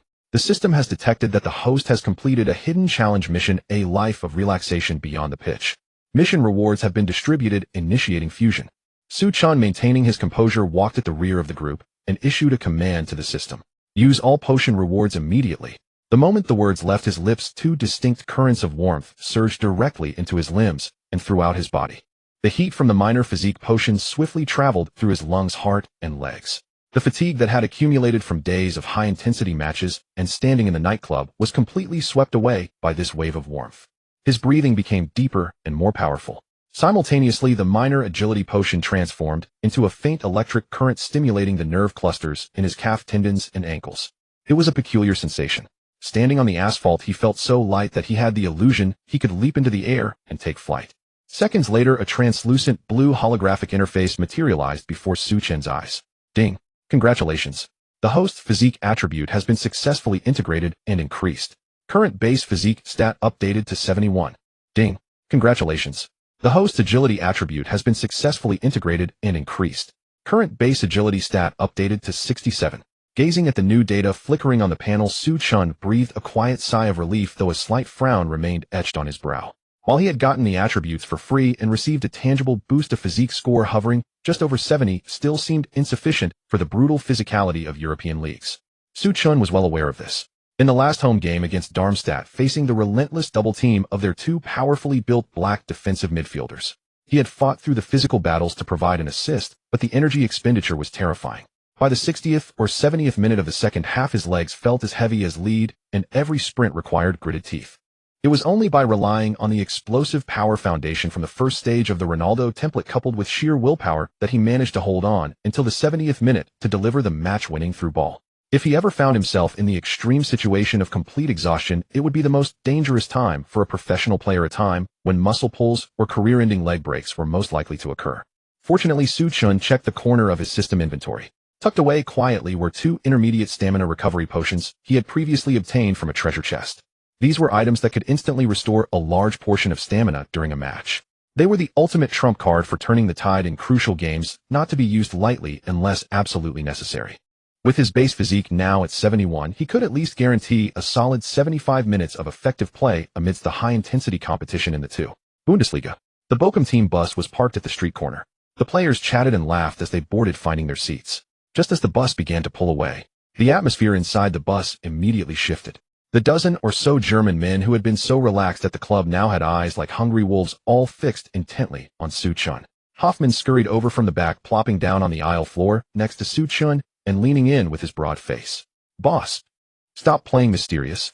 Spill it right now. Did you get the personal numbers of those two Hollywood superstars or not?" Captain Simon also leaned over the seat back, his face full of gossipy curiosity. "Yeah, we saw everything clearly from our booth. Emily was pressed so close to you her face almost touched your ear. What secrets was she whispering? They're die-hard Bayern fans. Now that they know you're the core player for us at Bochum, do you think they'll come to the Ruhrstadion to watch our game?" The whole bus was buzzing with chatter, making Su Chen's ears ring. These hardened men who fought fiercely on the Bundesliga pitch had just watched an 18-year-old teammate effortlessly connect with the world's hottest A-list actresses, even being pulled into a dance by them. This kind of treatment stirred up deep envy within them. They wished they had been in Su Chen's shoes at that moment. Seeing his teammates' impatient looks, Su Chen leaned back in the spacious seat and gave a helpless smile. He pulled out his phone, unlocked the screen, opened the messaging app, and turned the display towards the aisle. At the very top of the list were two newly added private accounts. One profile picture was Emily's selfie from the set, the other was Sophie's casual photo. Holy shit. A collective wail of disbelief erupted throughout the bus. Hoffman's eyes nearly bulged out of his head as he clutched his hair. You actually got them? These are real, genuine private contact details. Boss, your luck with the ladies is insane. Su Chen put his phone away, looking at these clowns with a half-joking expression. When you're that close on the dance floor, you're obviously sharing whispers not meant for others. I can't just tell you all that. As for watching the game, he continued, with their packed schedules, I can't guarantee they'll come to watch the whole Bochum team. But if they do come, they'd definitely be buying tickets specifically to see me set up the plays. His words caused Simon to clutch his chest, looking utterly defeated. This is an injustice. Heaven has thrown all the luck onto the boss's head. He makes fools of opponents on the pitch and then crushes our confidence off it. Amidst the laughter and envious groans, the bus drove through the night back to Bochum. Even though everyone felt a pang of jealousy, Su Chen was the undisputed leader in the Bochum dressing room. His impressive standing with outsiders made them all feel a sense of pride. The next morning, just as dawn was breaking, a black Mercedes-Benz was speeding recklessly on the Autobahn in southern Germany. The roar of the engine pierced the cold morning air. Bayern Munich's sporting director Salihamidzic gripped the steering wheel tightly, his eyes bloodshot from lack of sleep. He had spent the night checking all flights from Munich to Bochum, only to find them all delayed due to heavy fog. Frantic with urgency, Salihamidzic couldn't wait. He dragged the chief scout Jim out of bed, and the two of them got into Salihamidzic's private car, speeding onto the highway through the night. Jim sat in the passenger seat, clutching a black briefcase, tightly, his face pale. Salih, slow down. At this rate, we'll be meeting God before we even deliver the contract. Salihamidzic pounded the steering wheel in frustration, but instead of slowing down, he pressed the accelerator even harder. Slow down. I wish I could give this car wings. Do you know what those oil-rich clubs in Europe did in just one night? Salihamidzic cursed through gritted teeth. Chelsea and PSG's transfer departments somehow dug up the release clause in Su Chen's youth contract from some godforsaken hole. 8 million euros, Jim. They sent a fax to our Munich headquarters last night, clearly stating they're willing to activate the 8 million buyout clause and take him by force. Jim gasped, clutching the briefcase containing the new contract they had hastily drafted overnight. 8 million euros in today's inflated European transfer market wasn't even enough to buy a promising substitute, let alone a monstrous midfielder barely 18 years old with 16 assists, a flawless long-passing vision, and immense core strength. The owners of PSG and Manchester City spend more than that on their yachts as pocket money. If Su Chen agreed to this buyout today, Bayern Munich would become the biggest laughingstock in European football, selling a talent worth over 100 million for a measly 8 million. Salihamidzic's position as sporting director would be stripped from him by the club's higher-ups tomorrow. We absolutely cannot let Bochum or any other big club get to him first. Salih, his eyes bloodshot, stared at the highway signs. We must get him to sign this new contract before the 8 million release clause is activated. At 9 a.m. At the Bochum training ground, most players were still fast asleep in their dorms, enjoying their rare day off. Suddenly, the assistant coach pounded on the doors of every dormitory. Everyone up. Get dressed in 10 minutes and assemble on pitch 1 for an emergency meeting. The Bochum players who had been sound asleep scrambled out of bed cursing. Hoffman ran out with his socks on the wrong feet, his hair a complete mess, and bumped straight into Su Chen, who was emerging from his single apartment. Boss, what's going on? Has Coach Peter hit early menopause? We were promised a day off. Why are we being dragged out at the crack of dawn? Su Chen shook his head. He had planned to have breakfast and then enter the system's virtual training ground for some extra passing drills. The head coach calling them in so suddenly was definitely unusual. Stop complaining. Let's go see what it's about. Probably some kind of emergency. A dozen or so Bochum first-team players walked onto pitch 1 yawning. They were all mentally prepared to be berated for going to the nightclub and then punished with 20 laps. But when they lined up, they found not only head coach Peter standing before them, but also Bochum's general manager, technical director, and even the club owner himself. These executives had extremely strange expressions on their faces, a mix of excitement, helplessness, and above all, an indescribable shock. Standing beside them were two middle-aged men in expensive tailored suits, looking haggard with wrinkles all over their attire. Su Chen immediately recognized the two men. They were Bayern Munich's sporting director Salihamidzic and their chief scout Jim. Su Chen still vividly remembered the arrogant, condescending manner in which these two had dismissed his predecessor to the two Bundesliga, as if sweeping out the trash. I didn't call you all here for training, head coach Peter coughed, breaking the tense silence. His gaze locked directly onto Su Chen at the front of the group. Suchun, these two gentlemen drove through the night from Munich specifically to see you. Peter stepped aside. Salahamidzic had completely shed his director's airs. He rubbed his hands together, dark circles under his eyes, and forced what he thought was his most amiable smile onto his face as he strode up to Suchun. Su, long time no see.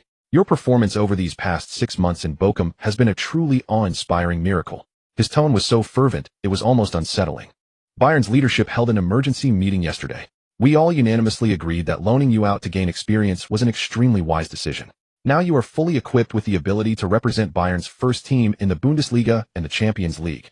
Upon hearing this, Hoffmann, standing behind Suchun, curled his lip and muttered under his breath, "What a shameless bunch. They wouldn't even guarantee him a starting spot back then, and now they're here taking the credit." Salahamidzic pretended not to hear the jibe. He snatched the black briefcase from Jim's hands, eagerly unzipped it, and presented a beautifully bound, thick contract with both hands to Suchun. "Su, to commend your recent outstanding results, the Bayern club has prepared a top-tier renewal contract overnight that matches your current abilities. Take a look at the terms. As soon as you sign it, this contract takes effect from tomorrow." All eyes from the Bochum players were drawn to the contract. They knew full well that any contract a Bayern director would drive through the night to humbly present in the two Bundesliga must be for an astronomical sum. Suchun took the contract expressionlessly, skipping the tedious official jargon, and flipped directly to the page detailing the salary. When he saw the bold numbers printed on the page, a corner of Suchun's eye twitched involuntarily. He raised his head, his gaze piercing into Salahamidzic's eyes. "Mr. Salahamidzic, are you sure the legal department didn't make a typo on this contract? Does this base weekly wage say 80,000 euros? Suchun's voice wasn't loud, but it landed on pitch one like a bomb. The entire Bochum team stood frozen in shock. The collective gasp was enough to make one's scalp tingle. Hoffmann's legs gave way and he nearly collapsed onto the grass. Captain Simon's eyes looked ready to pop out his mouth, agape wide enough to fit a football. 80,000 euros. Per week. A deathly silence fell over Bochum's training ground. 80,000 euros a week. Converted to an annual salary, that was a whopping 4 million euros. The figure printed in black and white left every Bochum player on the pitch seeing stars. Hoffmann rubbed his eyes vigorously, leaning in to look at the contract again and again, confirming it wasn't 8,000 but a full 80,000. He drew a sharp breath. As Bochum's vice-captain, having toiled in the two Bundesliga for years, his current weekly wage was only a few thousand euros. Suchun's new contract meant he earned more in 1 week than Hoffmann did in a year of hard work several times over. Captain Simon clicked his tongue in disbelief. Even by current Bundesliga standards, this 4 million euro annual salary was top tier, reserved only for the core stars of established powerhouses. And Suchun had just turned 18, having played fewer than 10 matches in the second division. Yet the Bayern Munich hierarchy had pulled out this kind of epic blockbuster contract and driven over early in the morning, begging him to sign it. This was the true value of a single-unit nuclear weapon in European football. Suchun looked at the figures on the contract, his expression still calm. He knew very well why Salahamidzic was so eager and impatient. The weekly wage of 80,000 euros was absurdly high, but compared to the risk of the release clause loophole Bayern Munich was facing, it was utterly insignificant. Sure enough, Suchun flipped to the last page of the contract and saw the newly revised buyout amount clearly in the additional clauses section. 200 million euros. This meant that if Suchun signed his name on this contract today, all those wealthy clubs across Europe that had come sniffing around hoping to snatch him for a bargain 8 million euro release clause would have to fork over a full 200 million euros in cold hard cash if they wanted to forcibly take him away. It was a steel defense line welded shut. So you can definitely feel the sincerity in this contract. Salahamidzic stood nearby, his palms slick with cold sweat. Besides the 80,000 euro weekly base salary, you'll also get an additional 30,000 euro personal bonus for every assist or goal you make on the pitch. This is the maximum sincerity we can offer at the moment. Salahamidzic stared intently at Suchun's hand, fearing he might shake his head and utter a single no. If Suchun refused to sign today and insisted on contacting Paris or Chelsea, his career as Bayern's director would be over. Suchun didn't deliberately play hard to get. VfL Bochum was currently in a crucial phase of their push for promotion to the Bundesliga, and he needed to complete various system challenge tasks at the Ruhrstadion. Securing this major contract that matched his abilities was only natural. Suchun picked up the pen beside him and decisively signed his name on the last page of the contract. Seeing Suchun put pen to paper, Salahamidzic's tense nerves finally relaxed. He let out a long, turbid breath, nearly collapsing from exhaustion. Jim quickly stepped forward and carefully tucked the signed contract into his briefcase. "Su, thank you for your trust." Salahamidzic regained some of his former vigor. "Focus on finishing this season at Bochum and leading the team into the Bundesliga. By next season, the number 10 locker at the Allianz Arena in Munich will be cleaned and ready for you." With that promise, Salahamidzic didn't stay a second longer. Clutching the signed contract, he hurriedly got into his Mercedes and sped out of the Bochum training ground. At noon that day, an earthquake shook the German media circle. News of Zidane signing a mega contract with Bayern Munich dominated the front-page headlines of all major authoritative sports newspapers. Normally following European football conventions, the specific salary amounts and terms of contract renewals between clubs and players are strictly confidential personal matters, let alone precise data like the exact weekly wage. But this time, from the signing of the contract to the media release, it took less than 3 hours in total. Every detail was exposed without a trace. Not only was the €4 million annual salary clearly revealed, but the terrifying €200 million release clause was also prominently highlighted in bold enlarged red text, right in the center of the newspapers. This was certainly not due to some paparazzi's extraordinary abilities. It was Bayern Munich's official club, or more precisely Salihamidzic himself, who had called familiar media friends on the highway back. He wanted to announce this to the world. Bayern's intention was crystal clear. It was a warning to those wealthy European clubs holding their checkbooks eager to poach players. Zidane had now signed a new contract. The €8 million release clause loophole no longer existed. If you weren't giving up, you either had to come up with €200 million to negotiate, or just get lost. At the same time, exposing the €4 million annual salary also demonstrated Bayern's absolute importance to this 18-year-old Chinese talent, dispelling any outside gossip about Bayern being stingy. A single stone stirred up 1,000 waves. Bayern Munich's move to reveal their contract cards directly triggered a massive wave of ridicule among fans of Europe's top clubs, especially fans of the English Premier League giants and the diehard supporters of their Bundesliga rivals Borussia Dortmund. They furiously typed away on internet forums, heaping scorn on the stupidity of Bayern's management. For €1 million a year, did the Bayern management all drink bad alcohol? Giving such an exaggerated contract to an 18-year-old yellow kid just because he played a few good games in the second division. This is definitely the funniest joke of the century. More money than sense. With €4 million a year, you could buy 2 starting internationals in South America, using it to sign a 2. Bundesliga player. Bayern is definitely going to be the fool. These big newspapers keep hyping Zidane as a one-man weapon, but I only see him spinning circles among a bunch of unskilled brutes. Once he comes to a top league, he won't even touch the ball. Exactly. A player who hasn't proven himself in the top 5 leagues, even a 50,000 salary would be charity. A €200 million clause is a complete joke. Just as these European fans were sneering and doom-mongering over this top salary contract, the most authoritative player valuation agency in European football, the official website of Transfermarkt, suddenly updated its latest weekly player value list. Football professionals all over Europe immediately clicked on Transfermarkt's data rankings. Bochum fans with a try-your-luck attitude typed Zidane's name into the search bar. Because before this, Zidane had always been an overlooked youth academy reject. His name hadn't even been entered into Transfermarkt's vast database. But this time, as they hit the enter key, Zidane's brand new personal profile page appeared. Seeing the row of bright red numbers marked on the profile page, all the fans staring at their screens, whether supportive or mocking, were all stunned into silence. Zidane's current estimated market value was clearly written as €10 million. The entire European football world was in an uproar. €10 million. Although this wasn't a huge amount compared to established stars who routinely commanded 70 or 80 million.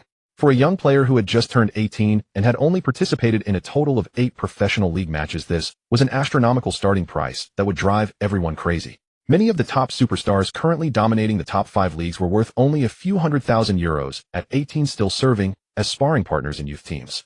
But Zidane, on his first appearance on the list, he started at €10 million, directly crushing 99% of professional players in his age group.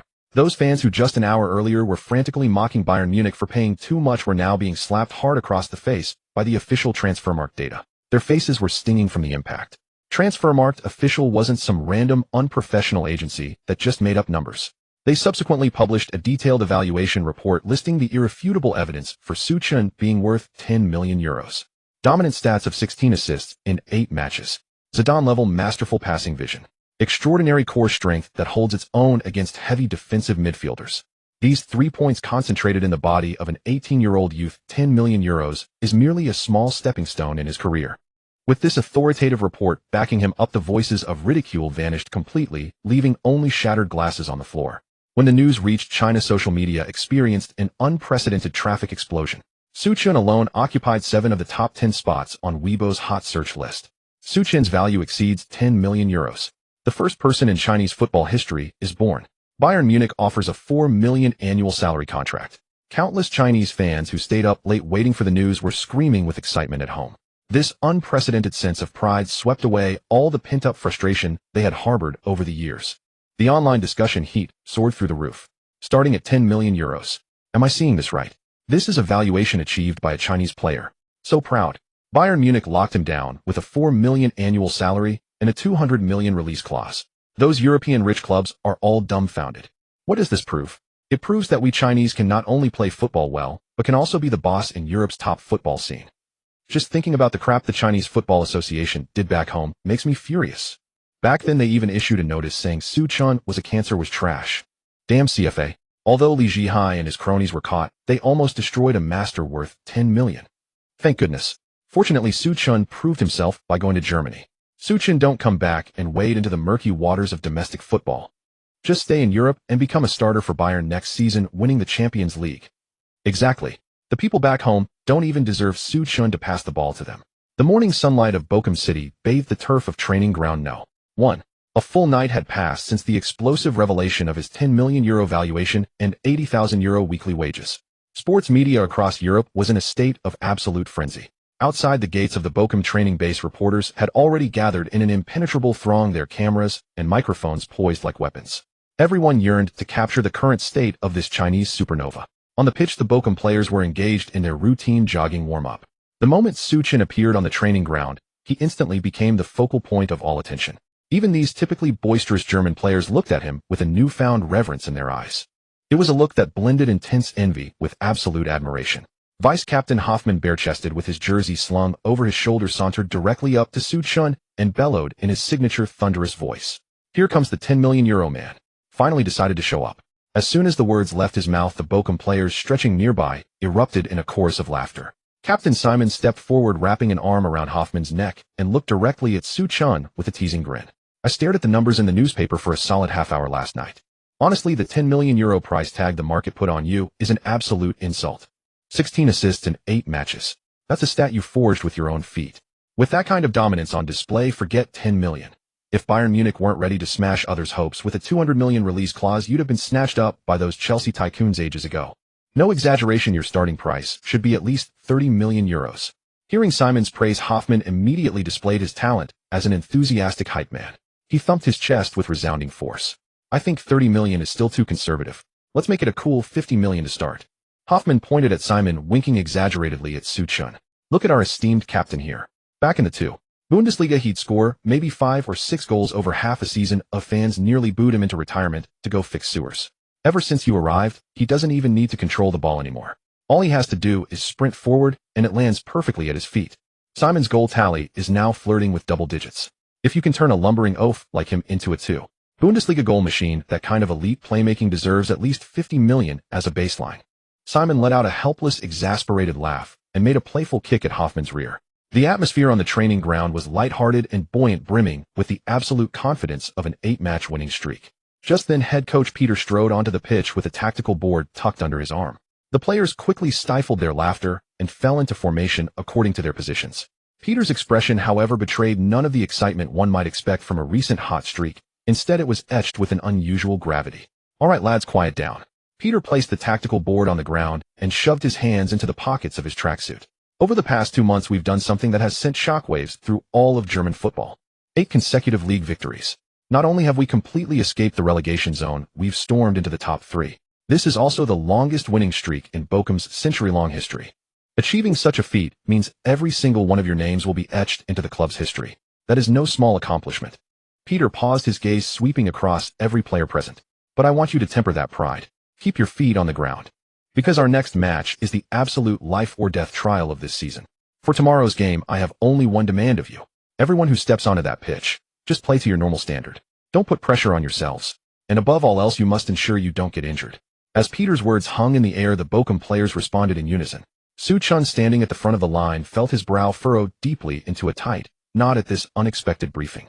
This was profoundly out of character. Coach Peter was notorious for his fiery temper, treating every single match with utmost seriousness. His pre-game talks were always about fighting tooth and nail, tearing the opponent to shreds. Bochum's next league opponent was merely St. Pauli, a mid-table side. Against such an opponent, Peter's usual demeanor would have dictated a strict non-negotiable order to claim all 3 points. Why had his tone shifted so drastically today? Just asking for a normal performance. Not even mentioning the most basic objective of winning. And why the heavy emphasis on avoiding injuries? Was a team like St. Pauli truly worth such excessive caution from Bochum? This afternoon we'll review the footage in the meeting room. Tomorrow morning the bus will depart on time for Dortmund. After delivering these words, Peter turned and went straight to coordinate the field arrangements with his assistant coach. Dortmund. The confusion in Su Chen's eyes deepened. The next league match was clearly against FCST. Pauli from Hamburg. Why would they suddenly travel all the way to Dortmund? Simon, standing nearby, noticed the change in Su Chen's expression. He patted Su Chen on the back and began to explain. Su Chen, have you been staring only at the two Bundesliga standings these past few days? Our next match isn't a league game. We're playing in the DFB Pokal. The moment Su Chen heard the words DFB Pokal, his heart sank and his mind raced. He had indeed been entirely focused on Bochum's winning streak in the league, completely overlooking their cup schedule. Simon lowered his voice and continued. Before you joined us on loan, we were playing like rubbish in the two Bundesliga. But in the earlier rounds of the DFB Pokal, our luck was absolutely incredible. In 3 consecutive rounds, we drew teams from the amateur leagues and 3 Liga. We relied on defensive counterattacks and somehow scraped our way into the 4th round, the round of 16. Simon sighed and shrugged his broad shoulders. But making it to the last 16 is definitely the end of the road for us in this cup. Getting this far is already exceeding all expectations. Su Chen finally understood completely. The DFB Pokal. This was the largest and most historic knockout tournament in all of German football. 64 teams from the Bundesliga 2, Bundesliga 3, Liga, and even regional amateur leagues, all converging on a single stage for an all-out melee. The format is brutally unforgiving.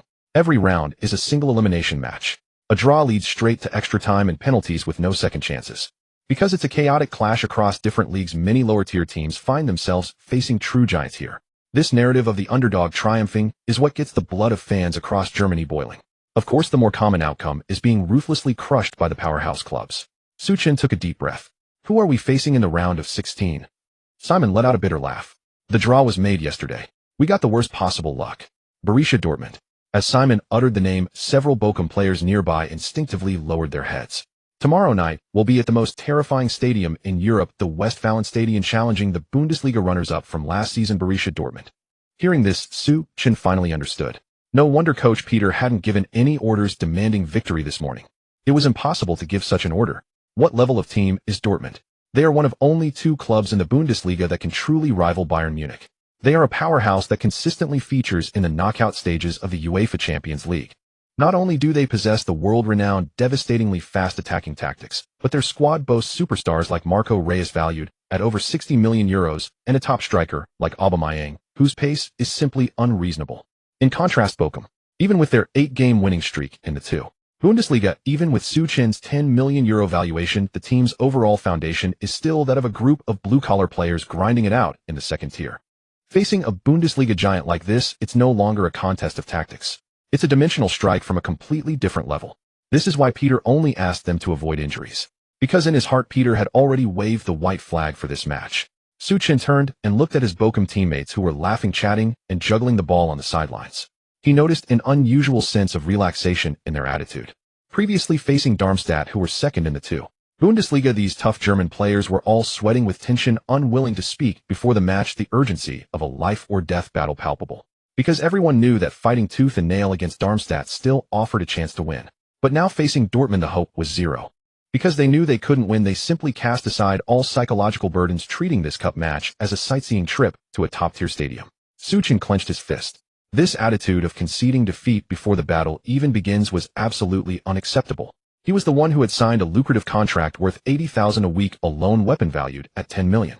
The long passes and strength he had honed through endless sweat-soaked training in the virtual arena were not meant for hiding like a turtle when facing a strong opponent. So the next match is against Dortmund. Su Chen suddenly spoke, his voice cold and piercing. The Bochum players around him stopped their movements and looked at him in confusion. But I have no intention of letting my first career cup knockout match be a trip where we get beaten up and slink back in disgrace. Su Chen strode to the center of the group. His words made Coach Peter, standing not far away, stop in his tracks. Hoffmann was stunned. Su Chen, you're crazy. That's Dortmund. Even their benchwarmers could win the golden boot in our league. Su Chen ignored Hoffmann's remark completely. He pointed at the green pitch beneath his feet, his gaze sweeping across all his teammates. So what if they're the Bundesliga runners-up? So what if they're a powerhouse that has played in the Champions League final? Are we supposed to just offer our necks and let them cut them off? When they step on the grass, they wear boots too. They're men with 11 bones and 2 legs. Football is a game of endless possibilities. As long as the final whistle hasn't blown, I don't believe we are destined to lose. Su Chen didn't boast that they would definitely win. Every word he spoke was aimed at striking the lost fighting spirit within these men. It's acceptable to lose to a strong opponent, but it is absolutely unacceptable to surrender without even having the courage to engage in a bayonet fight. In the past, if an 18-year-old kid had dared to speak such rebellious words in the locker room, he would have been ridiculed mercilessly by the veterans. But the situation is different now. Standing before them was the monster who had completed a winning goal while bearing the brunt of a double team from heavy defensive midfielders. He was the absolute core who had single-handedly led the team to 8 consecutive victories. Dortmund, Germany. The Westfalenstadion, Europe's most notoriously terrifying home ground. Tonight, this colossal structure capable of holding 81,000 spectators hosted the DFB Pokal round of 16 clash. The two teams competing were Borussia Dortmund, the Bundesliga runners-up from last season, and VfL Bochum, currently third in the Bundesliga. Both cities are located in the Ruhr industrial region, the heartland of German football. Although Bochum has long been a staple of the second tier, unable to match the fame and honors of a superpower like Dortmund, this still counted as a revered derby. With over an hour left before kickoff, the entire stadium was already packed to the rafters. The stands were visually split into 2 colors. Naturally, the dominant force was the yellow wall, the loyal home supporters of Dortmund. At the famous Südtribüne, the largest single-tier standing terrace in Europe, a full 25,000 diehard fans had entered early. They waved giant yellow flags, sang their deafening club anthem, and generated a suffocating wall of sound. On the other side were the Bochum fans who had traveled to support their team. Despite limited allocation, nearly 5,000 loyal Bochum supporters had made the trip. With Bochum's recent 8-game winning streak in the Bundesliga, which had propelled them into the promotion spots, the Bochum fans' confidence was higher than ever before. They showed none of their previous inferiority complex when facing Bundesliga giants.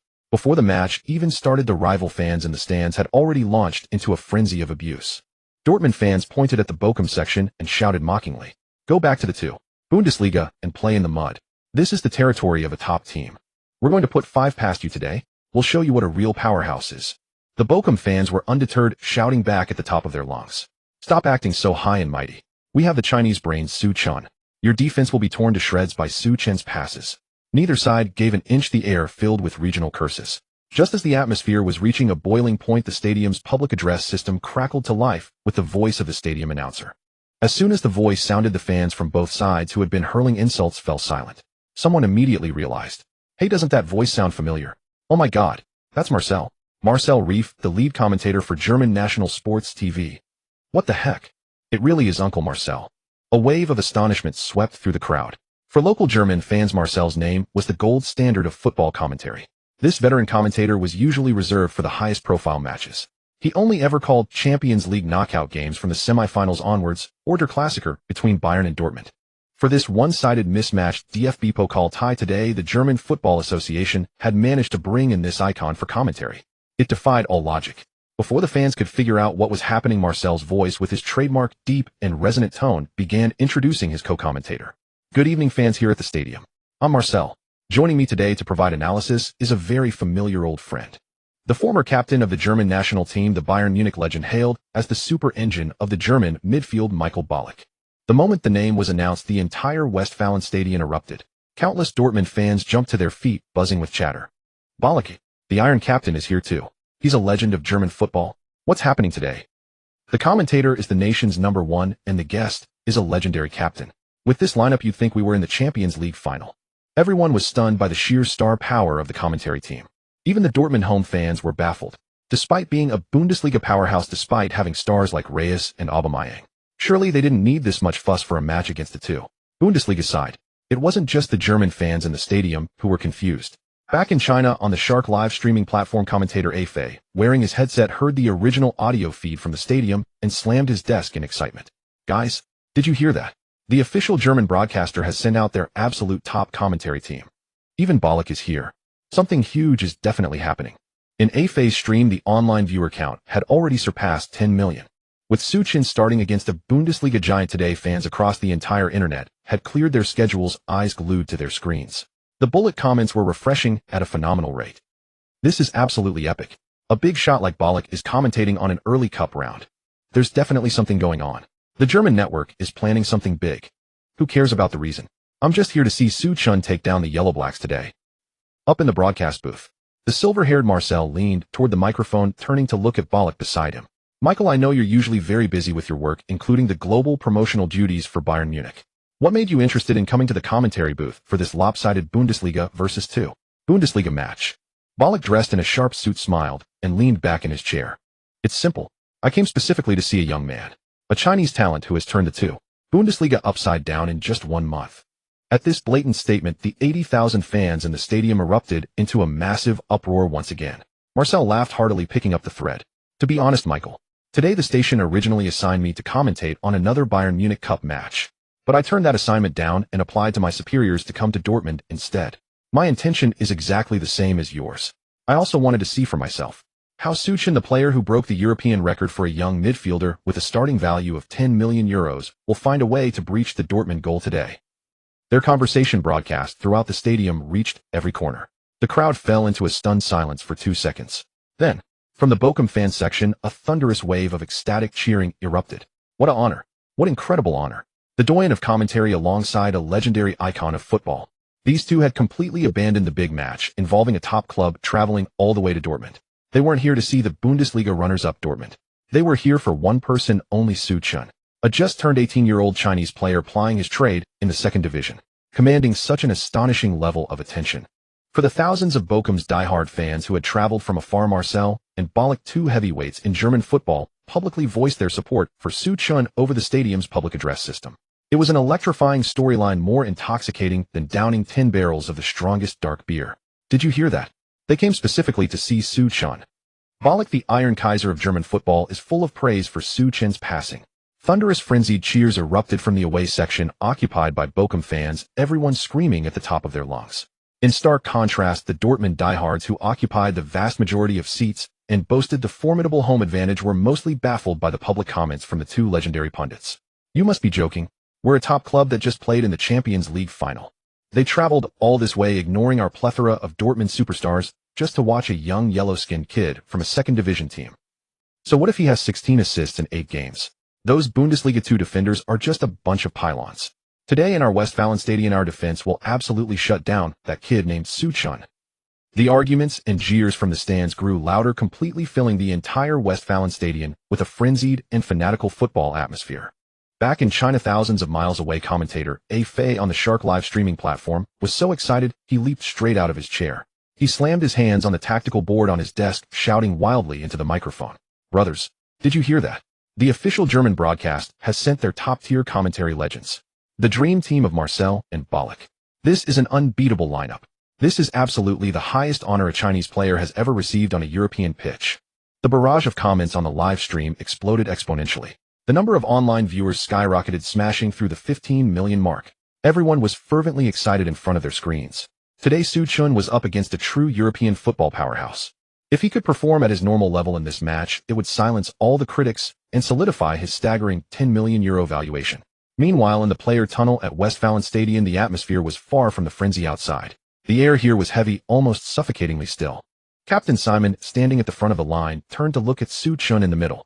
Zidane, do you think we really have a chance to overcome this hurdle? I'll be up front waiting for your killer through ball. Simon forced what he hoped was a relaxed smile onto his face. Zidane, however, was keenly aware that Simon's joke masked barely concealed nerves. Had this match taken place a few months ago, facing a Bundesliga giant like Dortmund, the entire Bochum team would have mentally surrendered the moment they left the dressing room. The gap in quality was an insurmountable chasm. But now the situation was entirely different. Led by their formidable playmaker Zidane, the team had just carved out an unprecedented 8-game winning streak in the league. The spirit of every single player had undergone a complete transformation. Their desire to win burned brighter than ever before, especially during yesterday's tactical training session when Zidane had laid down the law with such conviction in front of everyone. It had ignited a deep-seated fighting spirit within these gritty Bundesliga 2 players, as team captain Simon was determined to give his all on the pitch tonight. But he was also acutely aware of his own limitations. His place in the top 5 of the Bundesliga 2 scoring charts, his recent knack for scoring crucial goals. All of it was thanks to Zidane's visionary passes and perfectly weighted assists. Against the technically inferior defenders in Bundesliga 2, he could rely on his physicality to create chances. But now he was facing a team like Dortmund, perennial Champions League contenders. Their defenders' positioning, tackling, and tactical discipline were on a completely different level from anything in Bundesliga 2. Simon was self-aware enough to know his own capabilities. Blackburn had set up in their familiar 4-5-1 defensive counter-attacking formation, as the lone striker bearing the brunt of the attack. The entire burden of scoring goals rested squarely on his shoulders. Facing a world-class center-back like Hummels valued in the tens of millions, What chance did he really have of receiving the ball and getting a shot off? Not to mention under the relentless pressing of Dortmund's midfield maestros. Could Suchin even impose his playmaking brilliance in this intimidating fortress? If Suchin's passing lanes were cut off by their high press, then scoring would be a pipe dream. Just then the door on the other side of the tunnel swung open. Dortmund's starting 11 filed in a line of Bundesliga superstars in their black and yellow stripes. The sight of them instantly deflated the Bochum players' newfound confidence. A palpable tension quickly spread through the tunnel. As Simon Hoffmann and the others scrutinized the Dortmund lineup, they all drew in sharp breaths. Dortmund had fielded almost their entire first-choice team. The Rocket Reyes, the African Panther Aubameyang, Gundogan, Hummels, Sabatic. Seeing these top-flight stars usually only visible on television standing half a meter away was overwhelming.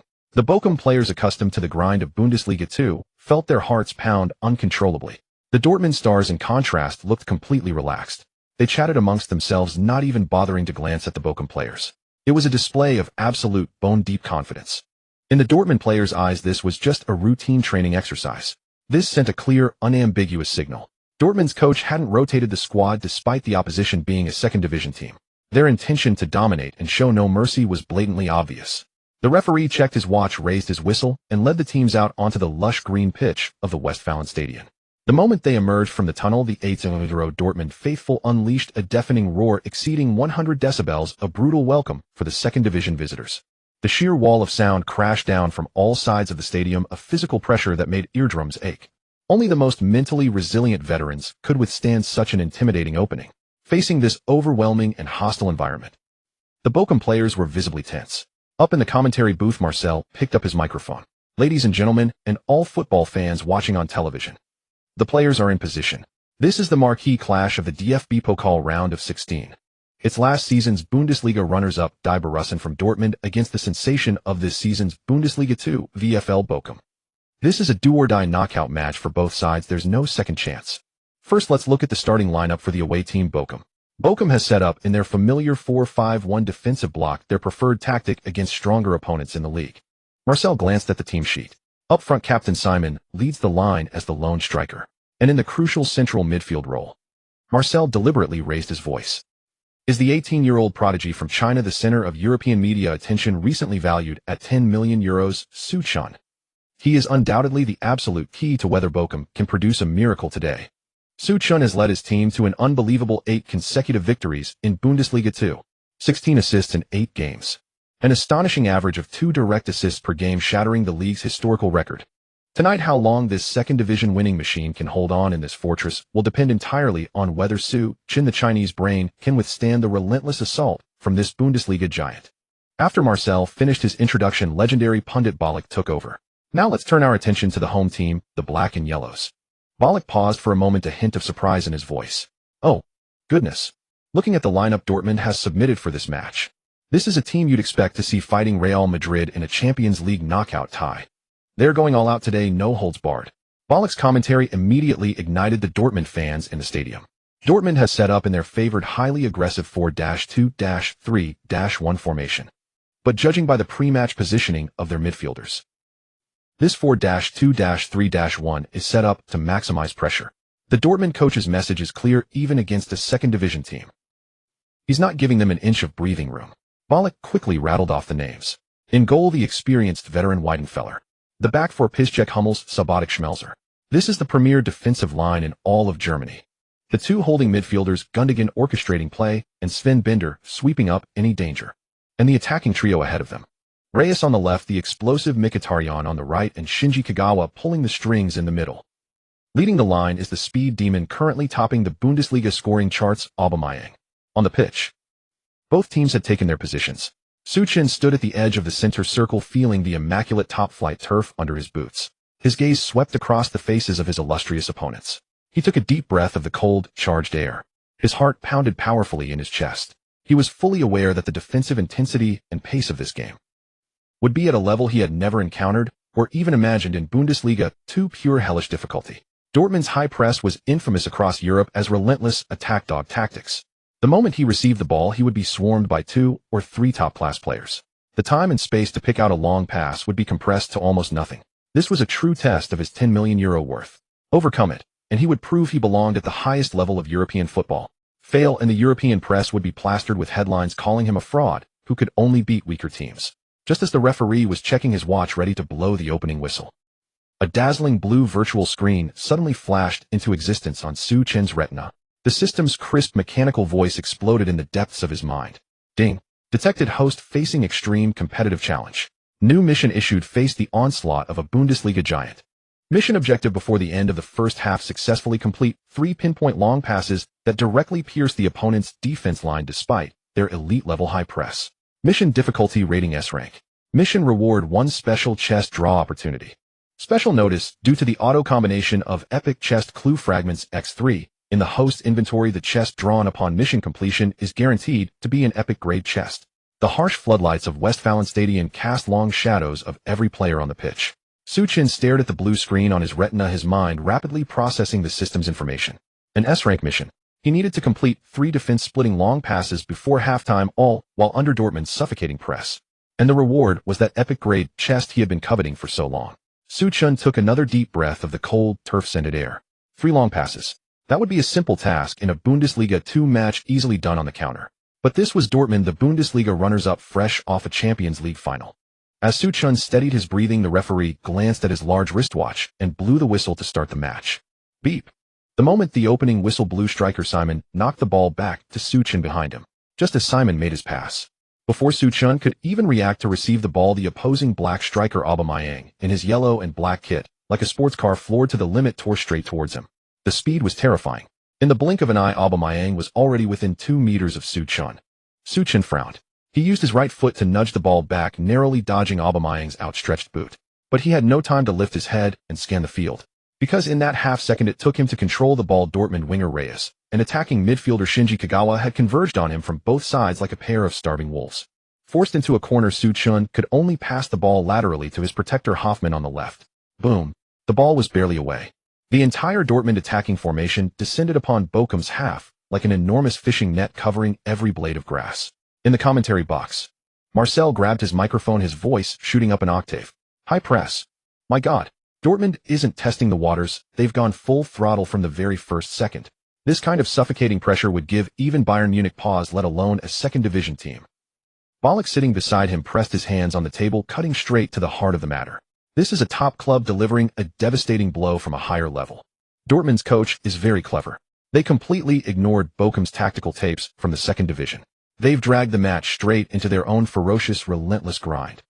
This tactic demands immense physicality and positional discipline.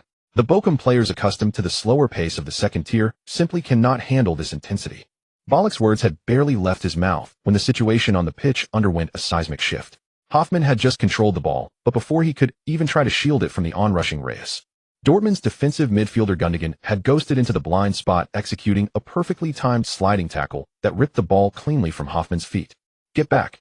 Su Chen roared, instantly turning and sprinting towards his own penalty area. Less than 2 minutes into the match, Bochum's defense was already on red alert. Reyes took possession, drove to the byline, and sent a cross to the far post for Aubameyang. Fortunately, a Bochum center-back rose high to head the ball behind for a corner. Over the next 10 minutes, Bochum was utterly overwhelmed. This was the league's most intimidating fortress combined with a full-strength top-tier squad. A devastating 1-2 punch. Bochum's players discovered that the moment the ball lingered at their feet for more than 2 seconds, 2 or 3 Dortmund players would swarm them like madmen. Passing lanes were completely cut off. Teammates were isolated from each other. Their once proud, watertight defense was being torn to shreds by Dortmund's fluid, relentless movement. The 80,000 devoted Dortmund fans in the stands were all on their feet, waving yellow and black scarves, unleashing a deafening roar. Tear them apart. You don't get to have the ball on our turf. The immense waves of sound crashed down, relentlessly eroding the Bochum players' mental fortitude. Thousands of miles away in China, the live stream on Shark Sports featuring commentator A Fei had exploded past an incredible 18 million concurrent viewers. All the Chinese fans had set aside everything else, staring at their screens with anticipation, eager to witness Su Chen, the player worth 10 million, dominate the DFB Pokal. But now the scene unfolding before them was agonizing to watch. A Fei in his gaming chair slammed the desk in frustration. What is this place? Bochum is sleepwalking. They can't make 3 passes without losing it. They're pinned in their own box, getting bombarded. Dortmund is going to devour Bochum whole. The live chat was drowning in frustration, a sea of exclamation marks and question marks. Damn, this game is giving me a heart attack. They can't even get past midfield. Dortmund's press is terrifying. Those Bochum lugs can't even control a simple pass. Where's Su Chun? Where's the guy who was supposed to be our godlike playmaker? We can't even find him on camera. This is the real gap in quality. He's fine against the minnows of the two Bundesliga, but put him against a Bundesliga giant, and his true colors show. Hey, stop hating blindly. The whole team is being suffocated. Su Chun can't even get a touch. How can he dictate play? He can't pass with his head. Exactly. They're being tactically outclassed. You could put Messi and Ronaldo out there, and they'd struggle too with all three lines collapsing. The frustration among Chinese fans was palpable. For days the news of Su Chun's 8-game winning streak and his 10 million price tag had been everywhere. Fans had cast him as the sole beacon of hope for Chinese football. But now in his first major test against a top-tier club, that beacon was being smothered by the Yellow Wall's relentless pressure. The sudden fall from grace had many fans sighing in despair before their screens. Back at the Westfalen Stadion's touchline, the expressions of the two managers were polar opposites. Bochum's coach Peter was as frantic as an ant on a hot pan. Casting all decorum aside, he stood at the edge of his technical area screaming at the top of his lungs. Squeeze in. Both fullbacks stay in the box. Absolutely no one goes past halfway. Hoffmann, get over there and block Gundogan's passing lane. Sweat beaded on Peter's forehead. He had expected this to be a tough match, but he had never imagined it would be this brutal. This wasn't a football match anymore, it was a one-sided massacre drill. If not for Dortmund's forwards wasting a couple of clear chances hitting the woodwork twice in the opening exchanges, Bochum would already be 3 goals down. In stark contrast to Peter's exasperation, Dortmund's head coach was lounging comfortably in his plush seat on the bench. He chewed his gum nonchalantly, arms crossed, a look of serene confidence on his face. His assistant coach leaned in, holding a tactics board. Boss, that Chinese midfielder Su Chun hasn't done anything yet. Should we have Sven Bender man-mark him for the rest of the match? The media's been hyping him up lately. They say he has a great long pass. The Dortmund manager simply laughed out loud. He waved his hand dismissively. Man-mark him. Is he worthy of that? He's just a kid who got a few assists in the second division. The media will say anything for headlines. The Dortmund coach pointed at the chaotic Bochum half. Look at the situation. Against this level of sheer dominance, any individual trickery is a joke. Our high-pressure game will suck the very air out of them. Mark my words, that 10 million boy won't even get a single clean look at our goal for the entire first half. Tonight we're teaching these provincial upstarts what true top-tier pedigree looks like. Time ticked by. The match quickly reached the 20th minute. The score remained 0-0. But Bochum's defense was on the verge of collapse. Their goalkeeper had already made 4 world-class saves. Su Chun was gasping for air on the pitch. His blue number 10 jersey was already soaked with sweat. The physical exertion of these 20 minutes was greater than a full 90-minute match in the two Bundesliga. Constantly defending, he was forced to make endless off-the-ball runs tracking Gundogan and Kagawa. The understanding between those two in their passing and movement was on a completely different level compared to the crude double teams he faced at Darmstadt. Su Chun looked up at the massive electronic scoreboard. 20 minutes had passed, and he hadn't even had a single touch in the opponent's half.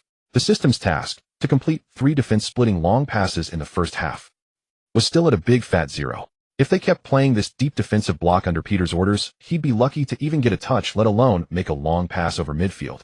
The mission would be a guaranteed failure. The epic treasure chest would be lost. No, he couldn't just sit back and take this beating. In a situation of complete and utter passivity, stubborn defense and retreat alone could never resolve anything. Su Chun watched the Dortmund players pressing forward relentlessly and then glanced at the glowing countdown panel of his mission. Only one thought occupied his mind when the ball back. Even if the opponent was the Bundesliga runner-up, even if this was the dreaded Westfalen Stadion. Hoffmann, stop falling back. Push up and fight them for it. Su Chun roared at the top of his lungs. Amidst the deafening roar of the stadium, his shout reached the ears of the Bochum players. Hoffmann, the vice-captain and midfield anchor, spun his head around at the sound. He was stunned. There in his line of sight was Su Chun wearing the number 10 jersey, charging alone towards Gundogan, who was in possession of the ball. Hoffmann was deeply shaken. Su Chun was the team's €10 million tactical brain. In the two Bundesliga, Su Chun had always been the conductor, orchestrating play from the center circle. The dirty work of defending was always left to enforcers like Hoffmann, but now facing Dortmund's suffocating high press. At a moment when the team was completely on the back foot, Su Chun, the tactical core, was recklessly expending his energy to charge forward and press. He didn't even seem to care about his star status. If the leader was willing to fight this hard, how could anyone else justify hanging back? Brothers, follow the boss. Hoffmann's eyes were bloodshot as he lunged forward like a raging bull. Inspired by Su Chun's lead, the fighting spirit of the Bochum players was fully ignited. If Dortmund wanted to win the ball through high-pressure pressing, then Bochum could just as easily pour all their effort into winning it right back. In Bochum's 4-5-1 defensive counter-attacking formation, the 5 midfielders along with lone striker Simon dropping deep towards the center circle. All 6 men began a frantic, energy-sapping chase across their own half. Abandoning all tactical caution, they engaged in physical duels, constantly colliding with Dortmund players in possession. This reckless style of play immediately disrupted the rhythm of the game. Just as Gundogan was about to pass the ball wide to Reyes, Su-Chin, fueled by his explosive pace, was already upon him. Even though Su-Chin's defensive technique wasn't top tier, his core strength of 79 points was undoubtedly real. Su-Chin braced himself and charged straight into Gundogan's shoulder. A dull thud of colliding muscle echoed. Gundogan staggered, completely unprepared for the sheer physical solidity of this young Chinese player. The ball squirted out from under Gundogan's feet. Seizing the opportunity, Hoffmann arrived in a couple of strides and hoofed the ball clear into touch. It was only a simple clearance, but it finally gave Bochum a moment to breathe. A subtle shift occurred in the dynamics of the game. Against Bochum's fierce, all-out pressing, Dortmund's fluid attacking moves were visibly hampered. The Bochum defense, which had been on the verge of collapse, somehow held firm against the onslaught. In the commentary booth, Marcel spoke into his microphone, his voice full of admiration. Bochum are pressing high and winning it back. Well done, lads.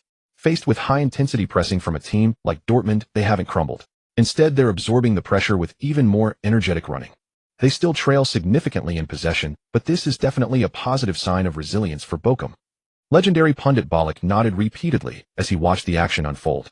I've noticed a crucial detail. The first player to charge forward and press with such intensity was Su-Chin. Ballon's tone was filled with undisguised astonishment. It's truly unexpected. The player with the most defensive responsibility, the best interceptor for Bochum, should be the vice-captain Hoffmann. But Hoffmann's reaction to press was actually half a beat slower than Su-Chin's. This performance goes far beyond the duties of a deep-lying playmaker. Ballon gave high praise directly to the camera. This has nothing to do with defensive skill, it's a pure display of a player's fighting spirit and mental fortitude. When the team is in dire straits, even if defending isn't his strength, Su-Chin is willing to lead the charge into the fray. Today I'm seeing a completely different side to Su-Chin. This young talent is not just about conquering audiences with pinpoint long balls. His will to win and his leadership qualities are the true hope for this Bochum team. The pundit's commentary was beamed back to China. On the Shark live streaming platform, Fei, listening to the translation, was flushed with excitement and shouted in agreement into his microphone. Absolutely right. Even Ballon can see it. Our Su-Chin has that unyielding fighting spirit. This is the presence of a 10 million euro star. Having great technique is one thing, but daring to draw your sword against a stronger opponent is the mark of a true superstar. The live chat exploded with messages. The screen was filled with messages cheering Su-Chin on. Su-Chin is amazing. That press was so uplifting. Let these Bundesliga big shots taste the impact of our Chinese tank. That collision on Gundogan was so satisfying. Dortmund's mad dog tactics got bitten back, led by Su-Chin. This is how Bochum's tough guys should play. Only cowards take a beating without fighting back. His 10 million price tag isn't just hype. With this attitude from Su-Chin, even if they lose, I'll be a fan for life. After successfully weathering Liverpool's initial 20-minute onslaught, Bochum finally began to see more of the ball. In the 27th minute, Dortmund's attacking midfielder Shinji Kagawa controlled the ball in midfield, looking to slip a pass through to the advancing Aubameyang. Hoffmann timed his run perfectly, executing a fierce sliding tackle that cleanly dispossessed Kagawa. The ball rolled to Su-Chin's feet. Two Dortmund defensive midfielders immediately converged on him. Su-Chin used the outside of his right foot to nudge the ball, utilizing Zidane's maxed-out dribbling feel to slip through the narrowing gap. His vision opened up. Su-Chin lifted his head, his maxed-out God's eye view instantly scanning Dortmund's half. Captain Simon had already sprung forward, sprinting towards the opposition goal. Without a moment's hesitation, Su-Chin's right instep struck the base of the ball. A powerful long pass soared into the air, tracing a dramatic white arc across the sky. It headed straight for the edge of Dortmund's penalty area. Simultaneously, a blue translucent panel flashed across Su-Chin's retina. Ding. Mission objective updated, successfully complete 3 defense-splitting long passes before the end of the first half. Current progress 13, just 2 more to go. However, this pass, which would have been a guaranteed one-on-one in the 2 Bundesliga, met tremendous resistance as it descended. Although Simon had judged the flight of the ball and prepared to chest it down, a tall figure in yellow had already closed in beside him. It was Dortmund's main center-back, the defensive cornerstone of the German national team, Mats Hummels. Hummels didn't even jump. He merely leaned his broad shoulder expertly against Simon. With just that casual-looking bump, Simon lost all balance, stumbling 2 steps sideways. As the ball dropped, Hummels calmly extended his right foot, brought it under his control with ease, and then passed it to his full-back, extinguishing the danger. The away fans section, which had just begun to erupt, fell silent. Bochum supporters were forced to confront a harsh reality. Even if Simon could consistently receive Su-Chin's long passes, he was now facing some of the best defenders in Europe. Simon, who had terrorized 2 Bundesliga defenses, looked as weak as a newborn baby against Hummels. How to convert Su-Chin's long passes into tangible goal threats had become an insurmountable problem for Bochum. Even though this long pass yielded no attacking result, Zidane wasn't concerned. His primary goal right now was to complete the mission requirements before halftime and secure the epic chest. On the sidelines, Dortmund's head coach witnessed this scene. Rose from his seat, chewed his gum leisurely, and wore a look of utter contempt. In their pre-match video analysis, he had already figured out Bochum's game plan. During Bochum's 8-game winning streak, all of Zidane's long ball attacks were predominantly aimed at the lone striker Simon, who was furthest forward. As long as they completely shut down that target, it wouldn't matter if Zidane could pass the ball into a flower, it would be useless. Dortmund's coach had given his defense specific orders for this. The moment Zidane gets the ball, immediately put tight physical pressure on Simon. Hummels and Subotic were to stick to Simon like glue, engaging in constant physical battles. Given this absolute disparity in quality, Dortmund's coach wasn't afraid of Zidane's long balls at all. No matter how accurate, they'd just end up as a goal kick for Dortmund. The match continued with the physical battles remaining fierce. Due to Bochum's all-out defensive effort, Dortmund's attacking efficiency in the final third dropped significantly. Before they knew it, the clock ticked into the 41st minute. The first half was nearly over. Dortmund won a corner kick in Bochum's half. Reyes swung the corner in, but the Bochum goalkeeper punched the ball clear with both fists. It landed at the feet of Zidane, who was near the center circle. Zidane cushioned the ball with his thigh and turned in one fluid motion. He spotted Simon making a run forward. Planting his left foot, Zidane powered his right. A perfectly weighted long pass of over 50 meters. The ball whistled over Dortmund's midfield line. The system panel on his retina refreshed again. Ding. Mission objective updated, successfully complete 3 defense splitting long passes before the end of the first half.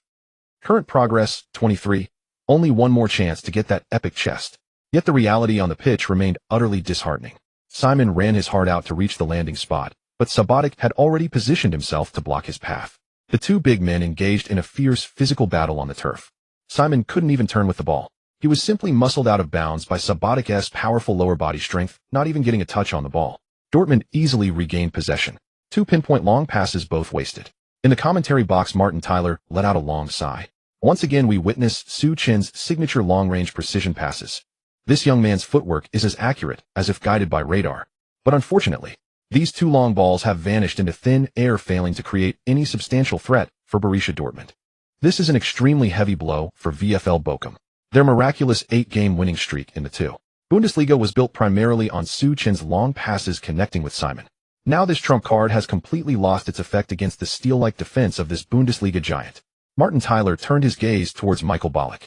Michael, what do you think Bochum needs to do now to break this deadlock? Ballack, with his hands crossed on the table, spoke with a grave tone.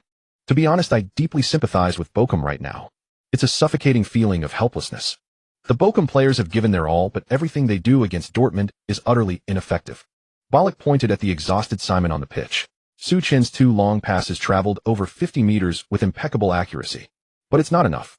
Hummels and Subotic have Simon completely marked out of the game, whether it's a battle of physicality or off-the-ball movement.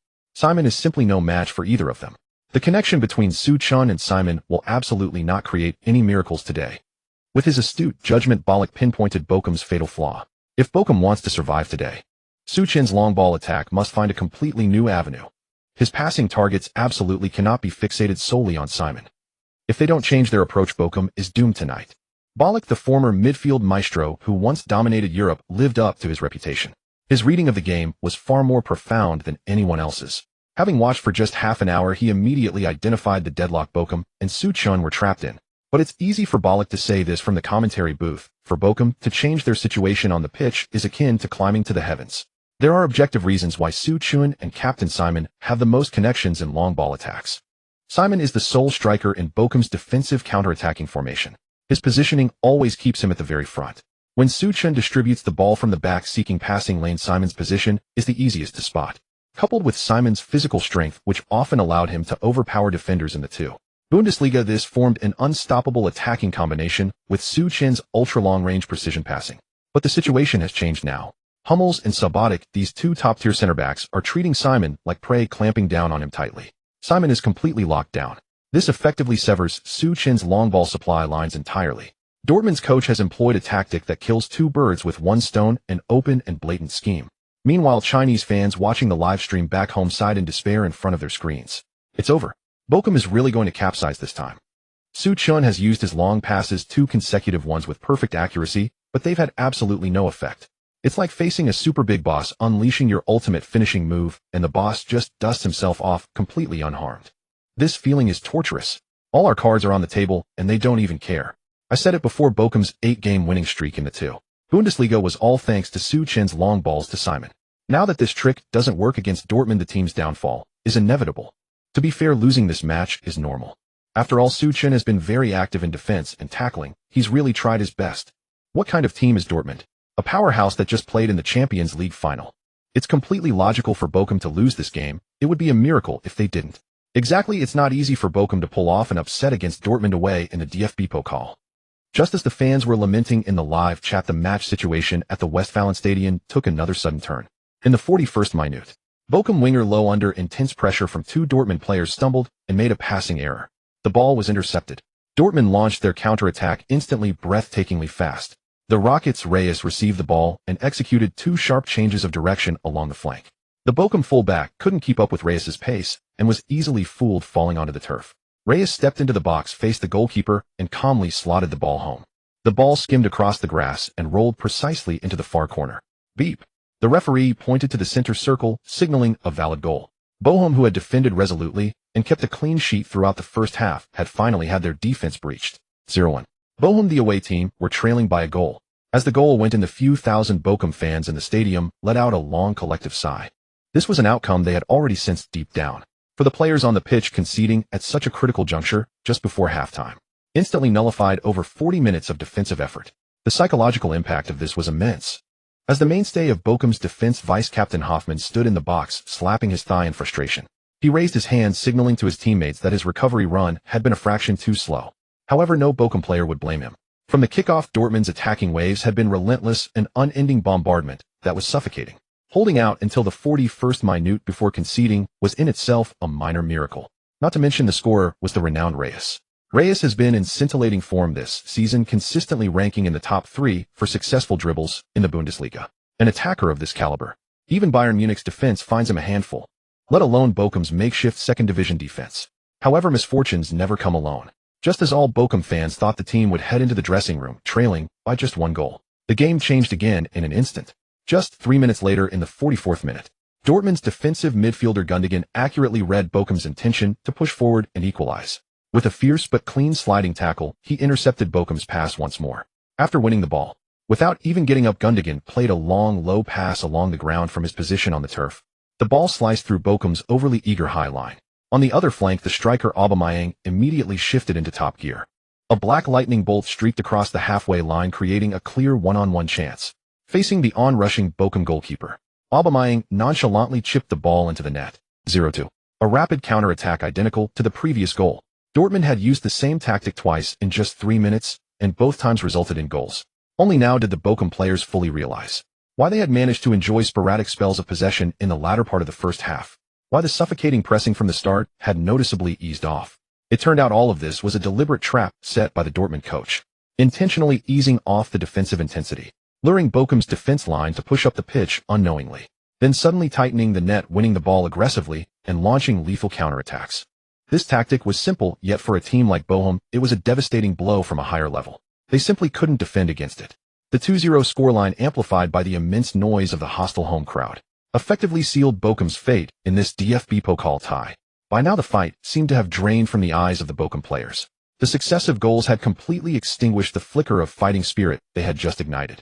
In the 45th minute, the fourth official raised the board, indicating 2 minutes of added time.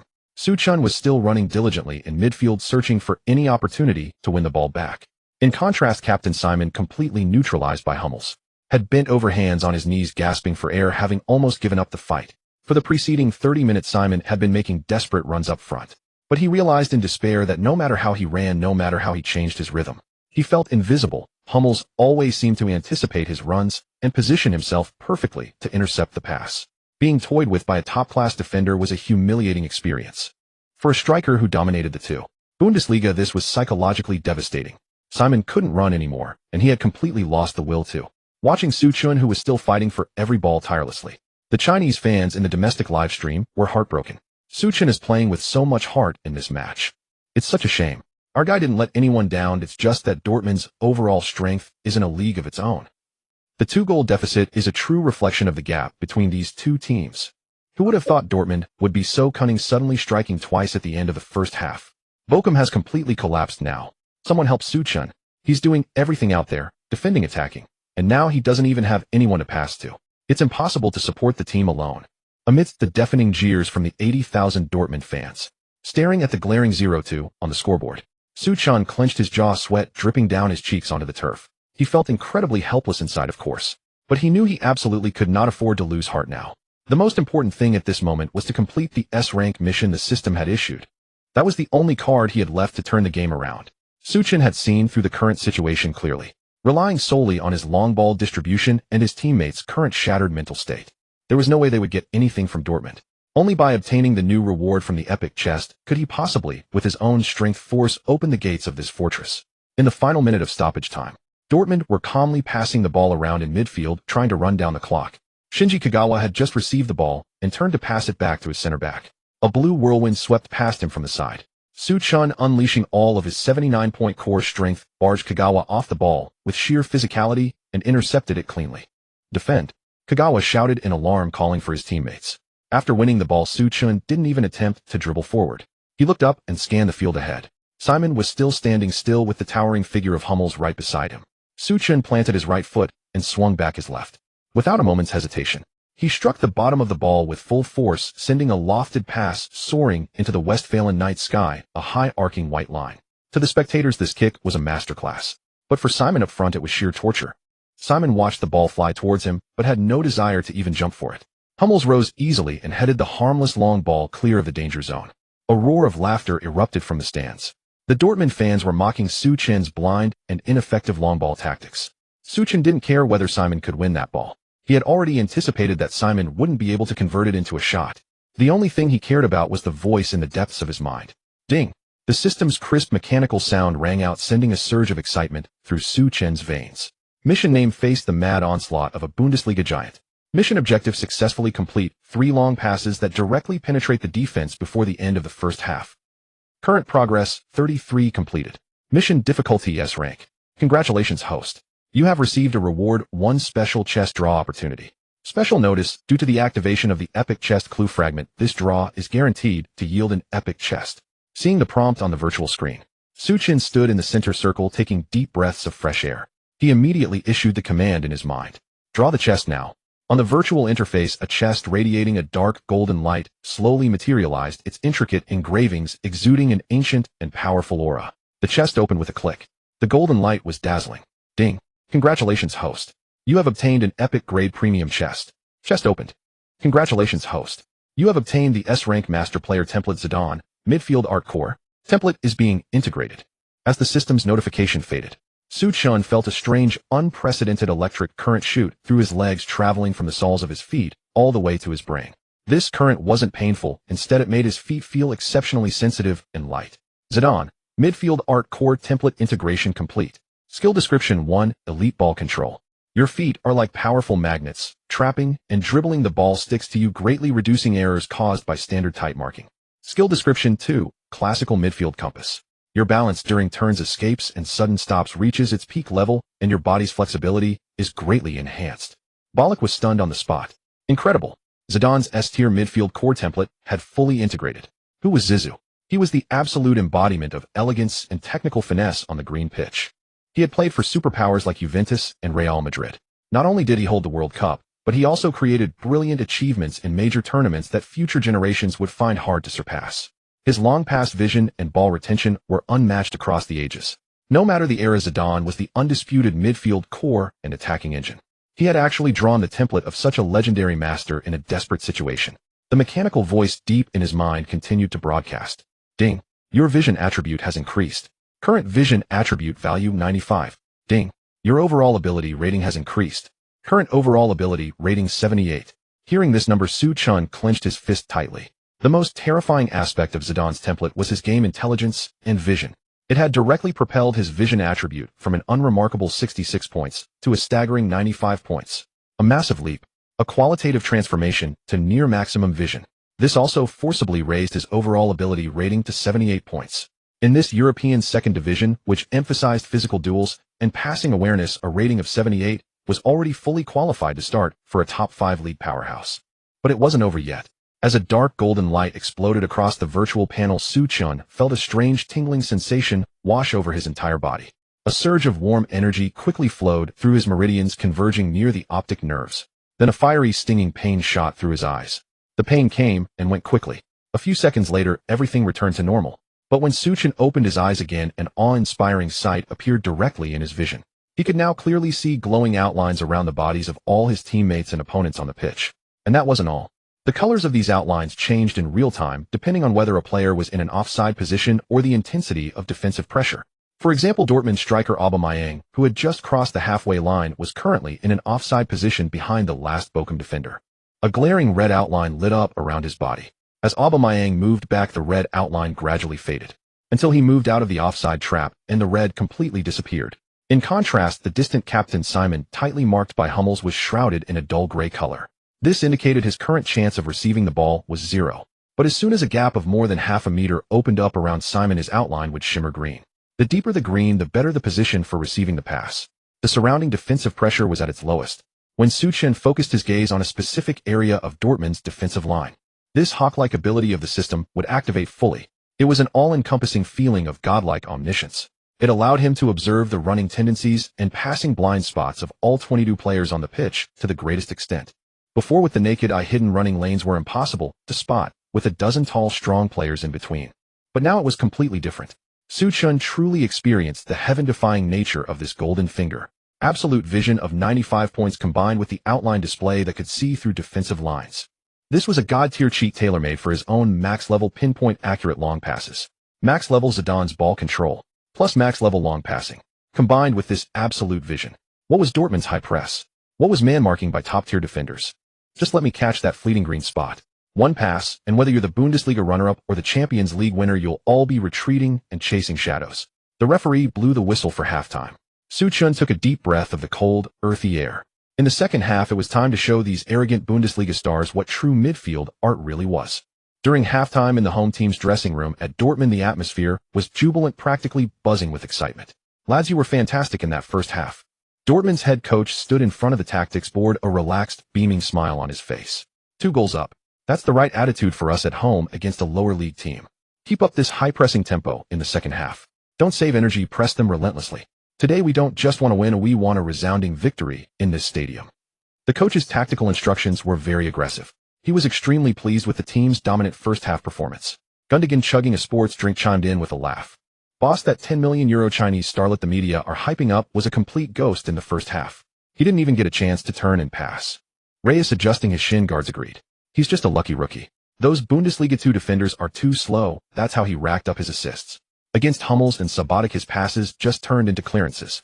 I bet Bochum will park the bus in the second half. They've already lost their nerve. Aubameyang, sitting in the corner, grinned widely. I'm scoring again in the second half. That Bochum defense turned slower than my grandma crossing the street. The Dortmund players cheered in agreement. In each of their minds, the outcome of this match was already a foregone conclusion. The only question now was how many goals these multi-million euro stars could rack up against Bochum. Stepping over the bodies of the weak was a matter of course for these giants. On the other side of the tunnel in Bochum's away dressing room, the air was so thick with gloom, it could be cut with a knife. Facing a 0-2 deficit and a humiliatingly dominant display against them. Even without a single complaint, every Bochum player's face was etched with deep frustration. This game was essentially over. The only remaining thought was to tighten the defense in the second half, concede fewer goals, and preserve some last shred of dignity for this centenary-old club. Coach Peter stood in the middle of the dressing room, clutching the tactics board. He looked at the dejected, beaten-down players. A sigh escaped him internally.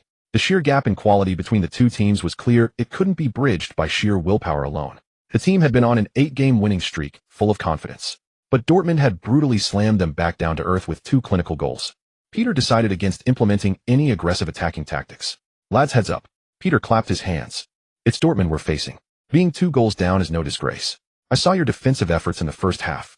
Hoffman, Low, I want you 2 dropping back to the edge of the box in the second half. Simon, no need for you to stay up front. Drop back and help in the midfield battle.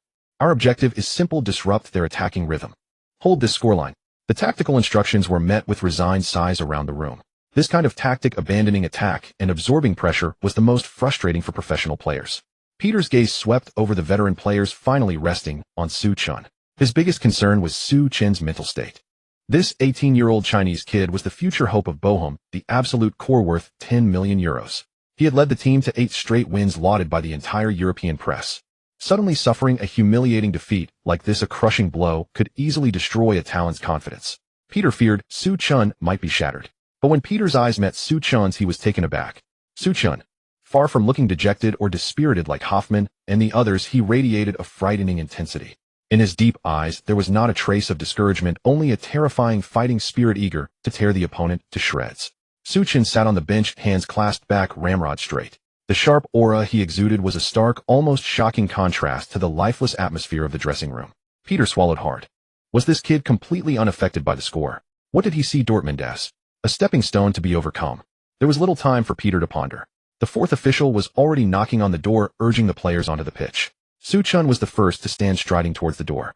As the Bochum players trudged into the player tunnel at Westfalenstadion, the thunderous roar of the yellow wall cascaded down upon them once more. It was a terrifying wave of pressure facing 80,000 people. Dortmund fans even began a synchronized countdown mocking the time they thought Bochum had left. But amidst the cacophony of jeers and taunts, the Bochum players suddenly heard a sound. Not particularly loud, but remarkably unified. A song. The blue flag will never fall. Bochum's men will never bow even if they bleed. It was the Bochum anthem. In the most remote corner of the stands, 5,000 loyal Bochum fans who had traveled to support their team stood against the insults of 80,000. They were bare-chested, holding their blue and white scarves high, singing the anthem with raw, unbridled passion. So what if they were 2 goals down? So what if they were on the back foot? These working-class fans earning minimum wages were willing to spend a week's food money on a ticket to an away game just to stand by their team through thick and thin. Not a single one of them left early. Not a single one jeered at the struggling players on the pitch. Hearing the song, Hoffman's eyes welled up. Simon gritted his teeth, his fists clenched so tight his knuckles cracked. It was a soul-stirring moment. Su Chun stopped. He turned and looked at the German giants behind him whose spirits had been crushed by the powerhouse. You hear that, lads? Su Chun's voice was like a sledgehammer striking deep into the tunnel. The fans haven't given up. So what right do we have to play dead out there? Whether it's the Bundesliga runners-up or not, give it everything you've got in the second half. If you can't run, crawl. Even if your leg breaks, keep the ball at your feet. Su Chun pointed at the pitch outside the tunnel, roaring fiercely. Let's fight them. Let's go. Hoffman thumped his chest, his eyes wide as saucers. Let's smash these Bundesliga pretty boys. Simon also let out a fierce roar. With Su Chun leading the charge, the last embers of fighting spirit within the Bochum players were fully ignited. They stormed out of the tunnel burning with rage. The second half officially began. Dortmund stuck to their script, pushing their entire formation high up the pitch from the kickoff. Their lines were compressed, ready to suffocate Bochum's possession with their high press. The Dortmund coach lounged on the bench, not even glancing at the pitch, joking with his assistant. Bochum switching to a defensive shape. Just a death rattle. I'd like to see what tricks that €10 million kid has left. In the 47th minute, a Bochum center back executed a ferocious sliding tackle at the edge of the box, dispossessing Aubameyang.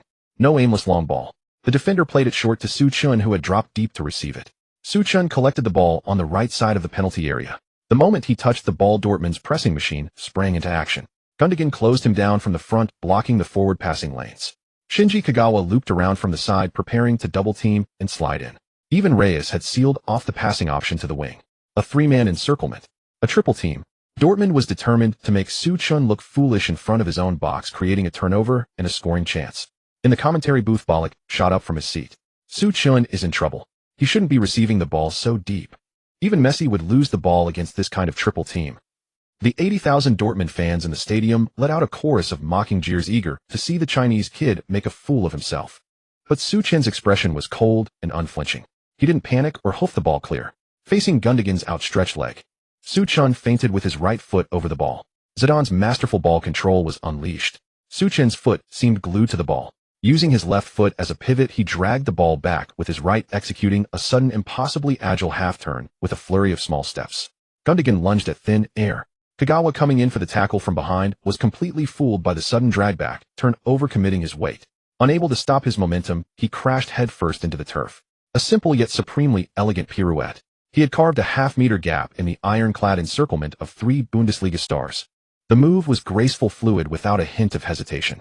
It even exuded a masterful aura that sent shivers down the spine. Ballon's hand holding the microphone trembled. Beautiful turn. His touch is unbelievable.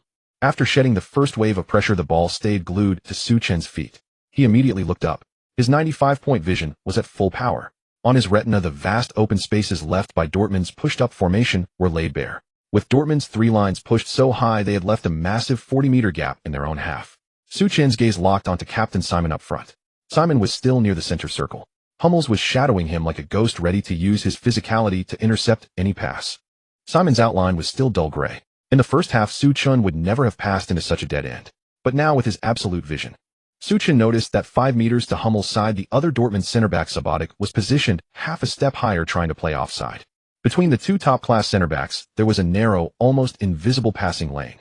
And at the end of that lane, a deep green spot glowed on the turf.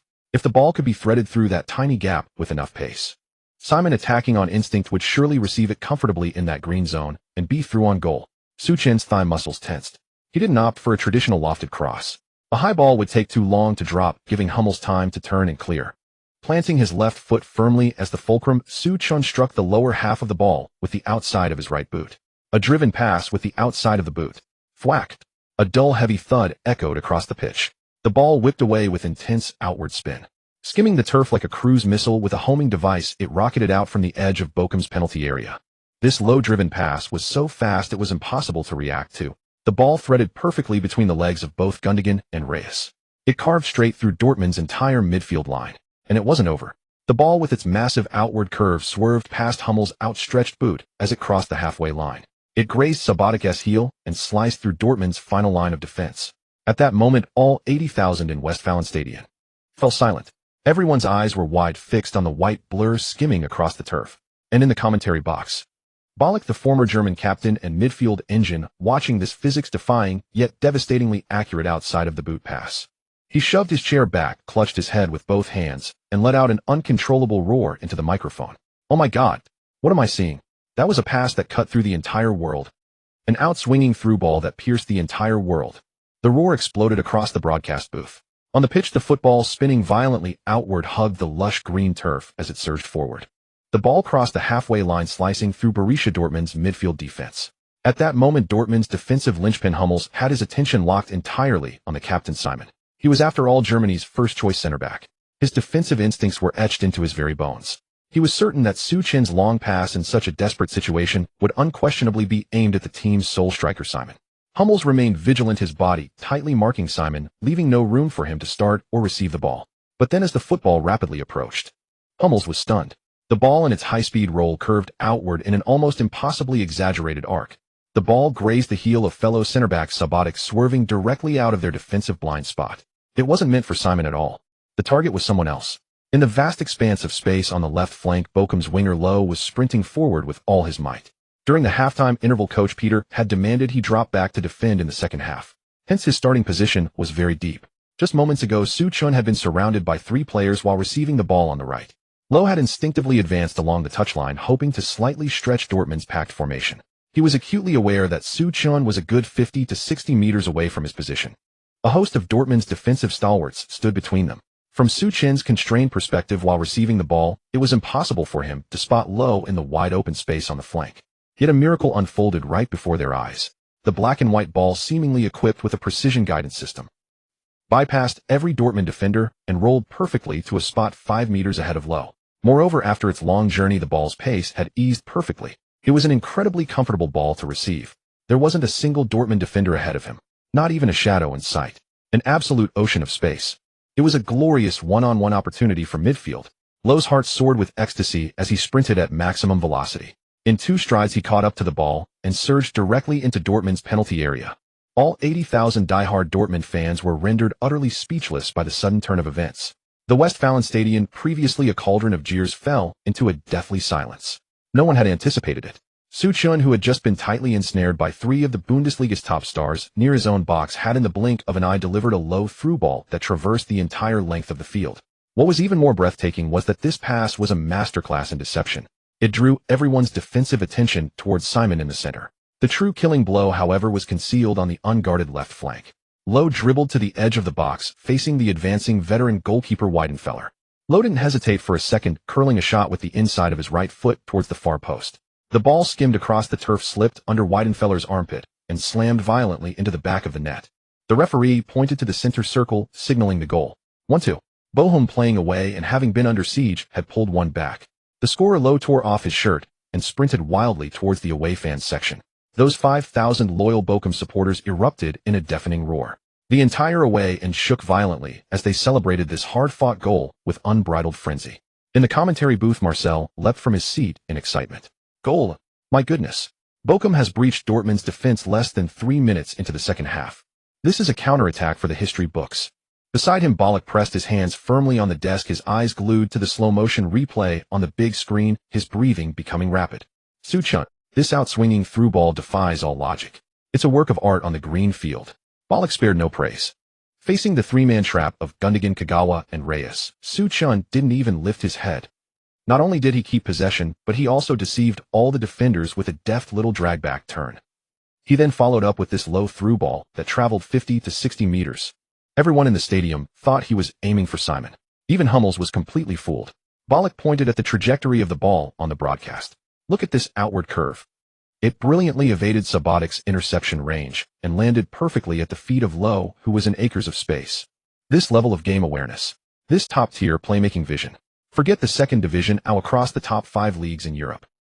You could count on 2 hands the number of players who could pull off a pass like that. Bayern Munich signing him for a $4 million annual salary and a $200 million release clause is undoubtedly unearthing an invaluable gold mine. Ballon's expert analysis traveled across Germany via the airwaves.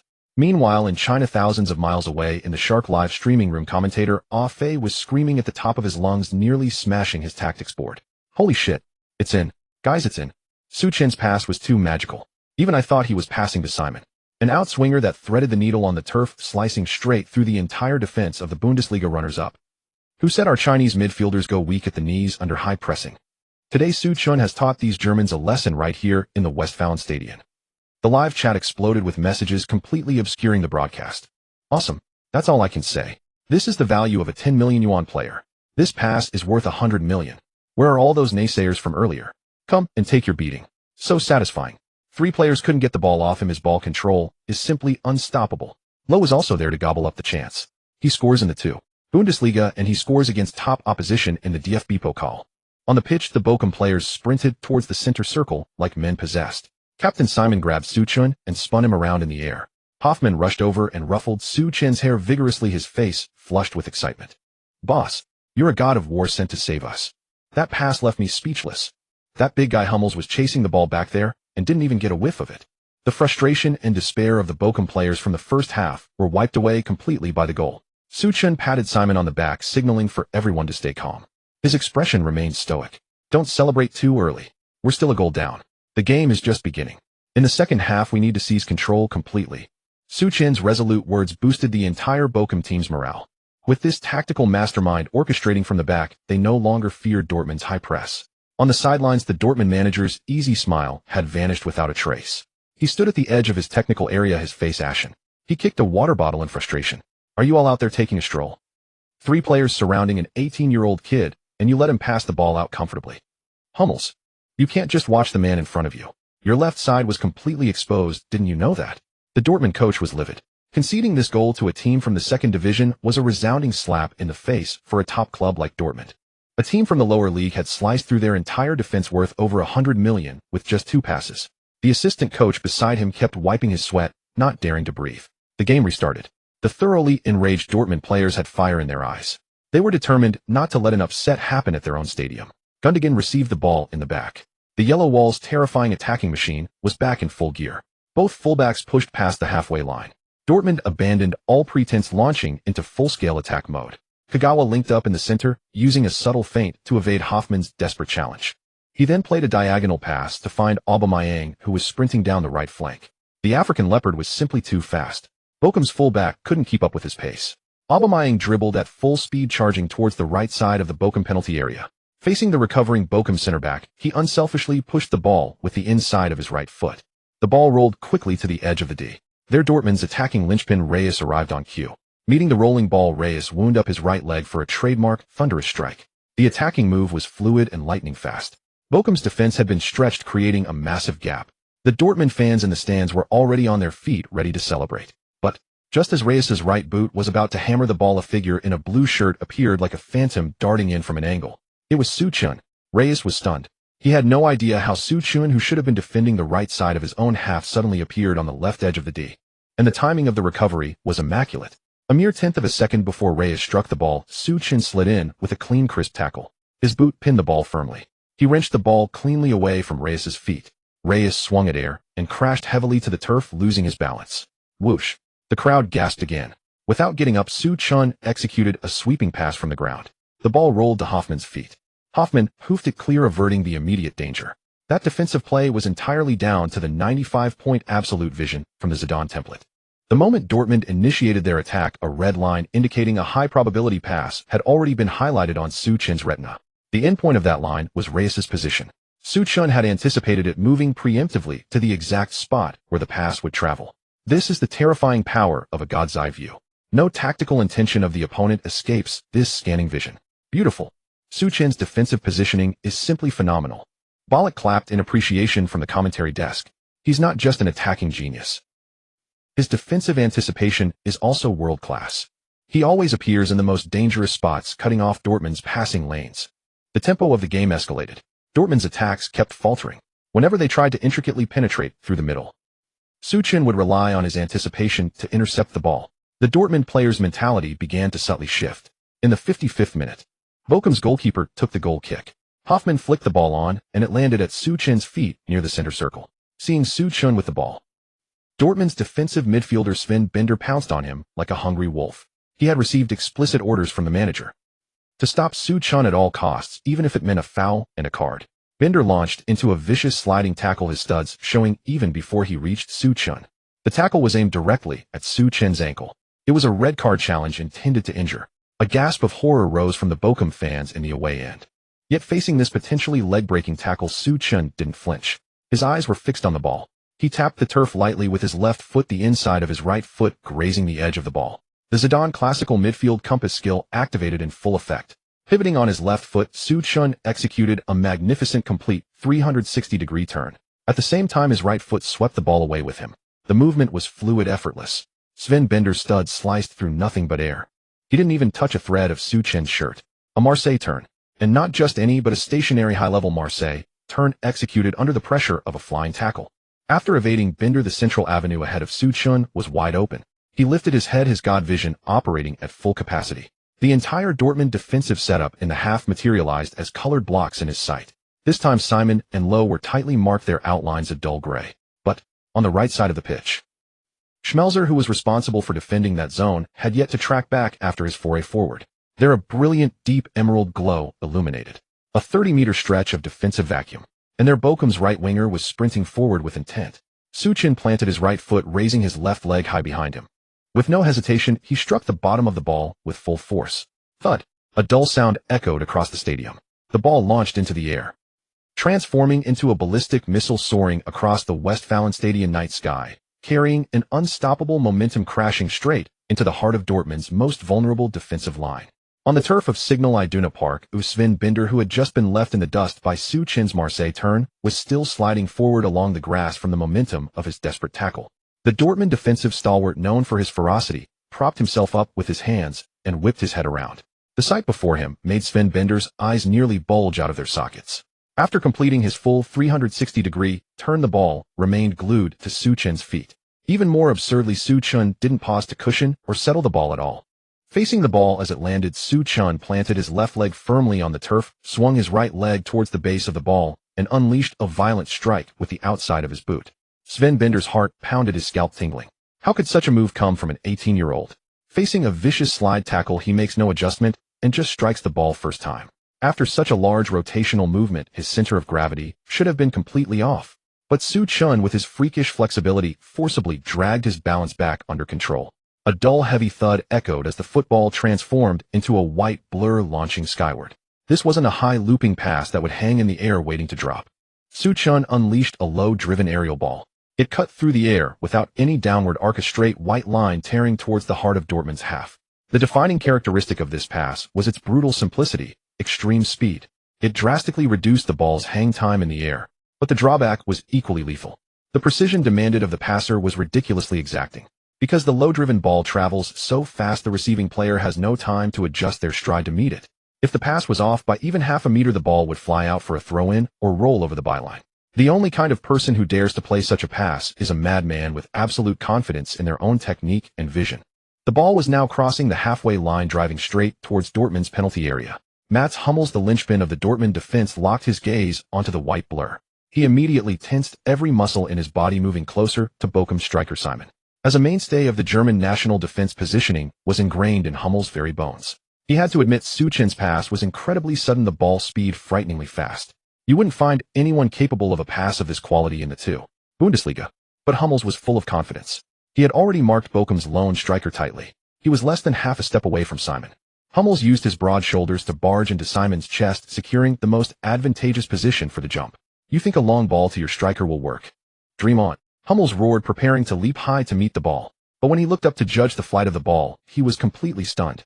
The ball, spinning violently outward, wasn't intended for Simon at all. It whistled diagonally over Hummels' head, not even leaving him a single blade of grass. The target was someone else. Hummels whipped his head around to look at the right side of his defense. There, Dortmund's left-back Schmelzer, who had just been caught upfield, was sprinting desperately back. And behind Schmelzer there was a 30-meter expanse of defensive no-man's land. This was the deepest green receiving point Součen had identified among the countless moving blobs of color through his maxed-out God's eye view. Bochum's right winger Goretzka was charging like a runaway stallion across that green expanse. In fact, just seconds earlier Goretzka had only made his forward run tentatively. He was well aware that Součen had just been under pressure in midfield a good 50 meters away, with several of Dortmund's stars in between. With Součen's head down focused on the ball, how could he possibly see him hugging the touchline? But now a miracle had slammed right into Goretzka's face. The high-speed ball curved around the blind spot of Dortmund's center-back Subotic, landing perfectly 3 meters in front of Goretzka. The ball's pace slowed just enough upon landing, and it even spun favorably outward, perfectly matching Goretzka's sprinting stride. No defenders in sight. A wide-open one-on-one with the keeper. A gift from the heavens. Goretzka roared inwardly, pushing his speed to the absolute limit, charging with the ball into the heart of Dortmund's penalty area. At Signal Iduna Park, 80,000 Dortmund fans fell silent in unison. The immense wall of sound vanished, leaving the entire stadium in a dead hush. Who could have imagined that Součen, facing a sliding tackle in his own half moments ago, could deliver this kind of match-winning through ball across half the pitch in the blink of an eye? Goretzka drove the ball to the edge of the 6-yard box. Dortmund's veteran keeper Weidenfeller roared and charged off his line, spreading his arms wide to cover the angle. Goretzka gave Weidenfeller no chance to block. He used the side of his right foot to stroke the ball gently. It skimmed across the slick turf, nestling perfectly into the far corner of the net. Beep. The referee pointed decisively to the center circle. Goal. 2-2. Bochum, playing away from home, had remarkably scored 2 goals in quick succession within the first 10 minutes of the second half. They had clawed their way back to level terms. After scoring, Goretzka sprinted madly towards the corner flag, ripping off his blue shirt and waving it furiously. The section housing the 5,000 die-hard Bochum fans erupted. They were shirtless, jumping and screaming. Their thunderous cheers managed to overpower the silence of the tens of thousands of home fans. Amazing. We've equalized. Viva Bochum. Viva Součen. On the sidelines, Bochum's coach Peter was so ecstatic he hugged his assistant coach, the two of them hopping around on the turf like children who'd just been given candy. In the commentary booth, Marcel's hands were trembling as he held the microphone. It's in. It's in again. A miracle. This is one of the greatest counterattacks in the history of the DFB Pokal. Bochum, from 2 goals down, have clawed their way back against Dortmund. Sitting beside him, the legendary Ballon had completely shed the composure expected of a German football icon. He kicked his chair aside, stood upright, both hands pressed firmly on the desk, eyes glued to the replay on the big screen. Marcel, can you believe this? It's a work of art. Ballon's voice was hoarse with excitement. I played in midfield my whole career, fought in countless Champions League battles.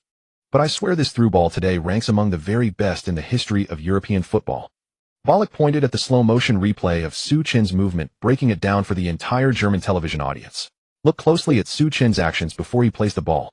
Facing Sven Bender's tackle, which deserved a red card, Součen uses a stationary Marseille turn. This kind of turn severely tests a player's core strength. Most players need 2 or 3 small adjustment steps to regain their balance after making this move. But look at Součen. He doesn't adjust his steps at all. His ankle and knee strength are almost unreasonably strong. He forcibly pulls his center of gravity back and unleashes a first-time strike with the outside of his boot. A low-driven pass hit with the outside of the foot is at least 30% faster than a standard inside foot pass. And even more insane, how did he spot that fleeting gap on the right flank while in the middle of a Marseille turn? Ballon clutched his head and shouted. Hummels was completely fooled. He thought Součen was targeting Simon. But Součen was aiming for the exposed channel where the fullback hadn't tracked back. That's game intelligence. That's the highest level of pitch vision. This 18-year-old is like Zidane in his prime. Bayern Munich's executives have made a deal that will go down in history. Ballo's fervent praise spread across the world via the internet. Back on China's Shark live streaming platform, commentator Ah Fei was in a state of complete frenzy. He tore off his jacket, gesticulating wildly in front of the camera, screaming hoarsely into the microphone. Brothers, want to know what a 10 million transfer fee looks like? This is it. Dortmund's high press is nothing. The defense of a Bundesliga giant is nothing. In front of our Su Chen's God's eye view, their defense is just a paper-thin broken fishing net. Poke it, and it tears. The live stream's online viewership skyrocketed to 20 million. The entire screen was obscured by a dense barrage of comments, not even a sliver of the green pitch visible. That was amazing. Got my blood boiling. No sleep tonight. With an outside foot strike like that, those guys on the national team couldn't do it in a lifetime. Hummels was trying to show off his positioning, and he didn't even touch the ball. The whole Dortmund team looked like clowns now. Coming back from 2 goals down in one half, even scriptwriters wouldn't dare write this. Su Chen is a god. Where are those keyboard warriors who said Su Chen would choke against big clubs? Get in here and kowtow to your grandpa Su Chen. The emotions of tens of millions of netizens were pushed to a fever pitch by this godlike goal, everyone screaming wildly at their screens. And on the sidelines at Signal Iduna Park, Dortmund's manager Klopp had veins bulging on his forehead. He kicked the tactics board at his feet, turning to roar at the bench. Substitutions? Now, he absolutely couldn't accept that a Champions League caliber team had been completely exposed at home by an 18-year-old kid with just 2 passes. Having scored twice in quick succession, Bochum's morale was soaring, all the players crowding around Su Chen in wild celebration. Captain Simon grabbed Su Chen's shoulder tightly, panting heavily. Boss, that pass was insane. I was ready to fight Hummels for it. And then the ball just curved away to Goretzka. Su Chen patted Simon on the back, his face showing no sign of relief. Drawing isn't our goal. If even a giant like them can have holes in their defense, then we're going to take them down completely today. Su Chen's words ignited the entire Bochum team. After those 2 perfect passes in the second half, the Bochum players' trust in Su Chen had reached a level of blind fanaticism. Wherever the boss pointed, they attacked without hesitation. The game restarted. The score was 2-2. The thoroughly enraged Dortmund stars began a frantic bombardment of the Bochum half. Reyes, Gundogan, and Kagawa, these 3 technically gifted midfielders, abandoned their cautious possession play.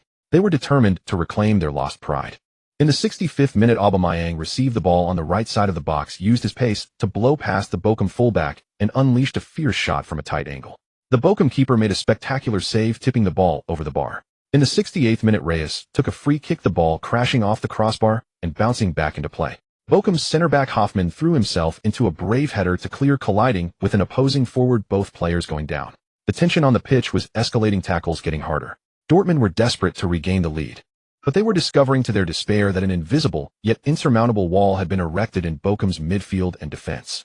That wall was Su Chen. With Zidane's maxed-out vision and exceptional ball control, Su Chen's defensive anticipation had reached a terrifying level. In the 72nd minute, Gundogan shaped to shoot from the edge of the box, but actually intended to slip a through ball to the advancing Reyes.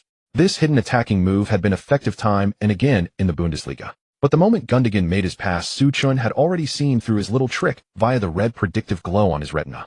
Su Chen took 2 large strides, stepping into the passing lane half a second early and stuck out a foot to intercept. The ball settled perfectly at his feet. In the 75th minute, Kagawa tried to beat Su Chen with a series of stepovers on the wing. Su Chen wasn't fooled by any of his flashy tricks. Using his formidable core strength of 79 points, Su Chen stepped forward and slammed his shoulder hard into Kagawa. The slight Japanese midfielder lost his balance, immediately stumbling out of play. Possession was once again claimed by Su Chen. Dortmund's attacking unit was completely stifled. Facing a monster like Su Chen with his God's eye view, all their tactical movements felt transparent. No matter how they passed, Su Chen would inevitably appear in the path of the ball. The Dortmund faithful in the stands grew increasingly restless, a torrent of boos raining down. They couldn't understand why their star-studded attack had suddenly gone quiet. Coach Klopp was frantically pacing on the sidelines, shouting instructions to press Su Chen. Don't let him get the ball. If 2 men aren't enough, use 3. Smother him. After scoring, Lowe fished the ball out of the net and sprinted like a madman. He charged through midfield and crashed straight into Su Chen's arms. The roar from the 5,000 traveling Bochum fans was so loud it shook the very steel rafters of the stadium. Lowe's face was flushed crimson, still breathing heavily. From that tentative run down the wing moments before to the ball landing at his feet, as if guided by radar, bypassing everyone to the strike that sent it into the Dortmund goal. Lowe had never had an easier one-on-one in his life. He wouldn't even dare to dream up such an absurd script. Su Chen, boss, how could you see me from the backfield? There were at least 6 or 7 players in between. Even that multi-million-dollar Hummels was diagonally in front of me. I ran so far, I didn't even dare to hope you were passing it for me. Hoffmann, his eyes bloodshot, stood like a frenzied bull blocking Su Chen's path. Emboldened by their vice-captain's desperate resolve, the Bochum defensive workhorses cast aside their lingering fears. Even under the relentless onslaught from Reyes and Aubameyang, the Bochum players, through sheer grappling and tugging, turned the edge of the penalty area into a muddy, grinding battlefield. The entire team threw their bodies in front of the box, with Borussia Dortmund's shots repeatedly ricocheting off the legs of Bochum's defenders. The match clock reached the 78th minute. Unable to break through, Dortmund's formation was stretched as far forward as it could go. A long-range effort from Reyes sailed high over the bar, landing in the stands. The Bochum goalkeeper took the goal kick, hoofing the ball into midfield. Hoffmann leaped fiercely, shrugging off an opponent's elbow, and headed the ball down to Su Chen. But Dortmund's high press was in a frenzy. Sven Bender, the defensive stalwart who had been humiliated by Su Chen's Marseille turn, was lurking menacingly near the center circle. The moment he saw Su Chen about to receive the ball, Bender pounced like a ravenous wolf. His physicality was undoubtedly among the best in the Bundesliga. Hoffmann tried to turn and shield Su Chen, but Bender charged with such force that their shoulders collided with a heavy thud. Hoffmann staggered, utterly unable to halt Bender's advance. Su Chen, pass it now, Hoffmann roared, steadying himself. Bender's eyes were completely bloodshot. The intent was clear, to take down both the man and the ball. Su Chen was known in the Bundesliga for his playmaking. Going head-to-head with a top-tier destroyer like this was a recipe for disaster. To make matters worse, Dortmund's midfield maelstrom was in full swing, with Gundogan and Shinji Kagawa rapidly closing in to tighten the encirclement. But what happened next sent a chill down Hoffmann's spine. Instead of clearing the ball, Su Chen nudged it forward with his left foot and charged directly at the onrushing Sven Bender. The Dortmund faithful in the Sudtribune erupted in derisive laughter. This Chinese kid has lost his mind under pressure. He's walking right into the lion's den. Bender, crush him. Sven Bender stared at the approaching Su Chen, contempt filling his thoughts. This yellow-skinned kid's stamina was probably depleted. Unable to find a passing lane, he could only recklessly run into the defender. Just as Bender lowered his center of gravity to make a tackle, the world looked entirely different to Su Chen. The Zidane midfield artistry core template activated at full capacity. His absolute vision rated at 95.0 activated, dissecting the vast Westfalen Stadion into a precise array of geometric color blocks. The running paths of teammates and opponents alike lit up his retina as intersecting patches of red and green light. Simon was tightly marked by Hummels, and Götze on the right was also heavily guarded. Both were outlined in dull gray silhouettes. But deep behind Dortmund's vulnerable defensive line, a brilliant dark green marker flared to life. It was Bochum's left-back Oster. This invisible man, who had been stuck in his own box as a defensive machine all game, had quietly slipped into the open space on the left side of midfield, while Dortmund pushed everyone forward. There wasn't a single Dortmund player within 3 meters of Oster. Perfect timing on the run. Perfect positioning in the gap. Su Chen's right toe suddenly flexed, striking the rolling ball with immense force. The ball did not soar into the air. Instead, it transformed into a white blade skimming across the turf, aimed straight for Sven Bender's face. The entire stadium held its breath. A misplaced pass, kicking it right at the defensive anchor. But in the next instant, Sven Bender felt a chilling gust whip through his legs. Swish! The ball with incredible velocity zipped right between Bender's legs. Being nutmegged was a humiliating blow for a defensive midfielder, a stain on his pride. But before the shame could fully register in Bender's mind, this grounded through ball began its legendary, almost mythical journey across the pitch. Passing Bender, the ball raced across the turf. Its speed was blindingly fast, beyond the limits of human perception. Dortmund's defensive midfielder Gundogan turned to cover, but the ball slipped through his legs before he could close them. The second one, Shinji Kagawa, standing at the edge of the center circle, barely registered a chill against his calf as the ball whistled past his studs. The third, center-back Subotic panicked, throwing himself to the ground in a desperate attempt to block the devilish pass. But the ball, with no bounce, sliced cleanly under his thigh. The fourth, past 4 players. An utterly nonsensical needle-threading ground pass that pierced the Yellow-Black's heavily fortified midfield wall. The ball cut through the entire yellow and black defensive line, its momentum perfectly spent, rolling to a halt right in front of left-back Oster. In the entire Westfalen Stadion, 80,000 fans stood with mouths agape, not a single sound escaping them.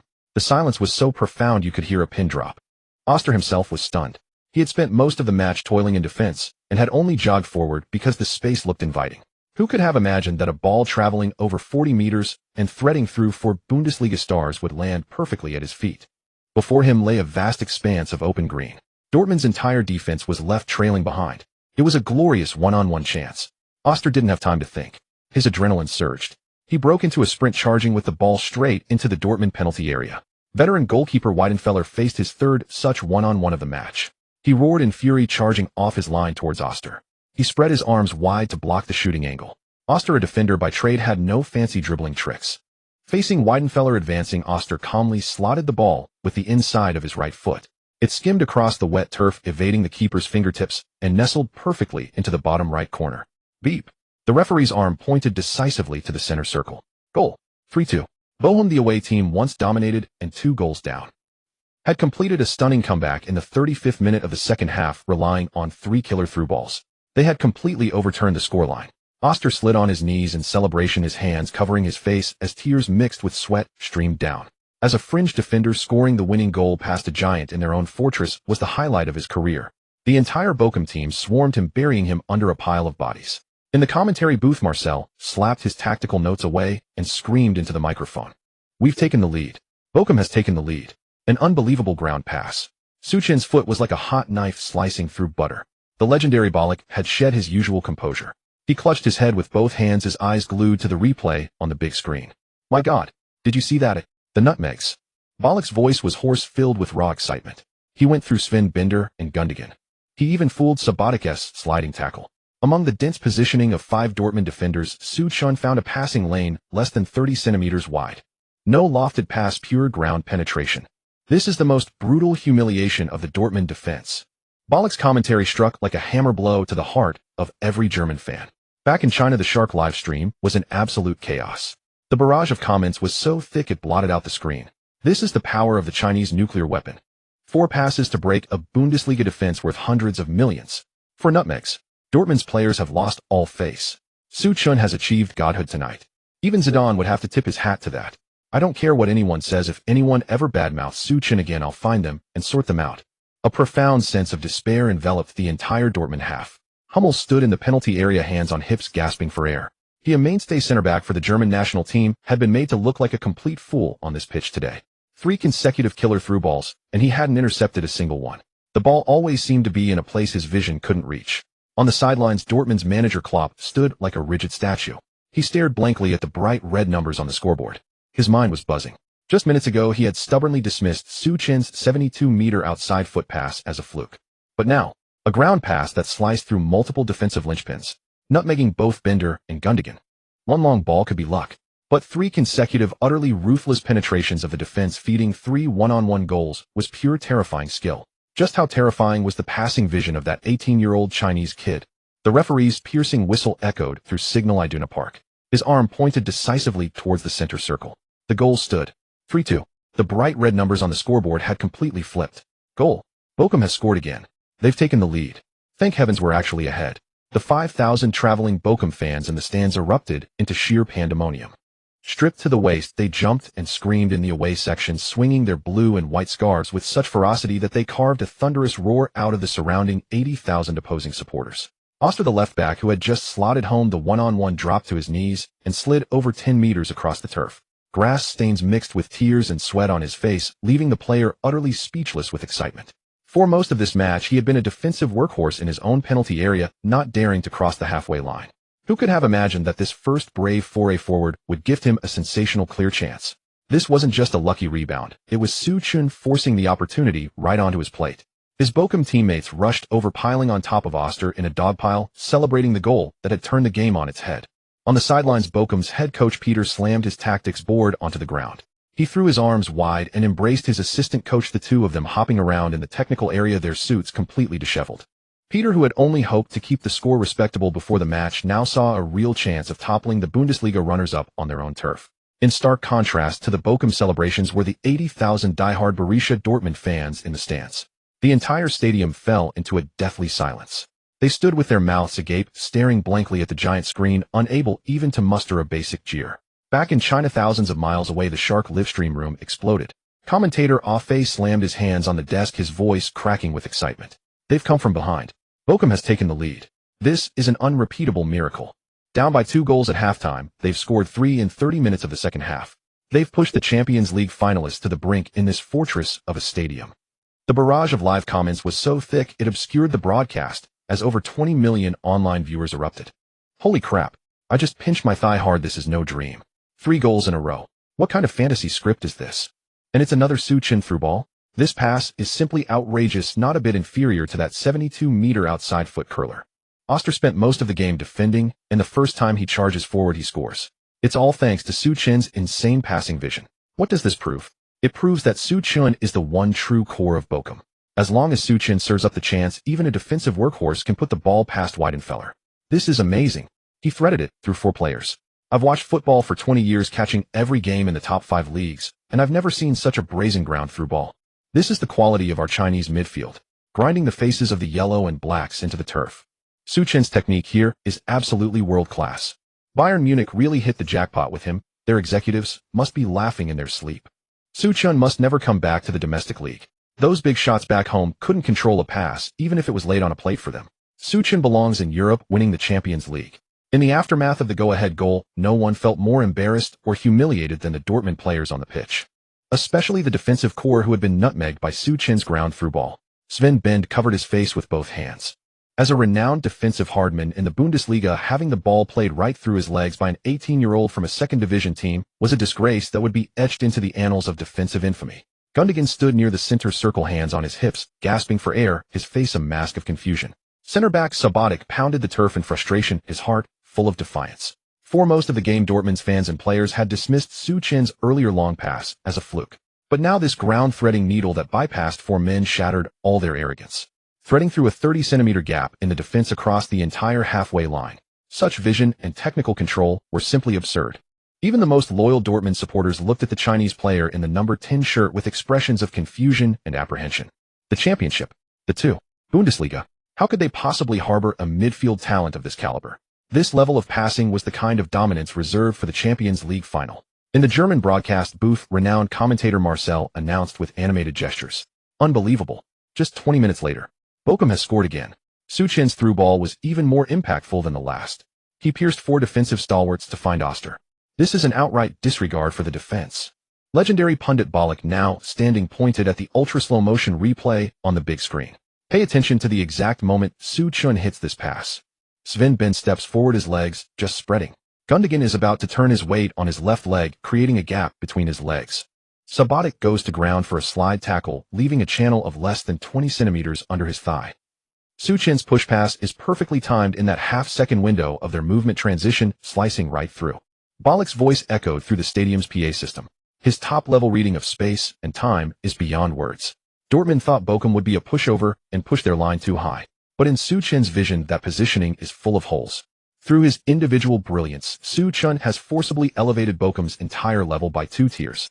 If Dortmund doesn't resort to unconventional man-marking on Su Chen soon, he could easily rack up 4 assists in this very stadium today. Over by the home team's bench, Dortmund's coach Klopp kicked a pile of tactical papers into the air. He could no longer contain himself. Su Chen had torn the defense apart twice with such outrageous passes. Klopp knew deep down this was far more than just luck. If they didn't neutralize this Chinese kid, Dortmund would certainly capsize at home today and become the laughingstock of Europe.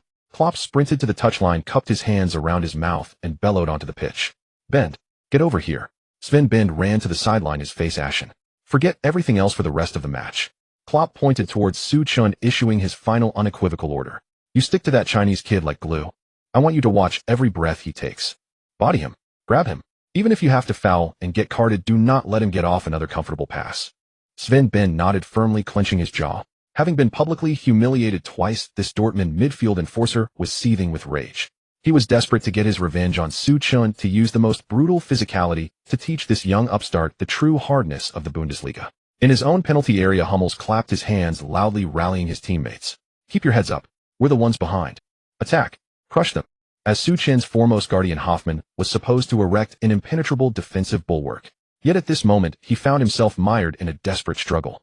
Dortmund's midfield juggernaut was in full operation, with Gundogan and Shinji Kagawa launching waves of intricate short pass combinations against the defensive midfield zone.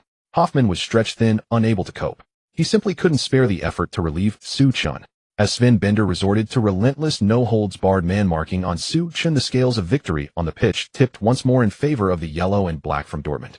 The promising momentum that Bochum had just built up evaporated, replaced by a state of total defensive submission. The die-hard Dortmund fans on the Südtribüne breathed a collective sigh of relief. The anxiety that had gripped their hearts finally subsided. This is how we should play. Crush them with high pressing. Don't give these country bumpkins a single moment to breathe. Does a mere second-division team really think they can create a miracle at Westfalen?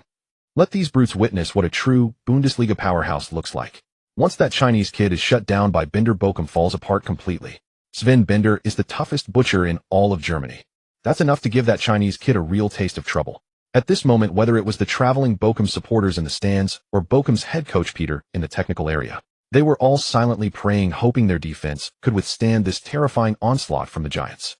But a thoroughly provoked Dortmund was not about to let an upset happen. Having regained control of the midfield, the ultra-luxurious front line of Reyes, Aubameyang, and Mkhitaryan began to relentlessly bombard the edge of Bochum's penalty area. Dortmund was desperate to equalize and salvage their pride. Fortunately, Bochum promptly tightened their formation, dropping everyone back to defend the top of the penalty arc. This barely prevented Dortmund's lethal passing combinations from completely breaching their goal. For Suchen, his goal tonight was not merely to hold the Bundesliga runners-up to a draw. He was aiming to completely overturn the fortress of the Yellow Wall. After having their lead overturned, Dortmund was bound to launch a vengeful counteroffensive. Whether it was Klopp deploying Binder to hound him across the entire pitch, or Dortmund pushing massive numbers forward, all these scenarios were within Suchen's tactical calculations. What Suchen needed to do now was to calmly bide his time for the perfect moment to shatter the Giants completely, to deliver the final fatal blow to this arrogant black and yellow legion. The opportunity arrived sooner than expected. Dortmund in possession began to commit even more players to the attack. The front three took turns tearing at Bochum's defense. Captain Hummels even carried the ball past midfield to orchestrate play. Even Sven Binder, under strict orders to shadow Suchen, was affected. Unable to suppress his desire to shine, he diverted some attention to push forward and support the attack. For Binder, simply neutralizing Suchen wasn't enough to wash away the shame of being nutmegged repeatedly. All of Suchen's previous killer assists had slipped right under his nose. If he could push up, score a long-range screamer, and help his team equalize, that would be the most perfect revenge script. Suchen keenly sensed the shift in Binder's mentality. He deliberately lowered his running frequency. When receiving the ball, he feigned panic and clumsiness under pressure. Watching Suchen retreat step by step, Binder naturally assumed the Chinese kid was running on empty, no longer a threat. He thought marking him was more than manageable. Binder grew bold, heavily involving himself in Dortmund's high press. Dortmund orchestrated a ferocious wave of attack. Sven Binder actively surged forward to the periphery of Bochum's penalty arc, seeking space to receive the ball and unleash a shot. At that very moment, Bochum's defensive line suddenly revealed a tiny gap. This was a trap set by Suchen through hand signals and coordinated movement with his defenders, a classic case of luring the enemy in. The sudden easing of defensive pressure led Binder to mistakenly believe his aggressive run had successfully breached Bochum's iron defense, just as he was lost in the fantasy of scoring from distance. Bochum's midfield and defensive lines tightened without warning. Hoffmann swooped in from an angle, perfectly reading the passing lane from Gundogan to Binder. With a clean, crisp sliding tackle, he snatched the ball away from right under Binder's toes. Dortmund's coach Klopp stood on the sidelines, his face turning ashen, screaming hysterically onto the pitch. "Binder, what on earth are you thinking? Get back and press immediately. I told you to stick to that kid like glue who told you to go up and shoot." Klopp's nerves were stretched to the breaking point. The moment he saw Bochum with the ball, he dreaded Suchen unleashing another one of his unreasonable defense-splitting long passes. After the interception, Hoffmann calmly played the ball out of the danger zone. The ball landed perfectly at the feet of Suchen, positioned just behind the center circle. Suchen drove forward with the ball in large strides. Bochum's counterattack flag was raised once more. Oster on the left, Greitz on the right, Simon as the lone striker through the middle. Three prongs charged simultaneously, tearing towards Dortmund's exposed backline. Furious after losing the ball, Sven Binder turned and sprinted with all his might towards Suchen, attempting to forcibly halt the fast break with a tactical foul. Suchen wasn't about to give him the chance. His max-level Zidane's God's eye was fully activated. Every gap and every passing lane in Dortmund's half were vividly mapped out as glowing pathways on his retina. Facing the on-rushing butcher Binder, Suchen completely ignored the threat of collision. Planting his left foot, he swung his right foot with tremendous force. The football shot past Binder's ear like a cannonball, whistling fiercely. Binder stretched out his leg in a desperate attempt to intercept. But the ball was too fast, he only kicked thin air. The ball-carrying sharp backspin landed with surgical precision right in front of Greitz, who was sprinting down the right flank. Suchen's judgment was flawless. It was the weakest point in Dortmund's defense. Greitz controlled the ball in one fluid motion, bypassing a defender and blazed down the touchline towards the byline. Meanwhile, Simon in the center had muscled his way past Subotic, charging into the 6-yard box to secure a prime position. Greitz whipped a half-height cross towards the near post. Simon, suppressed for the entire match, met the ball with a powerful thumping header. The hearts of the Dortmund fans in the stadium nearly stopped. Veteran goalkeeper Weidenfeller showcased his big club pedigree, somehow managing a reflex save with one hand to keep the ball out. The ball looped high into the air, dropping near the penalty spot. The entire defense had their balance thrown off by Simon's header. In the ensuing chaos, a figure clad in the blue number 10 jersey strode onto the scene. It was Su Chun, having surged forward into the box with long strides. Meeting the falling ball without a moment's hesitation, he unleashed a spectacular volley with his right foot. The ball transformed into an unstoppable streak of white light, smashing violently into the top corner of the net. Weidenfeller didn't even have time to begin his leap. The net rippled. The stadium fell silent. Bochum sealed the victory. 4-2. Su Chun scored his first official competitive goal in his overseas career. On the pitch, Sven Bender clung to Su Chun like an unshakable shadow, a relentless pest that refused to be brushed off. The Bundesliga defensive stalwart was now completely consumed by a burning red-eyed desperation. Ignoring his dwindling stamina, he threw his shoulder into Su Chun, tugged at his jersey, and resorted to every crude, underhanded trick to disrupt his runs. Hoffmann, Bochum's midfield guardian, was utterly overwhelmed and could no longer come to Su Chun's aid. Dortmund's midfield maelstrom was in full swing. Gundogan and Kagawa wove an intricate web of short, quick passes around the center circle. Hoffmann was stretched thin, unable to spare a moment to shield Su Chun or break his marker's hold. The momentum Bochum had just seized to level the score evaporated, and they were once again forced into a desperate defensive shell. The entire team was pinned back in their own half, scrambling to keep up. In the 81st minute, Dortmund's striker Aubameyang unleashed a sudden venomous strike from the left edge of the box. Bochum's goalkeeper flew to palm the ball away, and defender Lowe, in a panic, hoofed a desperate clearance down the field. The ball soared high its landing spot near the center circle. Su Chun looked up, tracking the ball's trajectory, bracing to leap for the header. From his blind side, Sven Bender charged in like a ravenous wolf. Dortmund's coach Klopp had given a ruthless order: take down the man and the ball no matter what. Never let this Chinese kid settle comfortably. Facing Bender's reckless charge, Su Chun didn't yield an inch. His maxed-out God's Eye view activated fully. The color-coded patterns on his retina shifted rapidly.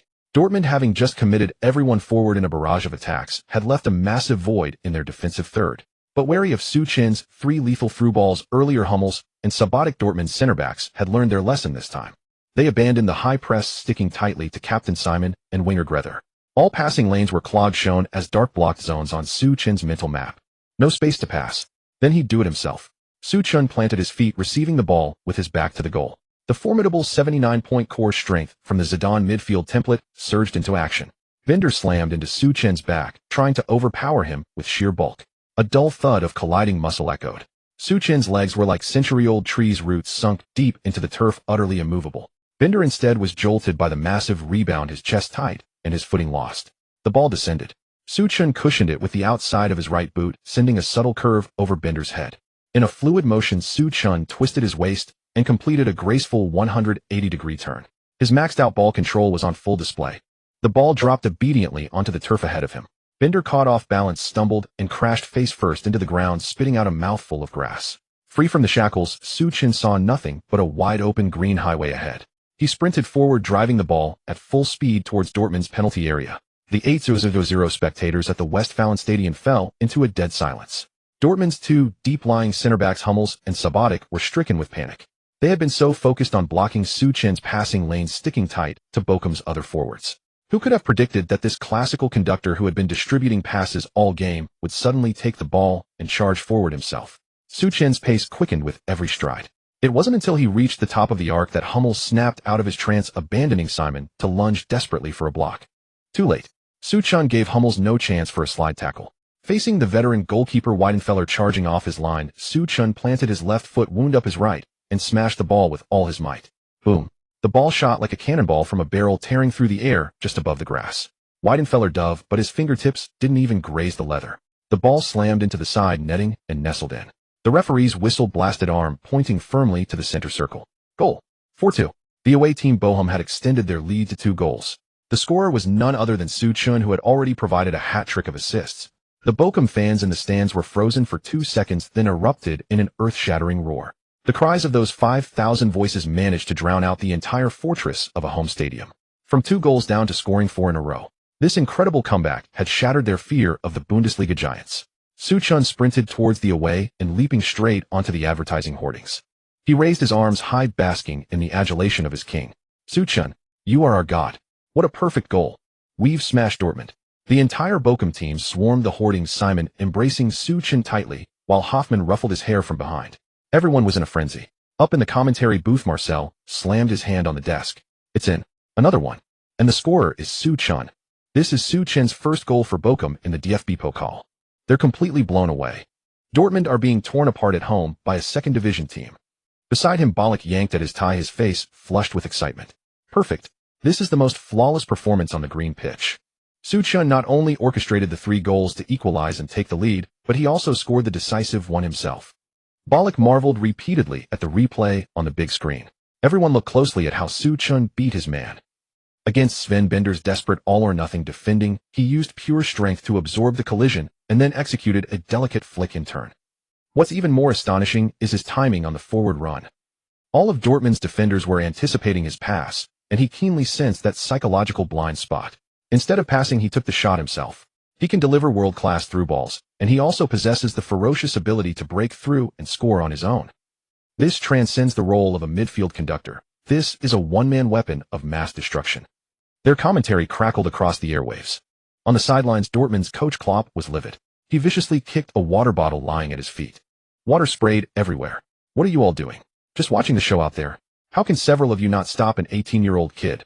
Sven Bender. What kind of defending is that? Klopp pointed onto the pitch, screaming hysterically. The Dortmund players were all grim-faced, conceding that 4th goal was like having their reputations as stars of a top club trampled into the dirt. Time was running out for Dortmund. Klopp turned and immediately signaled to the 4th official for a substitution. Ballon. He used all his remaining slots, making a triple change. Italian striker Immobile came on, replacing an exhausted Kagawa. Attacking fullback Dum was also introduced. Every player brought on was an offensive specialist. This signaled that the yellow and blacks were abandoning all pretense of defense for the final 10 minutes, opting for an all-out bombardment on Bochum's goal.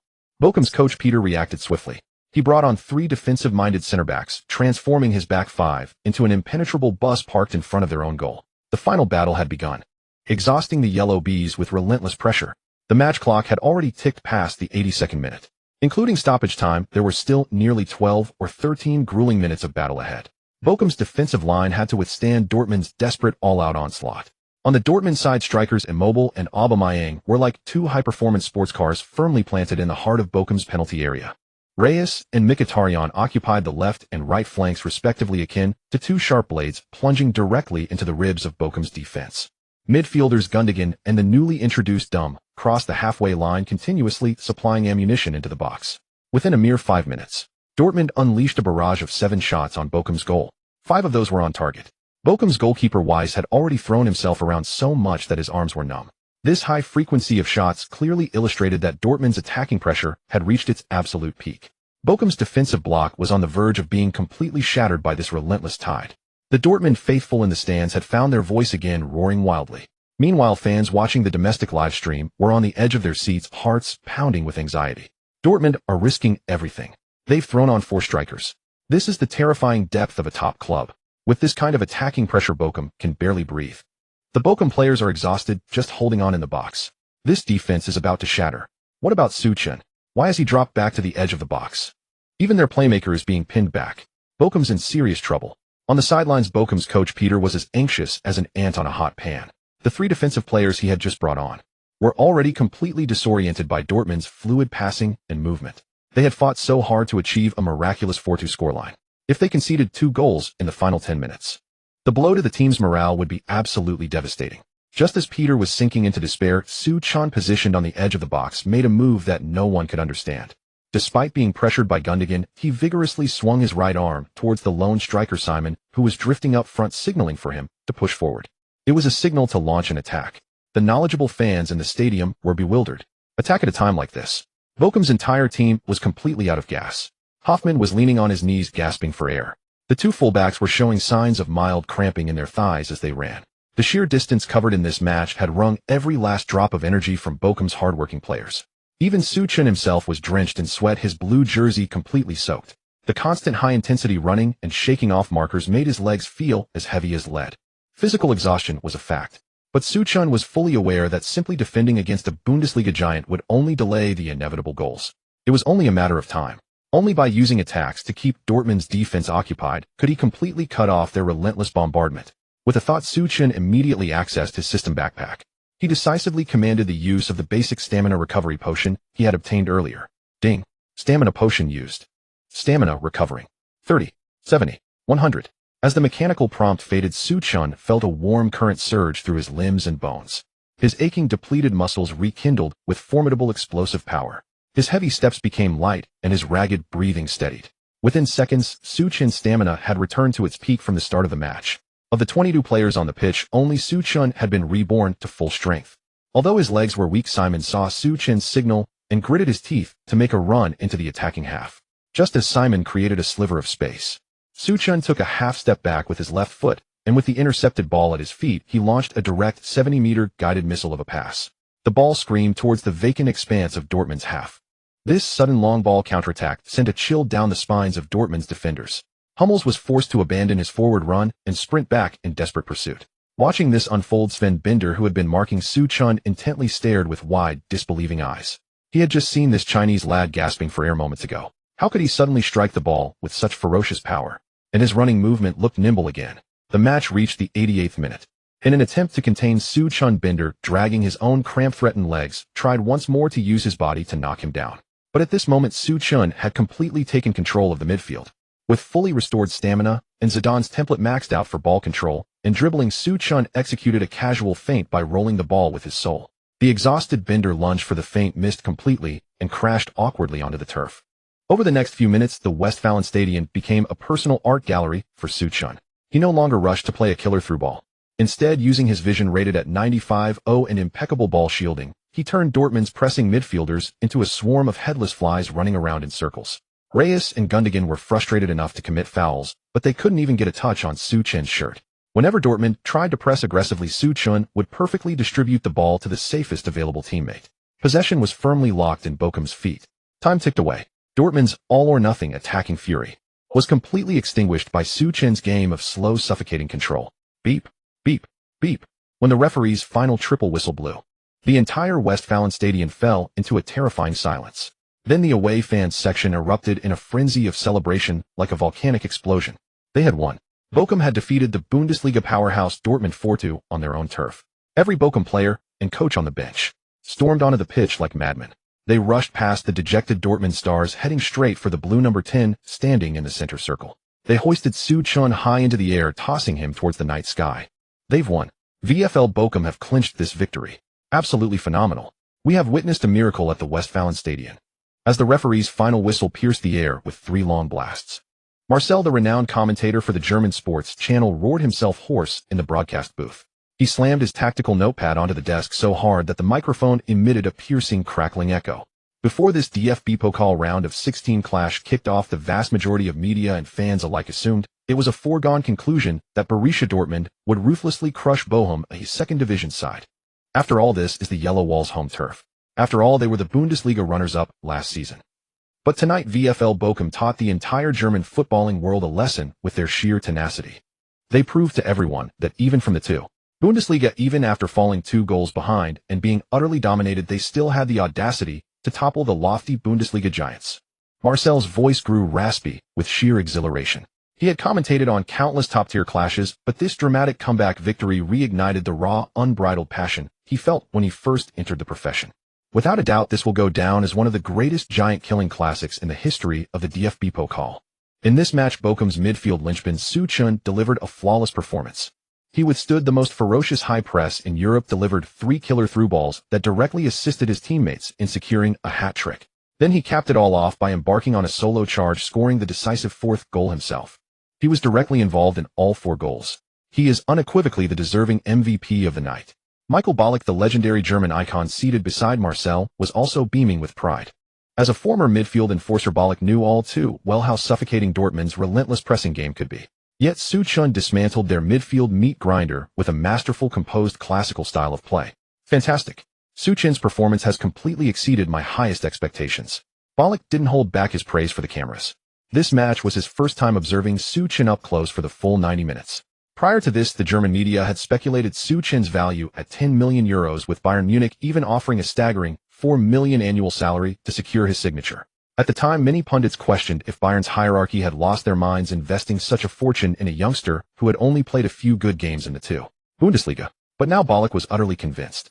The moment the final whistle blew, he pulled out his phone and sent a message to Bayern Munich's sporting director Matthias Sammer. Old friend, congratulations. You didn't just buy a promising prospect, you've plundered a ready-made gold mine. That kid's vision and ball retention are good enough to start in the Champions League without a second thought. On the pitch at the Westfalen Stadium, the atmosphere was a study in stark contrasts. Bochum's bench had erupted into pandemonium. The backup goalkeeper leapt over the advertising hoardings, and the team doctor abandoned his medical kit.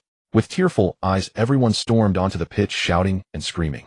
Simon and Hoffmann, two towering Germans, over 190 meters, sprinted towards the center circle from opposite flanks. They gave Su Chun no time to react. Bending down, they hoisted Su Chun onto their shoulders, lifting him high into the air. The rest of the squad swarmed around them. They crowded around Su Chun, elevated above them, as if crowning a newly ascended king. This group of battle-hardened Bundesliga veterans carried Su Chun on a victory lap around the pitch. They blatantly ignored the 8-0-0 Dortmund faithful, whose faces were ashen with fury. They strode purposefully towards the away fan section in the corner of the stadium.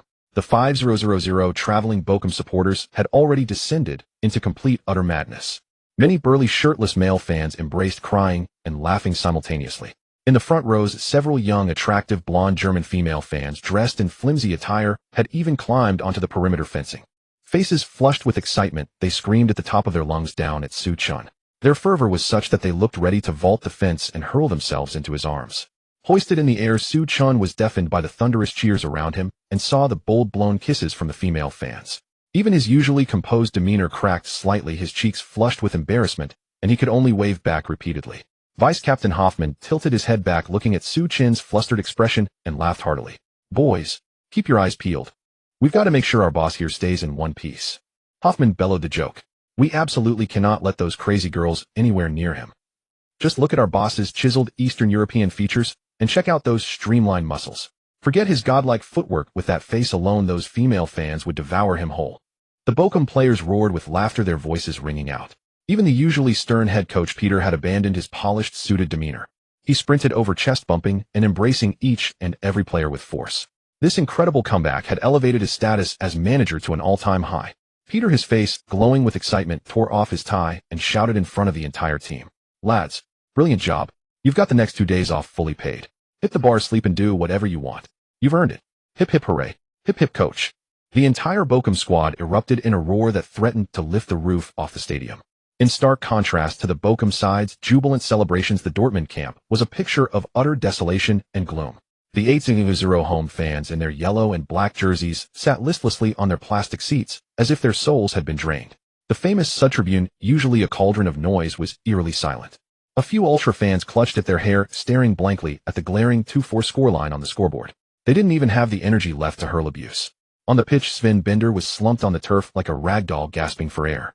He had spent the entire match trying to man-mark Su Chun with relentless aggression, only to be nutmegged twice, and then physically overpowered for the final goal. The Bundesliga's toughest enforcer, his mind now a tangled mess.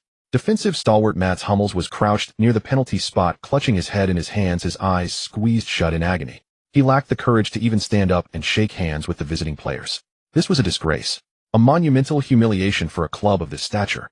To have a Bundesliga team score 4 goals against them in their own half in the second half.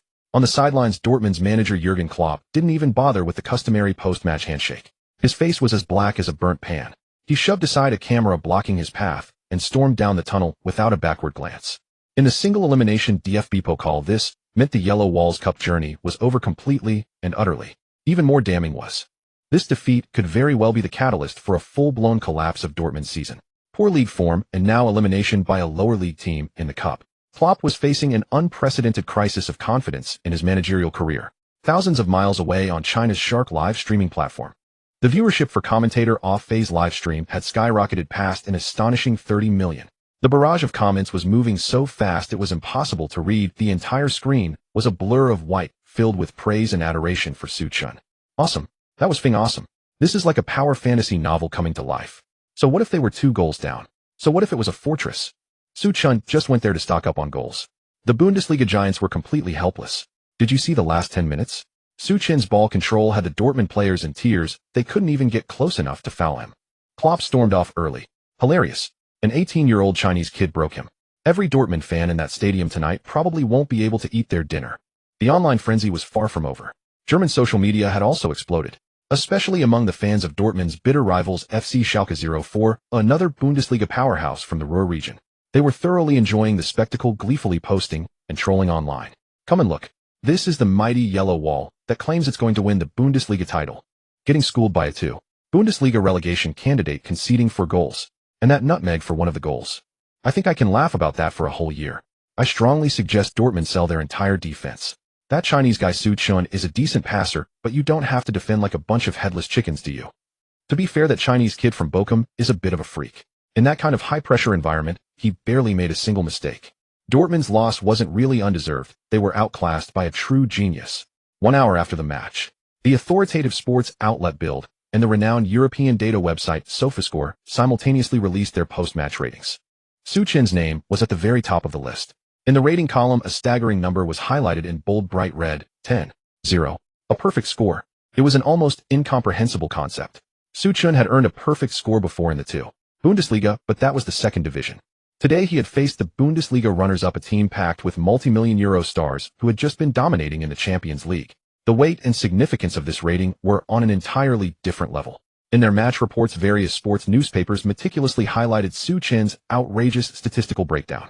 He had 98 touches and a 94 pass completion rate. But that wasn't even the most intimidating part. The most frightening statistic was the number of key passes. According to the stats, Bochum had produced a total of 12 key passes in the match. Of those, a staggering 9 were directly orchestrated by Su Chun's feet. Looking at that number in isolation, many casual fans might not grasp its significance. But the newspaper immediately followed up with Dortmund's team-wide stat for the same category. Dortmund's attacking unit, worth over 100 million euros, featuring Reyes, Kagawa, and Gundogan, managed to create only 7 key passes in the entire 90 minutes. One man, Su Chun, had thoroughly and completely eclipsed the entire attacking creative output of Dortmund's starting 11. One man single-handedly dismantled a Giants midfield. In the mixed zone of Signal Iduna Park, 30 minutes after the final whistle, the area remained crowded with journalists. The Borussia Dortmund players did not linger. Mats Hummels walked straight past the reporters after changing. Sven Bender, head down, declined an interview request from German sports television. Ilkay Gundogan left only a single sentence. "We played an unacceptable second half," he said, then boarded the team bus with his teammates. The journalists did not give chase. The protagonist of the night was not on the Dortmund side. When Su Chun, clad in VfL Bochum's training gear, emerged from the player tunnel, dozens of reporters immediately swarmed him. Microphones were thrust close to his face. "Su, how do you evaluate your DFB Pokal debut? You provided 3 assists and scored a goal in the second half. Was this the best match of your career?" Klopp attributes Dortmund's defeat to defensive errors. "Do you agree? Do you believe you are ready to start for Bayern Munich? All 3 of your assists bypassed Dortmund's midfield. Were those passing lanes pre-planned?" The questions came one after another. Bochum's press officer attempted to shield him. Su Chun raised a hand to signal it was unnecessary. He stood before the sponsor backdrop and took the microphone. "This victory belongs to the entire Bochum team. Football is not a one-man game. We were 2 goals down at halftime, and everyone bore immense pressure. If my teammates had given up, I could not have done anything alone." Hoffmann shouldered a massive defensive workload. Simon constantly occupied 2 center-backs up front. Low, Gorlitz and Osterhage finished the chances. Our goalkeeper also repelled numerous Dortmund attacks. "I merely did my job." A reporter from Kicker immediately followed up. "But all 4 of Bochum's goals were linked to you. That kind of performance goes beyond simply doing one's job." Su Chun did not accept the praise. "Passing the ball into space does not mean an assist has been created. My teammates still had to run dozens of meters and beat the goalkeeper. Without them finding the net, my stats would be 0. As for the 4th goal, it was a second-phase chance created by a teammate's shot. We won because none of the 11 players gave up." Standing nearby, Hoffmann overheard the response. He pushed through the reporters and wrapped an arm around Su Chun. "Don't listen to him. We all know who saved Bochum today." At halftime, not many in the dressing room believed we could win. Su Chun stood up and made everyone keep fighting. In the second half, wherever he put the ball, we ran. Playing with him is simple. You just run and he'll find you. The journalists quickly jotted down these words. Another question was thrown out. "Su, did you anticipate the spaces in Dortmund's left and right flanks? Your first assist covered over 50 meters, the second reached 72 meters, and the third pass sliced through multiple defenders. That can't all be based on instinct, can it?" Su Chun paused for a moment. The system's omniscient view was, of course, not something he could disclose. "I kept observing their defensive line. When Dortmund attacked, their fullbacks pushed very high. The center backs were focused on Simon, so there was naturally space on the wings. As for the third assist, they were eager to press, and all their defenders were shifting toward me. I saw Osterhage unmarked ahead and played the ball to him." The reporters grew even more excited after hearing this. Su Chun made it sound easy, but anyone who had actually watched the match knew how difficult those passing lanes were to spot. A player has to cope with pressing while controlling the ball at his feet. Under such circumstances, spotting a gap 20 meters away is already difficult. Yet Su Chun could perceive a run on the other side of the pitch. This was not ordinary vision. It was the game-reading ability of a top-tier midfielder. A reporter from German sports television then posed a sensitive question. Dortmund did not assign anyone to man-mark you before the match. Klopp only had Sven Bender stick to you in the second half. Do you think they underestimated you? The surroundings fell silent. One wrong word on this topic could become a front-page controversy the next day. Su Chun glanced at the camera. How Dortmund set up their tactics is their business. I respect Coach Klopp and every opponent. They scored 2 goals in the first half, which proves their tactics worked. We simply seized our chances in the second half. The DFB Pokal is a knockout competition. When the match ends, the winner advances and the loser goes home. Anything else is meaningless. The reporters exchanged glances. No provocation. No arrogance. No mockery of the opponent. This response was nothing like that of an 18-year-old. Bochum's press officer quickly wrapped up the interview. Su Chun turned to leave. A journalist from Munich pushed to the front. Su, Bayern fans are all talking about you. When will you come to Munich? Su Chun stopped. Right now I am still a Bochum player. I will first finish this season with Bochum. My teammates and the fans here have given me tremendous support. Before I leave, I want to win more matches for them. These words quickly reached the away end. Bochum fans who had not yet left the stadium sang their club anthem once more. For them, Su Chun's eventual move to a bigger stage was inevitable. No one could demand that a €30 million talent remain in the Bundesliga forever. But Su Chun did not treat Bochum as a stepping stone. He was willing to fight for more victories for the club before departing. That was enough. Back in China, the Sharkey Sports streaming room was still live. Afei had been broadcasting the post-match interviews. After hearing Su Chun's answers, he slapped the desk. Guys, that was a flawless response. He won without claiming all the credit, and he didn't take a dig at Dortmund either. He mentioned the captain, the defensive midfielder, the goalkeeper, and all 3 goal scorers. Not one was left out. And he capped it off by saying he wants to keep fighting for Bochum's honor. No wonder those German lads all respect him. The chat was scrolling rapidly. At 18, he can answer like that. When I was 18, I was just spending all night in internet cafes. That wasn't just empty talk. Hoffmann really did shield him from a lot of challenges in the match. When a capable person is willing to share the credit, his teammates will naturally give their all for him. If Su Chun had claimed all 3 assists as his own, no one could have argued. But he made it clear, football is played by 11 men. If any Bochum fan ever dares to curse Su Chun, those around him will throw him out first. Great ability and high emotional intelligence. A player like that thrives in any dressing room. That night, the Bochum squad returned to the club by bus. It was already past midnight, yet thousands of fans were still gathered outside the training ground. As the bus entered the street, the crowd raised blue and white scarves high. Both sides of the road were lined with Su Chun's number 10 jerseys. Some fans had hastily made a banner. The man who brought victory back from Signal Iduna Park. The bus stopped at the club entrance. Peter had intended to send the players straight home to rest, but the fans showed no sign of leaving. Su Chun was the first off the bus. Hoffmann and Simon followed behind. The Bochum supporters began chanting his name in unison. No elaborate slogans. Just 2 syllables. Su Chun, Su Chun. Su Chun walked to the barrier and began signing autographs for the fans in the front row. An elderly fan with graying hair handed him a Bochum scarf he had used for decades. Son, this scarf has been with me for 32 years. Today I'm giving it to you. You made us walk out of Dortmund's home stadium with our heads held high. Su Chun did not accept it. He helped the old man wrap the scarf back around his neck. Something you've kept for 32 years. You can't give it away. Wear it to the next DFB Pokal match. The old man was silent for a few seconds, then hugged Su Chun tightly. Many fans around them applauded. This city was not wealthy. It did not have Bayern's vast commercial empire, nor did it have an 80,000-seat stadium like Dortmund's. Many Bochum supporters were working-class people. What they cared about was not star endorsements. They loved players who ran, fought, and took responsibility for the team. Su Chun fit their standard perfectly. A single 4-2 victory had transformed him from the team's core player into the city's new idol. The next morning, every major German newspaper had changed its sports front page. Bild's headline was the most direct: 18-year-old Chinese midfielder dominates Signal Iduna Park. Kicker offered a long tactical analysis. 3 passes dismantle Dortmund's defense. Bochum's number 10 delivers a masterclass. German sports television produced a special segment on Su Chun's 3 assists. They drew the 3 passing lanes on screen. The first from in front of Bochum's box to the left flank. The second spanning 72 meters, finding Gorlitz on the right wing. The third threading through Dortmund's congested defense to reach Osterhage.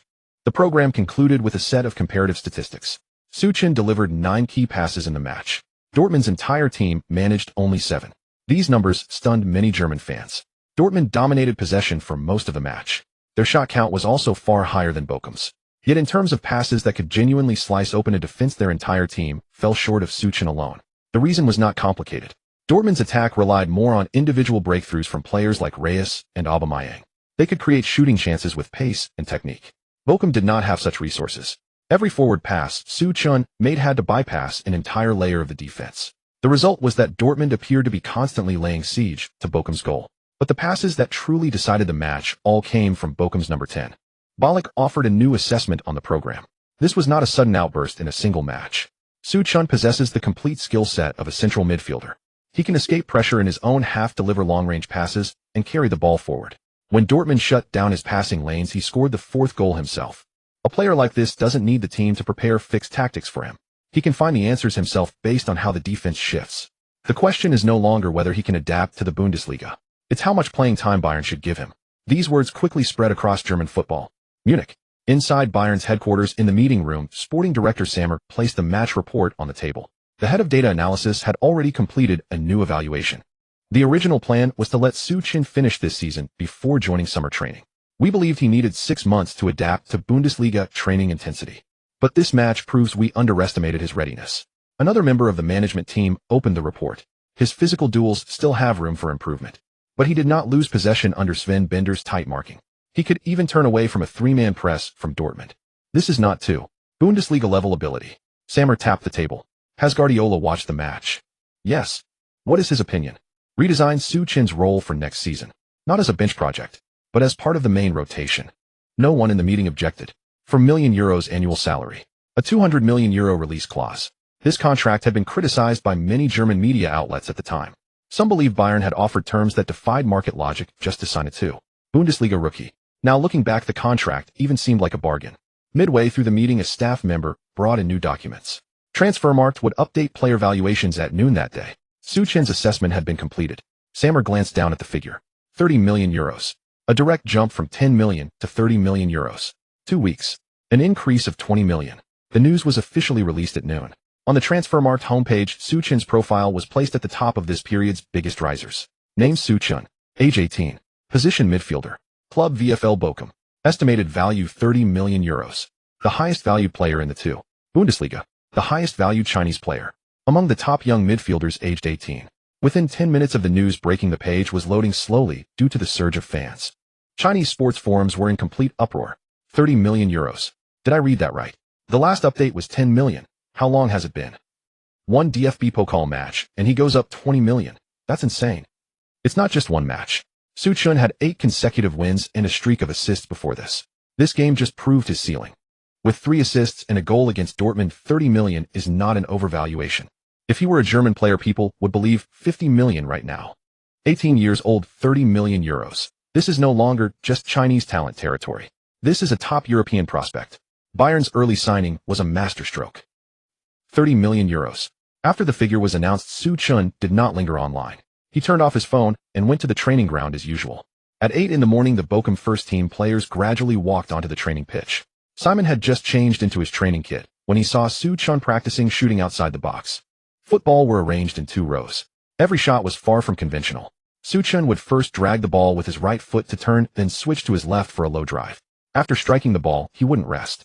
He would immediately sprint to the other side, collect the rebound from the training equipment, and complete the next sequence without pause. 20 repetitions per set. 5 sets with each foot. Simon stood at the sideline, watched for half a minute, and simply shook his head. Good morning, mister. 30 million. What time did you get here?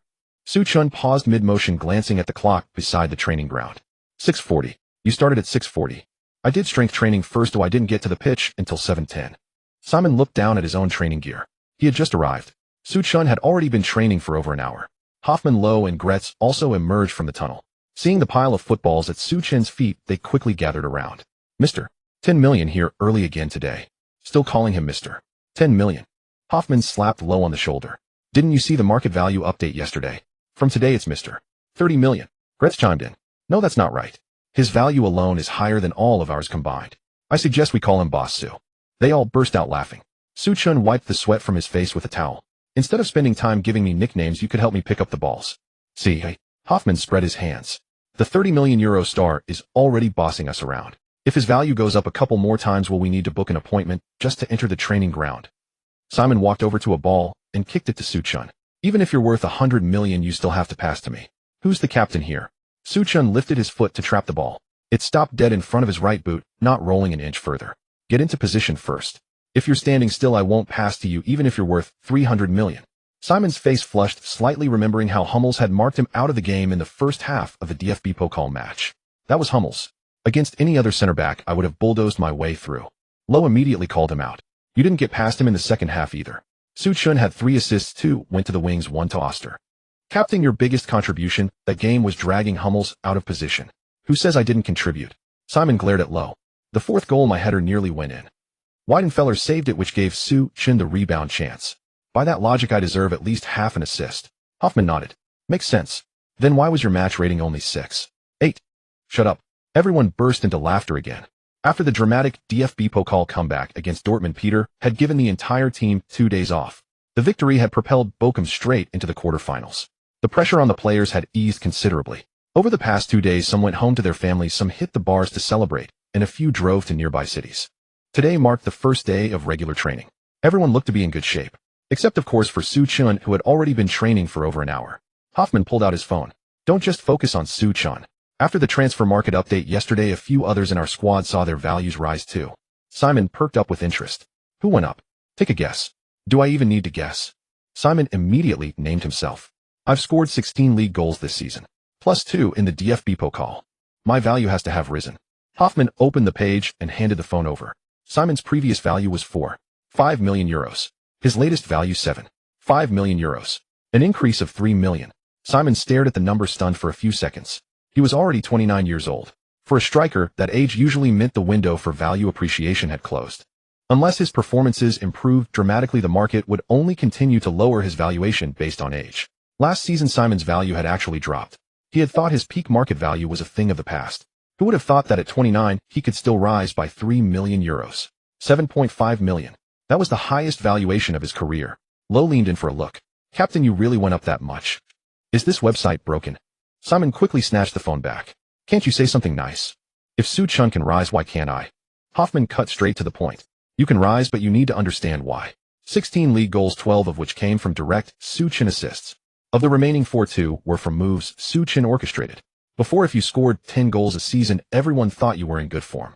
Now you're already at 16, with games still to play. Clubs look at your stats and naturally raise their valuation. Simon wanted to argue, but as he thought back, he realized Hoffman was absolutely right. Before Su-chun entered the starting lineup, Bochum's attacking approach was simple. Cross from the wings. When the header in the middle, Simon would battle 2 center backs, and getting his head to 3 out of 10 crosses was a good return. Once Su-chun became the midfield core, everything changed. His passes weren't just lumped into the box. Wherever Simon ran, the ball would find him. Sometimes Simon himself hadn't even noticed the space behind the defense, and Su-chun had already threaded the pass through. His job had become simpler and simpler. Run, receive, shoot. Simon handed the phone back to Hoffman and patted Su-chun earnestly on the shoulder. Starting today, I'll pick up the balls for you. Su-chun looked at him. Weren't you just saying you're the captain? What about it? Even the captain has to respect Mr. 30 million. Simon paused, then added, next time you play me through on goal, try to leave 1 for me. You had 3 assists in the cup game and none for me. People are starting to say I'm just a false 9 who makes space for the wingers. Gretz immediately raised his hand. I think it's working well as is. The captain occupies the center backs. We make runs from the flanks. Su-chun delivers the ball. This tactic scored 3 against Dortmund, no need to change it. Simon lifted his leg to kick him. Gretz was ready for it and darted away. Hoffman continued scrolling through the value page. He himself had risen from 2 million to 3.5 million euros. Lowe had gone from 1.2 million to 2 million. Gretz from 9.0 to 1.8 million. Even Oster, who scored the winner in the cup game, had seen his value jump by 4.0 euros. Individually, these numbers weren't particularly high in the European football landscape. But Bochum was just a 2. Bundesliga side. Many players in the squad were well past the young prospect stage. Their potential was largely realized. In this situation, having multiple players see significant value increases simultaneously could only mean one thing. Bochum's recent results had forced the entire transfer market to reevaluate them. And the one who had changed everything was still on the training pitch, putting in extra work. Loaded the math in his head and grew increasingly unsettled. How much is our whole squad worth combined? Hoffman thought for a moment. After this update, probably around 50-something million euros. And Su-chun alone is 30 million. Yes. So he's worth more than half the team. Also correct. Lowe clutched his chest. Stop calculating. If I keep thinking about it, I won't have the heart to train today. Whether you train or not, your value is still 2 million. Gretz walked back over. If you score a few more goals, maybe it'll go up. I play on the wing, where am I supposed to get goals? Didn't you score the first goal in the cup game? That was Suchun putting it on a plate for me. All I had to do was tap it in. So shouldn't you be helping Suchun pick up the balls? Low sighed, then walked onto the pitch and started gathering the scattered footballs. Within just a few minutes, Suchun had 4 ball boys. 1 to pass the ball, 1 to position the balls. And Simon had voluntarily stationed himself in the box ready to act as a defender for the shooting drill. Suchun didn't stand on ceremony. Since you're all here, let's train at match intensity. Hoffman pressed me from behind. Lo, you come straight at me. Gretz cut off my right side. Simon stay in the box and attack the second ball. Hoffman's expression changed when he heard this. You want to practice shooting against a 3-man press? Yes. This is a recovery day. I know. The coach's plan only calls for low-intensity ball work. That's why I'm not asking you to stay. Suchun put his foot on the ball. If you're afraid of the work, you can leave. Hoffman immediately peeled off his training jacket. Who's afraid? In the cup game, Gundogan, Kagawa, and Reyes couldn't get the ball off you. I want to see if the 3 of us can stop you. Lo and Gretz were also fired up. The 3 quickly took their positions. Suchun stood with his back to the goal. Hoffman pressed against his back. Lo positioned himself to the left front. Gretz sealed the passing lane on the right. Simon stayed in the box ready to receive. Go. Hoffman leaned in first, trying to prevent Suchun from turning. Lo stepped in, attempting to poke the ball away. Suchun dragged the ball back with his right foot. He pivoted halfway, then cut the ball back to his left. As Lo shifted his weight, Suchun used his heel to knock the ball to the right. Gretz immediately moved to block. Suchun didn't force his way through. He used his shoulder to hold off Hoffman, dragging the ball back again with the sole of his foot. The 3-man trap had been opened up by half a step. That half step was all he needed. Suchun chipped the ball into the box with his left foot. Simon surged forward, lifting his leg to strike. The ball nestled into the bottom left corner. From start to finish, less than 5 seconds. Hoffman stood there looking down at his position. Again, the second time the 3 didn't attack simultaneously. Hoffman provided the physical pressure. Lo and Gretz only cut off the passing lanes. Suchun turned twice, but couldn't shake free. Just as they thought the defense had held, he used the outside of his left foot to slip the ball behind Lo. Simon had started his run early and was through on goal again. 3rd time, 4th time, 5th time. The defensive trio gradually found their rhythm. Suchun's success rate began to drop. But he didn't stop. Every failure, he would adjust his approach for the next attempt. Sometimes it was a quick turn in place. Sometimes he'd pass it back and loop around to receive the second ball. Sometimes he'd deliberately leave the ball exposed to Lo, waiting for him to commit before nutmegging him. After 15 minutes, Hoffman was breathing heavily. Lo was leaning on his knees. Gretz's training top was soaked with sweat. Suchun still wanted to continue. Last 5 sets. Hoffman looked up. Didn't you already train for over an hour this morning? Yes. Aren't you tired? I am. Then why keep going? Because during a match, the opponent won't take a defender off just because I'm tired. No one said a word. The 3 got back into position. Outside the training ground, head coach Peter had been watching for a while. He didn't interrupt their extra session. The assistant coach stood beside him, holding the day's training plan. Should we stop them? Today was supposed to be a recovery session. Training like this will affect the tactical session this afternoon. Peter checked his watch. Give them 5 more minutes. Why is Suchun only practicing passes with his left foot? He's working on his weakness. The assistant coach was surprised. Suchun's greatest strength was his right-footed long passing. Most of his assists in the cup game were delivered with his right foot. Any opponent studying the footage would quickly identify this. The next time he faced intense pressing, they would surely try to shut down his right foot. Suchun had clearly seen this coming. That's why all his training today focused on being forced onto his left side and making the final pass with his left foot. The big cup win hadn't satisfied him. The €30 million price tag hadn't changed his training regimen. He was already preparing for how opponents would try to stop him next. Peter watched the final set, then walked onto the pitch. That's enough. Everyone gather up. The Bochum players formed 2 lines. A few substitute players who had been watching the action quickly stuffed their phones back into their pockets when they saw Peter. Peter scanned the squad. Beating Dortmund in the cup was certainly worth celebrating. You earned 2 days off. I didn't ask how you spent them. But now that you're back on the training ground, everyone needs to forget that match. Advancing in the cup doesn't add any points to our league tally. Dortmund isn't going to give us another value boost. Next, we need to focus on securing promotion. Anyone who thinks they can coast after beating one big club can go and rest with the reserve team. The squad fell silent. Peter looked at Suchun. Of course, I do want to praise one person. Many players had already guessed who. Hoffman started clapping. The others joined in. Peter raised his hand to stop them. I'm not praising him for his 3 assists and 1 goal, nor for reaching a market value of €30 million. I'm talking about his training attitude. During the 2 days off, Suchun trained 10 hours a day. Strength conditioning, weak foot, and passing under pressure. He didn't skip a single one. Simon turned to look at Suchun. 2 days. 10 hours a day. Lo couldn't help himself either. Coach, wasn't the training ground closed during the break? Hoffman knew the facility rules better. During the first team break, only security and the duty physio remained in the training building. Players needed to apply and advance to enter. The facial recognition system at the gate recorded all entry times. When Hoffman had come in today, he'd specifically checked the entry logs for the past 2 days. Su Chen's name wasn't on it. He raised his hand. Coach, just to be clear, I'm not accusing Su Chen of slacking off. Everyone knows he's always the first one here. But during the break, there's no entry record for him at the main gate. I checked the system with the security guard today. His name really isn't on the list. The teammates exchanged glances. Someone couldn't help but laugh. Coach, if you want us to learn from Su Chen, you don't have to make up the 10 hours a day story. A normal person would struggle to even get out of bed the next day after 5 hours. Who comes straight back to train after beating Dortmund? I was drinking until 3 a.m. and didn't wake up until noon. You have the nerve to say that. Peter wasn't angry. He looked at Hoffman. Are you sure there's no entry record for Su Chen? Positive. Did you check the exit records? Hoffman froze. He had only looked at the entry list. He hadn't checked the exit list. Peter took the access control tablet from the assistant coach and pulled up the records. After the cup match, the team bus had returned to the training ground at 2:40 a.m. At 2:53 a.m., most players had left. At 3:12 a.m., Simon left. At 3:15 a.m., Hoffman left. At 3:21 a.m., Peter left. The list continued. No Su Chen. Not the next day. Not the day after. Even this morning, there was still no exit record for Su Chen. The chatter on the training ground stopped. Hoffman stared at the screen for a long time. He never left. Peter set the tablet down.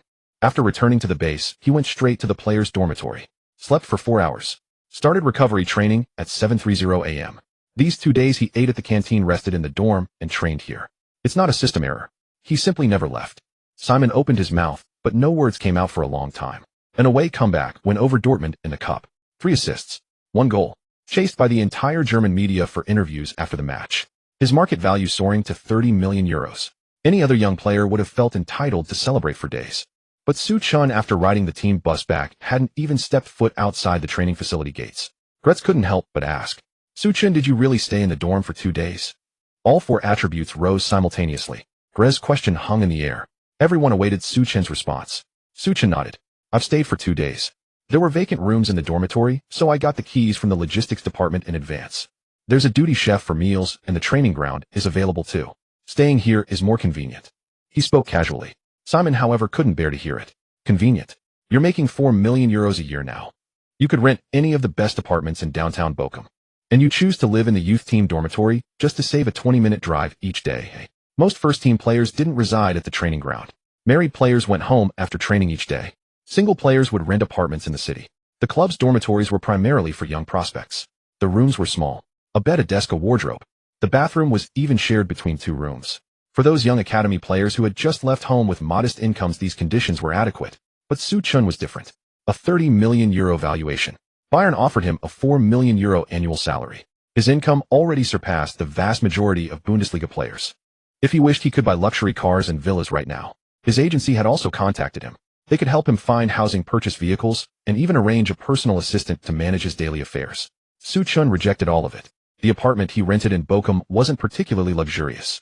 After the DFB Pokal match, he hadn't even returned to that apartment. He moved straight into the training ground. Lo walked up to Su Chen. Don't tell me you did nothing but train and sleep these past 2 days. I also watched match footage. The Dortmund game. No. Su Chen picked up the water bottle beside him. I watched the recent rounds of 2 Bundesliga matches. And the defensive footage of our upcoming opponents.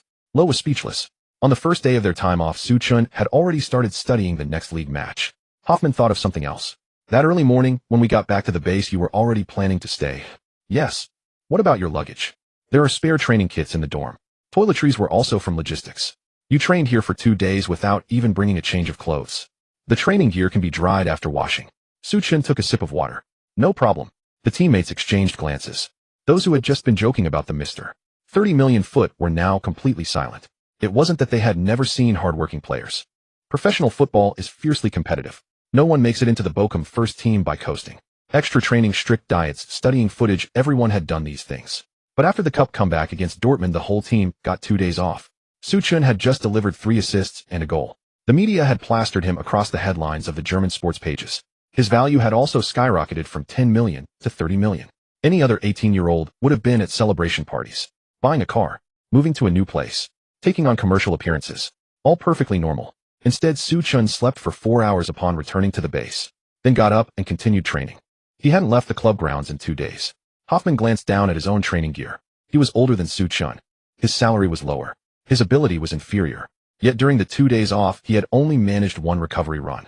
The rest of the time was spent watching TV at home. I take back what I said earlier. Hoffman placed his training jacket on the sideline. Forget the last 5 sets. Let's do 10 more. Lowe nodded in agreement. Count me in. Grez also walked back to his defensive position. Whoever quits first today buys dinner for the whole team. Simon immediately spoke up. I'm on shooting duty, not pressing duty. You 3 will get tired, but not me. Hoffman kicked a football towards him. Cut the chatter. In the next group, you're on tight marking. Make Su Chun distribute the ball from between the 4 of us. Simon trapped the ball. I'm a striker.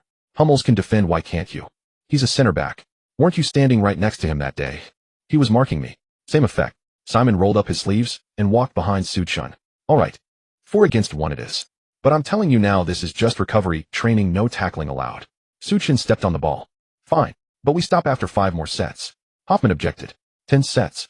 We have team training this afternoon. Coach Peter is already here. Everyone turned.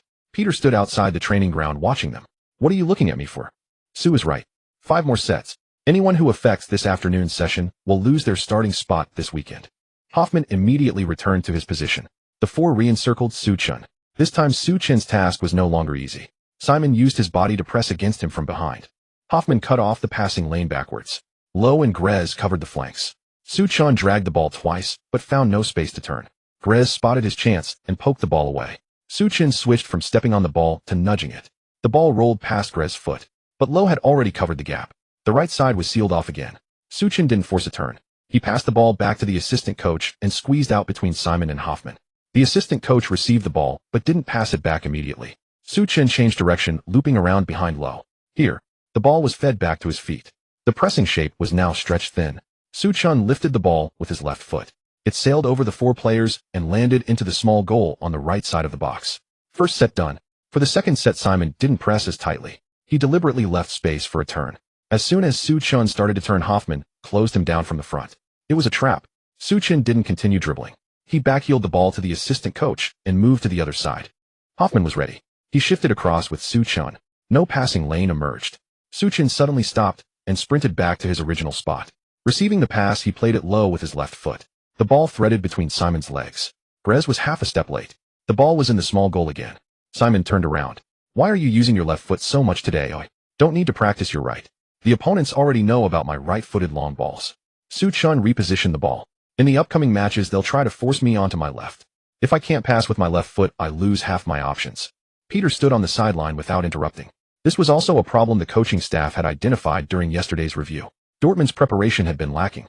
They had focused most of their defensive attention on Su Chun's forward passes with his right foot. By the time they started to physically restrict him, the match was already in its final stages. By the next league match, things would be different. Bochum's opponents would watch the cup footage many times over. How Su Chun turns. How he scans the field. Which foot he prefers. Where he likes to deliver the ball. All this information would be compiled. In professional football, no move remains a secret for long. When a skill proves effective repeatedly, opponents will devise countermeasures. Su Chun had already started working on his left foot. The 5 sets ended. 3 successful. 2 failures. On the final attempt, Simon used his body to shield Su Chun out and Hoffman completed the interception. Simon immediately raised his arms in triumph. Finally stopped him with 4 men. Hoffman sat down on the grass. What's there to be happy about? It took 4 of us to stop 1 player. And he still succeeded 3 times. Grez also sat down. Besides, he'd already trained for over an hour this morning. Lowe added, mainly because he wasn't allowed to tackle us. Simon glared at him. Why would an attacking player tackle anyone? You never know. Captain, you got nutmegged twice. It's a bit late to change the rules now. Simon looked down between his legs. Those 2 don't count. Nutmegs in training don't count statistically. Just get me a one-on-one chance in the next match, Su Chun. Su Chun picked up the ball. Make the run first. You've said that before. And you haven't done it yet. Simon started to argue. Peter clapped his hands. Is training over? If not, gather up now. Today is a recovery session, not a 4-on-1 tournament. The full team officially began training. Peter didn't increase the intensity just because the players looked sharp. The cup match had been taxing. Bochum's squad depth was also thin. There were league fixtures ahead. Recovery runs, stretching, low-intensity passing. Training concluded at 11:30 a.m. The other players filed back to the locker room. Simon changed and walked over to Su Chun. Are you going home today? I have strength training this afternoon. Isn't the training schedule over? The team's schedule is over. I have my own personal plan. Simon looked at him. What about tonight? Staying at the base. You're really planning to live here? Just for these few days. Su Chun closed his locker. Saves time. Want me to leave you my car? I don't need it. You'll need a car when you finally decide to go back. There are taxis at the main gate. Simon shook his head. A 30 million euro player taking taxis everywhere. If the press finds out, they'll write about it for a week. Just keep it for now. My wife is picking me up this afternoon. Use it if you need to. Suchin tried to refuse. Simon stuffed the car keys into his training bag. Don't get the wrong idea. It's not a gift. My car isn't expensive enough to give to Mr. 30 million. Just set me up with a couple more one-on-ones next time. Hoffman happened to walk by. Captain, that's a clever scheme you've got there. An old car for 2 one-on-one chances. Which club's transfer business is as profitable as yours? Simon shoved him. Get lost. During the afternoon's personal training, Suchin didn't increase the intensity. He started with core strength, then weak foot passing drills. Finally 100 shots from outside the box. By the time training ended, the base was mostly empty. The duty team doctor checked Suchin's muscle condition. No injuries. No signs of overtraining. After dinner, Suchin returned to the players' dormitory. The room was indeed small. Tactical notes lay on the desk. A few pairs of boots were lined against the wall. On the bedside table, only a phone charger and a German textbook. After showering, Suchin sat on the edge of the bed. Staying at the base during the 2-day break wasn't just about maintaining form. There was a more direct reason. The system's training mode. Every training session meeting the standard was recorded by the system. Ordinary passes didn't count. Low-intensity runs didn't count. If the quality of movement didn't meet the requirement, progress wouldn't increase. The system didn't hand out free attributes. Only by truly completing the objective would the reward be granted. Suchin called up the system interface. Several training progress bars had reached 100%. He didn't rush to claim them. He could have collected the reward after completing the first objective 2 days ago. But Suchin had instead trained all the objectives to completion, saving them all for today. Watching the attributes rise continuously was more satisfying than collecting them one by one. Training objective complete 100 continuous keepy uppies. Reward ball control 1. Training objective complete 500 sets of high-speed weaving through cones. Reward agility 1. Training objective complete 1000 outside of the foot shots. Reward shooting 2. Training objective complete 1500 shots from outside the box. Reward long shots 2. 4 objectives. 6 attribute points. That was the tangible reward for staying at the base for 2 days. Suchin gave the command. Claim all. Rewards claimed successfully. Ball control increased. Current ball control 74. Agility increased. Current agility 68. Shooting increased. Current shooting 68. Long shots increased. Current long shots 70. Suchin flexed his ankles. The muscle memory from training hadn't vanished. The system's rewards weren't a substitute for training. It was more like it solidified the gains from practice. Time invested, effective training completed, only then would the corresponding reward be earned. Suchin opened his personal attributes panel. Host Suchin, age 18, position, midfielder, passing, short pass 75. Long pass 99. Vision 95. Ball control 74. Dribbling 73. Reaction 69. Shooting finishing 68. Long shot 70. Heading 71. Physical strength 79. Jumping 70. Stamina 71. Set pieces accuracy 69. Curve 65. Penalties 70. Speed top speed 70. Acceleration 71. Agility 68. Defending tackling 62. Interceptions 65. Sliding tackle 63. Overall rating 78. The overall rating hadn't changed. That was expected. The 6 points were spread across 4 different categories. The boost to ball control was significant for a midfielder. The increases to shooting and long shots were about shoring up his attacking shortcomings. Agility was still only 68. These improvements weren't yet enough to push his overall rating to the next tier. Suchin wasn't disappointed. He understood perfectly well that the training mode couldn't max out all attributes in a few days. The panel had too many categories. Speed, physicality, passing, defending, shooting all required time. Relying solely on daily training progress would inevitably be slow. But this kind of improvement came without side effects. As long as he completed the objectives, his attributes would rise steadily. The difference wouldn't be noticeable in a month. But after half a year, the gap would become apparent. Moreover, he still had player templates and system chests. The Zidane S-tier midfield maestro core template had already pushed his vision to 95 and fundamentally transformed his shielding and turning. His long pass attribute had reached 99. It was the combination of these two abilities that produced those 3 assists in the DFB Pokal match. Suchin closed his attribute panel. The 6-point increase failed to alter his overall rating. Yet he remained unconcerned. In professional matches, it was often 1 or 2 shortcomings that truly determined a player's ceiling. Could he deliver the ball with his left foot when his right was shut down? Could he complete a shot when he found space outside the box? Could he pivot his body faster when swarmed by multiple defenders? These changes were mere numbers on the panel, but on the pitch they could translate into a goal. The next morning arrived. Peter played the footage of the DFB Pokal match against Borussia Dortmund in the tactical room. The Bochum players were initially murmuring amongst themselves. Once the video began, silence quickly fell over the room. Peter did not show the 4 goals. He started with the first half. Dortmund pressed relentlessly. Bochum couldn't play out from the back. The midfielders couldn't get on the ball. Both wingers were pinned back near their own box. Simon received no support up front. Within 20 minutes, Bochum had conceded twice. Peter paused the video and turned around. See this? This is us in the first half. Not the team the media called giant killers. Not the cup miracle the fans talked about. This is Bochum unable to get out of our own half against Dortmund. No one spoke. Peter then played the second half. Su Chun dropped deep to receive the ball. Triple teamed. He spun away. A long pass to the wing. Then again and again. Finally, Su Chun drove forward himself to score the 4th goal. The screen froze. Peter placed the remote on the table. This is us in the second half. Same players. Same opponent. Why such a huge difference? Hoffman spoke first. We dared to run forward in the second half. Peter nodded. What else? Simon chimed in. We trusted the ball would come. In the first half, I made 2 runs forward, but nobody dared to pass. Later, whenever Su Chun got the ball, we all knew when to make our move. Peter looked around the room. This is exactly what I wanted to talk about. Beating Dortmund doesn't mean you've reached the level of a Bundesliga runner-up. But this game proved you're not as weak as you thought. Back in the league, anyone who still aims for a draw will find themselves on the bench. We've already won 8 in a row. Next match we win again. The Bochum players didn't find this arrogant. 2 months ago, an away point against a mid-table 2 Bundesliga side would have been acceptable. But they had just walked away from the Westfalenstadion with a 4-2 victory. Hummels, Binder, Gundogan, and Reyes had all failed to stop them. Looking back at their 2 Bundesliga opponents, the standard in their minds had shifted.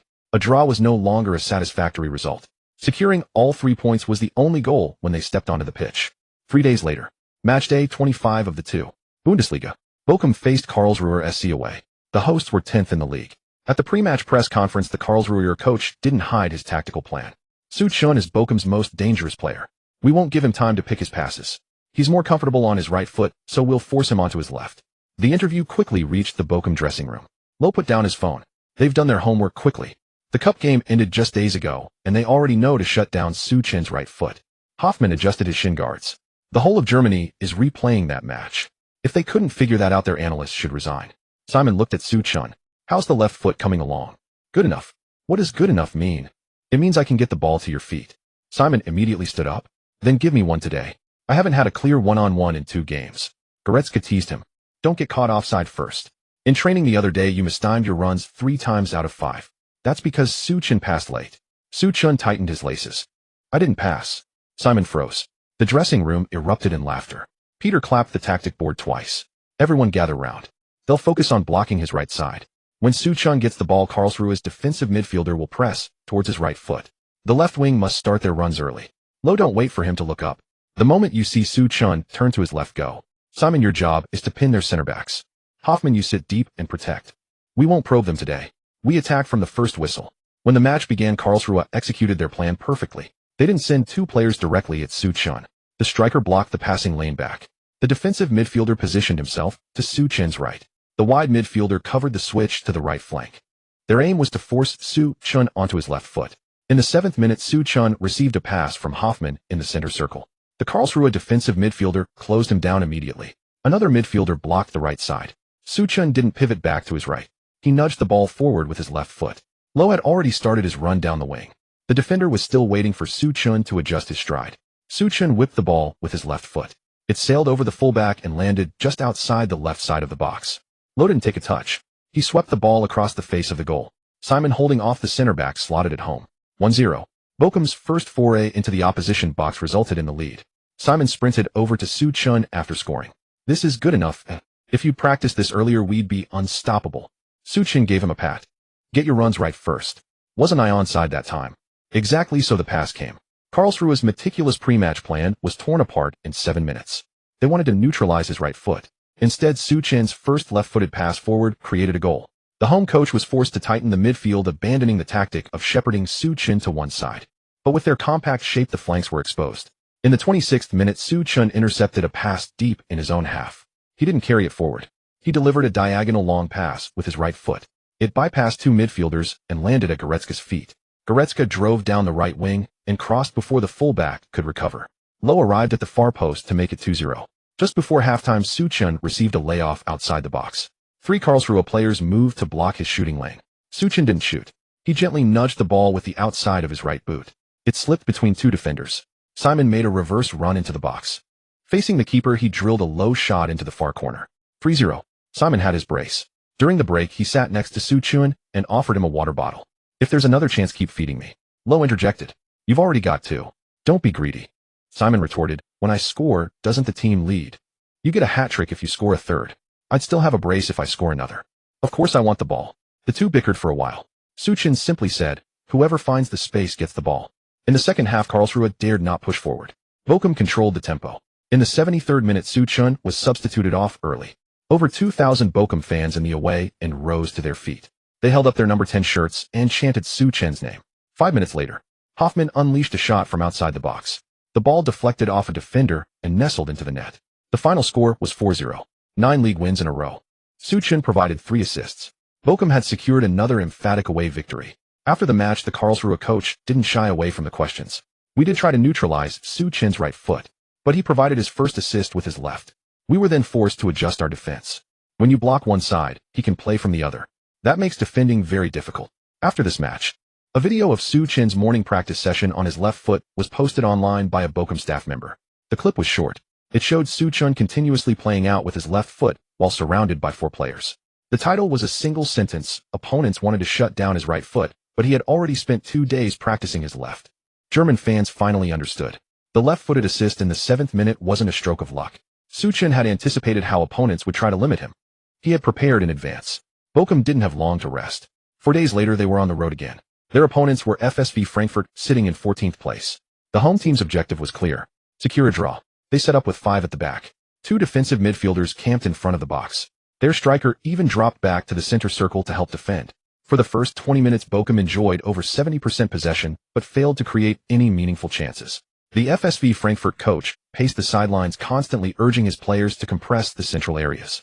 They were content to let Bochum pass the ball around the outside, as long as Su Chun couldn't play line-breaking passes. In the 29th minute, Su Chun received the ball in the center. Simon was tightly marked by 2 center-backs. Lowe and Goretzka's forward runs were also tracked by the wing-backs. Su Chun passed the ball back to Hoffmann. He then drifted to the left. The defensive midfielder followed. On the next reception, Su Chun laid the ball off laterally again. After 3 such exchanges, FSV Frankfurt's defensive line had been dragged towards the left. Su Chun received the ball for the 4th time. This time there was no pause. With the outside of his right boot, he swept the ball into the right half space. It threaded perfectly between the wing-back and the center-back. Goretzka had anticipated the pass, making a diagonal run in behind to go one-on-one with the keeper. The keeper rushed out. Goretzka unselfishly squared it across. Simon slid in to tap it into the empty net. 1-0. FSV Frankfurt's bus had held for half an hour, but Su Chun had finally unlocked it. In the 51st minute of the second half, the hosts equalized from a corner kick. The Bochum players didn't panic. They immediately took the ball back to the center circle. No arguments. No complaints. No one even considered a draw to be an acceptable outcome. In the 64th minute, Hoffmann won the ball in midfield. Su Chun received it with his back to goal. Both defensive midfielders converged. Su Chun dragged the ball back, feinted to turn right, then quickly cut it back to his left. A gap opened in the press. He slid a low pass through with his left foot. Simon was a half-step late on his run, but he managed to get a touch before the center-back. His first shot was saved by the keeper. Lowe followed up to tap in the rebound. 2-1. In the 82nd minute, FSV Frankfurt pushed forward in search of an equalizer. This left vast spaces in behind. Su Chun didn't pass to Simon. He drove forward for over 20 meters, drawing 3 defenders before squaring the ball to the right. Goretzka reached the byline and pulled it back. Substitute Oster headed in at the far post. 3-1. The referee blew the final whistle. Bochum had secured their 10th consecutive league victory. The entire away bench rushed onto the pitch. Simon hugged Su Chun, thumping his back. 10 in a row. We actually did it. Hoffmann pointed to the away end. It's not over yet. The league table has updated. A staff member held up a phone. The second-place team had unexpectedly drawn their match. With this win, Bochum had climbed to 3rd place in the league. They were now just 2 points behind the top 2. The rules of the 2 Bundesliga were simple. The top 2 are automatically promoted. 3rd place enters a promotion playoff. 2 months ago, Bochum were near the bottom of the table. The talk was all about avoiding relegation. Now they stood on the doorstep of automatic promotion. Just 2 points away. Back in the dressing room, Peter announced the team would have a day off. Then he made a second announcement. No box meals on the way back to Bochum tonight. My treat. The dressing room fell silent for a few seconds. Simon looked up. Coach, are you sure? Peter frowned. Have I ever lied to you? Hoffmann quipped. In all your time at Bochum, you've never once offered to pay. The players immediately started making noise. Book the place now. There better be steak. A simple meal won't do for a 10-game winning streak. Make sure the coach pays for Suchin's meals separately. He's contributed way too much. That evening, the whole Bochum team went to a restaurant in Frankfurt. Midway through the dinner, news came from the German Football Association. Suchin had been named the Bundesliga Player of the Month for February. This was his second consecutive month winning the award. Never in Bochum's history had a player won the league's monthly award in back-to-back months. Simon picked up his drink and tapped it against the table. Quiet, everyone. We won today, making it 10 straight. And Suchin has won Player of the Month again. He has to say a few words. All eyes turned to Suchin. At the first team dinner 2 months ago, Suchin had stated his goal was to help Bochum get promoted to the Bundesliga. Back then, many thought he was just saying the right things. Bochum were near the bottom. Automatic promotion was a fantasy, and even a playoff spot seemed out of reach. Suchin stood up. 10 wins in a row is great. Being third is worth celebrating. But our target isn't third place. The restaurant quickly fell silent. Third place only means a playoff. 2 games deciding an entire season is too risky. Since we're only 2 points behind the top 2, let's go and take them. I stated my goal at our first team dinner after I joined. To be promoted directly to the Bundesliga. That hasn't changed. Simon looked at the league table on his phone. Hoffmann put down his drink. The veteran players had stopped joking. When Suchin had first mentioned promotion, none of them had taken it seriously. Now Bochum were third. The goal they had laughed at was only 2 points away. Simon was the first to stand up. Then we don't do the playoff. We take a top 2 spot. Hoffmann also stood. 10 wins isn't the finish line. We keep winning. The other players rose to their feet. Promotion. Top 2. Anyone who falls behind can sit on the bench. The next day, Bochum was front-page news in several German sports outlets. Kicker. 10 straight wins. Bochum stormed from the relegation zone to third. Bild. Player of the Month, 2 months running 30 million is still not Suchin's ceiling. German Sports Channel, 2 more wins after Dortmund. Bochum are the most dangerous team in the Bundesliga. Münchner Merkur, Bayern's new signing, continues to dominate the Bundesliga. Guardiola should prepare a spot for him. The 27th round of the Bundesliga. At the Ruhrstadion. Why isn't Suchin on the pitch yet? This match is about to end. Are they really going to settle for a draw? Sandhausen is playing so cowardly. All 11 players are packed inside their own box. They don't even want to cross the halfway line. This match is so frustrating to watch. It's incredibly dull. This is the most boring game of the second half of the season. Of course, without Suchin's long passes and orchestration in midfield, the team is unwatchable. Is Coach Peter just going to watch the team throw away 2 points like this? It's truly disheartening. Maybe he wants to give Suchin a complete rest. After all, we face Bayern Munich in the DFB Pokal quarterfinal in 3 days. It's a pity, but there's a reason for it. Suchin has played so many high-intensity matches consecutively, he truly deserves a break. The Bochum fans in the stands were conflicted. They came to the home stadium to cheer for the team, naturally hoping to see a brilliant attacking display. Especially hoping to see Suchin's devastatingly incisive through balls. However, for this match, Suchin was placed on the bench for rest. As the team's absolute core, the fans understood that Suchin needed adequate rest to recover his energy for the crucial cup match. But with Suchin not playing based on the current situation, scoring a goal seemed nearly impossible for Bochum. In this conflicted state of mind, the fans in the stands had become visibly dispirited. The clock had reached the 80th minute. Even with stoppage time, there were at most 12 odd minutes left. At this moment, Sandhausen's only striker had also retreated to the edge of their own penalty area. Clearly, this relegation-battling team had completely abandoned any thoughts of attacking. They only wanted to defend the 0-0 scoreline until the final whistle. To take a point away from the home of Bochum, who were on a 10-game winning streak and sitting third in the league, was definitely exceeding expectations for Sandhausen. In the broadcast booth, Marcel, the renowned commentator for the German sports channel, shook his head repeatedly. This is awful. Sandhausen has set up in a very rare 6-4-0 formation. They've piled all their defensive resources into the 30-meter zone in front of their goal. Bochum is completely helpless against this utterly shameless parked bus. Beside him, legendary pundit Michael Ballack also sighed. Without Suchin, Bochum reverts to being a team of roughnecks who just blindly launch crosses. Simon is sandwiched by 3 center-backs in the box without even room to jump. Hoffmann gets the ball in midfield, and all he sees are walls of players. Apart from passing back, he has no forward passing options. Coach Peter's decision to rest Suchin for the Bayern match in 3 days is tactically sound. But dropping these 2 points could be a major blow to Bochum's goal of direct promotion to the Bundesliga. Back in the domestic Shark live room, over 20 million online viewers were anxious as ants on a hot pan. Commentator Afe shouted at the top of his lungs. Guys, have the Sandhausen players no shame. All 11 blocking the goal. Is this parking the bus? They've built a concrete wall in front of the net. The bullet comments scrolled frantically, densely obscuring the entire screen. This is putting me to sleep. Bochum without Suchin has an attack more constipated than frustrating. Get Suchin on now. There's only 10 minutes left. If we wait any longer, it'll be too late. What is Peter thinking? Bayern is important, but league promotion is fundamental. The bus is too thick. Even if Su Chun comes on now, can he break it in 10 minutes? It's doubtful. Too little time, and they're determined to get a point. These situations are the worst. Meanwhile, on the Bochum bench, Su Chun stood up and strode directly to Coach Peter. Coach, let me play. Peter looked up, his face full of hesitation. So there are only 10 minutes left. Sandhausen's tackles are aggressive. If you get injured now, what about Bayern in 3 days? We can accept a draw. There's no need to take that risk. Seeing the worried expression on Peter's face, Su Chun spoke decisively. 10 minutes plus stoppage time, 12 at most. That's not enough time to tire me out. Consider it a high-intensity warm-up before Bayern. Peter still didn't agree. Su Chun continued, ending our 10-game winning streak isn't a big deal. No team can win forever. But if I know we can win this match, yet I have to sit on the bench and watch unable to contribute, then I will definitely regret it. We're only 2 points away from the automatic promotion spot. Every win is crucial. Peter looked at Su Chen's undeniable gaze, his heart jolted. This 18-year-old Chinese youth had such a fierce desire to win. Peter nodded heavily. Since you put it that way, Su, I respect your decision. The rest of the match is in your hands. The moment Su Chun took off the substitute's bib and began warming up on the sidelines, the entire Ruhr Stadion erupted in a thunderous roar. The dispirited crowd of over 20,000 Bochum fans sprang up from their plastic seats. The wave of sound threatened to lift the stadium roof. Su Chun is warming up. Su Chun is coming on. Oh my God. The 30 million man is finally getting on. Fantastic. We're saved. He should have been on earlier. It's about time. But is it too late now? What is Peter doing? He should have brought Su Chun on sooner. There's less than 10 minutes left now, and the opponents are all defending deep. Breaking through now will be incredibly difficult. The Bochum fans felt a mix of joy and worry. Su Chun's introduction was undoubtedly a massive morale boost for the whole team. But time was running out.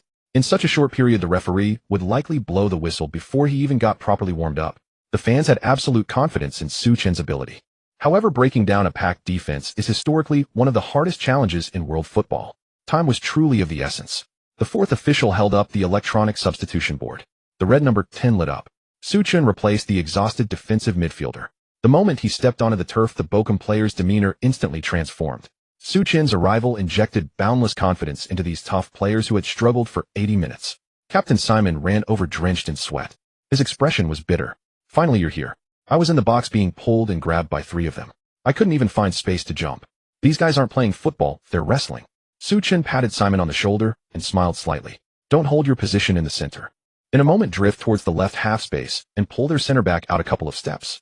If I get even half a meter of space, I can get the ball through. Simon nodded vigorously. All right, I'll follow your lead. On the other side, Su Chun's arrival put the entire Sandhausen team on high alert. They knew all too well the terrifying ability of this young Chinese player. A staggering market value of 30 million euros. Player of the month in the 2. Bundesliga for 2 consecutive months. A monstrous talent who in the DFB Pokal had dismantled the Bundesliga runners-up Borussia Dortmund with 3 assists and a goal. When they learned Su Chun was rested before the game, the Sandhausen players almost laughed out loud in the dressing room. They believed securing a point was a certainty, and it seemed their expectations were right. Without Su Chun, Bochum's attack was incredibly one-dimensional, posing no real threat to their goal, just as they were about to escape with a point. At the last moment, this nightmare-inducing player was brought on. Sandhausen's coach was jumping frantically on the sidelines. He cupped his hands around his mouth and roared hysterically onto the pitch. Get back. Everyone get back. Don't press in midfield. Fill the penalty area. Don't even let a fly in. He directed his team to pack the defensive line, clearly aiming to increase the density of players. They were building an impenetrable human wall in front of their goal. This relegation-battling coach was confident. At this point, not even Su Chun or a prime Messi and Ronaldo combined could score through individual brilliance against such a densely packed defense. 10 minutes. Just defend for 10 minutes, and they could go home with a point. Compared to his teammates' anxiety and the opponent's tension, Su Chun's mindset was ice cold.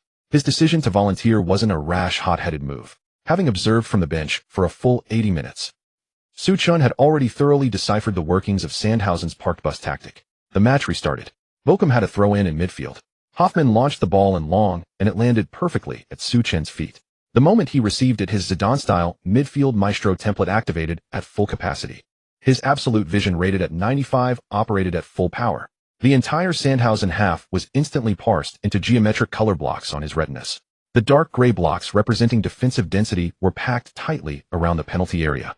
Impenetrable. There wasn't a single green passing lane that could directly pierce through. The parked bus was indeed effective, compressing the space to its absolute limit. For an ordinary A typical midfield conductor would have been left with no choice but to hoof the ball out wide, hoping the winger could pull a rabbit out of the hat. But Su Chen did no such thing. Since no passing lane existed, he would carve one open with his own hands. Su Chen kept the ball glued to his feet, showing no intention of launching a hopeful long ball forward. He began a steady lateral dribble along the edge of the penalty area. Sandhausen's defenders dared not commit to a tackle. They were all too aware of Su Chen's ability to shake off markers, so they were forced to shuffle sideways, mirroring his every move. At the precise moment the entire defensive line shifted, Su Chen suddenly pushed the ball with the inside of his right foot, releasing it to Low, who was sprinting up the left flank.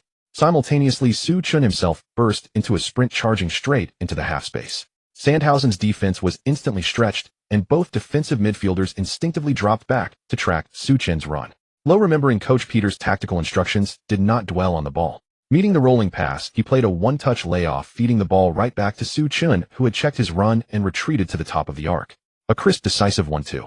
It was this give and go, this sudden shift in position, that inevitably cracked the seemingly impenetrable concrete-like defensive block, creating a sliver of space. Inside the box, Captain Simon was meticulously executing Su Chen's pre-match instructions. He used his imposing frame to pin the opposing center back, straining every muscle to drag him forcefully towards the left. He single-handedly pulled the defense's center of gravity a full half-meter off. And it was that half-meter. A deep green passing channel suddenly illuminated itself on Su Chen's retina.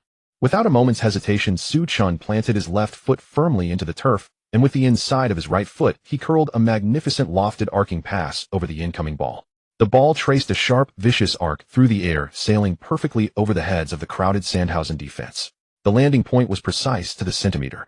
It dropped directly into the space Simon had created, and their right winger Jarretts, like a stallion breaking free of its reins, arrived at full pelt. Facing the on-rushing goalkeeper, Jarretts didn't even need to adjust his stride. He met the ball with a first-time volleyed flick. The ball transformed into a flash of white light, slamming unstoppably into the top right corner of the net. The referee's arm pointed decisively towards the center circle. Goal. 1-0. In the 89th minute. A last-gasp winner. After a half-second of stunned silence, the entire Ruhr Stadion erupted in a frenzy of noise, like a volcanic explosion. Over 20,000 VfL Bochum fans were jumping and screaming in the stands, hurling their beer cups into the air. It's in. A last-minute winner. My God, that's the power of the €30 million man. On the pitch for less than 10 minutes, and one pass has carved open the bus. Incredible. What a pass. Jarretts, wild with joy after scoring, sprinted towards the corner flag, embracing Su Chen, who had followed him. Simon Hoffman and the rest of the Bochum players piled on, engulfing Su Chen in a sea of bodies. On the sideline, Sandhausen's head coach's legs gave way, and he collapsed limply onto the bench. He stared utterly despondent at the replay of the goal on the big screen. 10 minutes. Just a few more minutes. The defensive masterclass he had meticulously set up for 80 minutes had been shredded. Torn to pieces by that 18-year-old Chinese kid with a simple 1-2 and an utterly unreasonable arcing pass. In the commentary booth, Marcel, so excited he loosened his tie, roared into the microphone. A winner. VfL Bochum has scored a winner. Su Chen. Once again, it's Su Chen who steps up. When the team needed him most, he single-handedly changed the course of the match. Ballon was also filled with awe. So clever. Su Chen's footballing intelligence is off the charts. Facing a parked bus, he didn't resort to hopeful long balls. Instead, he used lateral dribbling and a 1-2 to forcibly pull the defense apart. That lofted arcing pass demanded an almost impossibly high level of technical precision. A fraction more, and it would have sailed out for a goal kick, a fraction less, and the defender would have cleared it. But his pass was perfect. That's the vision and technique of a world-class midfielder. Back in China, the Shark live streaming chat room exploded with comments. Holy crap, that pass was insane. He cures all kinds of disbelief. He dismantles all buses. 10 minutes to win the game. Su Chen's efficiency is just unbelievable. Coach Peter must be ecstatic right now. He got to rest Su Chen for 80 minutes, and still took all 3 points. Bochum has won 11 in a row. At this rate, the Bundesliga is a done deal. After the restart, Sandhausen pushed everyone forward in a desperate attempt to rally, but it was too late. With 3 long blasts of the referee's whistle, the full-time whistle blew. VfL Bochum had ground out a hard-fought 1-0 victory over Sandhausen at home. Their 11th consecutive league win. In the standings, Bochum moved up another place directly into the second automatic promotion spot. At the post-match press conference, Coach Peter, beaming with pride, was effusive in his praise for Su Chen in front of the barrage of reporters, microphones, and cameras. Bringing on Su Chen was one of the best decisions of my coaching career. He is a player who will give everything for the win. With him on the pitch, Bochum has the confidence to beat any opponent. A reporter immediately posed the next question. Coach Peter, in 3 days, VfL Bochum will host the Bundesliga giants Bayern Munich in the German Cup quarterfinals. Facing the top club in Europe, does Bochum believe they can continue to create miracles? Peter's smile faded, his expression turning serious. Bayern Munich are a world-class team, there's no doubt about that. But this is the Ruhrstadion, our home ground. VfL Bochum will not retreat. We will fight until the very last moment. Meanwhile, at the Bayern Munich headquarters in Munich, the tactical analysis room was brightly lit. On the huge wall screen, Suchen's game-winning assist against Sandhausen was being replayed over and over. Bayern's head coach Guardiola stood before the screen with his arms crossed, his brow furrowed in deep thought. Behind him, Bayern's sporting director Sammer and several assistant coaches all wore grave expressions. See this? Guardiola pointed at Suchen's movement and passing action on the screen, his voice low. His vision has no blind spots. His control over the tempo of the game far exceeds the limits of his age. Against a parked bus, he found the weakness in under 10 minutes. Sammer nodded. The €4 million a year salary we're paying him is worth every penny. But the question now is, how do we contain him in the cup match in 3 days? Guardiola turned around, his gaze sweeping over the assembled coaching staff. Abandon the high press. The Dortmund disaster proved that pressing him high is ineffective and only exposes fatal space behind. We will use zonal marking to cut off all passing lanes between him and his teammates. Guardiola walked to the tactics board, picked up a marker, and drew 3 heavy red crosses around the circle representing Suchen's number 10. Assigned dedicated markers. Not 1 but 3. I want him to be embroiled in a relentless physical battle the moment he receives the ball. He is only 18 after all. His stamina and physicality are his weaknesses. Use Bayern's physicality to completely crush his passing space. The atmosphere in the tactical room turned chillingly serious. To counter an 18-year-old in the Bundesliga, the mighty Bayern Munich were resorting to the extreme tactic of a triple team. If this got out, it would undoubtedly send shockwaves through the entire European football world. But Guardiola didn't care. He was a tactical obsessive, and he was determined not to let the Dortmund tragedy repeat itself at Bayern. 3 days later, the Ruhrstadion, the German Cup quarterfinal. VfL Bochum, playing at home, faced Bayern Munich. This match had captured the attention of the entire German and European media. An hour before kickoff, both teams released their starting lineups. For Bochum, Suchen was an unsurprising starter, with Simon Hoffmann and other key players all featuring. However, when Bayern Munich's starting lineup was announced, it sent a collective gasp through the commentary booths. Neuer, Lahm, Boateng, Alaba, Xabi Alonso, Vidal, Müller, Lewandowski. A full-strength starting 11. Guardiola had made no rotations, deploying Bayern's absolute strongest team. Even more shocking was the midfield configuration, with both top-class defensive midfielders Vidal and Alonso starting together. It was a clear declaration of intent to build a midfield meat grinder. In the tunnel, the players from both teams lined up waiting to walk out. The atmosphere was so thick with tension, it was hard to breathe. The oppressive aura of top-level European giants emanating from Bayern's stars was enough to make several of Bochum's young players sweat nervously. Simon swallowed hard and turned his head to look at Suchen, who stood at the front of their line. Suchen's face was an unreadable mask of calm. He stared straight ahead, his eyes holding a quiet, reassuring strength. Feeling Simon's gaze, Suchen turned his head slightly. Scared. Simon straightened his back, replying with forced bravado. Who's scared? They've only got 2 legs, we'll just have to go for it. Suchen looked away, his voice calm, but carrying an undeniable certainty. No need to fight for your lives. Stick to the tactical runs, and the ball will find you. Just then, Bayern's midfield enforcer Vidal shot a fierce glare towards Suchen.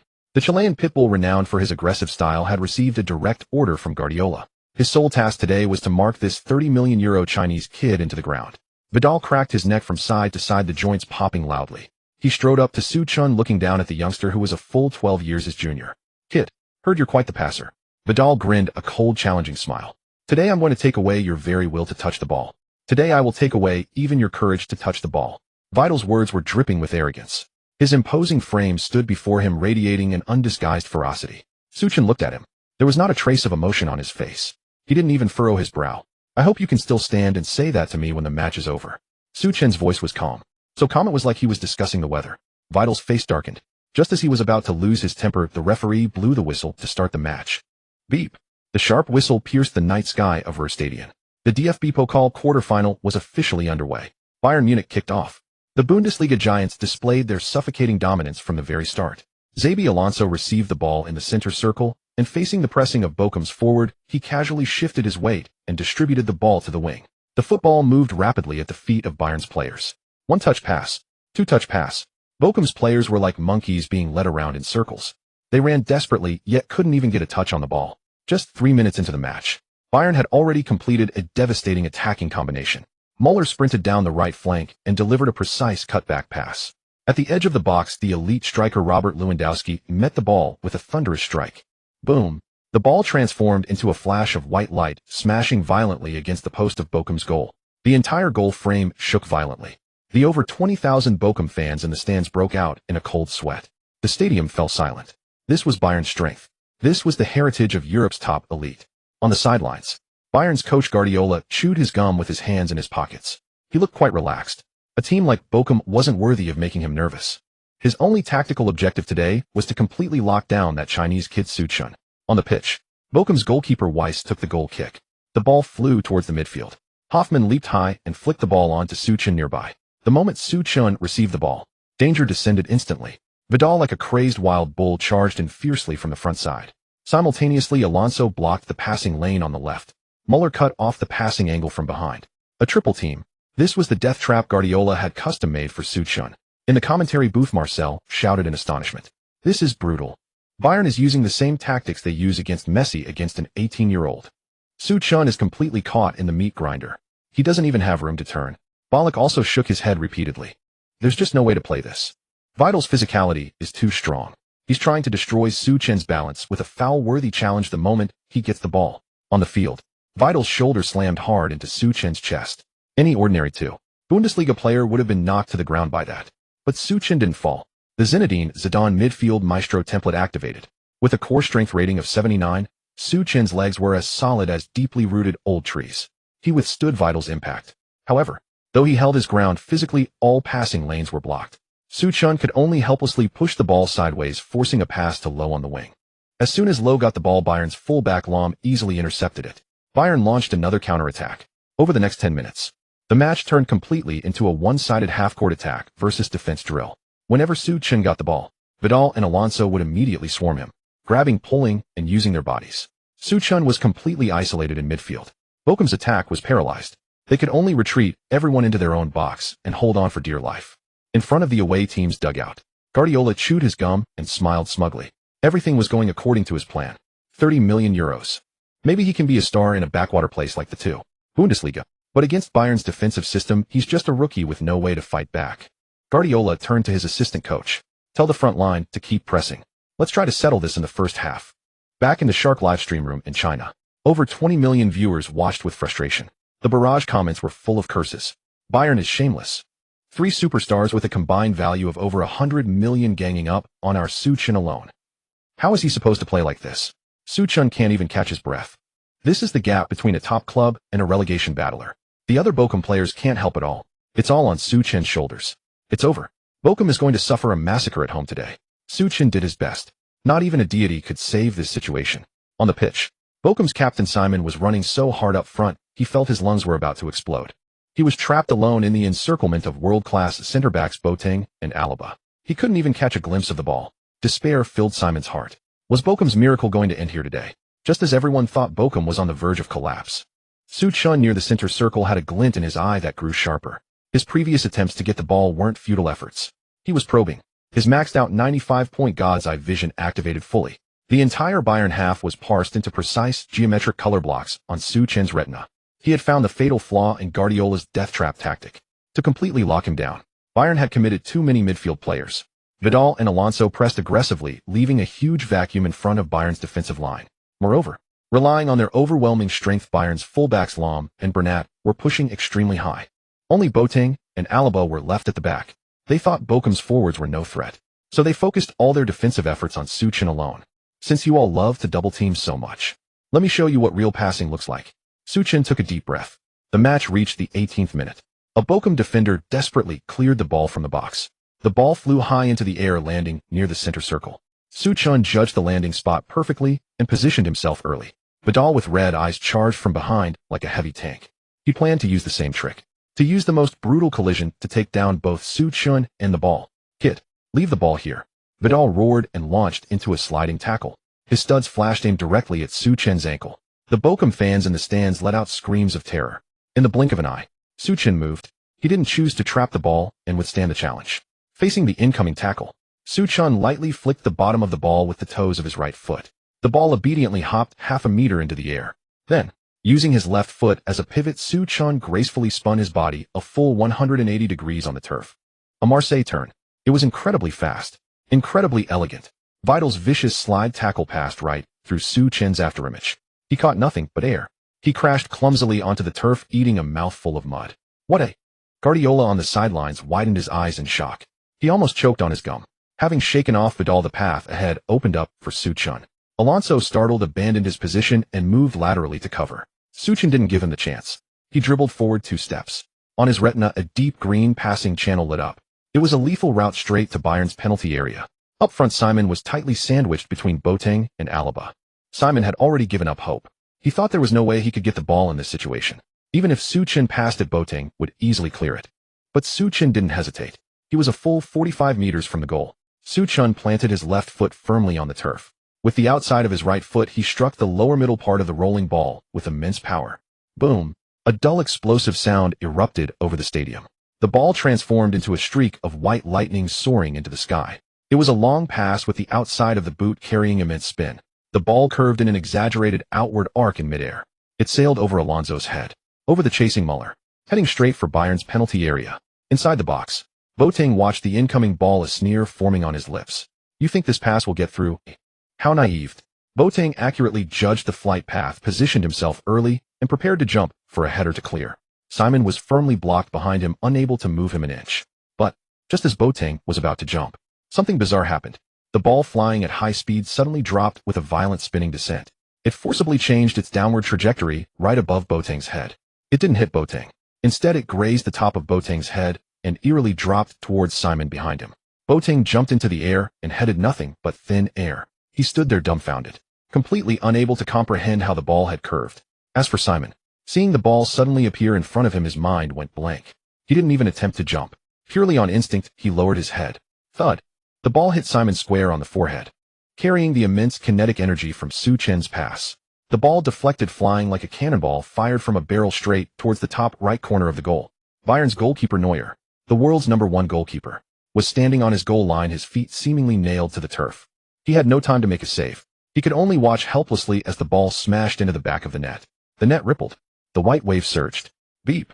The referee's arm pointed decisively towards the center circle. Goal. 1-0. In the 20th minute of the match, Bochum, who had been on the back foot the entire time, unable to even cross the halfway line, had breached the Bayern Munich goal thanks to Su Chen's miraculous long pass.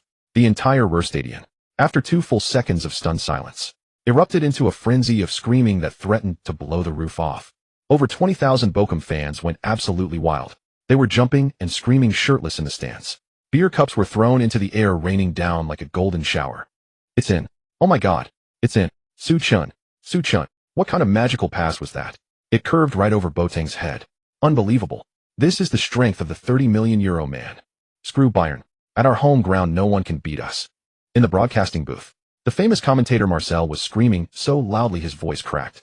He slammed his hand on the table, making the microphone buzz. Goal. It's in. Bochum takes the lead. An unbelievable long pass. Su Chen tore Bayern's entire defense to shreds with an outrageous outside of the boot strike. Beside him, Ballon held his head in his hands, his face full of shock. My God, what am I seeing? He escapes Vidal's vicious tackle with a Marseille turn, and from 45 meters out delivers a precision strike. Ballon's voice was completely hoarse. That wasn't a long pass, that was a cruise missile. Boateng and Alaba were double-teaming Simon, and the ball still grazed Boateng's head and found Simon. Simon didn't even need to do anything. He just stood there and the ball went in off his head. It's terrifying. That vision. That technique. That's not the kind of football an 18-year-old should be playing. On the pitch, after scoring, Simon was like a runaway horse. He pushed past the Bayern defenders and sprinted like a madman towards the midfield. He grabbed Su Chen in a tight hug, tears and sweat streaming down his face. Su Chen, you're an absolute god. That pass was insane. Simon was incoherent with excitement. He had been bullied by Boateng in the box and felt like dying. And then Su Chen had practically force-fed him the ball. This wasn't just feeding him the ball. This was chewing the food and shoving it down his throat. I'm convinced. I'm completely convinced. From now on, tell me where to go, and I'll go. The other Bochum players swarmed over surrounding Su Chen. They celebrated wildly, piling on top of each other. On the other side, the Bayern Munich players were all stunned. Boateng stood dazed in the box, staring at the ball in the net, his mind still reeling. He couldn't figure out why the ball had suddenly dropped. Near the center circle, Vidal sat on the turf. He watched Su Chen being hoisted into the air by the Bochum players, his face a mask of fury. Before the match, he had boasted he would take away Su Chen's courage to even touch the ball. And now, the kid had completely humiliated him with a Marseille turn right in front of him. and then an assist that broke through Bayern's defense. The clown was him all along. On the sidelines, Guardiola gripped his bald head tightly with both hands. He stood frozen, his mind replaying the trajectory of Su Chen's long pass. That's impossible.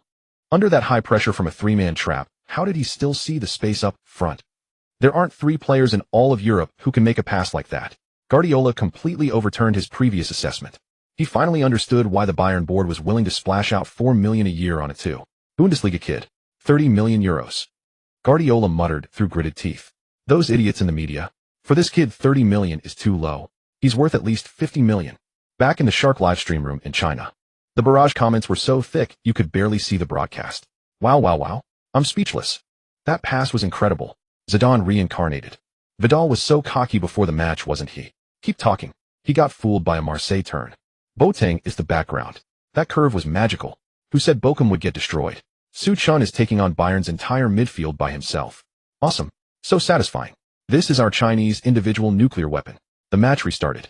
Bayern Munich, having suffered such humiliation, were furious.